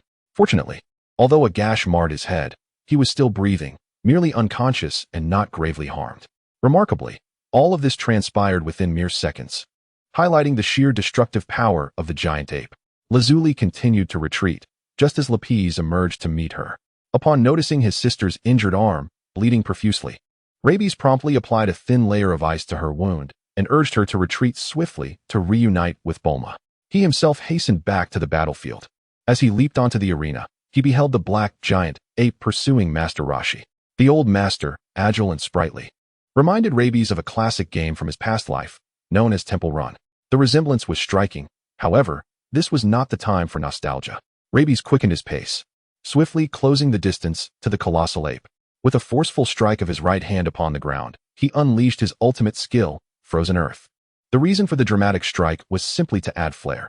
He could have utilized his foot instead. As the skill activated, the black giant ape, which had been chasing Master Roshi, froze in place, ice spikes sprouting from its body, encased in frost that radiated a chilling aura. In that instant, the temperature around the arena plummeted, causing everyone nearby to shiver. Had he succeeded? Rabies exclaimed in surprise. He had never anticipated being able to ensnare such a formidable foe, given the vast disparity in their combat prowess. Master Roshi, glancing back while sprinting, was taken aback to see the once pursuing giant ape transformed into a frozen statue, his expression shifting from disbelief to astonishment. Yet, just as a second passed, the ice shattered, and the giant ape emerged, lithe and vigorous, resuming its chase after Master Roshi. With a cry of distress, Master Roshi urged, Rabies, quickly use that skill again to control him. Rabies hesitated momentarily, his instincts warning him that he could only employ the skill one more time before it would require an extended cooldown period. This sensation felt akin to a depleted energy bar. Although lacking precise numerical indicators, Rabies' intuition was clear. He had but one more opportunity. Thus, he had to be judicious with its application. The skill could restrain the giant ape for merely a second, which meant he needed to sever its tail within that fleeting moment, lest the situation worsen. He required a closer proximity to unleash his ultimate move, allowing him to execute the task of severing the tail, restoring Goku to his original state, and completing the mission. "Master, please run in my direction," Rabies called out. By directing Master Roshi towards him, the giant ape would follow, setting the stage for a direct application of frozen earth to ensnare the creature, followed by a swift ice blade to sever its tail within that critical second. Rabies had formulated a meticulous plan. Severing the tail with an ice blade? Rabies felt a surge of confidence, recalling his previous attempts to slice through dinosaur meat with an ice blade. The resulting cuts were smooth and even, not to mention delicious, seemingly treated in a manner that rendered them even more delectable than those cut with a steel knife. Dinosaur meat? Lapis recalled that within his storage capsule lay a dinosaur tail, uncertain whether it remained consumable after being stored for an extended period. As he observed Master Roshi hastening towards him, he swiftly retrieved the storage capsule, throwing it to the ground to reveal the substantial dinosaur tail within. Remarkably, the meat bore no unpleasant odor. Whether due to the capsule's extraordinary properties or the effects of his backpack, the ingredients appeared to be impeccably preserved. "Hey, you little rascal. Attack quickly. Why are you pulling this out now if you're not going to strike?" Master Roshi was perplexed by Lapith's sudden production of a dinosaur tail at such a critical moment. "It has its uses," Lapith replied with a radiant smile. He then charged towards Master Roshi and the formidable black ape, silently praying for success. Although it was not a gourmet dish, it was certainly a top-tier ingredient. In the blink of an eye, Master Roshi was upon him. Lapith leaped past him, confronting the black ape. He tossed the dinosaur tail before the giant beast. The black ape's nostrils flared, its gaze shifting from Master Roshi and Lapith to the approaching meat, and it extended its arms, eager to grasp the sizable portion. Seizing the opportunity, Lapith darted around the ape's robust leg, positioning himself behind it, his eyes fixated on the thick, elongated tail. Icebound earth. With a swift motion, Lapith grasped the ape's tail, unleashing the icebound earth skill. Instantly, the black ape was transformed into a frosty giant, its body shimmering with a kaleidoscope of colors, stunningly beautiful. As sunlight and moonlight refracted through its icy form, a dreamlike spectacle. Yet, there was no time for admiration. With his right hand poised like a blade, a knife of liquid ice emerged. He forcefully struck the base of the ape's tail. A sharp crack echoed through the air as the tail, frozen solid, snapped like an icicle and fell to the ground. Just then, the control from Lapith's skill expired, and the ape erupted from its icy prison. However, having lost its tail, the ape's form rapidly diminished, soon transforming into a bare-bottomed boy who collapsed onto the ground. Sun Wukong had reverted to his human form. Exhaling deeply, Lapith felt a significant weight lift from his chest. What an exhausting ordeal, yet it was finally over, a cause for celebration. Just then, the sound of a game notification resonated, dispelling his fatigue and invigorating his spirits. "Congratulations, player, for completing the main quest. Reward, Combat Power 10, Wealth 10, 000. Buff, Combat Power doubled for this quest." The sound was truly delightful. Still reveling in the melodious notification, Lapith felt Master Roshi approach and gently pat his shoulder, giving him a thumbs up. "Well done. This is a commendation from Master Roshi. It is not solely my achievement. I owe much to your earlier efforts in restraining him, as well as to everyone else." Lapis chuckled softly. Quite humble indeed. Master Roshi also chuckled, then crouched down to lift the unconscious Sun Wukong. After some contemplation, Lapis retrieved a garment from his backpack and draped it over Sun Wukong's battered form. This young lad is now covered in injuries and will likely need ample time to recuperate. One wonders if the Scion's significant power boost from recovery will benefit Sun Wukong in his current state. At that moment, Krillin regained consciousness, supported by Yamcha. As they emerged from the ruins, the two surveyed the desolate state of the martial arts hall, their emotions complex. Haha, Wukong truly knows how to create a ruckus. Thankfully, Lapis was here, otherwise, we would be in quite a predicament. They exchanged wry smiles. The tail? Where is it now? The group instinctively looked down. A remarkably conspicuous ice pillar, measuring around 4 to 5 meters in length, lay horizontally on the ground. This tail, astonishingly, had not shrunk at all. Lapis regarded the ice pillar with surprise. Is this truly the tail? Yamcha crouched down and touched it, exclaiming, "It's so cold." Indeed, it's quite large. Let us leave it as it is for now, and when Wukong awakens, we can ask him whether he wishes to use it for a barbecue or to bury it. The group was taken aback. As the curtain falls, a new beginning emerges. A frozen tail, approximately 4 to 5 meters long, sprawls across the ground, emanating wisps of chill. Yet, it is evident that the words of Lapithus carry a colder weight. The group collectively inhales sharply. Barbecue? Does that make sense? Have they lost their minds? Haha. Just kidding. Let us burn it instead. It feels rather unsettling, Lapithus chuckled. Thus, he unleashed a wave of ki upon the ice pillar, which instantly shattered into fragments. Evaporating into steam, the group ventured deeper into the martial arts hall to reunite with Bulma and Lazuli. In the medical room, Lazuli had just finished bandaging her wounds. To their surprise, the host was also present. Upon seeing Lapithus and his companions enter, he approached them with delight, inquiring about the battle's outcome. Lapithus assured him that the situation had been resolved, and he would promptly contact the hall's administration to report the circumstances. The injured were being attended to by the medical staff, while Sun Wukong lay unconscious on a hospital bed. Krillin had a bandage wrapped around his head, resembling a simple adhesive patch. Yamcha, having just coughed up blood, suffered only minor internal injuries and could only recuperate gradually on his own. The organizers used a loudspeaker to inform the populace on Papaya Island, prompting some who lingered near the martial arts hall to return and check on the situation. The host stood atop the rubble, announcing the competition results with a new microphone and sound system. This was his duty. Even at this juncture, he aspired to conclude his work flawlessly, avoiding a lackluster finish devoid of resolution. Congratulations to contestant Lapithus for winning this tournament. Let us extend our congratulations to him. Here is the champion's prize of 500,000 yuan. Please accept it. The host presented an envelope containing the grand prize. Lapithus beamed as he accepted it, promptly depositing it into his wealth account. Esteemed audience, thank you for your efforts. This martial arts tournament has now concluded. Wishing you all a safe journey home. Until we meet again in 3 years. The 21st World Martial Arts Tournament has come to a perfect close. The process was exhilarating. And although there were a few hiccups at the end, with damage to the arena and buildings, fortunately, no lives were lost. The audience was startled but unharmed, finding the experience somewhat thrilling, akin to a life-or-death escape game. While frightening in the moment, it would become a cherished memory, a delightful anecdote for future conversations. However, the host's final statement left them puzzled. Wasn't the World Martial Arts Tournament held every 5 years? Why then did he say, until we meet again in 3 years? Quite perplexing indeed. Lapithus, Master Roshi, and the others returned to the medical room, where Sun Wukong remained in a deep slumber. This left Master Roshi and Krillin feeling somewhat melancholic. The tournament had concluded, yet Sun Wukong had not awakened. Should they transfer him to a nearby hospital? For soon, the martial arts hall would close its doors, silently awaiting its reopening 3 years later for the 22nd tournament. One might wonder why the martial arts hall would remain idle for such a duration. Perhaps it is the privilege of the wealthy to act with impunity. Teacher Wu Tian? Shall we transfer Wukong to another hospital? Krillin inquired. Well, it seems we have no choice but to proceed in this manner. If only he could awaken sooner. Master Roshi, too, was troubled by the situation. Suddenly, an idea struck Bulma, and she called out to the unconscious Sun Wukong. Wukong, rise and partake in a meal. There is meat. To everyone's astonishment, the once unresponsive Sun Wukong slowly opened his eyes, gazing bewilderedly at the ceiling. His injuries were severe, and turning his head was a daunting task. Yet, his insatiable appetite surpassed all others, especially given his current hunger. Food, where's the food? Sun Wukong's voice was faint and weak. He has truly awakened? Many found it utterly astonishing. The medical staff were taken aback, having tried various methods to rouse him, only for a call to dinner to succeed.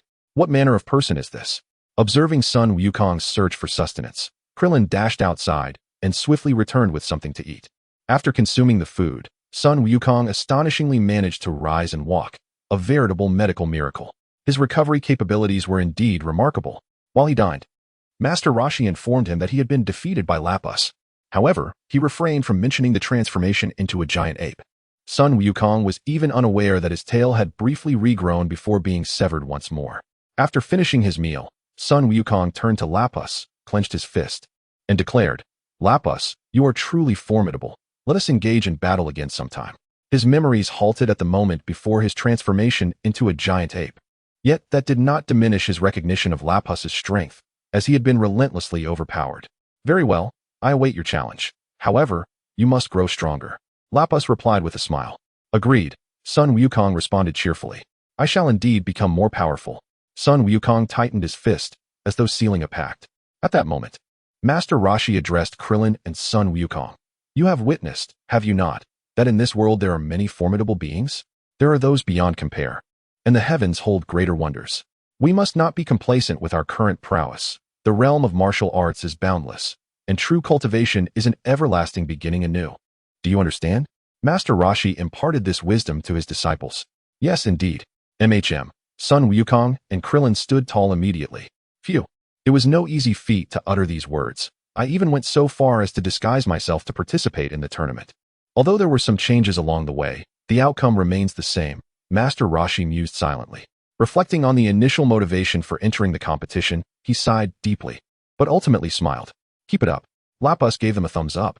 Following this tournament, everyone felt a renewed impetus for future cultivation. Allow me to treat everyone to a meal, Bulma announced. Hooray! Sun Wukong leaped with joy. Originally, it was to be Master Roshi, the expected champion, who would treat everyone. But with Lapis's involvement, the narrative had shifted, and it was now the affluent beauty Bulma who would host the feast. However, for Sun Wukong, the outcome was all the same. As long as there was food to eat and the opportunity to cultivate, that was the most delightful thing. The group cheerfully made their way to the restaurant. This meal cost Bulma over 300,000 yuan. In his heart, Lapis silently rejoiced that it was not he who was footing the bill. Otherwise, this freshly acquired bonus would have been rendered futile. The exorbitant expense stemmed solely from Sun Wukong, who devoured a feast meant for 30 people, a truly astonishing feat. One could only wonder how his small stomach could accommodate such a prodigious quantity of food. After satisfying their hunger, Yamcha inquired, "Do you all have any plans for your training moving forward?" "We'll return to the island and continue our training under Master Roshi," Krillin replied without hesitation. However, to their surprise, Master Roshi shook his head and said, "There is no need for that. You no longer need to follow me. I have imparted all I can. Your performances have been exceptional, and I believe you are ready to train independently." Krillin was taken aback. Sun Wukong was somewhat astonished as well. But he quickly regained his composure, as he had already conceived a new goal. "Well then, I want to search for the Dragon Balls left behind by my grandfather," Sun Wukong declared. "You still wish to seek the Dragon Balls?" Bulma asked, perplexed. "Indeed, they are my grandfather's legacy, and I must retrieve them," Sun Wukong replied. "What are the Dragon Balls?" Krillin inquired, puzzled, as he was unfamiliar with them. "They are a type of orange, glass-like orb. I can search for the Dragon Balls while I cultivate," Sun Wukong explained. "Then I shall give you the Dragon Radar," Bulma said, producing the device and handing it to Sun Wukong. "Ah, splendid. With this radar, it will be even easier to find them," Sun Wukong exclaimed joyfully as he accepted the Dragon Radar. "Krillin, what about you?" Master Roshi asked, turning his gaze towards him. "I wish to remain by Master Roshi's side to continue my training," Krillin responded. And you, Lapis?" the others inquired curiously. Even Launch, who had been silent, perked up her ears to hear his plans. "As for me, I will return home with my sister first, and once I finish some matters, I will join Wukong in the search for the Dragon Balls," Lapis said.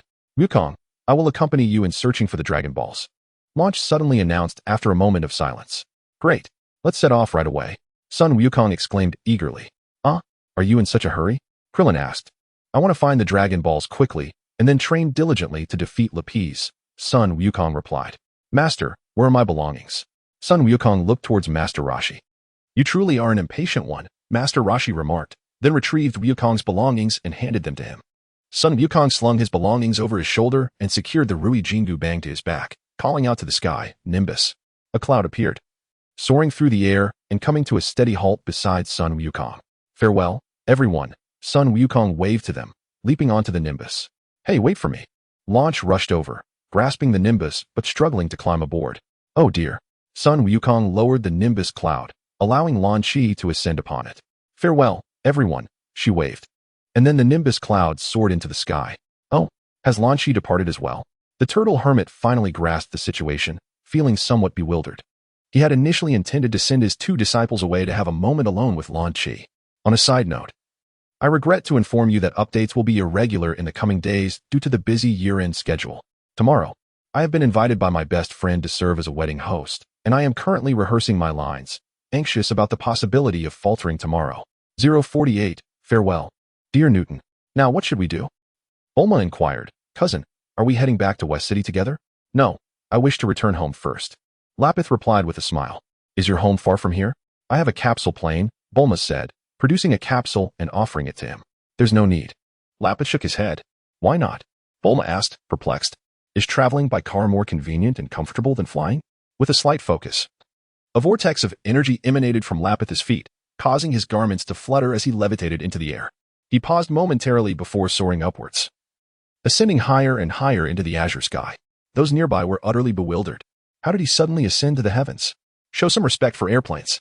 After being enlightened by the game's knowledge of chi manipulation, Lapis had attempted flying, resulting in this breathtaking spectacle. Humanity has always harbored a yearning for the skies. As he soared higher, Lapis began to feel a twinge of acrophobia. Yet, amidst the fear, the desire to ascend even further ignited within him. Reaching a certain altitude, Lapis gazed downwards, suddenly enveloped by an inexplicable exhilaration. The sensation of being aloft was sublime. At that moment, Lapis felt as though he could fly for days on end without ever feeling weary. Of course, his energy would not sustain him for that long. After gliding through the sky for a few laps, he executed a classic dive, performing a 360-degree spin before plummeting earthward in freefall. The fierce winds howled past his ears, the friction of the air warming his skin. Under the influence of inertia, his speed increased dramatically. Just before reaching the ground, Lapis deployed his flying technique, landing gracefully before Lazili and the others. They regarded him with astonished expressions. Master Roshi furrowed his brow, deep in thought. The technique of the avian? He suddenly remarked. Avian. Lapis turned to Master Roshi, realizing that he was referring to his rival, the crane hermit. Although they were considered peers, their relationship was far from amicable. Frenemies might be the more fitting term. It was unclear what conflicts had transpired between them in their youth, but their rivalry was continuous, possibly even stemming from romantic competition. Regardless, there was an undeniable mutual disdain. The crane hermit possessed a technique known as sky dance, specifically designed for flight. Upon witnessing Lapis ascend into the heavens, Master Roshi instinctively assumed that Lapis was employing the crane hermit's sky dance. Lapis shook his head. This is not a technique of aviance. Flight is merely a manifestation of chi manipulation. Any adept martial artist proficient in chi can easily achieve flight. However, he realized that only Master Roshi might comprehend his words.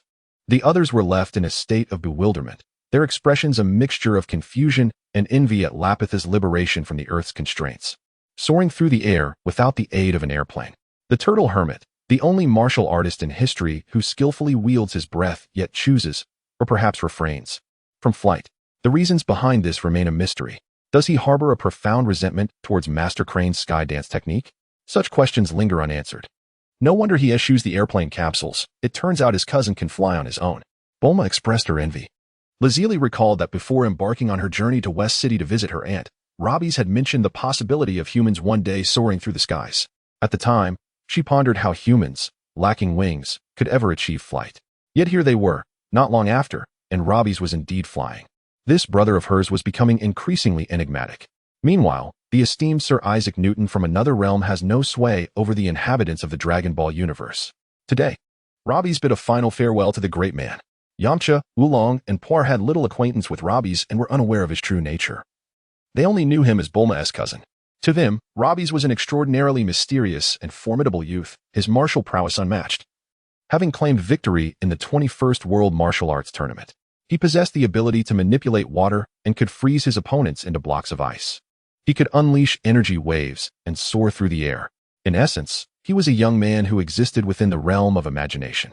He stood before them. Yet the distance between them felt insurmountable, tangible yet unattainable. Sister, let us return home, Robbie said. Indeed, Lazili nodded. Farewell, everyone, Yamcha, Krillin, I hope to see you again. Stronger than before. Turtle Hermit, if fate allows, let us reconvene and discuss Master Murasaki's techniques. Robbie's waved goodbye to them all, then lifted Lazili onto his back and soared into the sky, vanishing from their sight in an instant. Master Wu-Tien, who is Master Murasaki? Krillin inquired of the Turtle Hermit. I'm not sure, the Turtle Hermit replied, shaking his head. Perhaps he is a powerful martial artist. Otherwise, Robbie's would not address him as a teacher. Yamcha discerned the truth. That seems plausible. Both the Turtle Hermit and Krillin nodded in agreement. Master Wu-Tien, may I train alongside you? Yamcha earnestly looked at the Turtle Hermit. High above, amidst the blue skies and white clouds, Robbie's carried Lazili as they glided through the air. Everything in the heavens felt novel to them. The sensation of flying independently was entirely distinct from that of traveling by airplane. Observing the mountains and cities receding below them filled them with exhilaration. I will teach you to harness your breath, and then you too shall fly. Robbie's turned his head to speak to Lazili on his back. That sounds wonderful, Lazili replied, her face brightening with a radiant smile. Due to Robbie's relatively modest combat strength, His flying speed was not exceedingly swift, yet it surpassed that of a jet plane. After a brief pause, they continued their flight for another half-hour before finally arriving home. He opened the tightly shut doors and windows, allowing the fresh air to flow in. With the element of water, he cleansed the house once more, banishing the oppressive atmosphere. Feeling rejuvenated, Lapis settled onto the sofa and accessed the game panel. Player, Lapis, age, 17, combat power, 210 points, skills, 1, reconnaissance, 2, turtle school martial arts, 3, water element control, intermediate, 4, chi manipulation, 5, ice age, 6, mental energy cultivation, wealth, 690,000. Deposit, withdraw, main quest, none, side quests, none, daily quests, none, shop.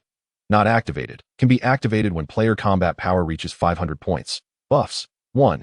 Immune to all poisons. 2. Quest reward combat power x2. He then opened his inventory to inspect his belongings. Following that, he clicked on the training function.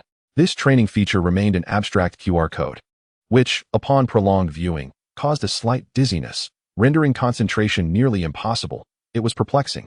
Mental energy?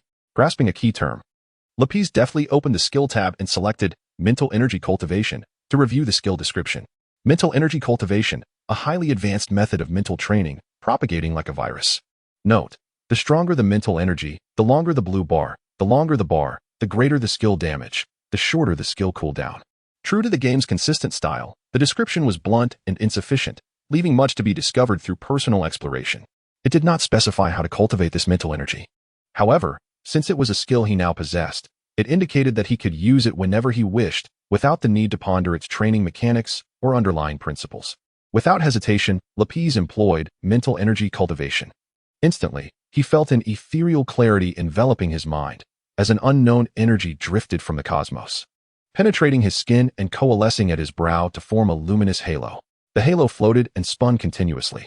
In that moment, Lapis could even sense the vibrations of leaves around the house, the footsteps of ants beneath the trees, and the rhythm of blooming buds. An enigmatic sensation washed over him, revealing a new world unfolding before his eyes. This revelation was hardly reminiscent of Dragon Ball. It had taken quite a different turn. Lapis silently scoffed, then turned his gaze back to the QR code in the training function. At that instant, the halo at his brow began to rotate more rapidly, drawing an even more radiant energy from the surroundings. Lapis felt the acceleration of his mental energy growth. Happy New Year to my fellow readers. Cheers to this cup of wine. 049. The peculiar QR code within the cultivation function. Could it be a catalyst for enhancing training? When paired with the mental energy breeding technique, it appears specifically designed to hone mental prowess. Previously, during training in the gravity chamber, the QR code's function seemed entirely incompatible. Yet, now, the mental energy breeding technique has elicited a response from this abstract QR code. This enigmatic code accelerates the progress of mental energy cultivation. However, the intensity of mental energy remains unquantified, lacking a reference point akin to combat strength. It is left to Lapis to explore and speculate. Lapis clicked the X in the upper right corner, temporarily closing the information panel. At that moment, Lazili patted his shoulder, startling him. "What are you doing? Your fingers are fidgeting, and strange patterns are appearing in your pupils," she inquired curiously. "Patterns? What kind of patterns?" Lapis was taken aback. "Very peculiar ones. Intricately interwoven in black and white. But they're not visible now," Lazili remarked, gazing intently into his eyes. Such a description raises the question, could it not be a QR code? Has he inadvertently developed QR code-like eyes? Contemplating this, Lapis immediately activated the mental energy breeding technique and focused intently on the QR code within the cultivation function. That profound sensation returned. He queried Lazili, "Is it like this?" "Yes, precisely," she affirmed, nodding while pulling out her phone to capture a close-up of his eyes. She handed the device to Lapis. Upon enlarging the photograph, he was astounded to discover that his pupils had indeed transformed into tiny QR codes. "What sorcery is this?" he exclaimed, bewildered as he turned to Lazili. "Do I feel anything unusual when I look at you?" "No," she replied, shaking her head.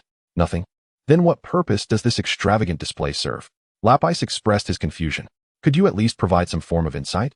He added. "Can you see a halo at my brow?" Lapis inquired. "No," was Lazili's unwavering response.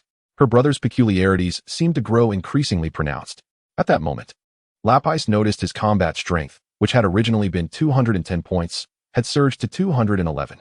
Was this increase a result of practicing the mental energy breeding technique? It did not seem plausible, as he had not engaged in physical training, merely experimenting with the odd mental energy breeding technique. However, the specifics eluded him. In the vast realm of Dragon Ball, there are indeed those who cultivate mental energy and magic. Piccolo, for instance, practices mental energy, and magic exists in various forms. Yet, they do not convey an overwhelming sense of power. Ultimately, the Dragon Ball universe remains predominantly centered around ki and physical combat. The other performances were relatively weak, or rather subtle. Thus, in this situation, Lapis felt quite apprehensive. What could be achieved by pushing mental energy or magical cultivation to its utmost? Perhaps akin to beings like Bic? If that were the case, Lapis would be quite unwilling to accept it, especially considering he had already crafted couplets during the new year. The following day, after breakfast, Lapis turned to his sister and said, "Shall I teach you about chi?" "What is chi?" Lazili inquired. "It is a mysterious force hidden within the body. Once you master it, you can unleash energy waves to attack your opponents and even fly," Lapis explained, opening his right hand to generate a swirling vortex in his palm, emanating a starlight akin to that of the cosmos. "This is chi." He presented the luminous sphere before his sister, who gazed at his palm with curiosity, her eyes sparkling like stars. "All right, I want to learn," she exclaimed, nodding enthusiastically. Stepping outside, Lapis hoisted her onto his back and soared into the sky, heading towards the nearby wilderness. After a brief flight, they soon arrived at the summit of a mountain near the city. The fresh air and the fragrant essence of nature enveloped them. Lapis gently set his sister down, retrieved the gravity chamber, and placed it on the ground. He then sat cross-legged on the grass, ready to impart the knowledge of chi to Lazili. She mimicked his posture and listened intently as Lapis explained the intricacies of chi. With a complete mastery of the subject, he elucidated it with remarkable ease and vividness. Before long, their discussion came to a close. During the session, Lazili posed several questions, which Lapis answered in detail. After gaining a general understanding, she settled nearby to practice. Lapis, not rushing to enter the gravity chamber, began to cultivate the technique of mental energy proliferation. He did not forget to activate the abstract QR code, focusing his gaze intently. Consequently, his dark eyes transformed into two small QR codes. Unknown energies penetrated his pores, flowing towards his brow, continuously nourishing the halo at his forehead, which emitted a faint starlight. With a curious glance, Lapis surveyed his surroundings. Once his eyes had morphed into QR codes, he noticed an unusual spot atop the mountain. 5 kilometers away, a cluster of bright light flickered, reminiscent of stars twinkling in the night sky. What could it be? Driven by curiosity, Lapis leaped into the air, soaring towards the source of the light. After a brief flight, he descended and discovered that the light emanated from a colossal stone. It was this stone that appeared luminous in his vision. However, upon ceasing the technique of mental energy proliferation, the stone reverted to an ordinary black rock. Lapis gazed intently at the massive stone, upon which several words appeared: black or beneficial to mental energy. Another peculiar entity. As Lapis gazed at the ore, a glimmer of golden light emerged from the stone, merging into his eyes and subsequently coalescing at his brow, strengthening the luminous halo within. Moments later, the radiance vanished, and the energy from the black ore was entirely absorbed by Lapis' gaze. His vision cleared, his mind felt invigorated, and he sensed a surge in his power. Without hesitation, he accessed the game panel, discovering that his combat strength had inexplicably increased by 10 points in a mere instant, now totaling 221 points. Astonished, Lapis exclaimed in disbelief. Could his dual QR code eyes truly be a harbinger of extraordinary prowess? Initially taken aback, he was soon engulfed by euphoria. At this rate, might he not swiftly ascend to the ranks of true strength? If he were to absorb all similar ores on Earth, would he not defy the heavens themselves? He contemplated venturing to other planets within the galaxy, for his aspirations extended far beyond mere starry skies and vast oceans. Yet, he pondered the rarity and accessibility of such ores. Scanning his surroundings, he found nothing of value within several dozen kilometers. It appeared that such ores were indeed scarce. Upon the initial thrill, a sigh escaped him. After all, if such ores were ubiquitous, what hope would remain for other cultivators? As Lapis continued to survey the area, he ascended into the air and retraced his route back. Upon returning to his previous location, he found Lazuli still with her eyes closed, contemplating the essence of chi. He chose not to disturb her, instead opening the door to the gravity chamber, entering to shed his garments, and adjusting the gravity to 9 times its normal level to commence his regular training. Although his newfound eyes could absorb peculiar energies to enhance his mental acuity and combat prowess, such resources were not abundant or easily obtainable. The singular or within the vicinity was a stark reminder of this fact. In time, he vowed to traverse the earth, seeking similar ores, yet for now, there was no need for haste. The gravity chamber training was a steadfast and effective method, one he would not abandon simply because of his ability to absorb strange resources. Would humanity forsake staple sustenance for the allure of delicacies? Such an occurrence was utterly implausible. As a rational being, he opted for both paths. After 2 hours of rigorous training in the gravity chamber, Lapis felt his combat strength increase yet again. As he donned his attire and opened the chamber door, he noticed a faint cyclone beginning to form between Lazuli's palms. Though delicate, this indicated that she was on the verge of grasping the threshold of chi. A commendable milestone indeed. With this progress, it would not be long before Lazili could fully master her breath, which would undoubtedly benefit her daily cultivation. Soon, they could look forward to soaring freely through the skies together, an endeavor they would aptly term dual flight. 050, soaring towards mountains and seas after a brief moment. Lapis finally exhaled and ceased his cultivation. Following several hours of intense practice, both were now ravenously hungry. Lapis retrieved the capsule house and set it up, then rummaged through the refrigerator for fresh ingredients to prepare lunch. Naturally, the task of cooking was entrusted to Lazili, for Lapis's culinary skills were notoriously lacking, and he had no desire to torment his poor stomach with his own cooking. Lazili could hardly bear to watch him in the kitchen, and certainly, she would not feast upon his creations unless she were in a particularly reckless mood, craving the dubious delights of culinary disasters. That night, Lapis awoke in a cold sweat. Startled from a nightmare in which he was crushed by Frisia's hand, exploding into nothingness like a mere insect. It was a gruesome sight, a firework display of despair, accompanied by Frisia's sinister laughter, a sound that echoed in his mind. The ease with which Frisia extinguished his life was chilling. How infuriating! Lapis gasped, slamming his fists onto the bed, causing it to collapse beneath him. He found himself tumbling onto the floor, disoriented and somewhat embarrassed. Yet his mind raced with thoughts of Frisia's formidable power, 120 million battle points for Frisia and 150 million for Super Saiyan. Previously, he could accumulate over 100 battle points in a month, and now with the task granting a Battle Power X2 buff alongside his training, he could achieve over 200 points monthly. It seemed promising. Within half a year, he could become invincible on Earth, capable of overwhelming Raditz upon his arrival. However, to reach 120 million battle points, at his current pace, he calculated it would take over 50,000 years. As this realization dawned upon him, a chill surged through his spine, leaving his back drenched in sweat, and he shivered involuntarily. Sleep eluded him, compelling him to enter the gravity chamber once more to further hone his body. Soon, dawn broke, and Lapis emerged from the chamber, having gained an additional 3 battle points.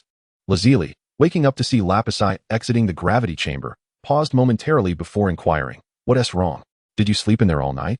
"I simply adore training. It brings me joy," Lapis replied with a hearty laugh, concealing the truth of his frightful awakening. Lazili rolled her eyes at her brother before proceeding to wash up and prepare breakfast. Lapis, having completed his morning routine with the water element swirling around him, settled onto the sofa to await breakfast. During their meal, Lapis mumbled, "What do you think of our current training speed?" Tilting her head in contemplation, Lazili responded, "It should be quite rapid. We haven't been training long, and you've already become the champion of the World Martial Arts Tournament, the strongest person in this world." Lapis gazed deeply at her, acknowledging the truth in her words. As it stands, aside from the formidable mage and Bu sealed within a sphere and the fearsome demon king Piccolo confined within a rice cooker, it is indeed challenging to find a worthy adversary on Earth. To claim invincibility would not be an exaggeration. However, the subsequent emergence of the Scions complicates matters. Goku dedicated over 2 decades to elevate his battle power to a staggering 400 points, only to escalate from that modest figure to an astonishing 8,000 points within a single year. The subsequent surges in power were nothing short of overwhelming, evoking a sense of dread at the mere thought of them. During the journey to the planet of Mechstar, Goku's battle power soared from 8,000 to 90,000 in a mere fortnight, and then from 90,000 to an astronomical 150 million within just a few days. Such speed is astonishing indeed. Lapis mused that his breakfast suddenly lost its appeal, becoming utterly tasteless. Thus, those who are privy to the trajectory of history may not necessarily find happiness. Solitude and immense pressure often accompany such knowledge. After all, there are far too many who possess extraordinary abilities in this world. Sighing, he remarked on the vastness of the universe, teeming with formidable beings. While we remain mere ants upon the Earth, beyond our planet, there exist races inherently powerful, reaching their peak from birth, capable of effortlessly shattering Earth with a mere finger. Furthermore, there are unique warrior races that grow stronger from injuries, their power amplifying exponentially with each battle, sometimes increasing by over 50 times post-mutation. We remain vastly inferior. Lapis lamented. Are there other planets inhabited by humans aside from Earth? Lazuli inquired, momentarily taken aback. Indeed, there are, he replied, while I find it challenging to articulate. The universe is vast and filled with numerous planets where humanity thrives. Earth is but a minuscule speck within the Milky Way, and our current technology has yet to develop spacecraft capable of traversing the stars. Thus, we are confined to our planet, rarely encountering human civilizations from other star systems. Although extraterrestrial beings are seldom seen, they do exist. Goku, for instance, is not of Earth but rather a member of the warrior race known as the Scions. The image of Goku transforming into a colossal gorilla upon witnessing a full moon suddenly flashed in Lazuli's mind. His immense stature and formidable strength led her to believe Lapis's assertion. How could an ordinary human transform into a giant gorilla and gain such power merely from the sight of a full moon? Gazing at Lapis, she fell silent for a moment before asking, "Is there a particular plan behind your sharing this with me?" "Indeed," he affirmed. "I wish to embark on a journey of exploration. Though we cannot yet leave Earth, we can traverse its expanse, gaining experience and honing our skills along the way. This, in itself, can be a delightful endeavor." Lazuli contemplated for a moment and nodded. "That sounds intriguing. However, I would like to remain here for a couple more days. Once I have mastered flight, we can set off. What do you think?" "That is agreeable. We shall linger here for 2 more days and depart thereafter." 2 days later, Lapis stowed the gravity chamber and the convenient housing capsule into his backpack. Then, he ascended into the air, with Lazili swiftly following suit. Leaping high and soaring upwards, embarking on a new journey. While he proclaimed his intention to traverse the globe, to explore and broaden his horizons, his true desire was merely to collect resources that could augment his combat prowess. At that moment, he kept his QR code eyes wide open, scanning the vicinity within a radius of several miles as he flew. His first destination was to thoroughly explore the southern region, with the eastern region slated for the subsequent leg of his journey. His method bore a striking resemblance to the intrepid walkers of his previous life, reminiscent of those who trekked to distant lands. Were there a live streaming industry in this world, his outdoor flight broadcast would undoubtedly capture immense attention. After all, while others streamed their journeys on foot, he and his sister were soaring through the skies, a truly novel experience. In the days that followed, they traversed mountains and crossed vast oceans, navigating through throngs of people. It was only after prolonged use of the QR code eyes that Lapis realized it also drained his mental energy. After a full day of utilizing this ability, he finally felt the fatigue set in. However, through repeated application and extended use, he had grown adept enough that activating the skill no longer required him to focus on the QR code within the training function, greatly enhancing convenience. Through his QR code eyes, he discovered a mineral in a remote mountain, boosting his combat power by 20 points. In a deep-sea canyon, he unearthed another mineral, increasing his combat power by an additional 15 points. On this day, they returned to Papaya Island, the venue for the 21st World Martial Arts Championship. As expected, the martial arts hall was shuttered, desolate, with scattered dry leaves and dust blanketing the ground. Lapis spotted a black mineral within a rock formation beside the well. Absorbing it and gaining another 5 points of combat power, he was suddenly reminded of a saying, searching for him 1,000 times amidst the crowd. Upon turning back, there he stands, amidst the flickering lights. Was it not fitting? Indeed, a mineral was hidden within this martial arts championship. On the remote Papaya Island, where inhabitants are few and far between, the atmosphere only comes alive during the martial arts tournaments. At all other times, the desolation prevails. As they traversed the path, Lapis suddenly inquired, "Why have you recently been so intent on searching for stones? What is it about these stones that captivates you?" Indeed, her sister had caught on. Lapis glanced at Lazuli and shrugged, responding, "Well, I could say I am in pursuit of a stone that enhances strength. Would you believe me? However, such a stone would likely be of use only to me." "I do believe you. How can I assist you in your quest?" Lazuli replied, her faith in Lapis unwavering. The thought of aiding her sister brought her joy. "That would be unfeasible," Lapis shook her head. "Only my peculiar eyes can locate such minerals." "Peculiar eyes? You mean those beady little orbs of yours?" "What a way to phrase it. Those black and white eyes, I prefer to call them QR code eyes." "How are they beady?" Lapis retorted, indignant. "QR code eyes? The name is horrendous." Lazily expressed her distaste. "They could also be dubbed mosaic eyes or harmonious eyes. However, being a civilized individual, I opted for the name QR code eyes. What does that name have to do with civilization? Is it merely because it includes the number 2? Lapis interjected. As the two strolled through the quaint town, they opted for a casual meal at a nearby restaurant, too lazy to cook for themselves, and then proceeded to their next destination. Continuing westward, they approached a barren expanse, and further beyond lay one of the 4 great cities of the Dragon Ball world, South City. This city thrived economically, bustling with activity. Towering skyscrapers loomed, some reaching heights of over 100 stories. The streets buzzed with traffic, filled with a cacophony of sounds. To navigate on foot through this metropolis would require several days. As night descended, the city transformed into a dazzling spectacle, illuminated by lights resembling twinkling stars in the sky, coalescing into a vast sea of brilliance that radiated resplendence. The multicolored lights flickered enticingly, even more captivating than the stars above. Lapis and Lazuli alighted atop a towering 100-story building, dangling their legs over the edge while gazing out at the enchanting cityscape. The mesmerizing lights filled their vision, inducing a sense of euphoria. However, their presence did not go unnoticed. Satellites detected them, and military aircraft were dispatched, helicopters buzzing towards the rooftop. The military personnel, startled to discover 2 individuals perched atop such a lofty edifice, were bewildered by how they had ascended. Undoubtedly, this situation posed a grave danger. The military promptly sent a team to investigate. As the helicopters circled, a voice echoed through the air. "Individuals on the rooftop, how did you ascend? Please cooperate with our inquiry and provide honest answers. Otherwise, we will resort to force. If you are not human, please vacate immediately." The same message resonated once more. Lapis found himself in a rather bemused state. "Sister, I feel as though they are mocking us," he remarked. Lazili glanced at the helicopter hovering above, her expression filled with a mix of concern and hesitation. After a brief moment, she tugged at Lapis's sleeve and said, "Let us not linger here. Let us depart." With that, she ascended into the air. However, she turned back to assert defiantly, "Though we may leave, we are still human." And with that proclamation, she soared away. Lapis, feeling a bit mischievous, circled the helicopter before gracefully following the direction in which Lazili had vanished. The soldiers aboard the helicopter stood in stunned silence for several moments, their mouths agape, caught between speech and disbelief.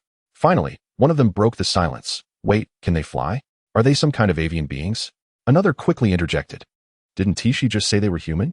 But the captain, seasoned and worldly, reasoned, "How can humans fly? Perhaps they possess extraordinary abilities." It seemed he had encountered humans capable of transformation before, understanding that some individuals in this world wielded unique powers. Surely, flight must be one such remarkable ability. "Fall back." The command echoed through the intercom, resonating across the various aircraft. One by one, the helicopters departed, returning to report their findings. Meanwhile, the siblings journeyed northward. They eventually descended into a desolate expanse, selecting a flat area with soft, grassy ground. "This shall suffice. We will rest here tonight," Lazili declared. "Agreed," Lapis nodded, retrieving a portable housing capsule and setting it on the ground. He also gathered dry twigs to kindle a fire, adding a touch of warmth to their surroundings. Just as they settled in, Lapis sensed several presences approaching them. Initially, he assumed they were wild beasts and stood to drive them away. However, after running a few dozen meters, he discerned the sounds of human voices.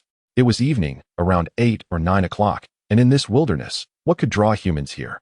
The voice belonged to a woman, who stated, "My lord, according to the radar, there is a Dragon Ball nearby." As her words faded, a man's hearty laughter erupted. "Ha! We failed last time, but this time we shall gather all the Dragon Balls and fulfill my grand aspiration. You shall all be esteemed heroes, and I will not forget your contributions." "Yes, my lord. Yes, my lord Woof." The first voice belonged to the woman, while the second, a man-ass, had an odd inflection, culminating in a bark. "Dragon Ball. There is a Dragon Ball nearby?"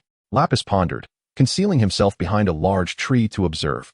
He tucked 2 leaves into his hair and cautiously peeked out from behind the trunk. Just then, he caught sight of a soundless, hovering vehicle gliding past, occupied by 3 individuals. To be precise, it should be a strikingly beautiful woman with long black hair, a short man wearing a round hat, and a dog clad in a ninja outfit, carrying a sword. This peculiar assembly and their attire seemed to suggest an encounter with the infamous Pilaf gang. Lapis stealthily followed their hovering automobile, harboring a bold notion. Speaking of the Pilaf trio, these individuals are far from ordinary. The seemingly childlike Pilaf, adorned with a small round hat and possessing blue skin, is in fact an ambitious adult with grand aspirations. He seeks to collect the Dragon Balls in a bid to become the ruler of the world. Yet, this trio appears to invariably meet with failure. serving as comedic relief in various escapades. From the onset of the Dragon Ball saga, they have been embroiled in mischief, and astonishingly, they persist into the saga of Dragon Ball Super. Pilaf has even become a reliable aid to Bulma, assisting her in numerous technological developments. Indeed, you read that correctly. Pilaf is, unbeknownst to many, a concealed genius in technology. His intellect rivals that of Bulma, as he has innovated in various fields, inventing robots and the Dragon Ball radar, among others. During the era of Dragon Ball Super, he contributed significantly to Bulma's inventions and designs, proving himself to be an invaluable asset in the realm of technology. With sufficient financial backing, he could potentially devise even more extraordinary creations. As for his two subordinates, one named Mai is a stunning beauty, while the other, a talking ninja dog named Shu, shares a singular trait: unwavering loyalty. Even in the later stages of Dragon Ball, when Pilaf struggles to afford a meal, these two remain steadfast by his side, dutifully obeying his commands, an enviable bond, indeed. Lapis quietly trailed behind the soundless hovering vehicle, eavesdropping on their conversation. The ninja Shu was at the wheel, passing by the vicinity of Lapis's convenient capsule home, when he spoke. "My lord, there's a house ahead. Shall we rob them of their food?" "Food? How curious. Why speak of food theft rather than raiding the house itself? Have we fallen to such depths? How pitiable." Pilaf sat comfortably in the rear seat, displeased with Shu's suggestion. Yet, scarcely had he voiced his discontent when his stomach growled audibly. "Report, my lord." "We have not eaten in 2 days," Shu lamented, revealing his own fatigue from driving. Meanwhile, Mai sat in the passenger seat, clutching a radar in her right hand. She glanced at the device and then ahead, reporting to Pilaf. "My lord, the Dragon Ball is not far from here, just 10 meters behind that house." Upon concluding her report, her stomach echoed its own complaints. She fervently wished that Pilaf would heed Shu's advice and consider stealing a meal first, as her hunger was becoming overwhelming, making her vision blur while gazing at the radar. She could not shake the feeling that the device might transform into a loaf of bread in her palm. What a predicament. Since the castle was ravaged by the monkey known as Sun Wukong, their days have grown increasingly dire. It is truly a tragic plight. "It has now been 2 days without sustenance, my lord." Pilaf glanced at his two pitiful subordinates and waved his hand with bravado. "Very well, let us rob them." Unbeknownst to him, that simple gesture would alter the trajectory of their lives forever. Ah, how intriguing, to attempt to rob me. They are unaware that there resides a formidable beauty within the house. Lapis, lurking behind, chuckled inwardly at Pilaf's command. Upon hearing it, Ash halted the hovering vehicle, and the three of them descended. Famished and unsteady, they nearly stumbled as they exited the vehicle. Xiaowu unslung the pistol from her hip, chambered around, and pointed it at the house, exclaiming, "Those within, come out at once, or we shall set the house ablaze." Ash similarly drew his sword, directing it forward, while Pilaf settled into the robot's cockpit, standing behind them as their apparent protector. Given his position, the robotic Pilaf towered over the two, instilling an inexplicable sense of security in Xiaowu and Ash. Just as Lazili finished unloading her belongings, she heard the ruckus and, with a head full of questions, peered outside. She beheld 3 peculiar figures, a woman, a dog, and a robot. Approaching them, she inquired, "Are you here to rob us?" Her eyes gleamed as she scrutinized the trio, pondering where their worth lay. Eventually, her gaze settled on the woman's pistol and the robot behind her. The trio was taken aback by the audacity of this blonde woman, who approached them as though strolling through her own garden. Did she not see the weapons in their hands? How remarkably bold. Xiaowu, Ash, and Pilaf instinctively retreated a few steps, regarding her with caution. You. Don't come any closer." Pilaf, in his robotic form, waved his hands in protest. "If you take another step, I shall not be so courteous."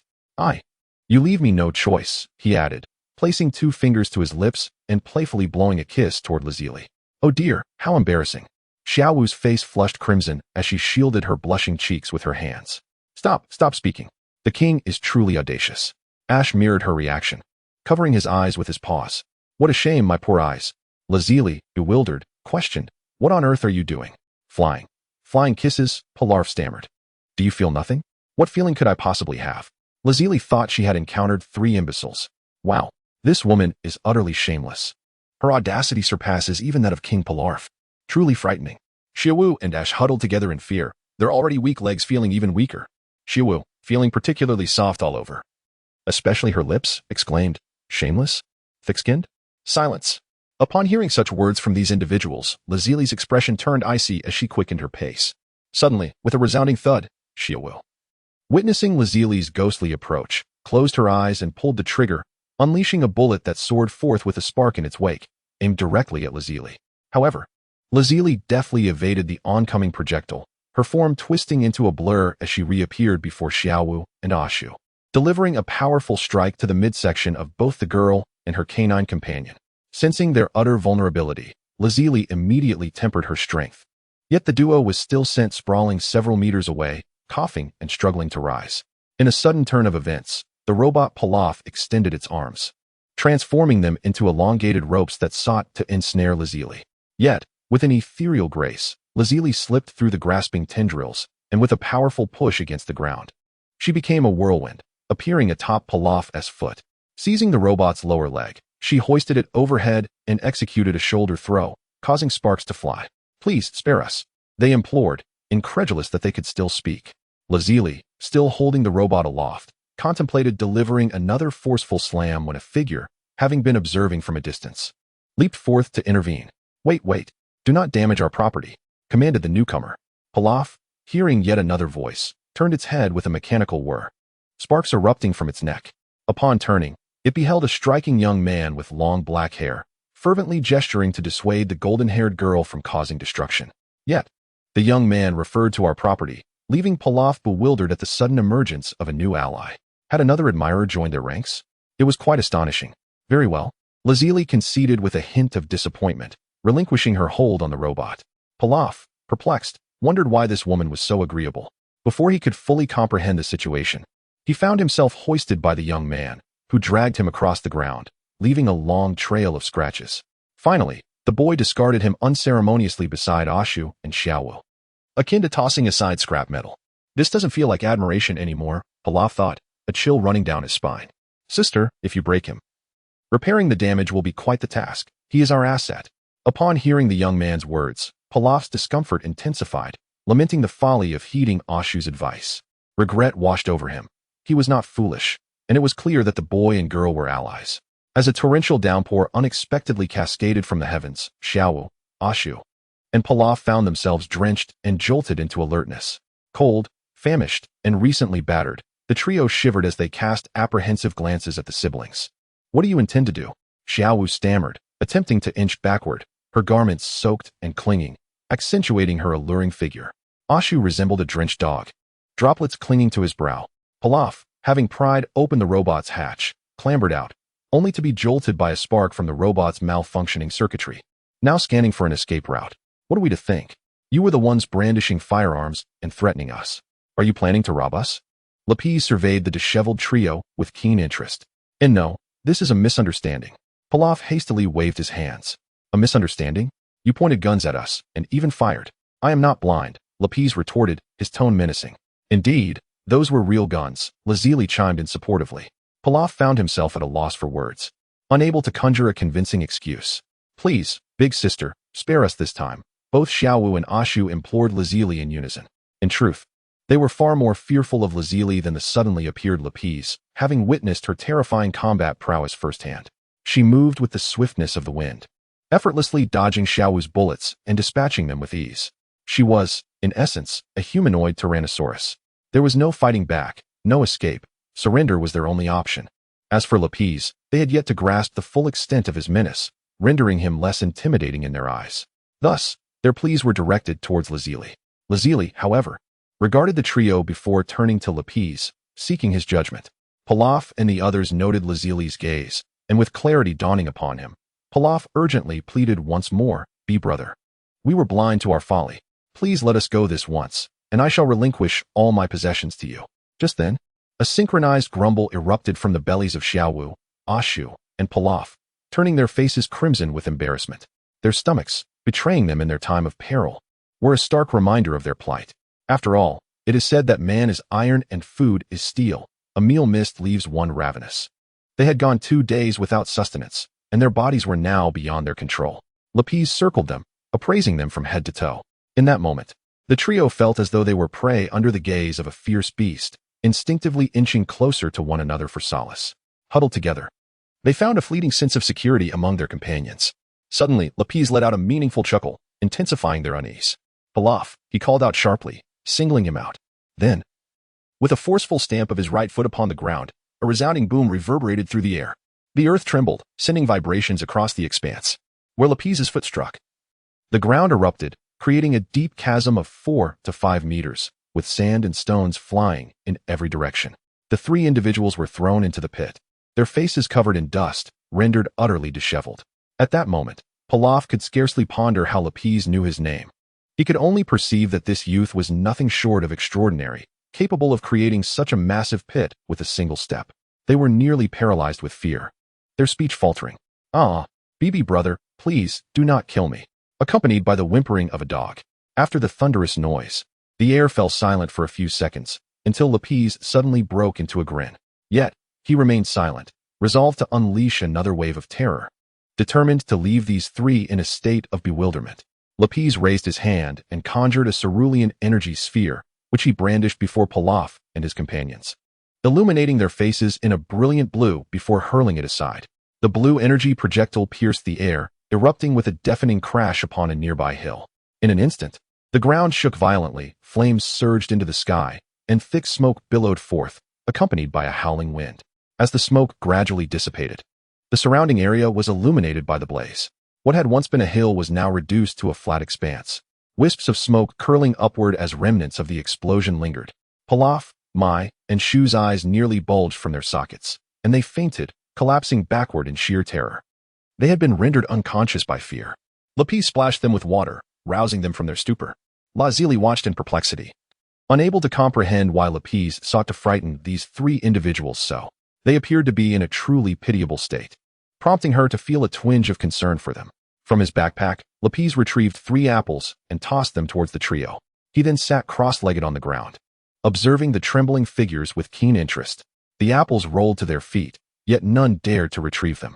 "Go on, eat," Lapis gently urged. With that, he produced 2 more, offering one to Lazili while munching on another, patiently watching Pilaf and his group. Mai swallowed hard, glancing between Lapis and the apples at her feet, yet still hesitated to move, her eyes darting nervously. Ultimately, hunger triumphed over fear. Mai's gaze remained fixed on Lapis as her small hand cautiously reached for the apple. At that moment, Lapis spoke again. "Pilaf, my shoe, is it?" The apple slipped from Mai's grasp and fell to the ground. The 3 were once again startled, their eyes darting uncertainly toward Lapis. This terrifying youth knew their names. Whether this was a portent of good or ill remained uncertain. "Dear brother, it is indeed us." At this moment, the aura of Pilaf, the leader of the team, became apparent. Neither Ash nor Xiao dared to utter a word, while only he timidly responded to Lapris's inquiries. However, for some inexplicable reason, he felt an unusual warmth in his trousers. The water element-sensitive Lapis noticed this change. Pilaf was, indeed, frightened to the point of wetting himself. Yet, he refrained from exposing him on the spot, and instead spoke with a smile. To Pilaf, however, his words were nothing short of earth-shattering. Lapis chuckled and proclaimed, "Pilaf, I can make you the king of this world." Upon hearing Lapris's declaration, Pilaf's eyes widened in astonishment, growing even larger. He gazed at Lapis incredulously and stammered, "Master, is this truly the case?" Unbeknownst to him, he had already altered his form of address. "Indeed, Pilaf, I am aware that for many years you have been secretly gathering the Dragon Balls in pursuit of your dream to become the ruler of the world. Just last year, you were on the verge of fulfilling that wish, yet regrettably, it was snatched away by a pig. To speak candidly, that may have been your last opportunity to be so close to your aspiration, for from this moment forth, it will be impossible for you to gather the 7 Dragon Balls again. However, I can grant you that wish." As Lapis spoke, Pilaf and his companions exchanged glances, their eyes filled with a mixture of terror and hope. This young man had just demonstrated extraordinary combat prowess and now seemed to possess an intimate understanding of their situation. Consequently, their internal dread deepened. After a tumultuous internal struggle, Pilaf turned to Lapis, gritted his teeth, and nervously inquired, "Master, please share your conditions." Despite his childlike appearance, Pilaf was, in truth, an adult and did not believe that anyone would offer unconditional assistance. Though his attire and demeanor were comical, he was far from foolish. Taking a closer look at Pilaf, Lapis finished the last bite of his apple, discarded the core, dusted off his hands, stood up, and cheerfully declared, "Become my subordinate." In this manner, Lapithis subdued Pilaf and his 2 companions, who stared at him in bewilderment, uncertain of the meaning of the term minion. Realizing he had inadvertently uttered a term that was obscure to others, Lapithis clarified, "It means to follow me, to become my subordinate." within 5 years. I shall ensure that you ascend to the throne of this world. He presented them with 2 choices. 1, follow me, or 2, meet your demise. With each word, his voice grew colder, culminating in a booming command that chilled the very air around them. Pilaf and his companions exchanged glances, their bodies trembling in unison. Nearby, Lazili could not help but cross her arms, internally berating her insufferable brother. His intimidating presence was palpable, and he deliberately lowered the temperature, leaving even his sister feeling the chill. Unbeknownst to him, a man with an aura akin to a soundtrack is often a formidable force in any narrative. And Lapis was no exception, equipped as he was with an innate chill. After a brief silence, Pilaf knelt before Lapis, fearfully proclaiming, I pledge my allegiance to the king. Both Mai and Asu, witnessing Pilaf's submission, followed suit and also knelt, echoing, we pledge our allegiance to the king. They bowed their heads, too intimidated to meet Lapis's gaze. Still reeling from the aftermath of his earlier display of power, where he had split the earth and obliterated a mountain with a mere wave of his hand. Yet, as Pilaf's eyes darted about, he pondered silently, this submission is merely a means of survival. Given the chance, I shall flee. Approaching him, Lapis looked down and warned, I advise against thoughts of escape. As long as you remain on this planet, I will find you. When that time comes, you may not have the opportunity to regret your choices. In truth, Lapis's intention was merely to instill fear in Pilaf. By intimidating him, he would effectively intimidate Mai and Asu as well, for they were utterly loyal to Pilaf. Should he command them to head west, they would not dare venture east. It was far simpler to focus on a single individual than on 3. Lapis had no desire to expend excessive energy in his endeavors. Pilaf was taken aback by Lapis's words, wondering if the youth could indeed read his thoughts, as he had just been caught contemplating escape. Your Majesty, you overthink. Pilaf replied with an awkward smile. Lapis regarded him with a sardonic smile that sent shivers down Pilaf's spine. He then helped the trio to their feet, saying, Rise. As long as you serve me wholeheartedly, I shall fulfill my promise. The response from the 3 was the rumbling of their empty stomachs, akin to the sound of drums. Ha ha ha. Let us eat first. Follow me, Lapis announced, leading them into a convenient capsule house. Before they moved, Mai and the others remembered to pick up the apples at their feet. They trailed behind Lapis into the dwelling. However, they dared not scrutinize the apparatus within, and upon entering, stood respectfully before the sofa, resembling 3 students undergoing military training, awaiting the instructor's address. Lapis, bold and unperturbed by the potential mischief of these 3, observed his newly acquired subordinates with amusement. He retrieved 3 colossal containers of instant noodles from his backpack and placed them upon the table. Noticing that the trio remained motionless, he chuckled and inquired, What? Do you require my assistance in preparing them? The 3 appeared somewhat dim-witted. Upon hearing Lapis's words, they hastily embraced a container each, tore open the packaging, and added the seasoning packets within. Meanwhile, Pilaf craned his neck to ascertain whether Ashu and Xiaowu's noodles contained an extra sausage than his own. After they had added the seasoning, they carried their containers to the hot water dispenser, their throats parched and minds fixated on the noodles. Moments later, Pilaf was the first to peel back the plastic lid of his noodles, twirling a fork and sampling a bite before devouring the contents voraciously. Witnessing Pilaf's eagerness to eat, Xiaowu and Ashu promptly followed suit, tearing open their lids and soon finding their faces glistening with grease. Lapis and Lazili sat on the sofa, observing the trio consume their meal with the fervor of the famished. Unable to contain herself, Lazili inquired, How long has it been since you last ate? 2 days. Xiaowu stammered in response. Delicious, slurp. It was indeed Lazili's first encounter witnessing someone derive such joy from instant noodles. She found it utterly astonishing.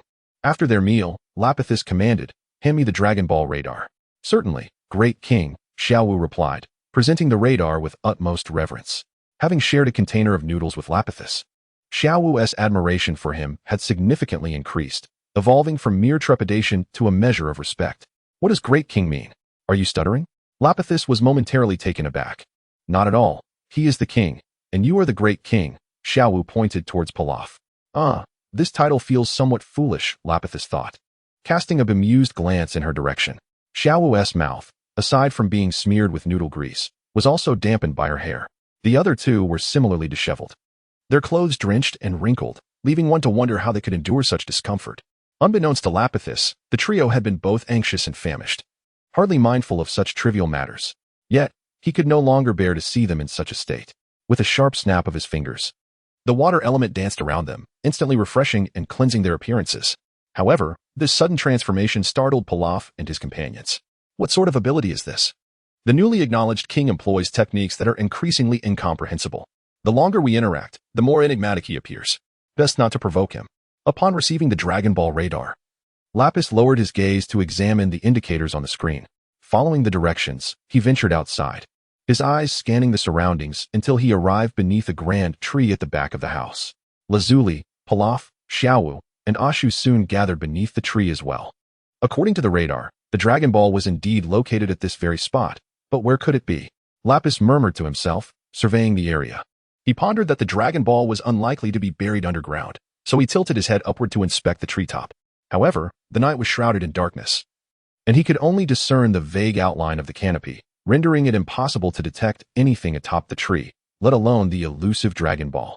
Pilaf, ever astute, noticed Lapis gazing upward and promptly retrieved a flashlight to illuminate the branches. He then instructed Xiaowu and Ashu to take action. Xiaowu, fetch the long ladder and position it against the tree. Ashu, climb up and see if anything resides atop this tree. The Dragon Ball is likely to be up there. Without a moment's hesitation, Xiaowu and Ashu sprang into action, one extracting the ladder from a capsule and setting it up, while the other began to ascend. Yet, ultimately, due to the inadequacy of the ladder's length and Ashu's own limitations, he found himself unable to reach the treetop. Pass me the flashlight, Lapis requested, taking it from Pilaf's hands. He then levitated off the ground, soaring around the canopy, illuminating the trunk with the beam of light. Finally, he discovered an orange Dragon Ball nestled within an unoccupied bird's nest, and with a swift leap, he descended from the tree. This. Pilaf and the others stood in stunned silence, utterly bewildered. How could this non-winged human possess the ability to fly? Great King, is he not human? 055. Regarding the journey of Sun Wukong, it is a one-star ball. Lapis directed the night lamp's beam onto the orange Dragon Ball, illuminating the small orb with an intensity that rendered it transparent. Within, a fiery red pentagram refracted a gleaming light, clearly discernible. Regardless of the angle from which one gazed into it, the pentagram presented itself in its entirety, a marvel to behold. Moreover, this Dragon Ball seemed to possess a unique enchantment, instilling an irresistible desire to collect it.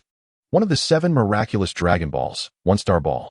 Note, a magical wish pearl imbued with power. Scattered across the earth are 7 Dragon Balls. Whoever gathers all 7 can summon the eternal dragon and have a wish granted. This is the information provided by the game. Lapis stowed the Dragon Ball into his backpack and then ensured that Pilaf and his companions were settled, after which everyone drifted off to sleep. Of course, Lapis remained vigilant, surrounding the house with a dense layer of water elements. Should Pilaf and his team attempt to escape, they would inevitably brush against the water elements, thus alerting Lapis at once. Fortunately, the night passed without incident. Pilaf and his entourage slept soundly, perhaps due to sheer exhaustion or a genuine sense of allegiance, choosing not to flee. The following day, Lapis and Lazili, accompanied by Pilaf, Little Dance, and Ashu, embarked on a new adventure. They sought out black or beneficial to mental fortitude while practicing their skills and collecting the scattered Dragon Balls across the earth. Simultaneously, Sun Wukong was embarking on a journey of his own. Riding upon the Nimbus cloud with Lanchi and armed with the Dragon Ball radar, he located a Dragon Ball, specifically the 6-star ball. This very Dragon Ball would ignite a conflict between Sun Wukong and the Red Ribbon Army, serving as the catalyst for the army's demise. At that moment, on the vast wasteland, a rugged man with a scruffy beard clutched a telephone, speaking hurriedly, beads of sweat glistening on his forehead. Is this Colonel Silver? We have a serious issue. We discovered a Dragon Ball, but it was snatched by a little brat. What? What are the brat's characteristics? Which direction did he go? On the other end of the line was Colonel Silver of the Red Ribbon Army. Silver, a robust man in his late 20s, stood nearly 2 meters tall, strikingly handsome. He donned a black cloak, leaving his torso bare, which billowed to reveal a chest and abs as solid as granite. A red cloth band adorned his neck, marking him as a soldier of the Red Ribbon Army. Colonel Silver was a prominent figure within the ranks, not only due to his striking appearance, but also his extraordinary combat prowess. Such attributes were rare for one so young to attain the rank of colonel. Reporting, Colonel. The brat was clad in red attire and possessed a peculiar flying device. Oh, and he was accompanied by a woman with blue hair. And they are currently headed your way. The bearded man relayed the situation. Coming my way? Colonel Silver paused momentarily. Well then, I am eager to see what you are capable of. In haste, Hilba hung up the phone, shouldered the cannon, and burst forth from the capsule house, gazing skyward. Within mere seconds, an unusual flying object swiftly approached. Was it a cloud? Vaguely, two figures could be discerned atop it, one male and one female. Could it be that fellow? Humph, whether it is or not, I would rather err on the side of aggression than let it slip away. Hilba raised the cannon, targeting the nimbus, and immediately fired. Sparks erupted from the muzzle, and the shell, trailing smoke, roared forth, striking the nimbus. Boom. The nimbus exploded in an instant. Sun Wukong and Lan Qi plummeted from the sky. Who is ambushing us? Sun Wukong cried out in alarm, flailing about. Achoo! A gust of wind swept through, causing Lan Qi to sneeze, transforming her hair to a golden hue. Yet, suspended in the air, even the golden-haired Lan Qi was startled. If she were to fall from such a height, she would surely suffer grave injuries, if not death. After all, a fall from dozens of meters would spell doom for an ordinary person. Wukong, save me. The golden-haired Lan Qi, for the first time in her life, signaled for help. Sun Wukong had initially intended to land effortlessly. This height was trivial for him, but upon hearing Lan Qi's plea, he realized she might not survive the fall. Thus, he grasped Lan Qi with one hand and drew his Rui Bang with the other. The Rui Bang extended, quickly lengthening to brace against the ground, diminishing their momentum, and ensuring a safe landing for both. Hilba, witnessing the improbable safety of the two, was momentarily astonished. But his surprise quickly morphed into a sneer as he set the cannon on the ground, derisively remarking, "Oh, you're still alive." Sun Wukong and Lan Qi recognized the man with the open cloak. Sun Wukong immediately demanded, "Were you the one who ambushed us? How dare you destroy my nimbus gifted by Grandpa? You shall compensate me for it." Humph, daring to attack me? The golden-haired Lan Qi, unwilling to engage in further trivialities, produced a submachine gun from seemingly nowhere and unleashed a torrent of fire upon Hilba. Heh, Hilba chuckled coldly, unfazed by the barrage of bullets. His body moved with such swiftness that not a single bullet could find its mark, revealing his extraordinary speed, far beyond that of an ordinary person. Enraged at the futility of her attack, Lan Qi halted, glaring daggers at Hilba. "Wretched fool, tell me swiftly, what do you seek with the Dragon Balls? How can you locate them so effortlessly?" Hilba inquired. "Our Red Ribbon Army's radar cannot so precisely indicate the location of the Dragon Balls. You must possess a more sophisticated radar." Hilba sought to extract the Dragon Balls and the radar from Sun Wukong. However, Sun Wukong would never divulge such information. Instead, he extended his tongue and scoffed, "I won't tell you anything. You damaged my Nimbus Cloud, so apologize at once." Hilba, witnessing Sun Wukong's lack of cooperation, became infuriated and tore off his cloak, revealing a muscular physique. With a cold smirk, he addressed Sun Wukong. "Humph, you insolent brat, don't think you can evade punishment. I'll give you one more chance. Tell me how you used your radar to locate the Dragon Balls. You're truly annoying, not even apologizing for damaging my Nimbus Cloud." "What a bothersome fellow," Sun Wukong retorted with a grunt, pulling Lan Qi along as he attempted to leave. He had no desire to engage further with Hilba. Even if he were to defeat Hilba, it would serve no benefit, and his Nimbus Cloud would remain lost. "Hey, aren't you going to teach this arrogant guy a lesson?" Lan Qi, being dragged away by Sun Wukong, felt reluctant and glanced back at Hilba. At that moment, she noticed Hilba charging towards them, already within a meter of their backs. "Watch out, Wukong," Lan Qi called out urgently. However, her warning came too late. Hilba snatched the package from Sun Wukong's back and quickly retreated a few steps, grinning as he taunted. "Hey, your radar must be in this package, right?" He was about to open the package to search for the Dragon Ball radar. "How dare you?" Sun Wukong seethed with anger. Hilba displayed a complete lack of manners. In a swift motion, Sun Wukong transformed into a blur, darting past Hilba and reappearing with the package in hand. "You are truly insufferable," Sun Wukong declared. "Huh, the package?" Realizing that Sun Wukong had reclaimed the package he had just stolen, Hilba's expression turned serious. Furrowing his brow, he remarked, "My subordinates were right. You are no ordinary child. Since you choose to resist, I shall subdue you by force."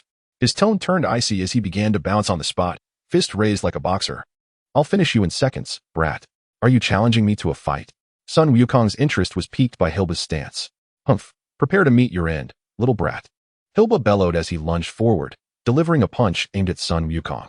However, he did not anticipate that Sun Wukong's speed would surpass his own by several folds.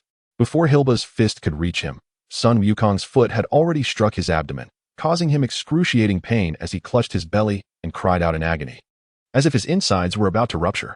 "Damn it, you little brat," Hilba grunted, forcing himself upright as he glared at Sun Wukong. He swiftly whipped his right leg towards Sun Wukong, a gust of wind accompanying the kick. "Hey!" With a powerful leap, Sun Wukong soared into the air, evading the sweeping strike of Hilba, whose momentum sent him stumbling several steps forward. At that precise moment, suspended in midair, Sun Wukong brandished his Rui Jingu Bang, delivering a formidable blow that struck Hilba squarely on the head, rendering him dazed and unconscious. Humph, so feeble yet so full of bravado, Sun Wukong remarked, shouldering his bundle before turning to depart. However, after taking just a few steps, he encountered a dilemma. This is troublesome. Without the Nimbus cloud, traveling any significant distance will be quite the challenge. Upon hearing his lament, Lan Chi promptly offered a suggestion. Why not search that fellow's belongings? There might be a capsule hidden in his body or his dwelling. You're absolutely right. You are quite astute. Sun Wukong praised Lan Chi before pivoting to rummage through Hilba's garments. Subsequently, he ventured into a nearby capsule house, ultimately uncovering a box of capsules. Haha, I've discovered the capsules. Let us see what treasures they hold, Sun Wukong exclaimed joyfully, commencing an exploration of the capsules in search of a viable mode of transport. At that moment, a gust of wind swept by, causing Lan Chi to sneeze and revert to her azure-haired form. She gazed at Sun Wukong in bewilderment, then glanced around. Musing, sigh, Lapis mentioned he would come looking for Wukong. I wonder when he will arrive? It has been several days already. 056. Main quest 2. Sun Wukong pressed the capsule button and tossed a capsule onto the ground, resulting in the emergence of a robot. To his astonishment, this robot turned out to be intelligent. It assisted Sun Wukong in locating a mode of transportation, which was a striking fighter jet, belonging to the Red Ribbon Army's Aerial Combat Division. However, neither Sun Wukong nor Lan Chi could operate it. Ultimately, the robot followed Sun Wukong's instructions and piloted the jet away, continuing the quest for the Dragon Balls. Meanwhile, at the headquarters of the Red Ribbon Army, the atmosphere was exceedingly grim. A middle-aged man with an eye patch, the one-eyed commander, paced back and forth, while the others remained anxious. The one-eyed commander had a cold gaze, dressed in a black suit, exuding a formidable presence that seemed to tower several meters high. Yet, he stood at a mere height of around 5 feet. He was none other than the supreme leader of the Red Ribbon Army, Marshal Black. Marshal Black surveyed his subordinates, his mood visibly sour, and remarked, "Our forces have been fully deployed. Why has it taken so long to gather the Dragon Balls? Hasn't the radar indicated their locations?" The tall, over 6 foot tall, bald African-American officer, Black, served as Marshal Black's assistant and the chief commander of the Red Ribbon Army. Black replied to Marshal Black, "Please be patient. Marshal, after all, the radar cannot pinpoint the Dragon Ball's exact locations." No sooner had he finished speaking than a series of knocks echoed through the room. "Enter," Black called out. A burly officer pushed the door open. "Report. There is a situation with Colonel Hilba. Please, Marshal and staff, come to the command room."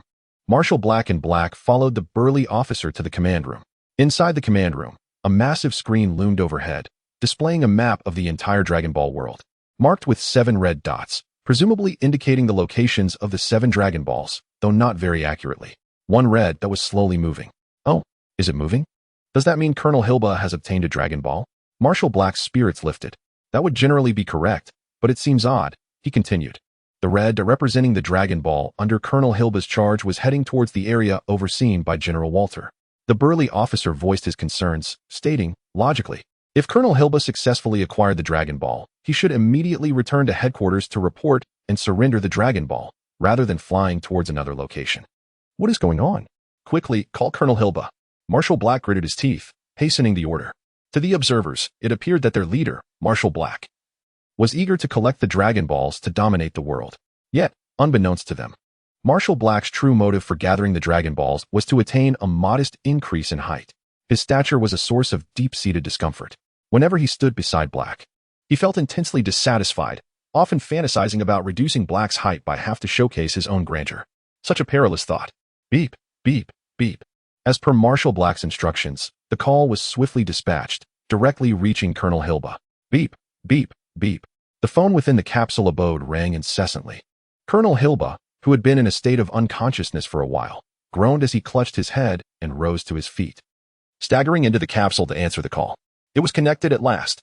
"Hand me the phone," commanded Marshal Hay as he took the receiver, his voice booming with urgency. "Hilba, what on earth has transpired? What were you doing with Walter?" Thus, Colonel Hilba recounted his encounter with Sun Wukong, inciting the wrath of Marshal Hay. "What did you say? The adversary possesses radar more advanced than ours? They can directly ascertain the location of the Dragon Balls? How many foes do they have? What? A mere child? A woman? You imbecile, I sentence you to death." The revelation that their opponents consisted solely of a child and a woman only fueled Marshal Hay's fury. "Marshal, what is going on? inquired Advisor Brack. A child and a woman dare to contest us for the Dragon Balls? What nonsense is this? Marshal Hay replied, his anger serving as a tacit response to Brack's question. Taking a deep breath, Marshal Hay continued, contact General Walter. Eliminate the child and woman at all costs. And reclaim the Dragon Balls. Understood, Marshal. Advisor Brack bowed respectfully before turning away to relay Marshal Hay's orders to General Walter. A fierce battle for the Dragon Balls was about to unfold. Meanwhile, Lapis and Lazili rode a motorcycle, which they hadn't mounted in quite some time, while Ashu drove behind them, carrying Pilaf and Xiao Wu, closely following the sibling duo. The choice to ride instead of fly stemmed from Lapis's longing to relive the thrill of driving, alongside his routine tasks. After flying for so long, he craved the sensation of riding on solid ground. It was akin to how Diliriba, after a prolonged period of driving, might yearn to operate a neighbor's car. It was a similar sentiment. The siblings sped along, leaving the hovering vehicle trailing far behind, as if propelled by the very essence of a rocket. Great King, could you possibly slow down? We can hardly keep up, came the desperate cries from behind. With Pilaf feeling utterly dizzy from the rapid pace, nearly on the verge of vomiting. With a sharp exclamation, Lapis increased his speed, soaring through the air like a bolt of lightning. Great King, he must be riding not a motorcycle, but a rocket. Xiao Wu couldn't help but voice her astonishment. What motorcycle can create an afterimage? What kind of speed is this? Lapis's astonishing velocity was driven by his relentless daily tasks, compounded by his QR code eyes, detecting beneficial black or several kilometers away that enhanced mental prowess. Today, his daily task was to propel a motorcycle to an astonishing speed of 1,000 kilometers h. For an ordinary individual, such a feat would likely languish in the taskbar. However, fortunate for him, it was Laplace. Although the motorcycle could not achieve such velocity, Laplace had the extraordinary ability to soar along the ground while towing it. As Pilaf and his companions arrived, they chanced upon Laplace, who appeared entranced by a black stone, leaving them uncertain of his intentions. Yet, out of respect, they refrained from inquiring and patiently parked nearby, awaiting his return to reality. After a brief moment, they witnessed Laplace stretch languidly before remounting his motorcycle. They had no choice but to follow suit. Thankfully, this time, the Great King moderated his speed, unlike the previous reckless dash. My goodness. My heart could scarcely endure such exhilaration. With one hand deftly maneuvering the motorcycle, Laplace activated his game interface. Player, Laplace, age, 17 years, combat power, 301 points skills, 1. Reconnaissance, 2. Turtle School Martial Arts, 3. Intermediate Water Element Control, 4. Chi Manipulation, 5. Ice and Snow Mastery, 6. Mental Energy Cultivation, 7. QR Code I. Wealth, 720. 000 yuan. Deposit. Withdraw. Main Quest. The Advancing Red Ribbon Army, 2. Main Quest Annotation. Proceed to the headquarters of the Red Ribbon Army and seize the long-coveted Black Gem from Dr. Jero's collection. Completion rewards, 10 combat power, an additional 10,000 yuan, and a chance to acquire a limited treasure not available in the shop. Side quests, none daily tasks, none shop. Inactive, can be activated upon reaching 500 combat power. Buffs, 1. Immune to all toxins, 2. Task rewards yield double combat power. Indeed, the main quest has finally refreshed, and the rewards seem rather peculiar. 057, heading to the headquarters of the Red Ribbon Army. What is the Black Gem? What treasures can be randomly acquired from the unlocked shop? Is this a precursor to unveiling a new realm? Just the thought of such rewards stirred a sense of excitement in Lapis. However, he was uncertain about the location of the Red Ribbon Army's headquarters. Fortunately, a small map was displayed adjacent to the main quest, revealing an automatic navigation feature of the task system. He had experienced this functionality during his last visit to Master Rashi's training island, and found it quite convenient. Liberating his hands, Lapis allowed the motorcycle to glide on its own. He then manipulated the map with both hands, zooming in to ascertain the precise location of the Red Ribbon Army's headquarters. To his astonishment, it was located in the far west, just beyond West City, at the westernmost edge of the Dragon Ball world. To reach it, he would need to traverse a vast ocean, journeying from this southern continent to the western continent, and then continue northwest until he arrived at the headquarters. However, during this navigational endeavor, Lapis discovered an intriguing location, the Corin Tower, conveniently situated near the Red Ribbon Army's headquarters. It appeared that Master Corin, the cat sage, was a neighbor to the Red Ribbon Army. How delightful! After visiting the headquarters, he resolved to explore Corin Tower as well. Since he would be in the vicinity, it would be remiss not to pay a visit. The treasures housed by the cat sage were indeed coveted by him. With his plan solidified, Lapis minimized the game panel map and positioned it a meter ahead, then resumed his westward journey on the motorcycle. After a considerable time, they arrived at the seashore, greeted by a vast expanse of deep blue ocean, seemingly endless. Beyond this ocean lay the western continent. The map indicated that this body of water was approximately 500 kilometers wide. Thus, the pressing question was how to traverse this ocean. Lapis halted the motorcycle at the shoreline and turned to face Lazuli and Pilaf, stating, "We are heading to the western continent. We need to cross this ocean. Do you have an aircraft?" Lazuli never questioned Lapis' decisions, simply following his lead. The Pilaf trio, too, refrained from inquiring about their destination, suspecting it had something to do with the Dragon Balls. Xiaowu was responsible for their gear and produced a capsule from her capsule box, declaring, "We do have a plane, but it can only accommodate 4 people. How shall we arrange this, Great King?" "That will suffice. The 4 of you can board the aircraft," Lapis replied. "But what about you, Great King?" Xiaowu inquired, her curiosity nearly escaping her lips. Suddenly, she recalled Lapis' flight through the air the previous night. Could it be that the Great King intended to fly across this ocean? The journey to the western continent spanned several thousand miles. Birds are seldom found capable of traversing this vast ocean. However, it is conceivable that there remains an aircraft at the Great King's location. At this juncture, Lazili interjected, "You 3 may board. I shall not." Pilaf, along with Xiaowu and Ashu, felt a twinge of grievance as if they were being dismissed. "Gulyalu, Great King, I believe we require sustenance," Pilaf suggested delicately. It was already noon, and hunger gnawed at them. "Very well, let us first partake in a meal before embarking," replied Lapisi, as he positioned the convenient housing capsule upon the shore and instructed the others to hasten to the kitchen to prepare food. Pilaf, Xiaowu, and Ashu rushed into the house, eagerly opening the refrigerator to prepare lunch. Yet, within mere moments, Xiaowu dashed back outside. "Great King, there is no meat in the refrigerator." Lapisi cast her a resigned glance, pondering how it felt less like managing subordinates and more like caring for a group of children, quite exasperating. Nevertheless, the need for meat was merely a trivial task for Lapisi. With a snap of his fingers, a few splashes erupted upon the sea's surface. A ball of water, encapsulating several live fish, soared into the air toward them. The water orb glistened like a colossal amber, crystalline and luminous, with the fish swimming vigorously within, leaving Xiaowu in awe. "What are you dawdling for? Hurry and fetch a basin," Lapisi urged Xiaowu. Oh, Xiaowu hastened back to the kitchen, retrieving a large basin and placing it on the ground. With a splash, the fish and the water orb tumbled into the basin, sending droplets flying. Xiaowu, bemused, carried the basin back to the kitchen. "Where did these fish come from?" Pilaf and Ashu queried, perplexed by Xiaowu's arrival with the fish. This defies logic. How could Xiaowu have gone out for merely a moment and returned with fish? Surely, they did not leap into the basin by themselves? The Great King commanded the fish to leap into the basin, and so they did, Xiaowu replied, placing the fish basin on the kitchen floor. Pilaf and Ashu were left utterly bewildered.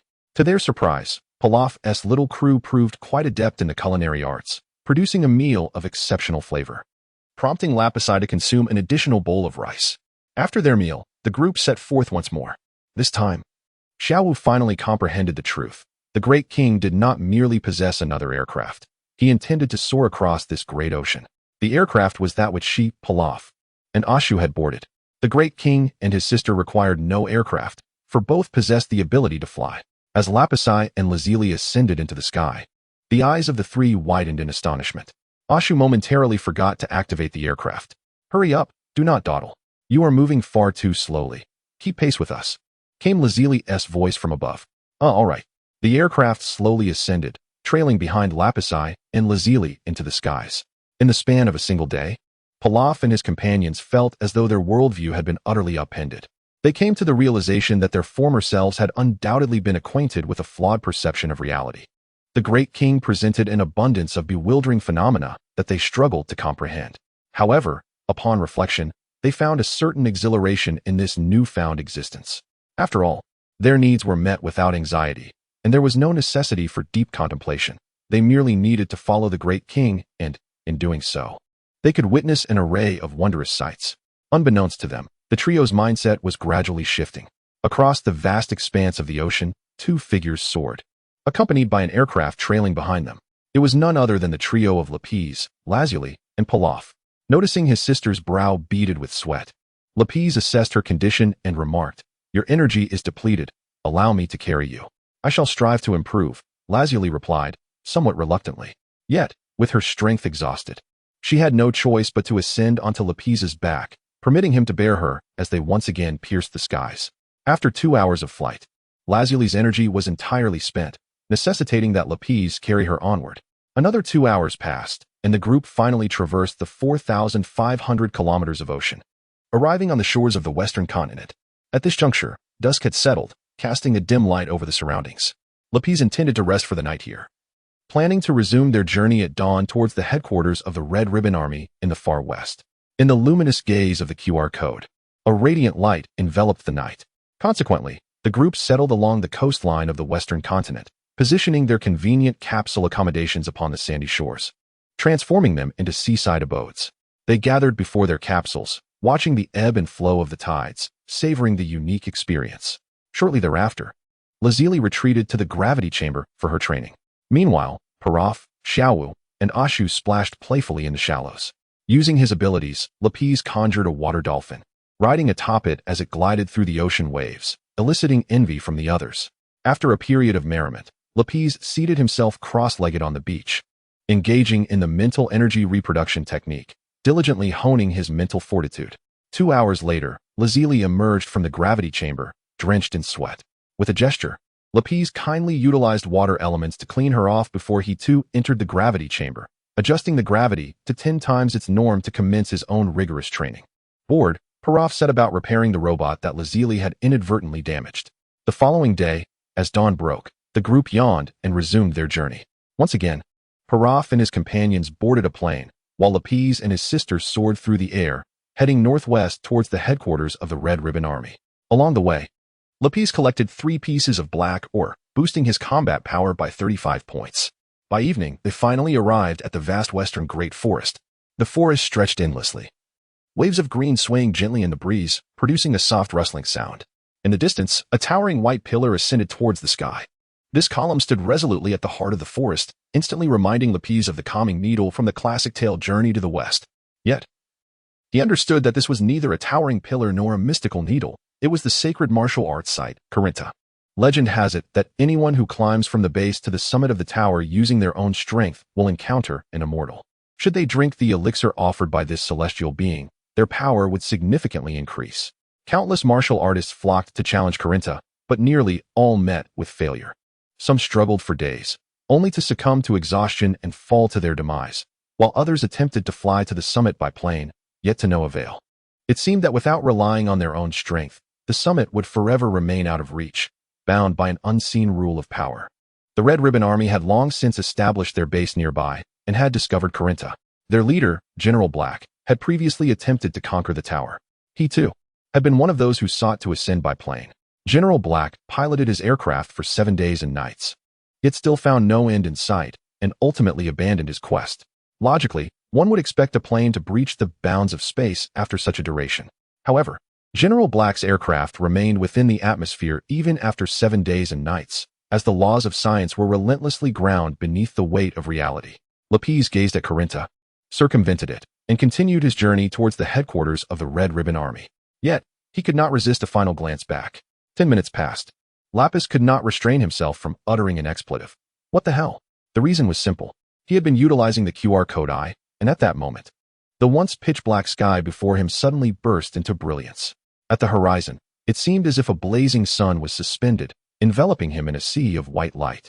Lapis instinctively halted, rubbing his eyes, convinced that he was seeing things. Yet, upon reopening his eyes, the brightness remained unaltered.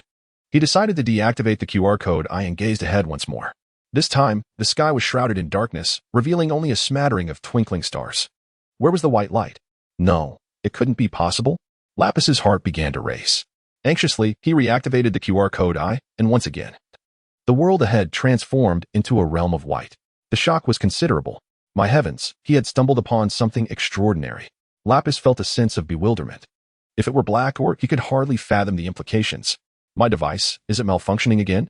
Yet, the brightness ahead was blinding, obscuring his vision, compelling Lapis to temporarily shut off the QR code eye, for he could not proceed otherwise.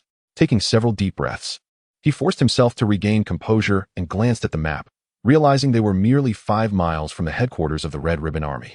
After advancing another 4 miles, Lapis gestured for everyone to descend. They were now too close to the Red Ribbon Army headquarters, and the large number of people would complicate matters. The Red Ribbon Army commanded immense respect, possessing power rivaling that of a national regular army, while Lapis harbored no fear of them. He could not guarantee the safety of Pilaf, Ash, and Xiaowu under such formidable circumstances. After all, he was not there to visit his aunt, and they would not be so accommodating.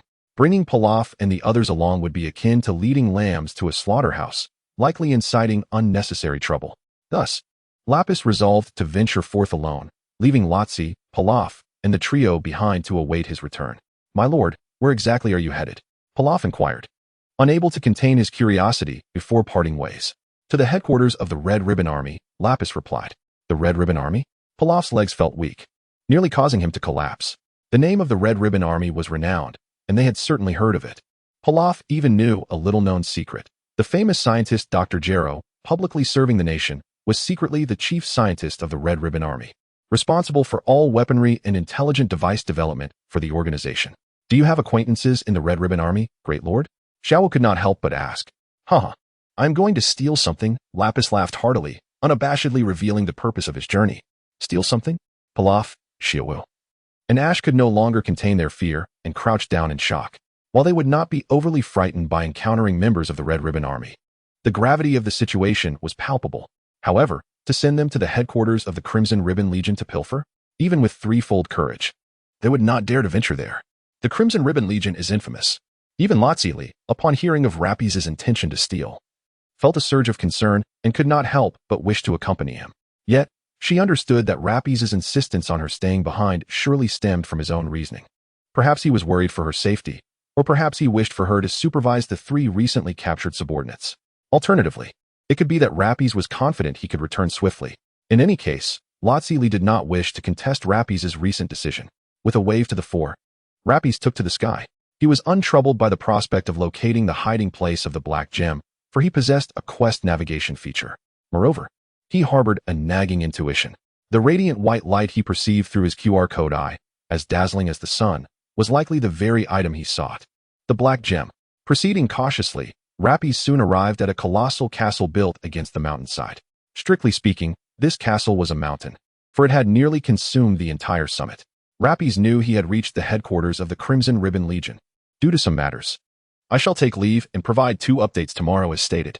I am grateful to the esteemed Baiming Miao Yu for their generous support and to the intriguing yet disheartened benefactor. It remains a cold day, a Friday devoid of recommendation messages. In the heart of the fortress, the imposing walls, reaching heights of 5 to 6 meters, are fortified with soldiers patrolling the ramparts, while radar equipment atop the towers incessantly scans the surroundings for any signs of movement. For an ordinary individual, infiltrating such a stronghold would be an insurmountable challenge. Yet for Lapis, it was a mere trifle.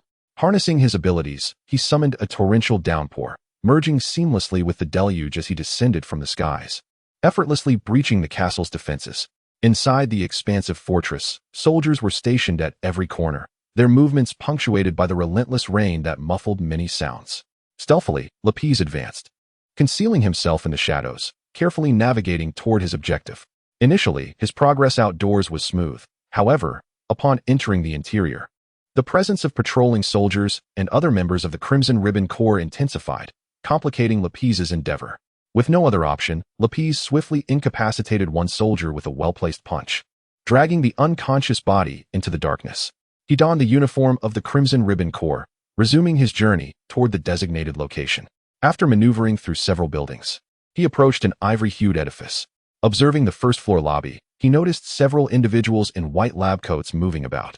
Activating his reconnaissance skill, he discerned the words that materialized before him: Crimson Ribbon Corps Research Building, a site shrouded in secrecy, generally off-limits to regular members.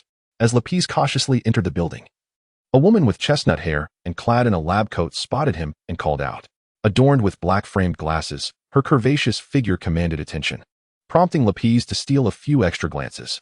His reconnaissance skill revealed her name, Qin Sang Yezi, an unfamiliar moniker. "Stop! Which squad are you from? This is not a place you can enter freely," the brown-haired woman admonished, her expression unfriendly. A wave of frustration washed over Lapis as he longed to knock her out and proceed to find the Black Gem. Yet, reason prevailed, reminding him that such an act would undoubtedly incite chaos and jeopardize his mission. Feigning a smile, Lapis approached her. Greetings. I was sent by the marshal to retrieve an item from Dr. Grow. Could you kindly guide me? He said with a chuckle. Oh, the marshal sent you for something? What is it? The woman cast a seemingly casual glance at the elderly gentleman beside her, her gaze then shifting to Lapis with a complex expression. Noticing her unusual demeanor, Lapis's instincts heightened as he scrutinized the white-bearded old man. With flowing white hair and a matching beard, his face was a tapestry of wrinkles, and his hawk-like nose sat above an intriguing pair of golden eyes. Upon closer inspection, one could discern a resemblance between his eyes and those of an owl. However, what truly astonished Lapis was the line of text displayed above the man's head.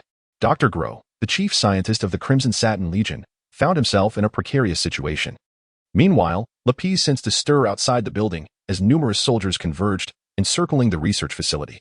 To his dismay, he realized that his cover might have been compromised. Little did he know that Dr. Grow's identity was shrouded in secrecy within the Crimson Satin Legion, with only a handful aware of his existence there. The likelihood of a mere soldier being summoned by a marshal to specifically seek out Dr. Grow was nearly non-existent. Typically, if the Black Marshal had a mission or directive, he would directly call upon Dr. Grow. The scientist served solely at the behest of the Black Marshal, holding a uniquely elevated status. Moreover, Lapis had overlooked a crucial detail. Dr. Grow recognized him, having once dispatched agents to apprehend both him and Lazili.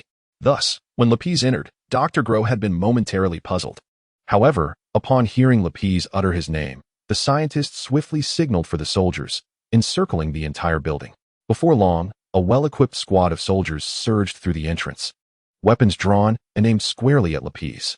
Their movements were synchronized, a clear indication of rigorous training. With a mere command, they would unleash a barrage of gunfire upon him.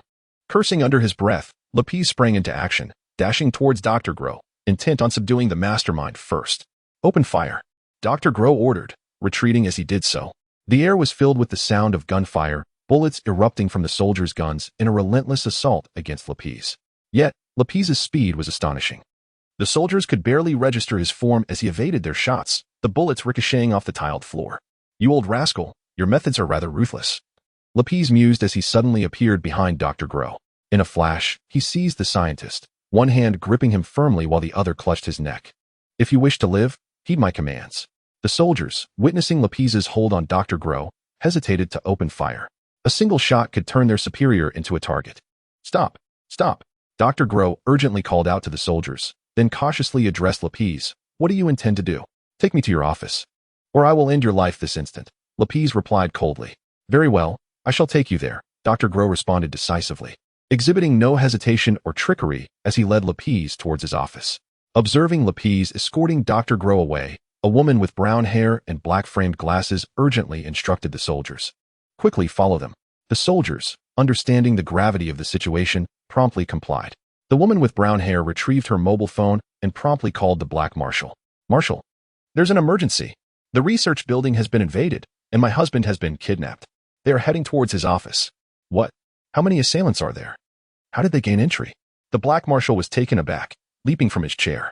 The significance of Dr. Glow was paramount. This situation could not be mishandled. Just one person, a long-haired youth, reported Chinsang Yezi candidly. What? This is utterly outrageous. The Black Marshal erupted in fury. First, a child and a woman dared to oppose their legion, and now someone had the audacity to breach the headquarters?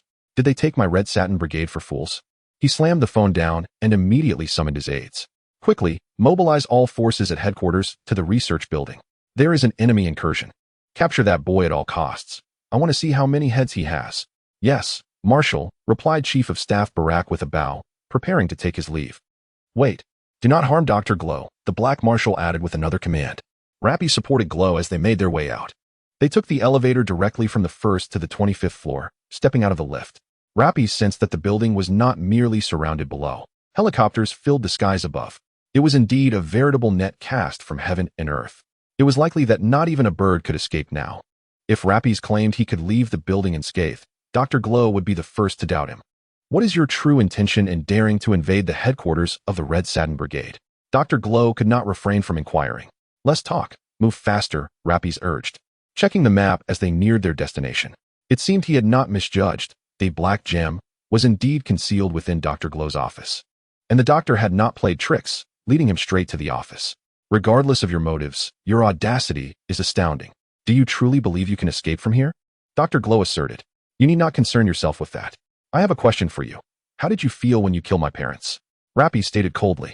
Upon hearing Rappy's words, Dr. Glow's scalp prickled. He never expected that Rappy was aware of this matter. Could it be that this youth sought revenge? Despite being surrounded by countless uncertainties earlier, he had managed to remain composed. Yet now, knowing that Rappy was aware of his role in the demise of the Liao couple, how could he maintain his calm? Humph, Rappy scoffed, delivering a powerful kick to a sturdy iron door.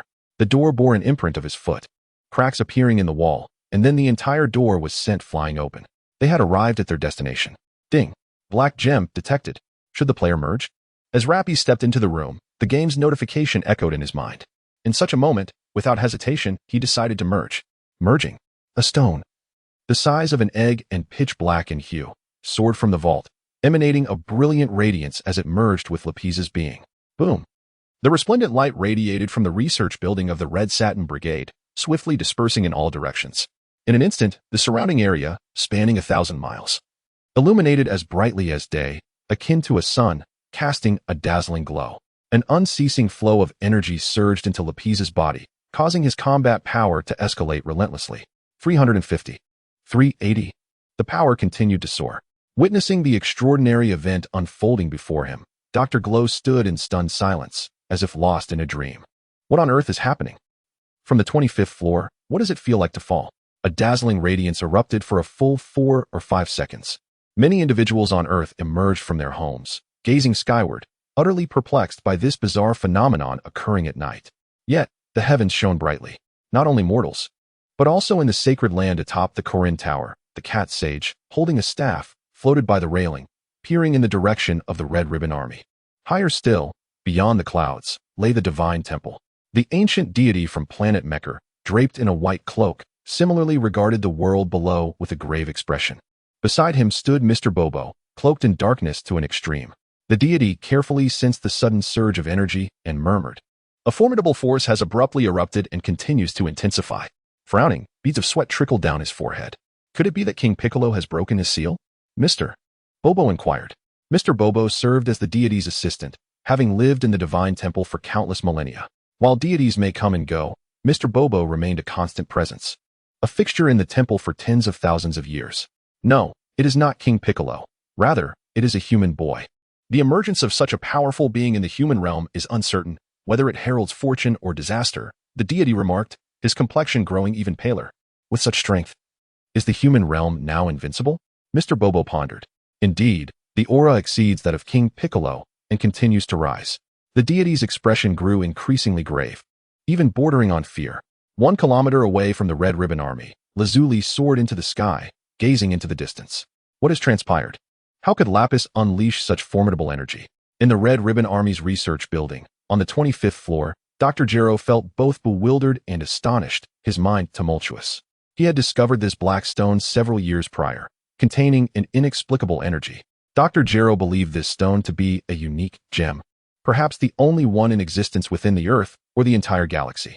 The energy within, should it explode, could obliterate the entire galaxy. This was no jest. Over the years, he had been studying this gem, aspiring to make it the core of an energy reactor. With this gem, his concept of an infinite energy reactor had a 90 success rate. Once realized, his plans for artificial beings would flourish, allowing him to reign supreme in the cosmos. According to his estimations, this black gem could facilitate the creation of 2 infinite energy reactors. If successful, 2 artificially created beings endowed with boundless energy and strength would emerge, marking a monumental achievement in the scientific community and a significant breakthrough for humanity. However, the black gem, which he cherished as a treasure and kept securely in a safe, no longer belonged to him today. He watched helplessly as his black gem melded into Lapis's body. Dr. Glow nearly fainted. His precious gem, damn you, laughter. What a wretched offspring you are. What a sin. What a blasphemy. You wretched creature. As the power surged within him, Lapis trembled with excitement. This was undoubtedly a significant gain. Meanwhile, a chime resonated in his mind, signaling the completion of a task. Ding. Acquired task item, black gem. Main quest completed. Rewards, combat power 20, wealth 10, 000 yuan, and obtained a rare treasure, Bluetooth fruit. The main quest was complete, and just then, alarms blared throughout the building, followed by a warning from the floor's PA system. Intruder, you are surrounded by my forces. Thousands of fully equipped soldiers await downstairs, and dozens of fighter jets hover above. You have no escape routes. I advise you to surrender immediately. Warning, warning. One more time, you have no way out. If you don't believe it, you may look out the window. Fearing Lapis might doubt the warning, the voice added a note of persuasion. Fool. Lapis had no time to examine what the Bluetooth fruit was, as he grabbed Dr. Glow and prepared to leap through the window. However, after taking a few steps and surveying the office, he had a change of heart. Noticing Dr. Glow's eyes darting around, Lapis swiftly struck the back of his neck, rendering him unconscious, and dropped him to the floor. Then, with a powerful shout, he summoned water elements that coalesced to freeze the breached door and surrounding walls, creating an impenetrable defense. Next, Lapis dashed around the room, collecting everything into his backpack. Among the most important items were various documents and Dr. Glow's computer. Lapis mused that these would surely be of value to pull off.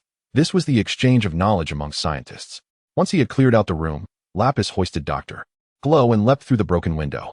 Upon emerging, he indeed saw the sky filled with fighter jets, surrounding the entire research building like an impenetrable fortress. Oh, that guy jumped out with the doctor. The individual who had previously warned Lapis was taken aback to see him emerge through the window with Dr. Glow in tow. But as soon as he spoke, he witnessed Lapis suspending Dr. Glow in midair. Then, he watched as the young man slapped the unconscious doctor awake. Upon regaining consciousness, Dr.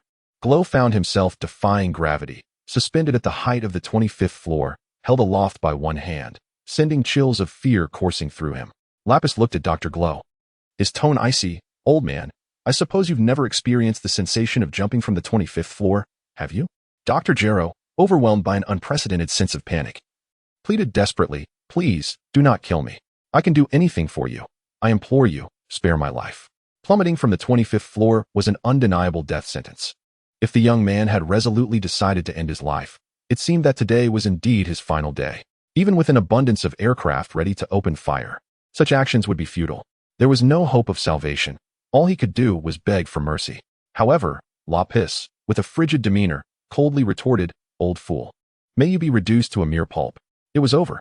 A chilling despair enveloped Dr. Gero's heart as he succumbed to utter hopelessness. Lapis lifted Dr. Gero high, gathering his strength, and then forcefully hurled him downward. In the biting wind, Dr. Gero let out a blood-curdling scream, descending like a meteor from the heavens. Doctor! It was over. The marshal had decreed that the doctor must not perish. How infuriating. If this man were not eliminated, I might face execution at the hands of the marshal. In the distance, Colonel Brack, observing through binoculars, was momentarily taken aback, unable to fathom that this young man had indeed thrown Dr. Gero from such a height. That wretched scoundrel. He quickly issued orders for all fighter jets to open fire, commanding them to eliminate this audacious youth. Fire. Shoot him down. Dozens of fighter jets unleashed a relentless barrage, heedless of the consequences, as they rained bullets upon Lapis. Instantly, a tempest of gunfire erupted. Thick smoke billowed, and the sound of gunshots reverberated, igniting the chaos of battle. 061. Extraordinary treasure. Bluetooth fruit. A radiant Mars. In an instant, countless bullets rained down upon Lapis, accompanied by numerous rocket launchers, all intent on extinguishing his life. The soldiers, witnessing such an unknown entity for the first time, were gripped by fear, which only fueled their ferocity. Do you seek my demise? You shall not succeed. With a cold smirk, Lapis transformed into a blur, darting through the barrage of gunfire, delivering a powerful punch to one of the aircraft. Boom! A deafening explosion erupted, flames soaring into the sky. The fighter jet disintegrated into a shower of sparks, thick smoke billowing forth. Debris rained down upon the panicked crowd below. Since the inception of the Red Ribbon Army headquarters, they had never encountered such an uprising. Ah, Lapis thought with a chilling smile, swiftly maneuvering through the chaos. As one aircraft after another succumbed to his onslaught, turning the sky into a hellish inferno. The wails of the wounded echoed around him. No, this cannot be. How is such a human possible? The advisor Black, observing the battle through his telescope, was drenched in cold sweat. He had never witnessed a human capable of obliterating fighter jets with a single punch. As for Dr. Glow, plummeting from the sky, Lapis unleashed another energy blast upon him. Black's eyelids twitched in despair. It's over. It's all over. The woman with the chestnut-colored hair was frantically searching, lost in madness. Let it explode, like fireworks. Lapis kicked a cannonball hurtling towards him, which collided with the Red Ribbon Army's research building, resulting in a massive explosion that left a gaping hole in the structure. While engaged in battle, Lapis murmured to himself, I am no bloodthirsty maniac, nor do I wish to annihilate the entire Red Ribbon Army. That task is better suited for Sun Wukong. With the mission complete and that scoundrel glow dead, it is time to take my leave. Boom. Lapis obliterated the last fighter jet and soared away. Black stared blankly as Lapis transformed into a shooting star, departing the scene. Then glanced at the chaos of the headquarters and the research building, which continued to emit sparks. He pondered how to report to the marshal in a manner that might save his own skin, regardless of the Red Ribbon Army's formidable capabilities. They could never catch up to Lapis once he chose to flee. Lapis sped away, soon locating Lazuli, Pilaf, Xiaowu, and Ashu, reuniting with them. Upon seeing Lapis descend from the sky, Lazuli rushed forward, her concern evident as she scrutinized him from head to toe. Are you all right? I saw the sky change colors. Your aura erupted with such intensity, and the sounds of explosions echoed from that direction. I was so worried. Seeing the expression on Lazuli's face warmed Lapis's heart. And he chuckled, saying, Have you ever seen me come to harm? Worry not, for I have returned safely. At the same time, he waved to Pilaf. Come here. I have something for you. My lord, what is this? Pilaf inquired, rubbing his small hands as he hurried over, followed by Xiaowu and Ashu, who were equally curious, peering over inquisitively. Rapidly, Lapis began to produce various items from his backpack, including Dr. Jero's computer, materials, and documents, with an animated expression, exclaiming, Hey, these are Dr. Jero's belongings. Take a look at them. Pilaf watched in astonishment as Lapis conjured an array of items as if by magic. His curiosity piqued regarding the whereabouts of Lapis's treasures, which seemed not to be stored in capsules, but rather to materialize from thin air. However, upon learning that these were indeed Dr. Jero's possessions, he promptly disregarded Lapis's extraordinary ability and began to eagerly examine the items brought forth, his joy palpable. Is this truly the old fellow Jero stuff? Pilaf couldn't help but ask again. Absolutely, without a doubt, Lapis affirmed with a nod. All right. Let us rest here for the night. Pilaf, you can delve into these items. As Lapis spoke, he set up a portable housing capsule. Let us move everything inside. He instructed. Really, my lord, if we are to move everything into the house, why not set it up first before bringing the items in? Ashu murmured softly. Silence. And get to work, Xiaowu chastised, giving him a sharp knock on the head. How dare he question the great lord? Xiaowu shot a fierce glance at Ashu. The three of them hurried back and forth, transferring the items into the house, then swiftly began assembling the computer to reinstall Dr. Jero's device. How did you manage to snatch his computer as well? Didn't you mention that the target was the computer? Lazuli, who had been observing, asked curiously. Yes and no. Lapis replied with a mysterious smile. What a peculiar fellow, Lazuli thought, rolling her eyes at Lapis's feigned mystery before she entered the house to assist Pilaf and the others with the computer installation. Look at my spoils, Lapis muttered to himself, pondering the fate of the black gem, which was said to be fused. Was it possible it had melted into his very essence? Additionally, what on earth was that Bluetooth fruit? With these thoughts, Lapis opened his game panel.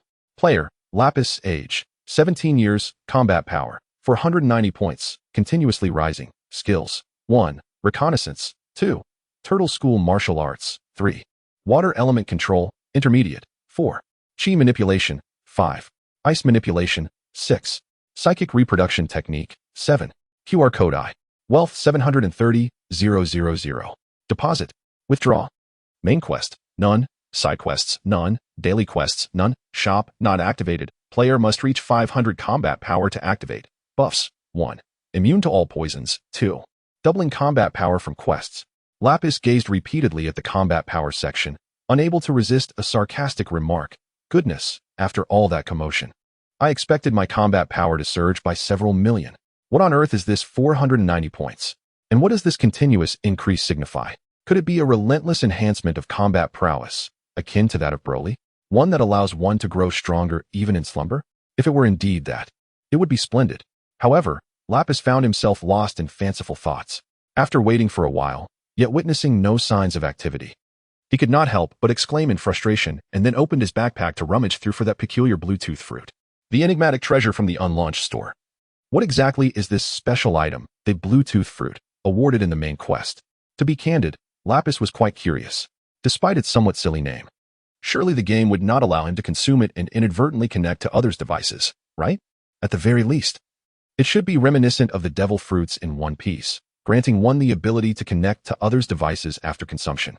How absurd. What on earth am I thinking?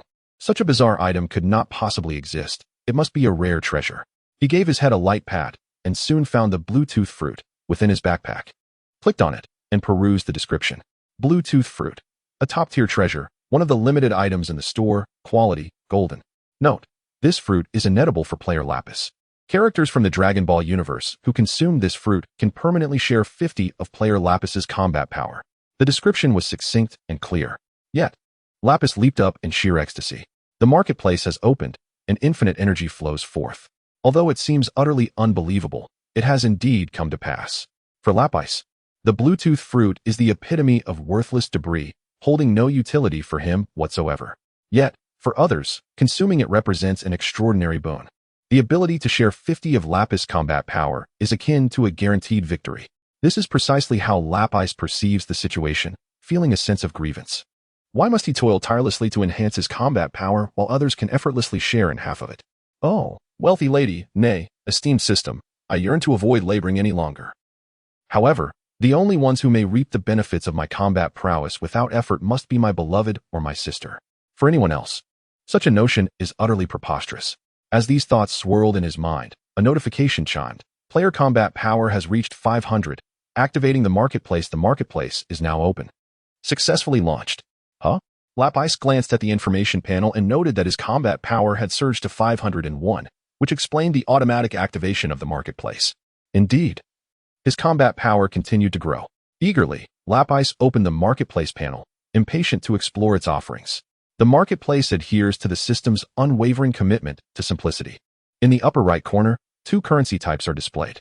One is a universal wealth currency, currently showing 730,000 coins, while the other is a novel currency system labeled Dragon Coins, with a balance of 0. Upon clicking on Dragon Coins, a description promptly appeared. Dragon Coins, obtainable through tasks post-marketplace activation, used to purchase items within the marketplace. Within the newly opened marketplace, only 2 items are available for purchase. At the forefront lies the Revival Fruit. Revival Fruit, limited purchase item. Quality, silver. Can be purchased only once within 90 days and is exclusively for player use. Must be consumed within 1 day of purchase, or it will expire. Upon consuming the Revival Fruit, the player may randomly resurrect in some corner of the universe upon death for the next 30 days. Price, 100 Dragon Coins. The second item is the recently acquired Bluetooth Fruit. Bluetooth Fruit, limited purchase item, a top-tier treasure, available for lifetime purchase only once. Quality, gold. This fruit is inedible for player Lapis. Characters from the Dragon Ball universe who consume this fruit can permanently share 50 of player Lapis combat power. Price, 1,000. 000 Dragon Coins. What an astonishing disparity in prices. So, I earned 1,000 Dragon Coins from the last quest? Lapis could not help but express his astonishment, his heart swelling with joy. However, he wondered about the difficulty of acquiring Dragon Coins. If they were as easily obtainable as wealth coins, that would be splendid. This miraculous Revival Fruit costs merely 100 Dragon Coins, while the Bluetooth Fruit astonishingly demands 1,000,001 could only exclaim in admiration. As for the ease of acquiring Dragon Coins, he would ascertain that after the daily tasks reset tonight. Murmuring to himself, Lapis noticed a line of small text at the bottom of the marketplace. He enlarged the page with both hands to read it clearly. This marketplace currently offers 2 fixed products, with a third product refreshing precisely at midnight daily. The purchasing time for products lasts 24 hours. After 24 hours, the product section will be randomly refreshed. This setup seems rather cruel, doesn't it? What if a desired item appears but he lacks the funds to purchase it? Wouldn't that be maddening? What if, when he finally has money, all he encounters are worthless items? It feels somewhat deceptive. With only 2 items in the marketplace and so few words, Lapis pondered for a moment before closing the page.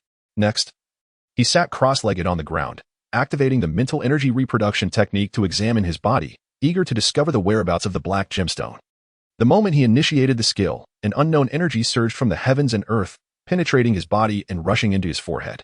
The ferocity and magnitude of this energy far surpassed anything he had experienced before. Lapis also noted that the halo in his forehead shone brilliantly, now adorned with a black gemstone that floated and sank within it. That black gemstone has found its way into the halo on my forehead? How peculiar. A stone the size of an egg lodged in my forehead, yet I remain alive, reminiscent of the fantastical tales and cultivation novels. Lapis couldn't help but mock himself. This stone, if he was not mistaken, should belong to another version of himself, and in the original Dragon Ball world. This black gemstone likely served as the energy source for androids 17 and 18. However, if it were indeed their energy source. It should not only enhance his combat prowess by such a minuscule amount. Lapis found this utterly perplexing. After a while, he opened his eyes, retrieved the gravity chamber, placed it on the ground, opened the door, and stepped inside, setting the gravity to 10 times normal. He began his rigorous training. Initially, he felt no discernible difference. But as time progressed, his astonishment grew. He realized he did not feel fatigued at all. Indeed, he trained for an hour without experiencing any weariness. Akin to the very beginning of his training, his stamina showed no signs of depletion. No way. Lapis gazed at his hands, despite beads of sweat forming on his skin. He felt an abundance of energy, as if it were inexhaustible. Could this possibly be infinite stamina? After another half-hour of training, Lapis was convinced he had indeed evolved. He genuinely felt no sensation of fatigue. This abrupt change left him with an odd sense of loss, as if he had forfeited something significant.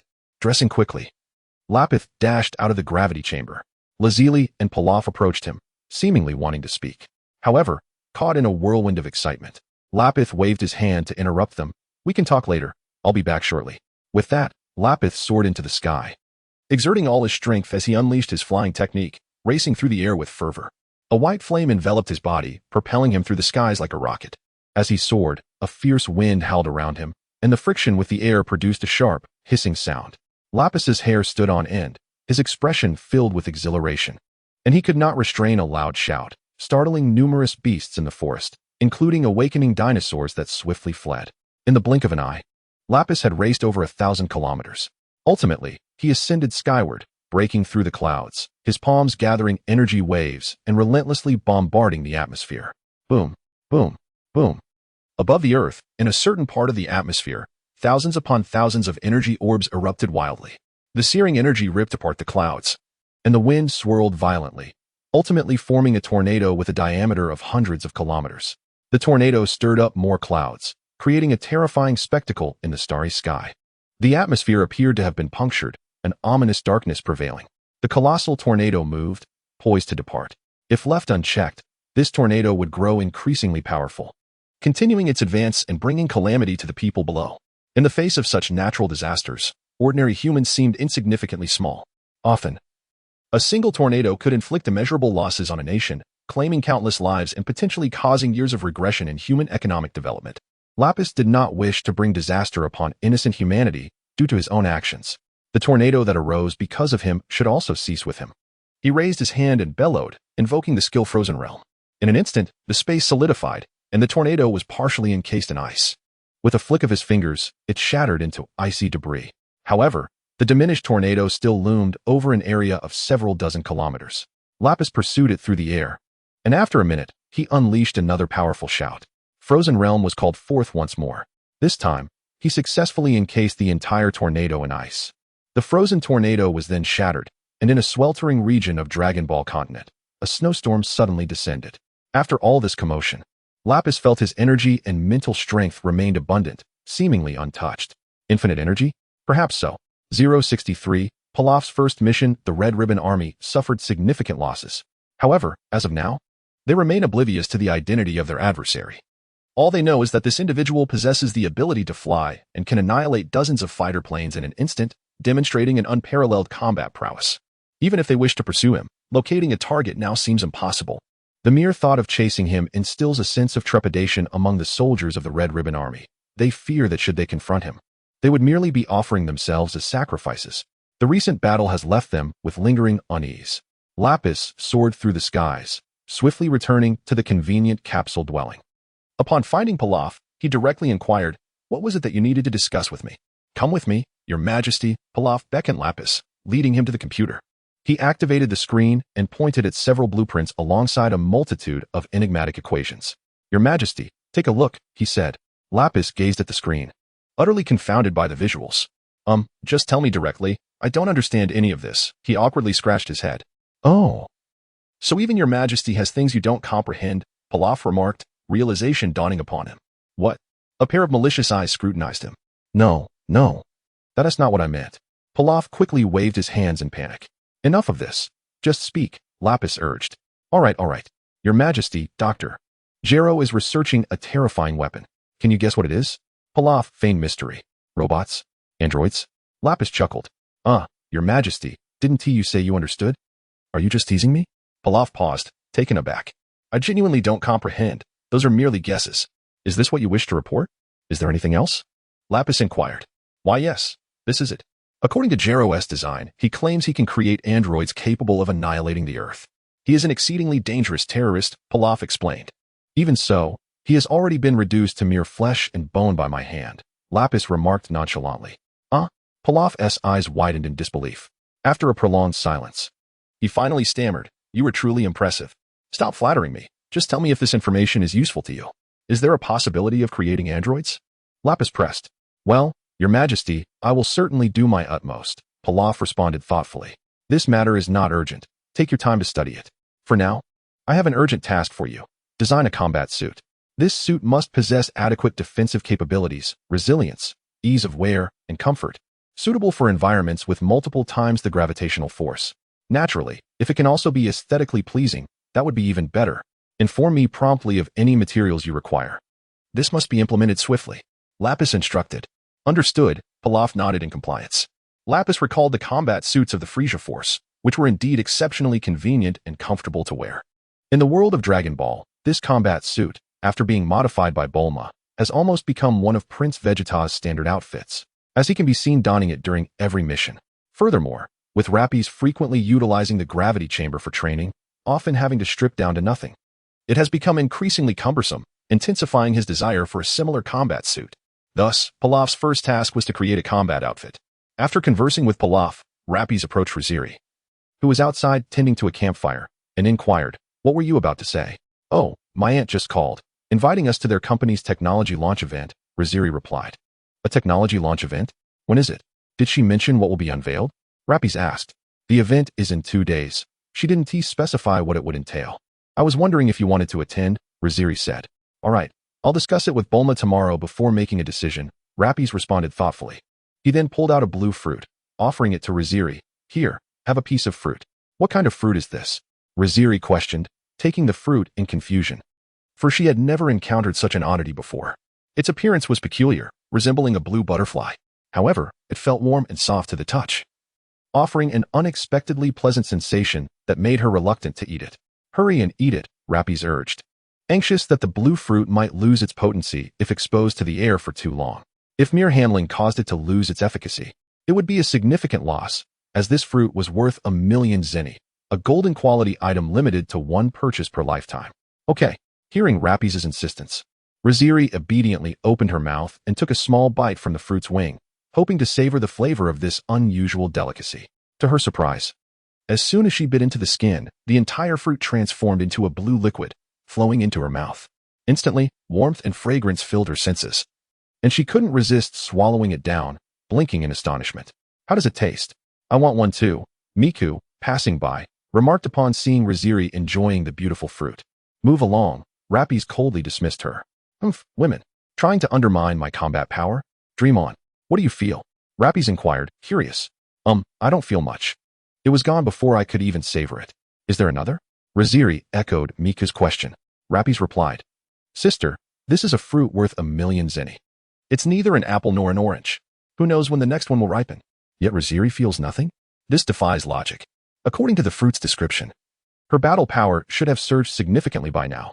Lapis has discerned that Lazuli's combat prowess has been steadily rising, albeit unbeknownst to her. Curiously, he accesses Lazuli's panel and observes her combat power fluctuating wildly. It ultimately stabilizes at 254, ceasing its erratic dance. Upon examining his own panel, Lapis finds his combat power to be precisely 508. Indeed, Lazuli's strength has reached a remarkable 50 of his own. However, Lapis now ponders a pressing question. If Lazuli perpetually shares half of his combat power, what purpose does her own cultivation serve? This is a matter worthy of exploration. In the days to come, Lapis delves into this conundrum, ultimately concluding that the fruits of Lazuli's training will reverberate back to him. For instance, should his own combat power be 520 and Lazuli gains an additional 10 points through her training, his strength would rise to 530.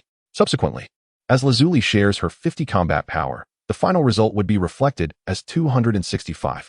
However, these events are anticipated for the future and belong to a later discourse.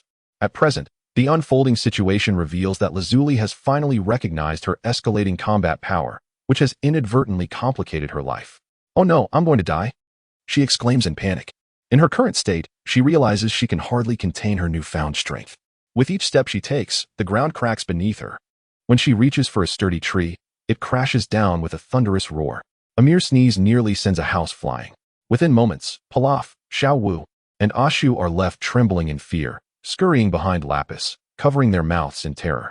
What on earth have you fed me? Lazuli cries out, as a tempest brews around her.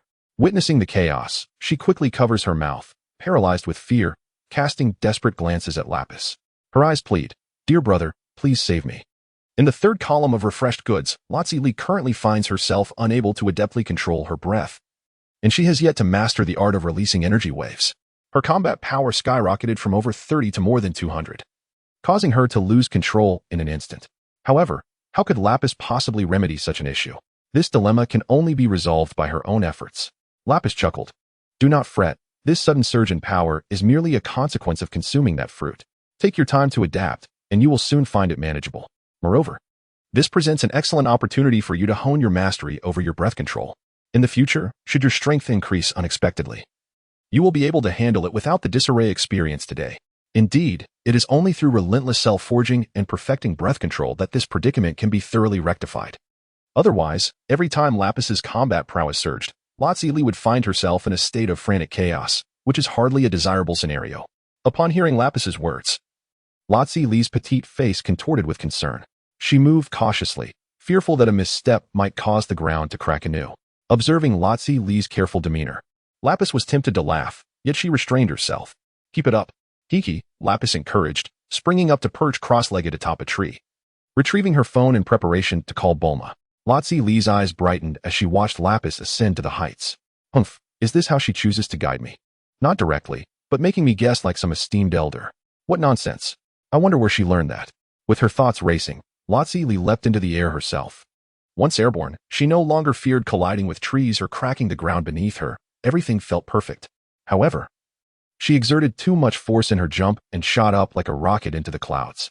Lapis observed her sister's ascent and thought to herself how clever Lazili was, arriving at a solution so swiftly. Lapis dialed Bulma's number. At that moment, Bulma was lounging on the sofa, her long, snow-white legs stretched out as she watched television. Upon seeing Lapis's call, she answered cheerfully, "Hello, cousin. What is the reason for your late-night call? Is something wrong? Can I call you? Are you living with Yamcha now? Ugh, what are you talking about? I'm still just a clueless young maiden." Clueless, you say? Is it possible that you've lost your way for many years, only to return as an identical twin with the same name? Lapis quipped. Not wishing to engage in further banter, Lapis inquired directly. What press conference is scheduled for the next few days? What new product will be launched? Oh, it's regarding the gravity machine. My father plans to introduce the concept of a gravity chamber into the fitness industry, so he has developed a batch of gravity fitness equipment capsules. This idea was inspired by you, and my father is very keen for you to attend the launch. He intends to share some of the profits from this venture with you. Bulma replied. Profit sharing? Uncle, you are being too formal. We are family. And such discussions seem pointless, replied Lapis without a moment's thought. Don't you want to? It could potentially yield billions, Bulma remarked. To be frank, upon hearing that figure, Lapis felt a twinge of regret for his earlier bravado. However, the bravado had been expressed, and there was no turning back. He mustered his courage and continued, no worries. It's a trivial matter. Can you make it? Bulma inquired. Yes, indeed. I'm currently in the Western continent, and will ensure my presence the day after tomorrow. Lapis assured her. Great. The call concluded. Lapis rose from the treetop, sensing Lazuli's aura, and soared into the sky. When he found Lazuli, she had just broken through a cloud, stabilizing her form. Lapis flew over and cheerfully asked, How are you? Feeling any better? Much better, and I must admit, this is quite exhilarating, Lazuli laughed. Lapis responded, As long as you are happy. The two then sped through the air at remarkable speeds. After a brief moment, Lapis said, Tomorrow, take those three to Bulma's house. I have some matters to attend to, and we will reconvene at the Capsule Corporation the day after tomorrow. Understood, Lazuli nodded, refraining from inquiring about his plans. As they continued to fly, Lazuli gradually acclimated to her newfound strength. While her energy was considerably depleted, Lapis appeared completely unfazed, displaying boundless energy. They returned to the capsule home, ready to rest, as the hour was quite late. Xiaowu and Ash were already deep in slumber, while Pilaf was engrossed in researching the task Lapis had just assigned him, designing battle suits. Noticing Pilaf's dedication, Lapis approached and placed a hand on his shoulder, saying, "You should take a break. The sun will rise again tomorrow." Pilaf looked up, profoundly touched. "Is the king showing concern for me?" he thought, his eyes glistening with tears. "Your Majesty, please rest. I will continue for a while longer. Staying up late can hinder growth." "Do you often stay up late too?" Lapis lay in bed, patiently awaiting the daily task refresh at midnight, eager to discover the nature of the dragon coins. Tick-tock, tick-tock, the minutes slipped by until midnight arrived. As the clock struck 12, the game surprisingly chimed with a notification. In previous instances, daily tasks had not prompted any alerts. Ding! Combat power has reached 500. The daily task system has been upgraded and optimized. From today onward, daily tasks will consist of 2 hours of training. Task rewards. Combat power 2, wealth points 100. Dragon coin 1. Lapis was astonished. Reaching a combat power of 500 not only unlocked the shop, but also fixed the daily tasks to training. However, what on earth was this dragon coin? If one were to solely complete daily tasks, it would take a staggering 100,000 days to afford that Bluetooth fruit. 1 million days, which is approximately several thousand years. My goodness, this fruit truly belongs to the once-in-a-lifetime series. So, the last main quest rewarded a Bluetooth fruit. What a tremendous profit. By the way, when I last checked the shop, it mentioned that at midnight every day, a new item would randomly refresh in the third column of goods. I wonder what today's offering might be. Lapis could hardly contain his excitement as he opened the game panel and navigated to the shop, his eyes gleaming with anticipation as he gazed upon the third column of items. Good deals, delightful bargains, treasures purchased with wealth points. Avalokiteshvara, the Tathgata, the divine dragon. Lapis chattered incessantly, his gaze fixed on the merchandise. However, upon discerning the item, he shuddered in disbelief. What? Is this taiyaki? Could there be a mistake? The third column displayed a golden-hued, adorable taiyaki. Indeed, it was that delightful fish-shaped cake. This could not be an ordinary taiyaki. Perhaps it possessed some extraordinary effect. Clinging to hope, Lapis reached out to tap the taiyaki's image, and this charming item immediately revealed its description. Taiyaki, common item. Quality, none. This item has no purchase limit. Its outer layer is crisp, while the filling is soft and chewy, providing a satisfying effect, best enjoyed warm. Price, 1 wealth point. Goodness gracious. It is indeed taiyaki, the ordinary kind. If there is any highlight to mention, it might be its affordable price. 0.65. Does the super divine water quench thirst? My stomach is slightly hungry, so I'll purchase a few to taste. 10. Purchase. Lapis immediately buys 10. 10 taiyaki appear in his backpack. Lapis takes them all out and places them on the table, grabbing one to pop into his mouth. To my surprise, the flavor is quite authentic. Truly delightful. Well, having something is better than nothing. Ordinary taiyaki is still ordinary taiyaki. At least it can serve as a snack when hunger strikes. Lapis promptly buys 999, filling an entire slot in his backpack. After finishing the 10 taiyaki, he leans back and falls asleep. The following morning, upon waking, Lapis's first task is to check his combat power. Combat power, 560 points.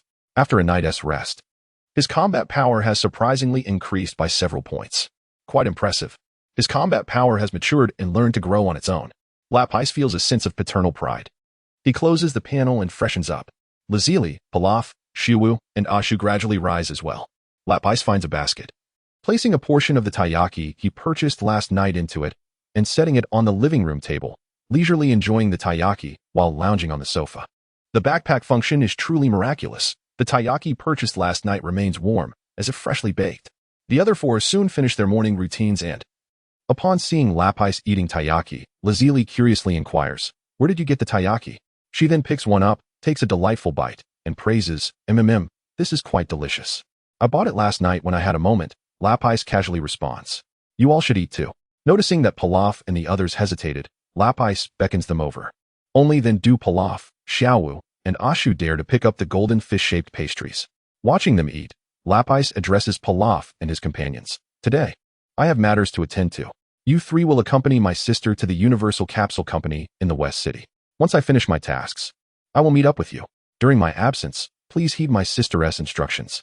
He had discussed this with Lazili the night before, but had yet to inform Pilaf, Xiaowu, and Ashu, so he reiterates it. Understood. The three nod in agreement, speculating about the unexpected connections the Great King has with the Universal Capsule Company. While they ponder, Lapis continues, "Pilaf, regarding the design of the battle suits, if you lack any materials or equipment, you can speak to Miss Bulma at the Universal Capsule Company. She is my cousin, and she will assist you. All right, understood. Pilaf and the others marvel at the great king's expansive connections, being related to the wealthiest family in the world. After all matters have been addressed, Lapis bids farewell to the four and takes to the skies. Since he is to meet the cat sage, Lapis must surely prepare adequately. When visiting someone, it is only fitting to bring a gift, is it not? Lapis discovered a freshwater river, beckoned with his hand, and a multitude of water spheres rose into the air, encasing the fish within. He then collected the fish into his backpack. Once the bag swelled to its limit of 999, Lapis felt a sense of satisfaction and departed swiftly. He made his way towards Kalinta and soon arrived at its base. Bola, a towering figure with deep brown skin reminiscent of the Native American visage, stood as the guardian of the tower. Over the span of more than a decade, he had repeatedly challenged Kalinta, yet each attempt ended in failure. Gradually, Bola settled beneath the tower, where he fathered a son named Upa. The lineage of Bola's family had long protected this sacred ground. Determined to prevent those with ill intentions from ascending Kalinta, they held steadfast to their beliefs, guarding this hallowed domain of warriors. As Lapis approached the base of the tower, he gazed upward at the seemingly endless Kalinta, which pierced the clouds. Nearby, Bola and Upa noticed Lapis and approached him. "Young man, do you intend to climb Kalinta?" Bola inquired. Upon hearing the voice, Lapis turned to see the towering figure of Bola and the small Upa, who appeared to be around 2 or 3 years old. "Indeed, I wish to ascend. May I ask who you are, sir?" Lapis replied. "I am the guardian of this tower. My name is Bola, and this is my son, Upa." Bola, relieved by Lapis's polite demeanor and amiable appearance, relaxed. Guardian of the tower? Lapis recalled that indeed, a father and son resided at the base of Kalinta. He vaguely remembered that the tall man had been slain later by Tao Bai. "Greetings, sir. I am Lapis," he said, nodding at Bola and then glancing at Upa, who was tugging at Bola's pant leg. The little boy was undeniably charming and endearing. An idea struck Lapis, and he retrieved dozens of taiyaki from his backpack, offering them to Upa. "Here, little brother, this is for you. It is quite delicious. My father said I should not accept things from strangers," Upa replied, shaking his head in refusal. We are not strangers. After all, I already know your name," Lapis chuckled. Upa looked to his father for guidance. "Take it, son. Children enjoy such treats," Bola encouraged. With a hearty laugh, Lapis pressed the taiyaki into Bola's hands. Before Bola could decline, Lapis declared, "I shall ascend now. Farewell to you both." With that, Lapis took a vigorous stride and began to ascend Kalinta, his figure quickly vanishing from the sight of the father and son. "Dad, do you think this big brother will succeed?"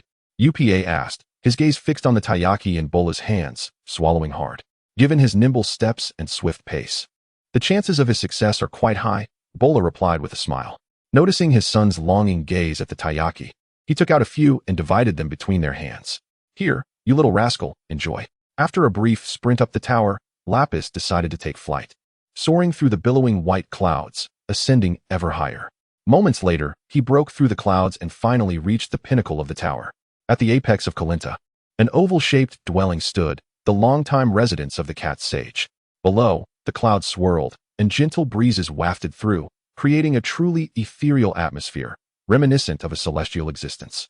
The cat sage leaned on his staff, standing at the railing, as the soft wind playfully stirred the few whiskers at the corners of his mouth. Yet, his heart raced far more vigorously than his whiskers, for at that moment, Lapis stood atop the tower. After centuries, this was the first time the cat sage had witnessed a human ascend to Kalinta. "Cat sage, might I trouble you for a sip of your divine water?" Lapis chuckled as he stepped over the railing and leaped into the cat sage's abode. "You, young man, are aware of the divine water?"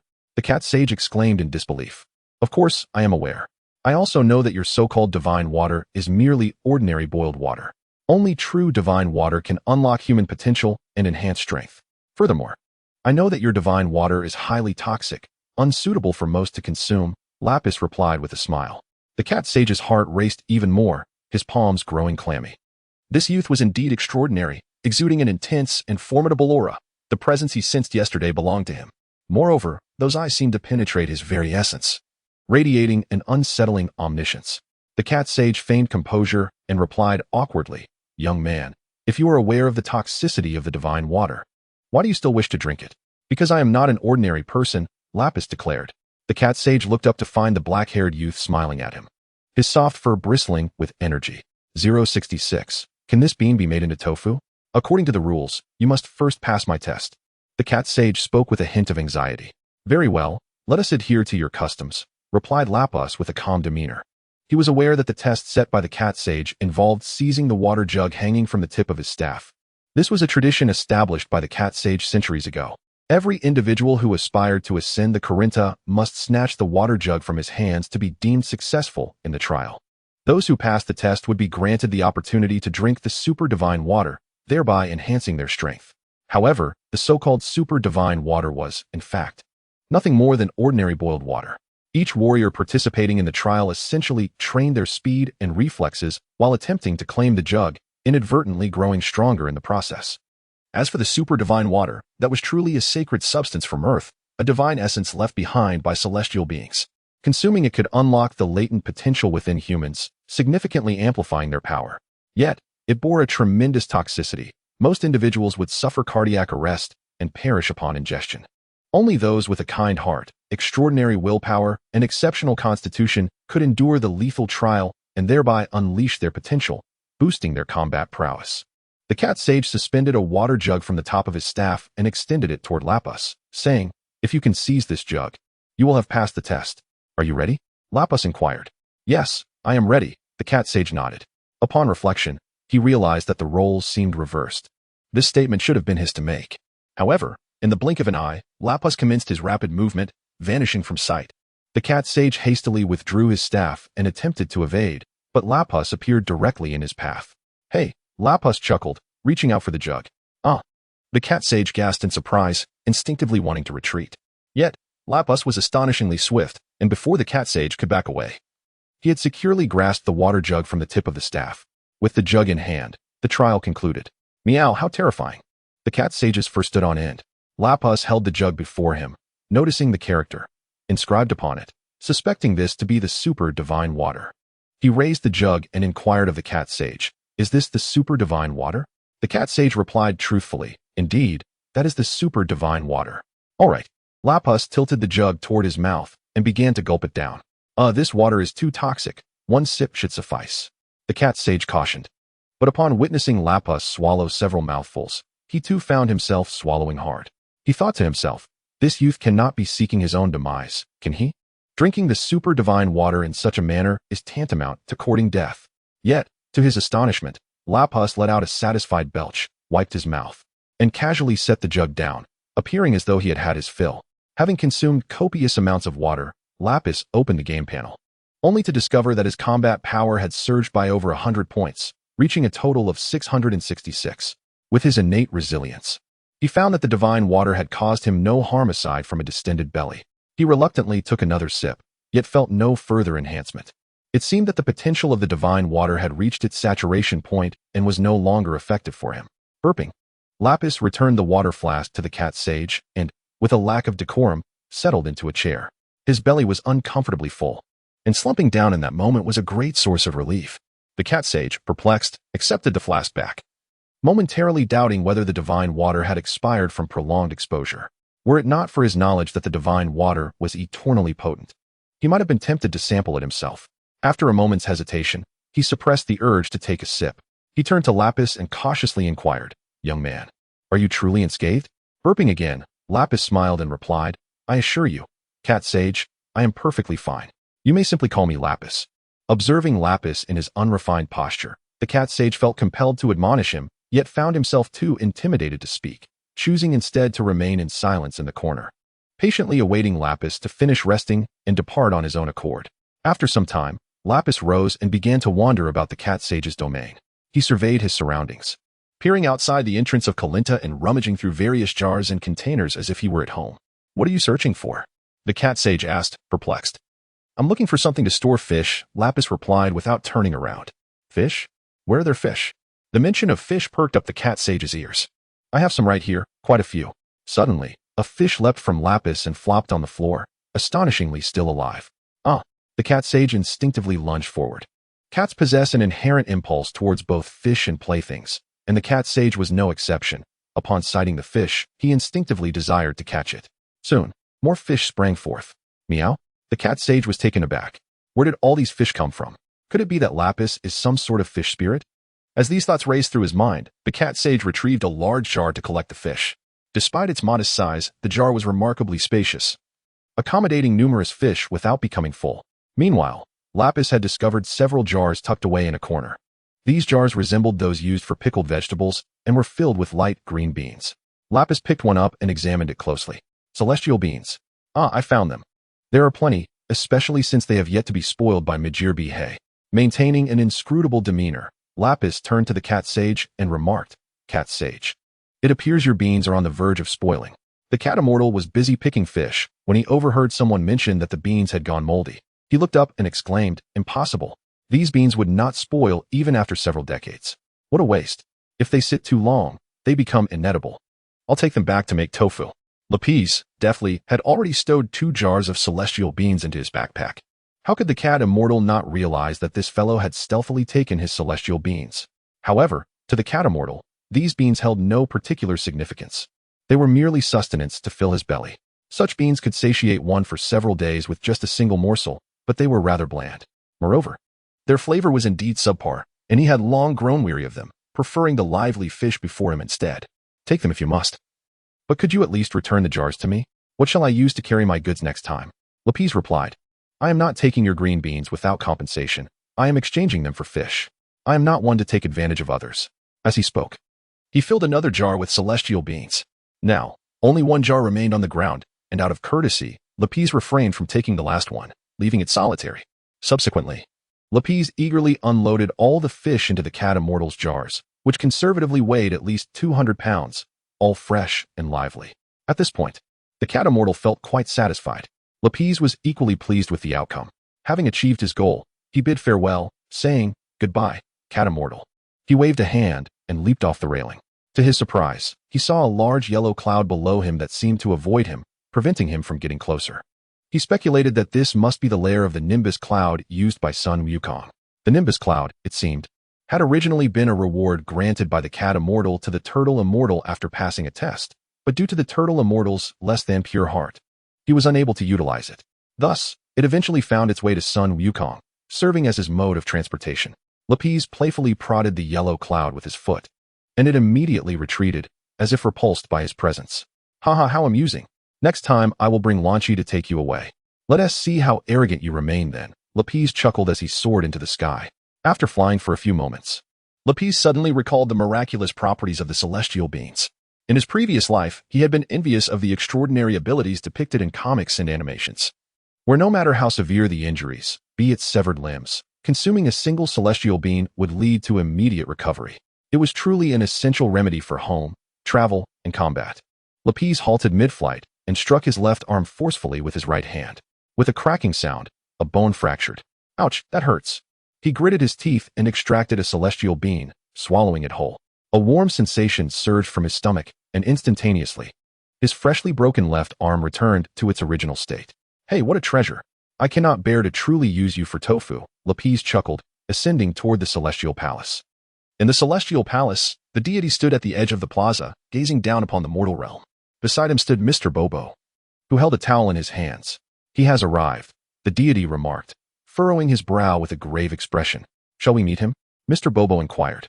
After a moment of contemplation, the deity shook his head. "Not yet. Although his combat prowess is exceptional, his intentions are far from noble. Last night, he slaughtered numerous humans and has just deceived the cat sage out of several jars of divine beans. Let us observe him for a while longer." "Understood, Mr. Bobo nodded in agreement. At that moment, the entire celestial palace began to move in an enigmatic manner, and no one could predict where it would soar next. It was no longer above the Corin Tower. "Deity, please wipe your brow," Mr. Bobo offered the towel. Meanwhile, in mid-flight, Lapis furrowed his brow as well, sensing an abrupt disappearance of the deities and Mr. Bobo's presence. He found himself at a loss as to where to fly next, realizing that they had concealed their auras. It was a clear indication that they did not wish to meet him, a blatant dismissal, given their reluctance. Finding the celestial palace with his current abilities would prove to be quite a challenge. Additionally, Mr. Bobo's combat capabilities remained an enigma should a confrontation arise. Lapis felt his chances of success were nearly non-existent. Initially, Lapis had merely intended to behold the scenery above and experience the enigmatic time chamber. However, since the deity wished to avoid him, he felt he had no alternative.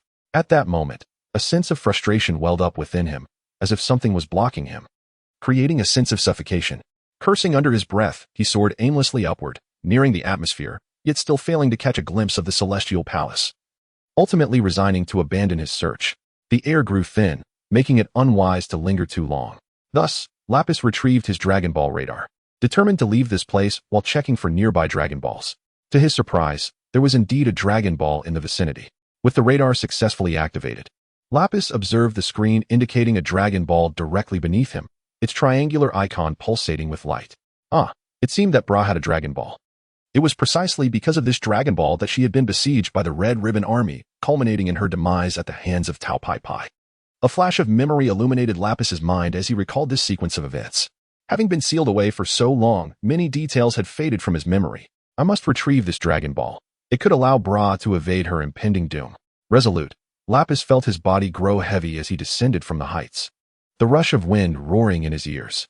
Soon, he arrived at the summit of Corin Tower, where he saw the cat sage standing, his whiskers quivering in surprise as he regarded Lapis with a peculiar expression. Lapis produced several taiyaki from his backpack and offered them to the cat sage. But without waiting for a response, he continued his descent. The feline sage glanced at the taiyaki in hand, then turned his gaze towards the direction where Lapis had descended, murmuring to himself, "What a peculiar individual." Before long, Lapis landed steadily at the base of the tower. It was now afternoon. Bra was tending to a fire, roasting a piece of meat of uncertain origin, its rich aroma wafting through the air, glistening with juices. Upa's eyes sparkled as he fixated on the meat, drool escaping from the corners of his mouth, his throat moving incessantly, clearly ravenous. Big Brother has returned, Upa exclaimed, his gaze fixed directly on Lapis, who was just approaching. With his back turned to Lapis, Bra, upon hearing his son's call, turned around in surprise, just in time to see Lapis striding towards him. "Little brother, how did you return so swiftly? Did you fail?" The average warrior would spend days climbing the Kalinta, with no end in sight, let alone reaching the abode of the feline sage.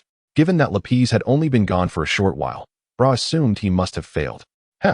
"I reached the top of the tower and completed the sage's trial, so I came back," Lapis replied.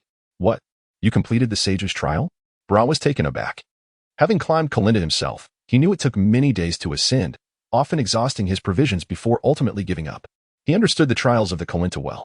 He had also heard of the sage's trial, which was said to be exceedingly difficult. The legendary martial arts master, Master Wu Tian, had taken 3 years to complete it. This little brother had scaled to the top and completed the trial in half a day.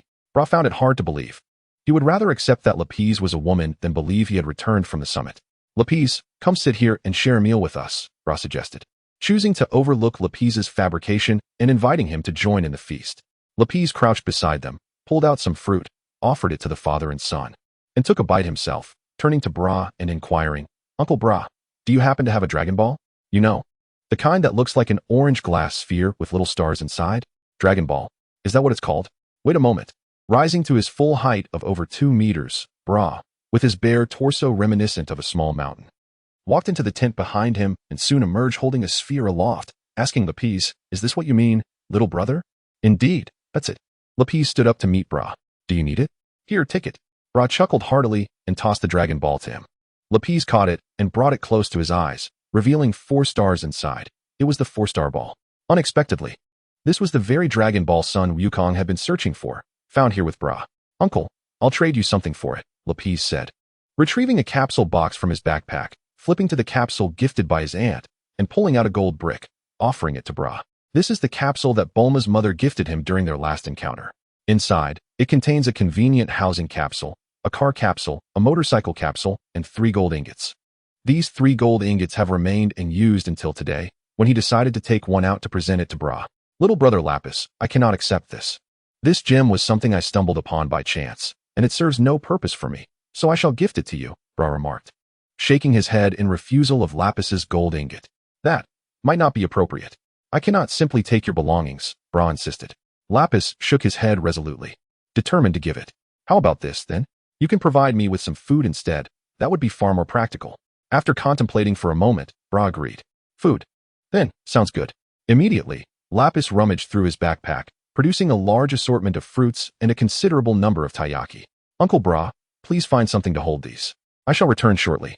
Lapis set down the food and swiftly departed.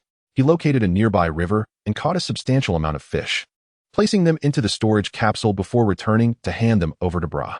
That's enough, little brother. This is far too much, Bra protested, still wishing to decline. Uncle, please do not refuse.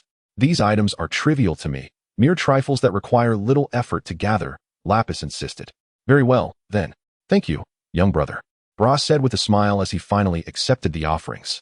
He then turned to UPA, saying, UPA, quickly express your gratitude to Brother Lapis. Thank you, big brother, UPA said sweetly, her two pigtails bobbing as she spoke. Ha ha, what a good child, Lapis said, gently ruffling her hair with his large hand. Uncle Bra, little UPA. I shall take my leave now. I hope we meet again soon, Lapis said, bidding farewell to the father and daughter as he prepared to depart. Do stay a while longer and eat something before you go, Bra urged. Perhaps next time. I have matters to attend to in West City. Farewell, Lapis replied with a smile, waving as he soared into the sky, heading towards West City. As Bulma yearned to soar for a while. It did not take long for Lapis, flying at his current speed, to arrive at West City. He descended directly at the entrance of Bulma's residence, where the door stood firmly shut. Just as he was about to call her, a motorcycle sped into view. Ah, cousin, you arrived quite swiftly. Have you missed me? Exclaimed Bulma, the rider of the motorcycle. With a small backpack slung over her shoulder, she donned a sleeveless top and shorts that accentuated her youthful exuberance. Removing her goggles, she joyfully parked her motorcycle and approached him with a light-hearted jog. Finished with school? Lapis assessed her from head to toe, captivated by the vibrant energy of youth. No. It was too boring, so I skipped class, Bulma replied, waving her hand dismissively. Lapis remarked, it is indeed a great regret that you do not attend school with me. With your striking appearance, I am certain many lovely classmates would be enamored by you. What is the point of younger classmates? They haven't even matured yet. I'm not interested. Lapis responded nonchalantly. As they conversed, they opened the door, traversing the grand hall and entering the back garden. Beyond the garden lay Bulma's home, where small flying saucers hovered in the air, greeting her with, "Good day, miss." Additionally, several cleaning robots busily worked while service robots brought forth steaming tea, exuding an air of sophistication. In the yard, an array of peculiar creatures frolicked, and even small pterosaurs circled overhead, creating an atmosphere reminiscent of a zoo. How has your home transformed into a zoo? Lapis inquired, astonished, for he had not seen these animals during his last visit. My father collected the local wildlife, Bulma explained, rubbing her head in mild frustration. At that moment, Dr. Brief rode up on his bicycle, a small kitten perched on his shoulder. Hearing Bulma's words from afar, he chuckled. Bulma, I'm the one with a headache. Why have you skipped school again? Such rebelliousness. As he approached, he noticed Lapis. Ah, Lapis, I see you've arrived. No wonder Bulma is skipping school. Are you two developing an improper relationship? Dr. Brief, with a cigarette dangling from his lips, greeted Lapis with a nonsensical inquiry. Hello, Dr. Brief. We do not have any improper relationship, Lapis replied, nearly at a loss for words. Dad, what nonsense are you spouting? This is truly embarrassing. Bulma exclaimed, her voice rising in irritation. Are you sure there is nothing between you? Dr. Brief maintained his skeptical demeanor. Cousin. Let us ignore him and go upstairs for a snack, Bulma urged, pulling Lapis up the staircase.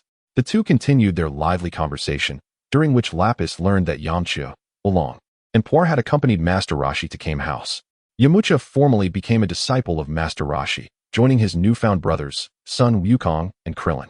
The wheel of history has begun to turn anew. Where are your cousins? Why didn't they accompany you? Bulma inquired, simultaneously instructing a robot to fetch some snacks. The two settled onto the sofa, awaiting their arrival. We parted ways earlier this morning due to prior engagements. They should be arriving shortly, Lapis responded. Previously, Lapis had presumed he would reach the heavenly temple first, leading him to believe that Lazili and the others would arrive ahead of him. However, fate had other plans, and he found himself arriving in West City before them. Cousin, let me show you my latest invention, Bulma exclaimed, her long, snow-white legs springing into action as she pointed to her wristwatch, her excitement palpable as she shared it with Lapis. What is it? Lapis asked curiously. It's a shrinking watch I invented.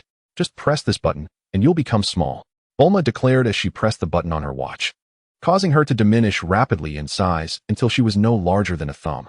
Cough, what the? Lapis sputtered, nearly choking on his drink as he sprang up from the sofa. Are you some sort of Ant-Man? Ant-Man, I can't shrink that small yet. I've only become Thumbelina. Bulma replied adorably. Anything that shrank instantly appeared endearing, especially Bulma, whose beauty was already rated at a remarkable 90. In that moment, Lapis felt an overwhelming urge to scoop her up and give her a playful squeeze. He reached out with mischievous intent. "Cousin, what are you doing?" Bulma exclaimed, hastily returning to her original size as she noticed Lapis's trembling hand approaching. Coughing to mask his embarrassment, Lapis temporarily shelved his bold thoughts. He turned to Bulma and asked, "Can your shrinking watch also make someone the size of a building or as tiny as an ant?" "Currently, it can only shrink. Enlarging is still a work in progress. But I believe I can improve it," Bulma mused, stroking her chin. "That is fantastic. Be sure to give me one once it's perfected," Lapis replied joyfully.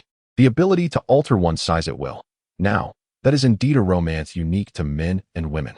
Ingenious humans always manage to devise new and wondrous applications for their inventions. Bulma, glancing at Lapis's height, understood the implications and mentally filed the thought away.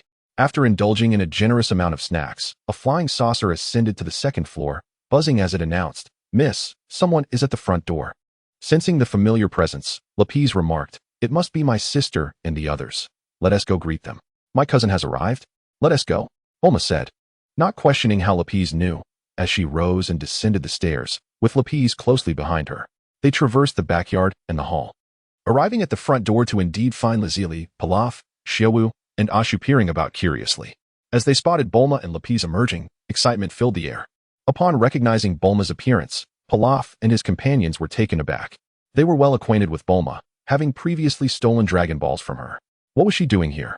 Bulma, spotting the three of them, erupted in anger, pointing and demanding to know, "Pilaf, what brings you three to my home?"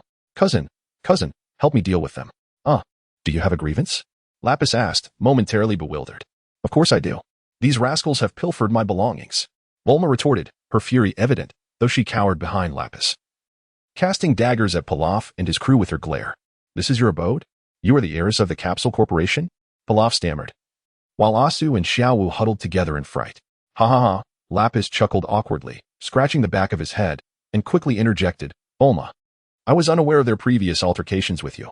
However, they now serve under me, and if there are no deep-seated grievances, could we not seek reconciliation? How did you come to have them as subordinates?" Bulma inquired curiously, peeking from behind Lapis. Perhaps it was a stroke of fortune. In any case, they are now in my employ. "Bulma, would you be willing to forgive them? I can offer you some compensation," Lapis proposed. "Compensation? What kind of compensation?" Bulma's eyes sparkled with intrigue. "What do you desire?" Lapis asked. "Well, let me ponder that," Bulma replied, thoughtfully stroking her chin.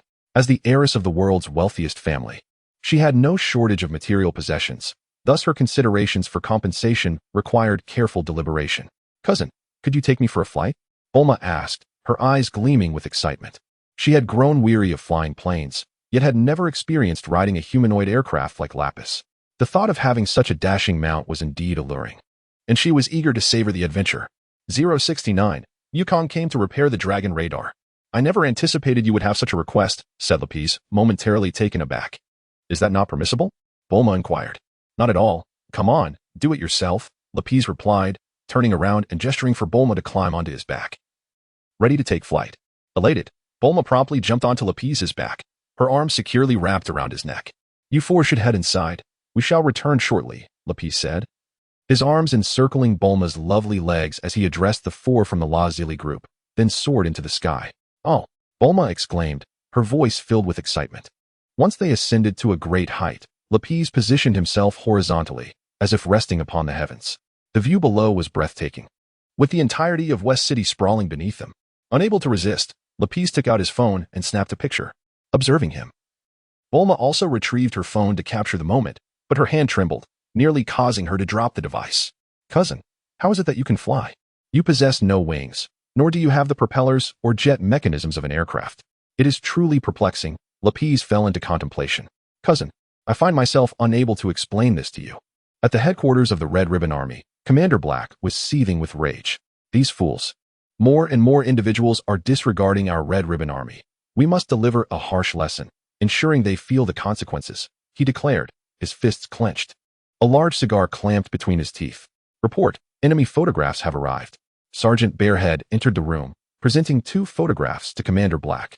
One depicted Goku in battle against General Walt, while the other showed Lapis flying outside the research building.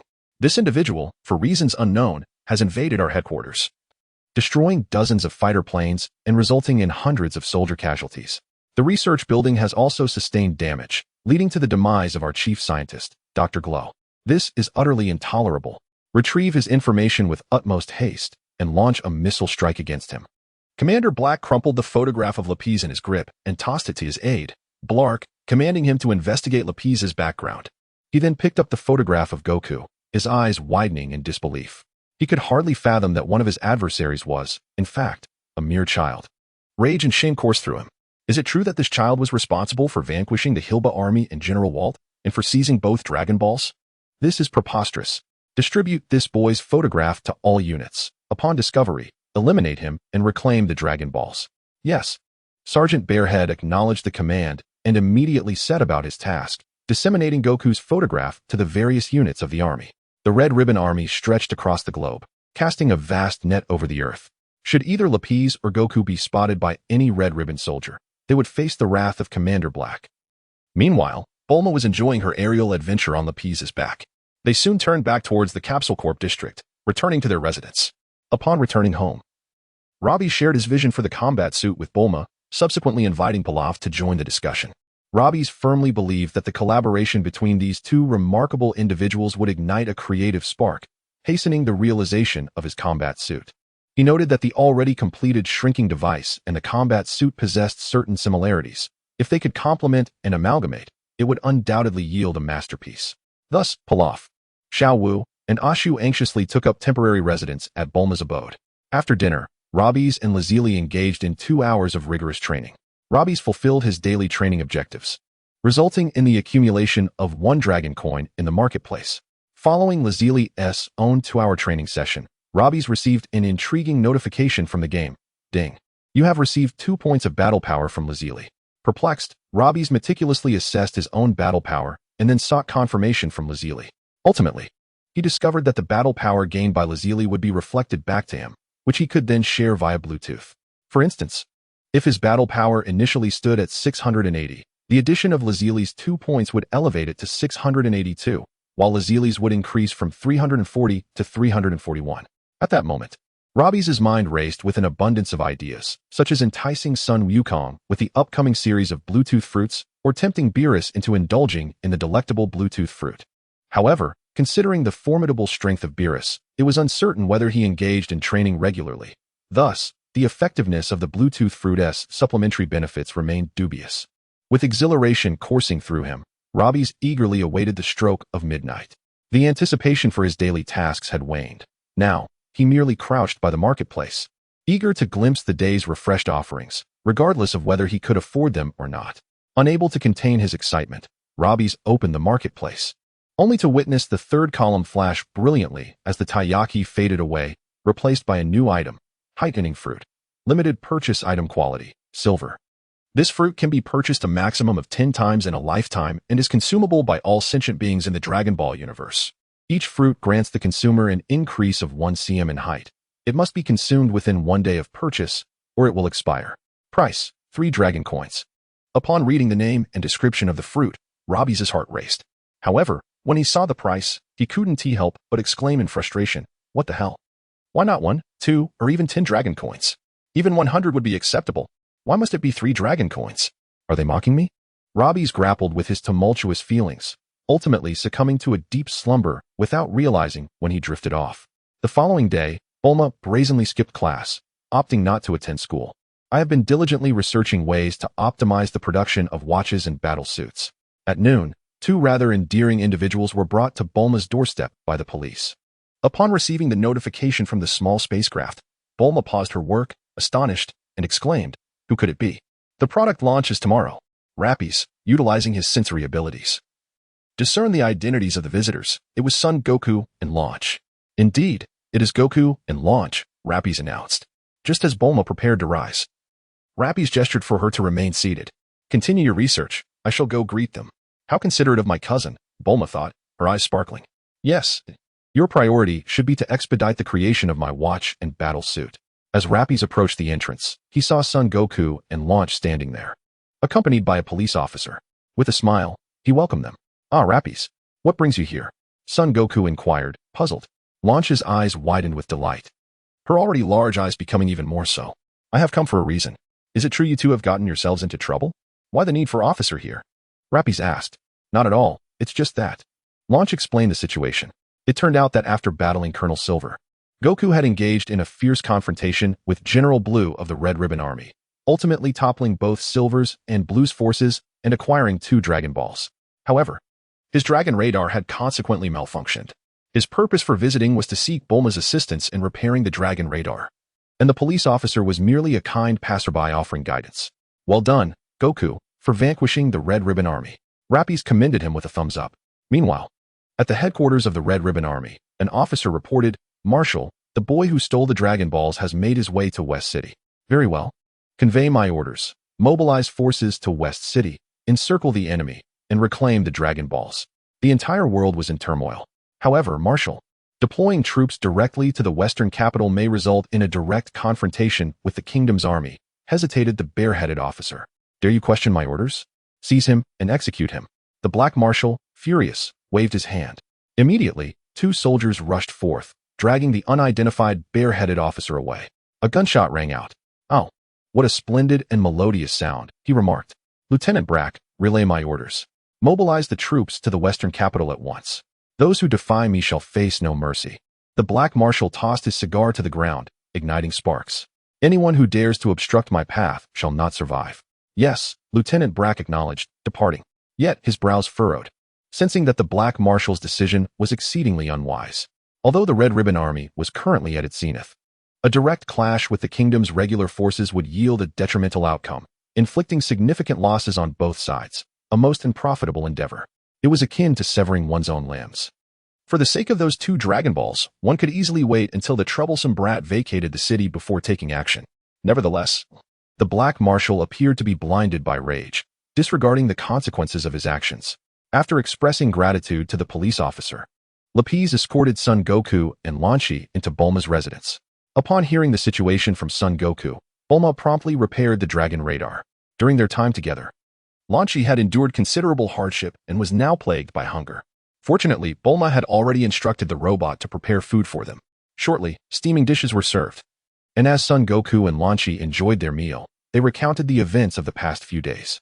Bulma occasionally looked up, inquiring, Goku, does this mean you have collected 2 Dragon Balls? Son Goku replied, yes, but neither is the 4-star ball. I must continue searching, as it is my grandfather's legacy.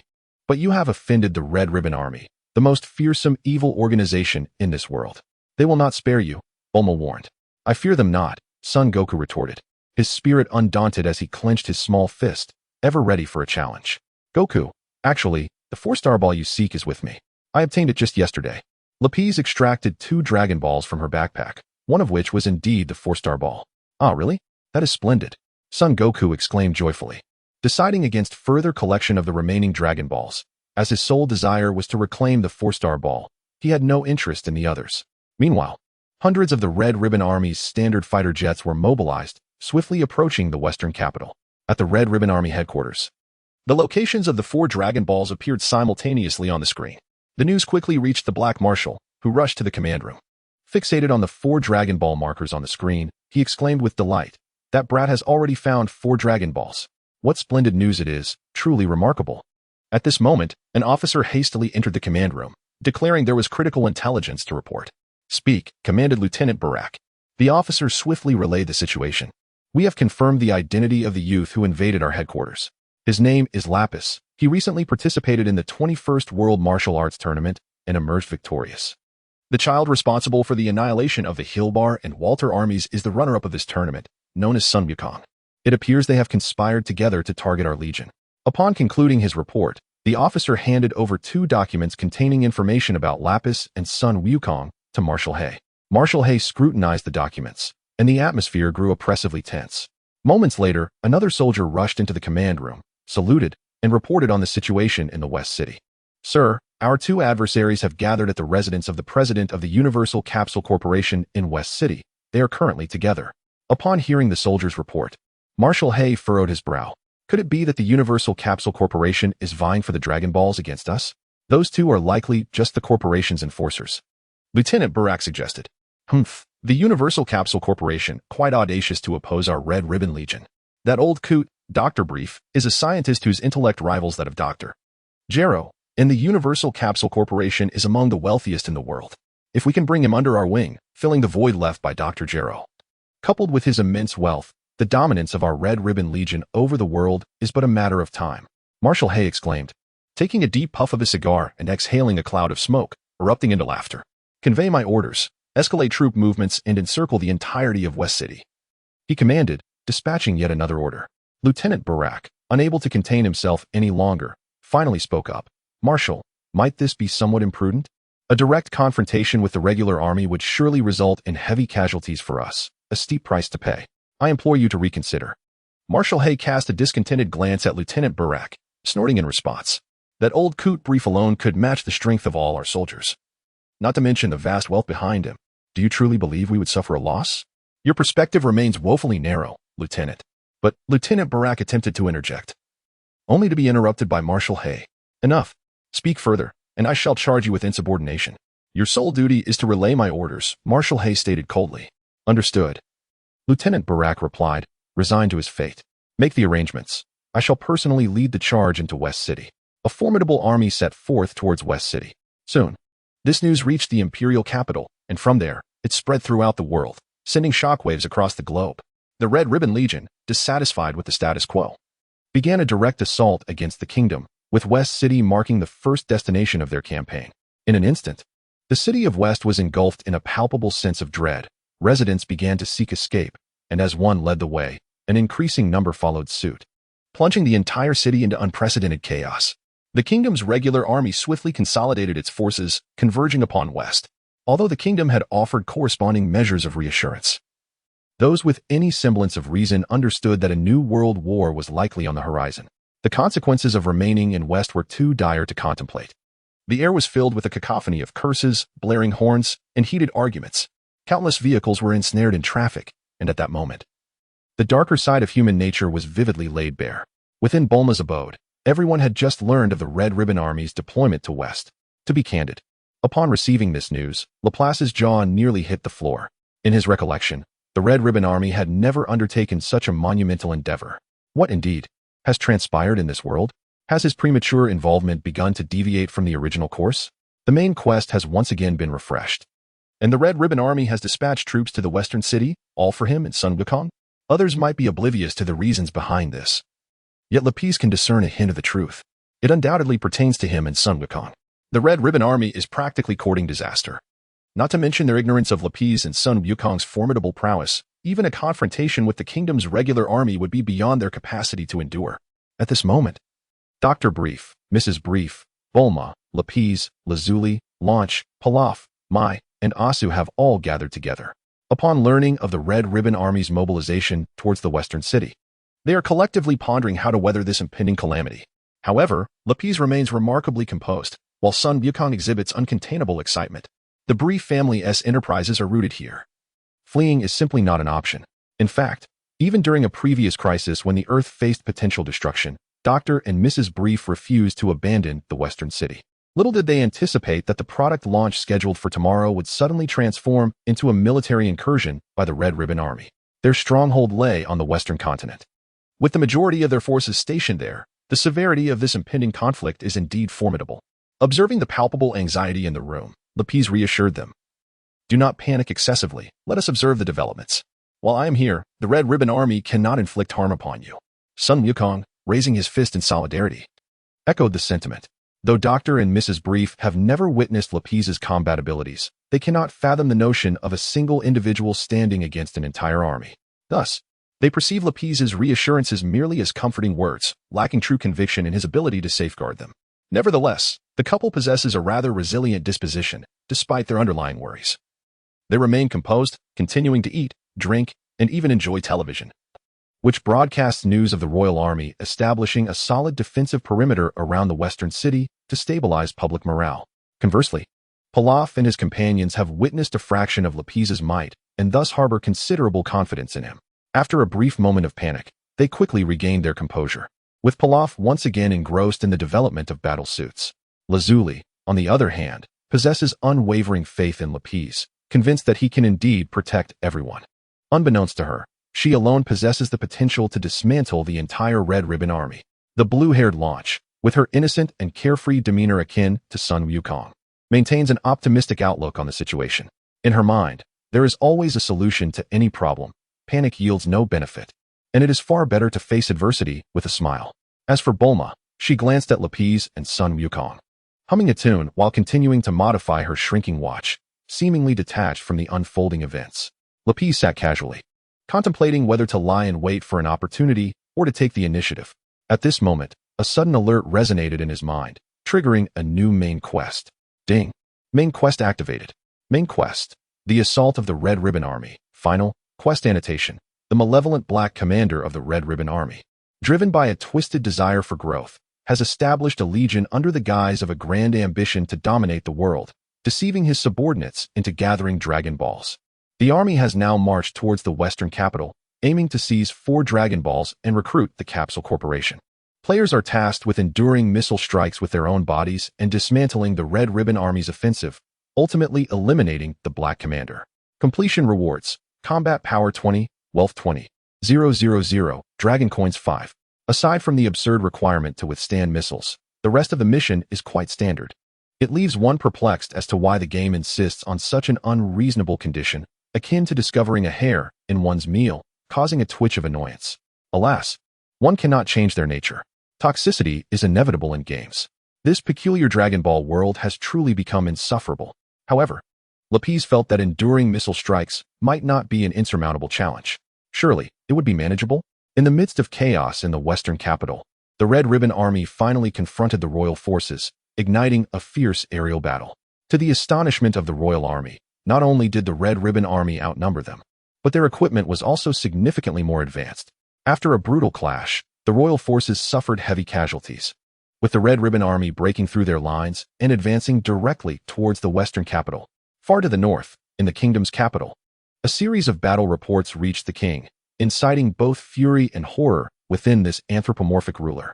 How could the combat prowess of the Red Ribbon Army be so dreadfully formidable?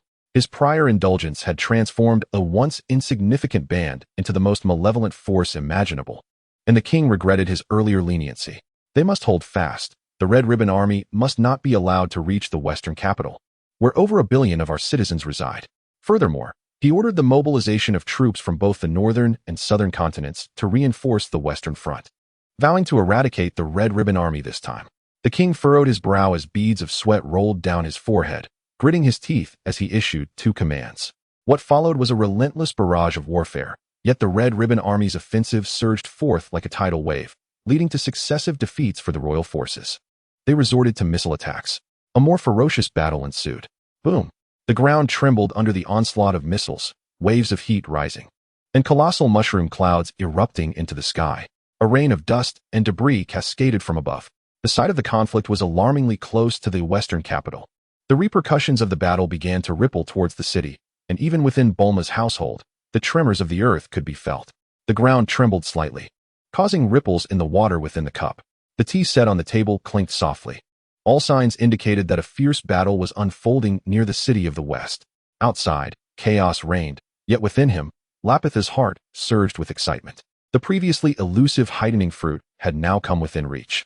The Scarlet Ribbon Legion, like a timely deliverer, had refreshed a new main quest and bestowed upon him 5 dragon coins. Completing this quest would suffice for him to procure the coveted fruit. Feeling the tremors, Lapis sprang to his feet, his eyes sparkling with fervor as he exclaimed, "I must see the situation." Witnessing his sudden rise, Sun Wukong's enthusiasm mirrored his own. "I wish to see too. Count me in. I desire to go as well," added Lazuli, her gaze unwaveringly fixed on Lapith. Recognizing their capability to safeguard themselves, Lapith welcomed their company, turning to the others and instructing, "You all remain here. Do not wander. We shall investigate the circumstances first." With nods of agreement, Lapith, accompanied by Lazuli and Sun Wukong, exited the courtyard. The siblings soared into the air. Sun Wukong gazed enviously at their flight, yearning for the same ability. However, he was not yet adept at aerial travel. Thus, he resorted to summoning the Nimbus Cloud, leaping onto it to pursue Lapith and his sister as they shot through the skies toward the battlefield. As they approached the fray, the acrid smoke swirled around them, and a colossal mushroom cloud ascended, accompanied by a wave of heat. The trio faced the warmth as they flew onward. Soon, they beheld hundreds of fighter jets darting through the air, unleashing fiery serpents as they engaged in a relentless assault against the enemy aircraft. The cacophony of gunfire erupted. Bullets either struck opposing planes, creating showers of sparks, or soared into the skies, vanishing into the distance. Some struck the ground, generating plumes of smoke and scattering debris. The fighter jets danced through the air, a spectacle of pursuit and explosion, from their lofty vantage point. Lapis felt as though he were witnessing a galactic battle, yet it also resembled a skirmish among swarming bees. Indeed, from a distance, the multitude of aircraft appeared akin to buzzing bees in a frenzy. However, Lapis struggled to discern which forces belonged to the Scarlet Ribbon Legion and which to the kingdom's army. After an extended conflict, the deranged Black Marshal, in a fit of rage, began to unleash missile strikes indiscriminately. Enormous missiles belched flames as they surged toward the kingdom's forces and the city of the West.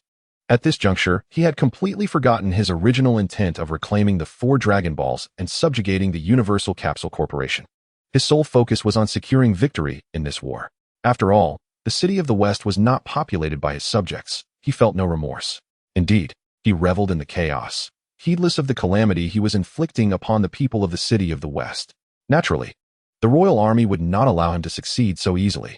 They implemented corresponding defensive measures, intercepting a substantial number of missiles. However, the sheer volume of missiles was overwhelming, and some inevitably slipped through. One missile detonated at the edge of the city of the West, erupting in a blaze of fire. Many lives were lost, and countless others were injured. The air was filled with cries of agony and wails of despair.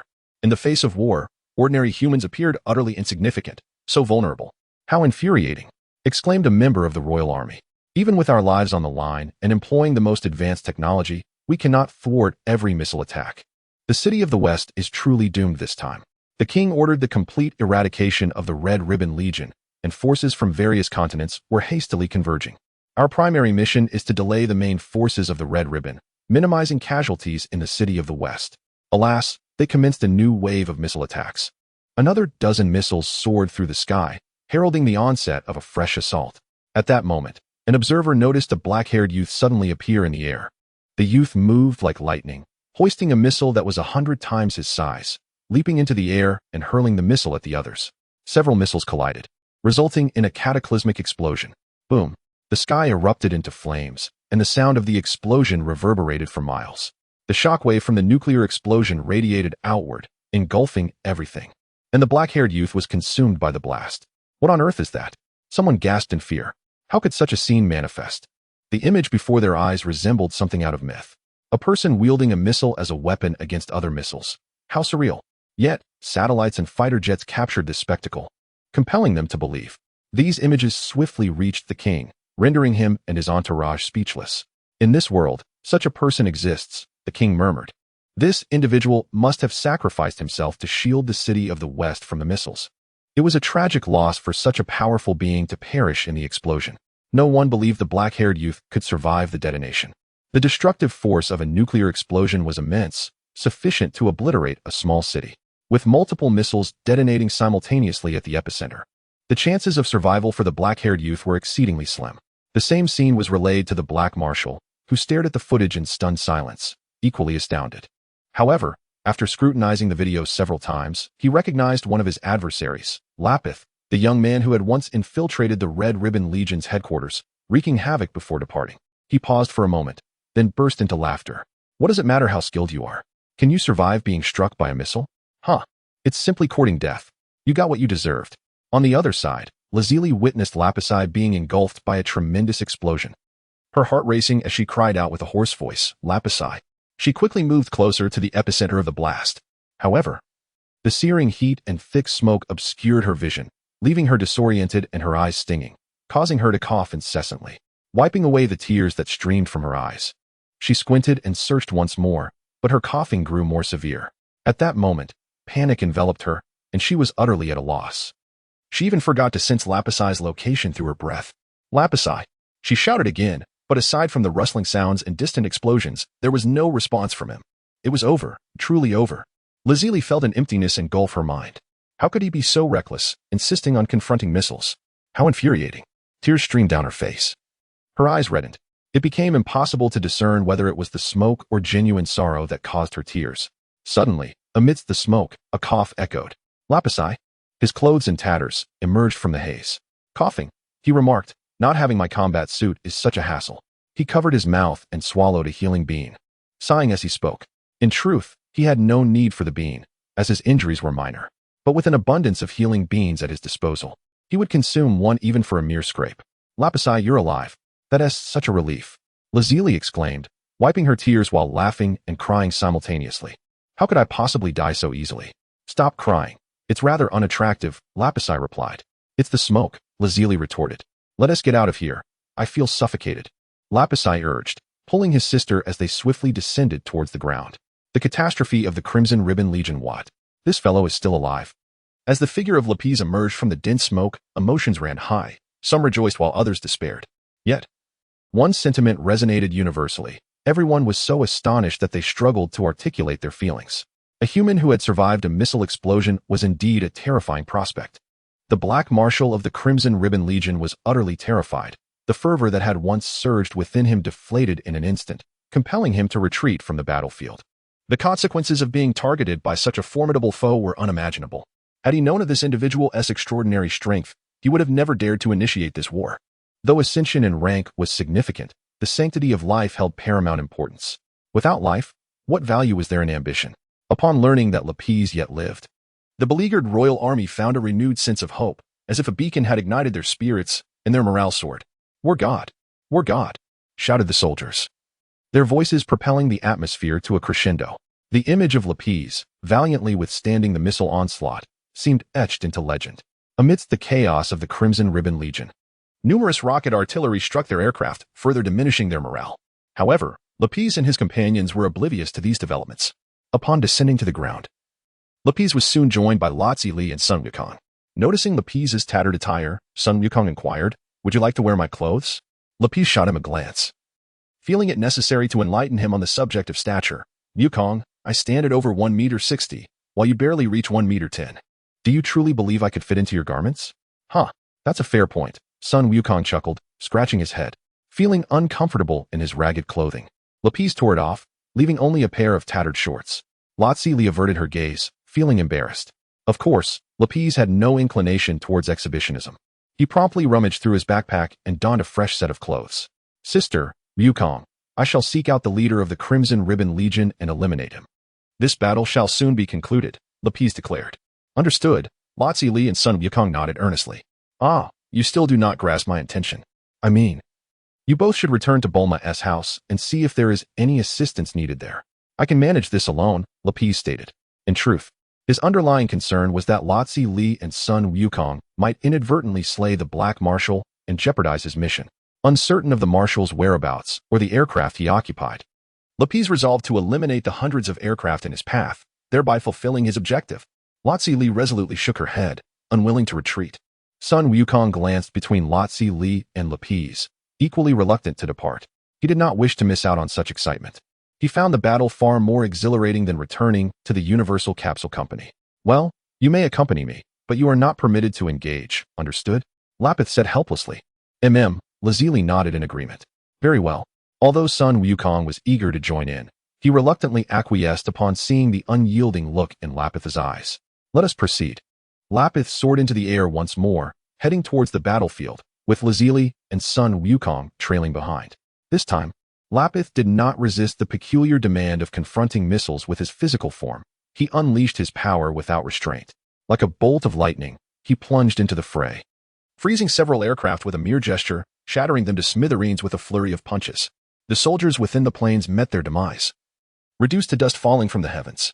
Lapis showed no mercy in his assault. He raised his hand again, unleashing two waves of energy. With a resounding roar, a cataclysmic strike ensued, causing 2 rows of fighter jets to erupt in flames, with dozens more succumbing to the explosions, the thunderous detonations echoing endlessly, sending scorching heat soaring into the sky. In that moment, Lapis resembled a grim reaper from the depths of hell, death trailing in his wake. Lazili, following closely beside him, could not help but swallow hard. Sun Wukong, however, felt a tinge of regret for having agreed to Lapis's prohibition against engaging, for he yearned to teach the Red Ribbon Army a lesson. The Misrutha incident had firmly convinced him of the organization's malevolence, and such combat stirred the warrior genes and ferocity inherent in his scion blood. Unbeknownst to Lapis, Sun Wukong's character had subtly evolved due to their repeated battles together, diverging from the childlike innocence of his original form. As Lapis continued his relentless onslaught, it was as if he traversed an uninhabited realm. The Black Marshal, filled with despair, hastily commanded his subordinates to launch another missile attack against Lapis and his companions. With the order given, a barrage of missiles soared towards them, all aimed at the terrifying figures before them, poised to decimate the majority of their demonic forces. However, this time, Lapis would not allow the missiles to approach. He extended his hand, unleashing a multitude of energy beams that detonated the missiles prematurely, causing them to explode before traveling far, sending shockwaves that toppled several fighter jets of the Red Ribbon Army.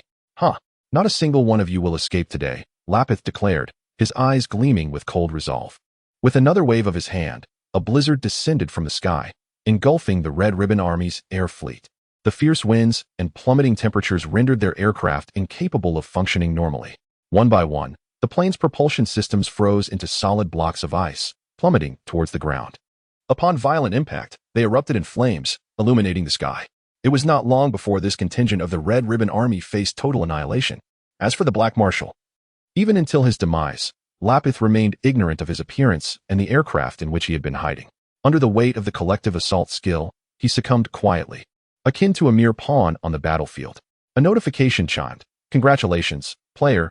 You have completed the main quest, successfully dismantling the offensive of the Red Ribbon Army. You endured missile strikes with your flesh, vanquished the Dark Marshal, and received rewards. Combat Power 40, Wealth 20, 000 yuan, and 5 dragon coins. The announcement of task completion resonated. Thanks to a buff that doubled the combat power reward, the initial 20 points transformed into 40, complemented by the acquisition of 5 dragon coins, rendering this quest a significant triumph. After hearing the completion notification, Lapis gestured, leading Sun Wukong and Lazuli back to the city of the West. Unbeknownst to him, his actions today not only astonished the entire world, but also left the deities atop the divine hall in shock. The gods increasingly believed that this individual was undoubtedly a remorseless villain, and they resolved that he must not be allowed to ascend to the divine hall. Later today, there is no need to wait. We shall reconvene tomorrow.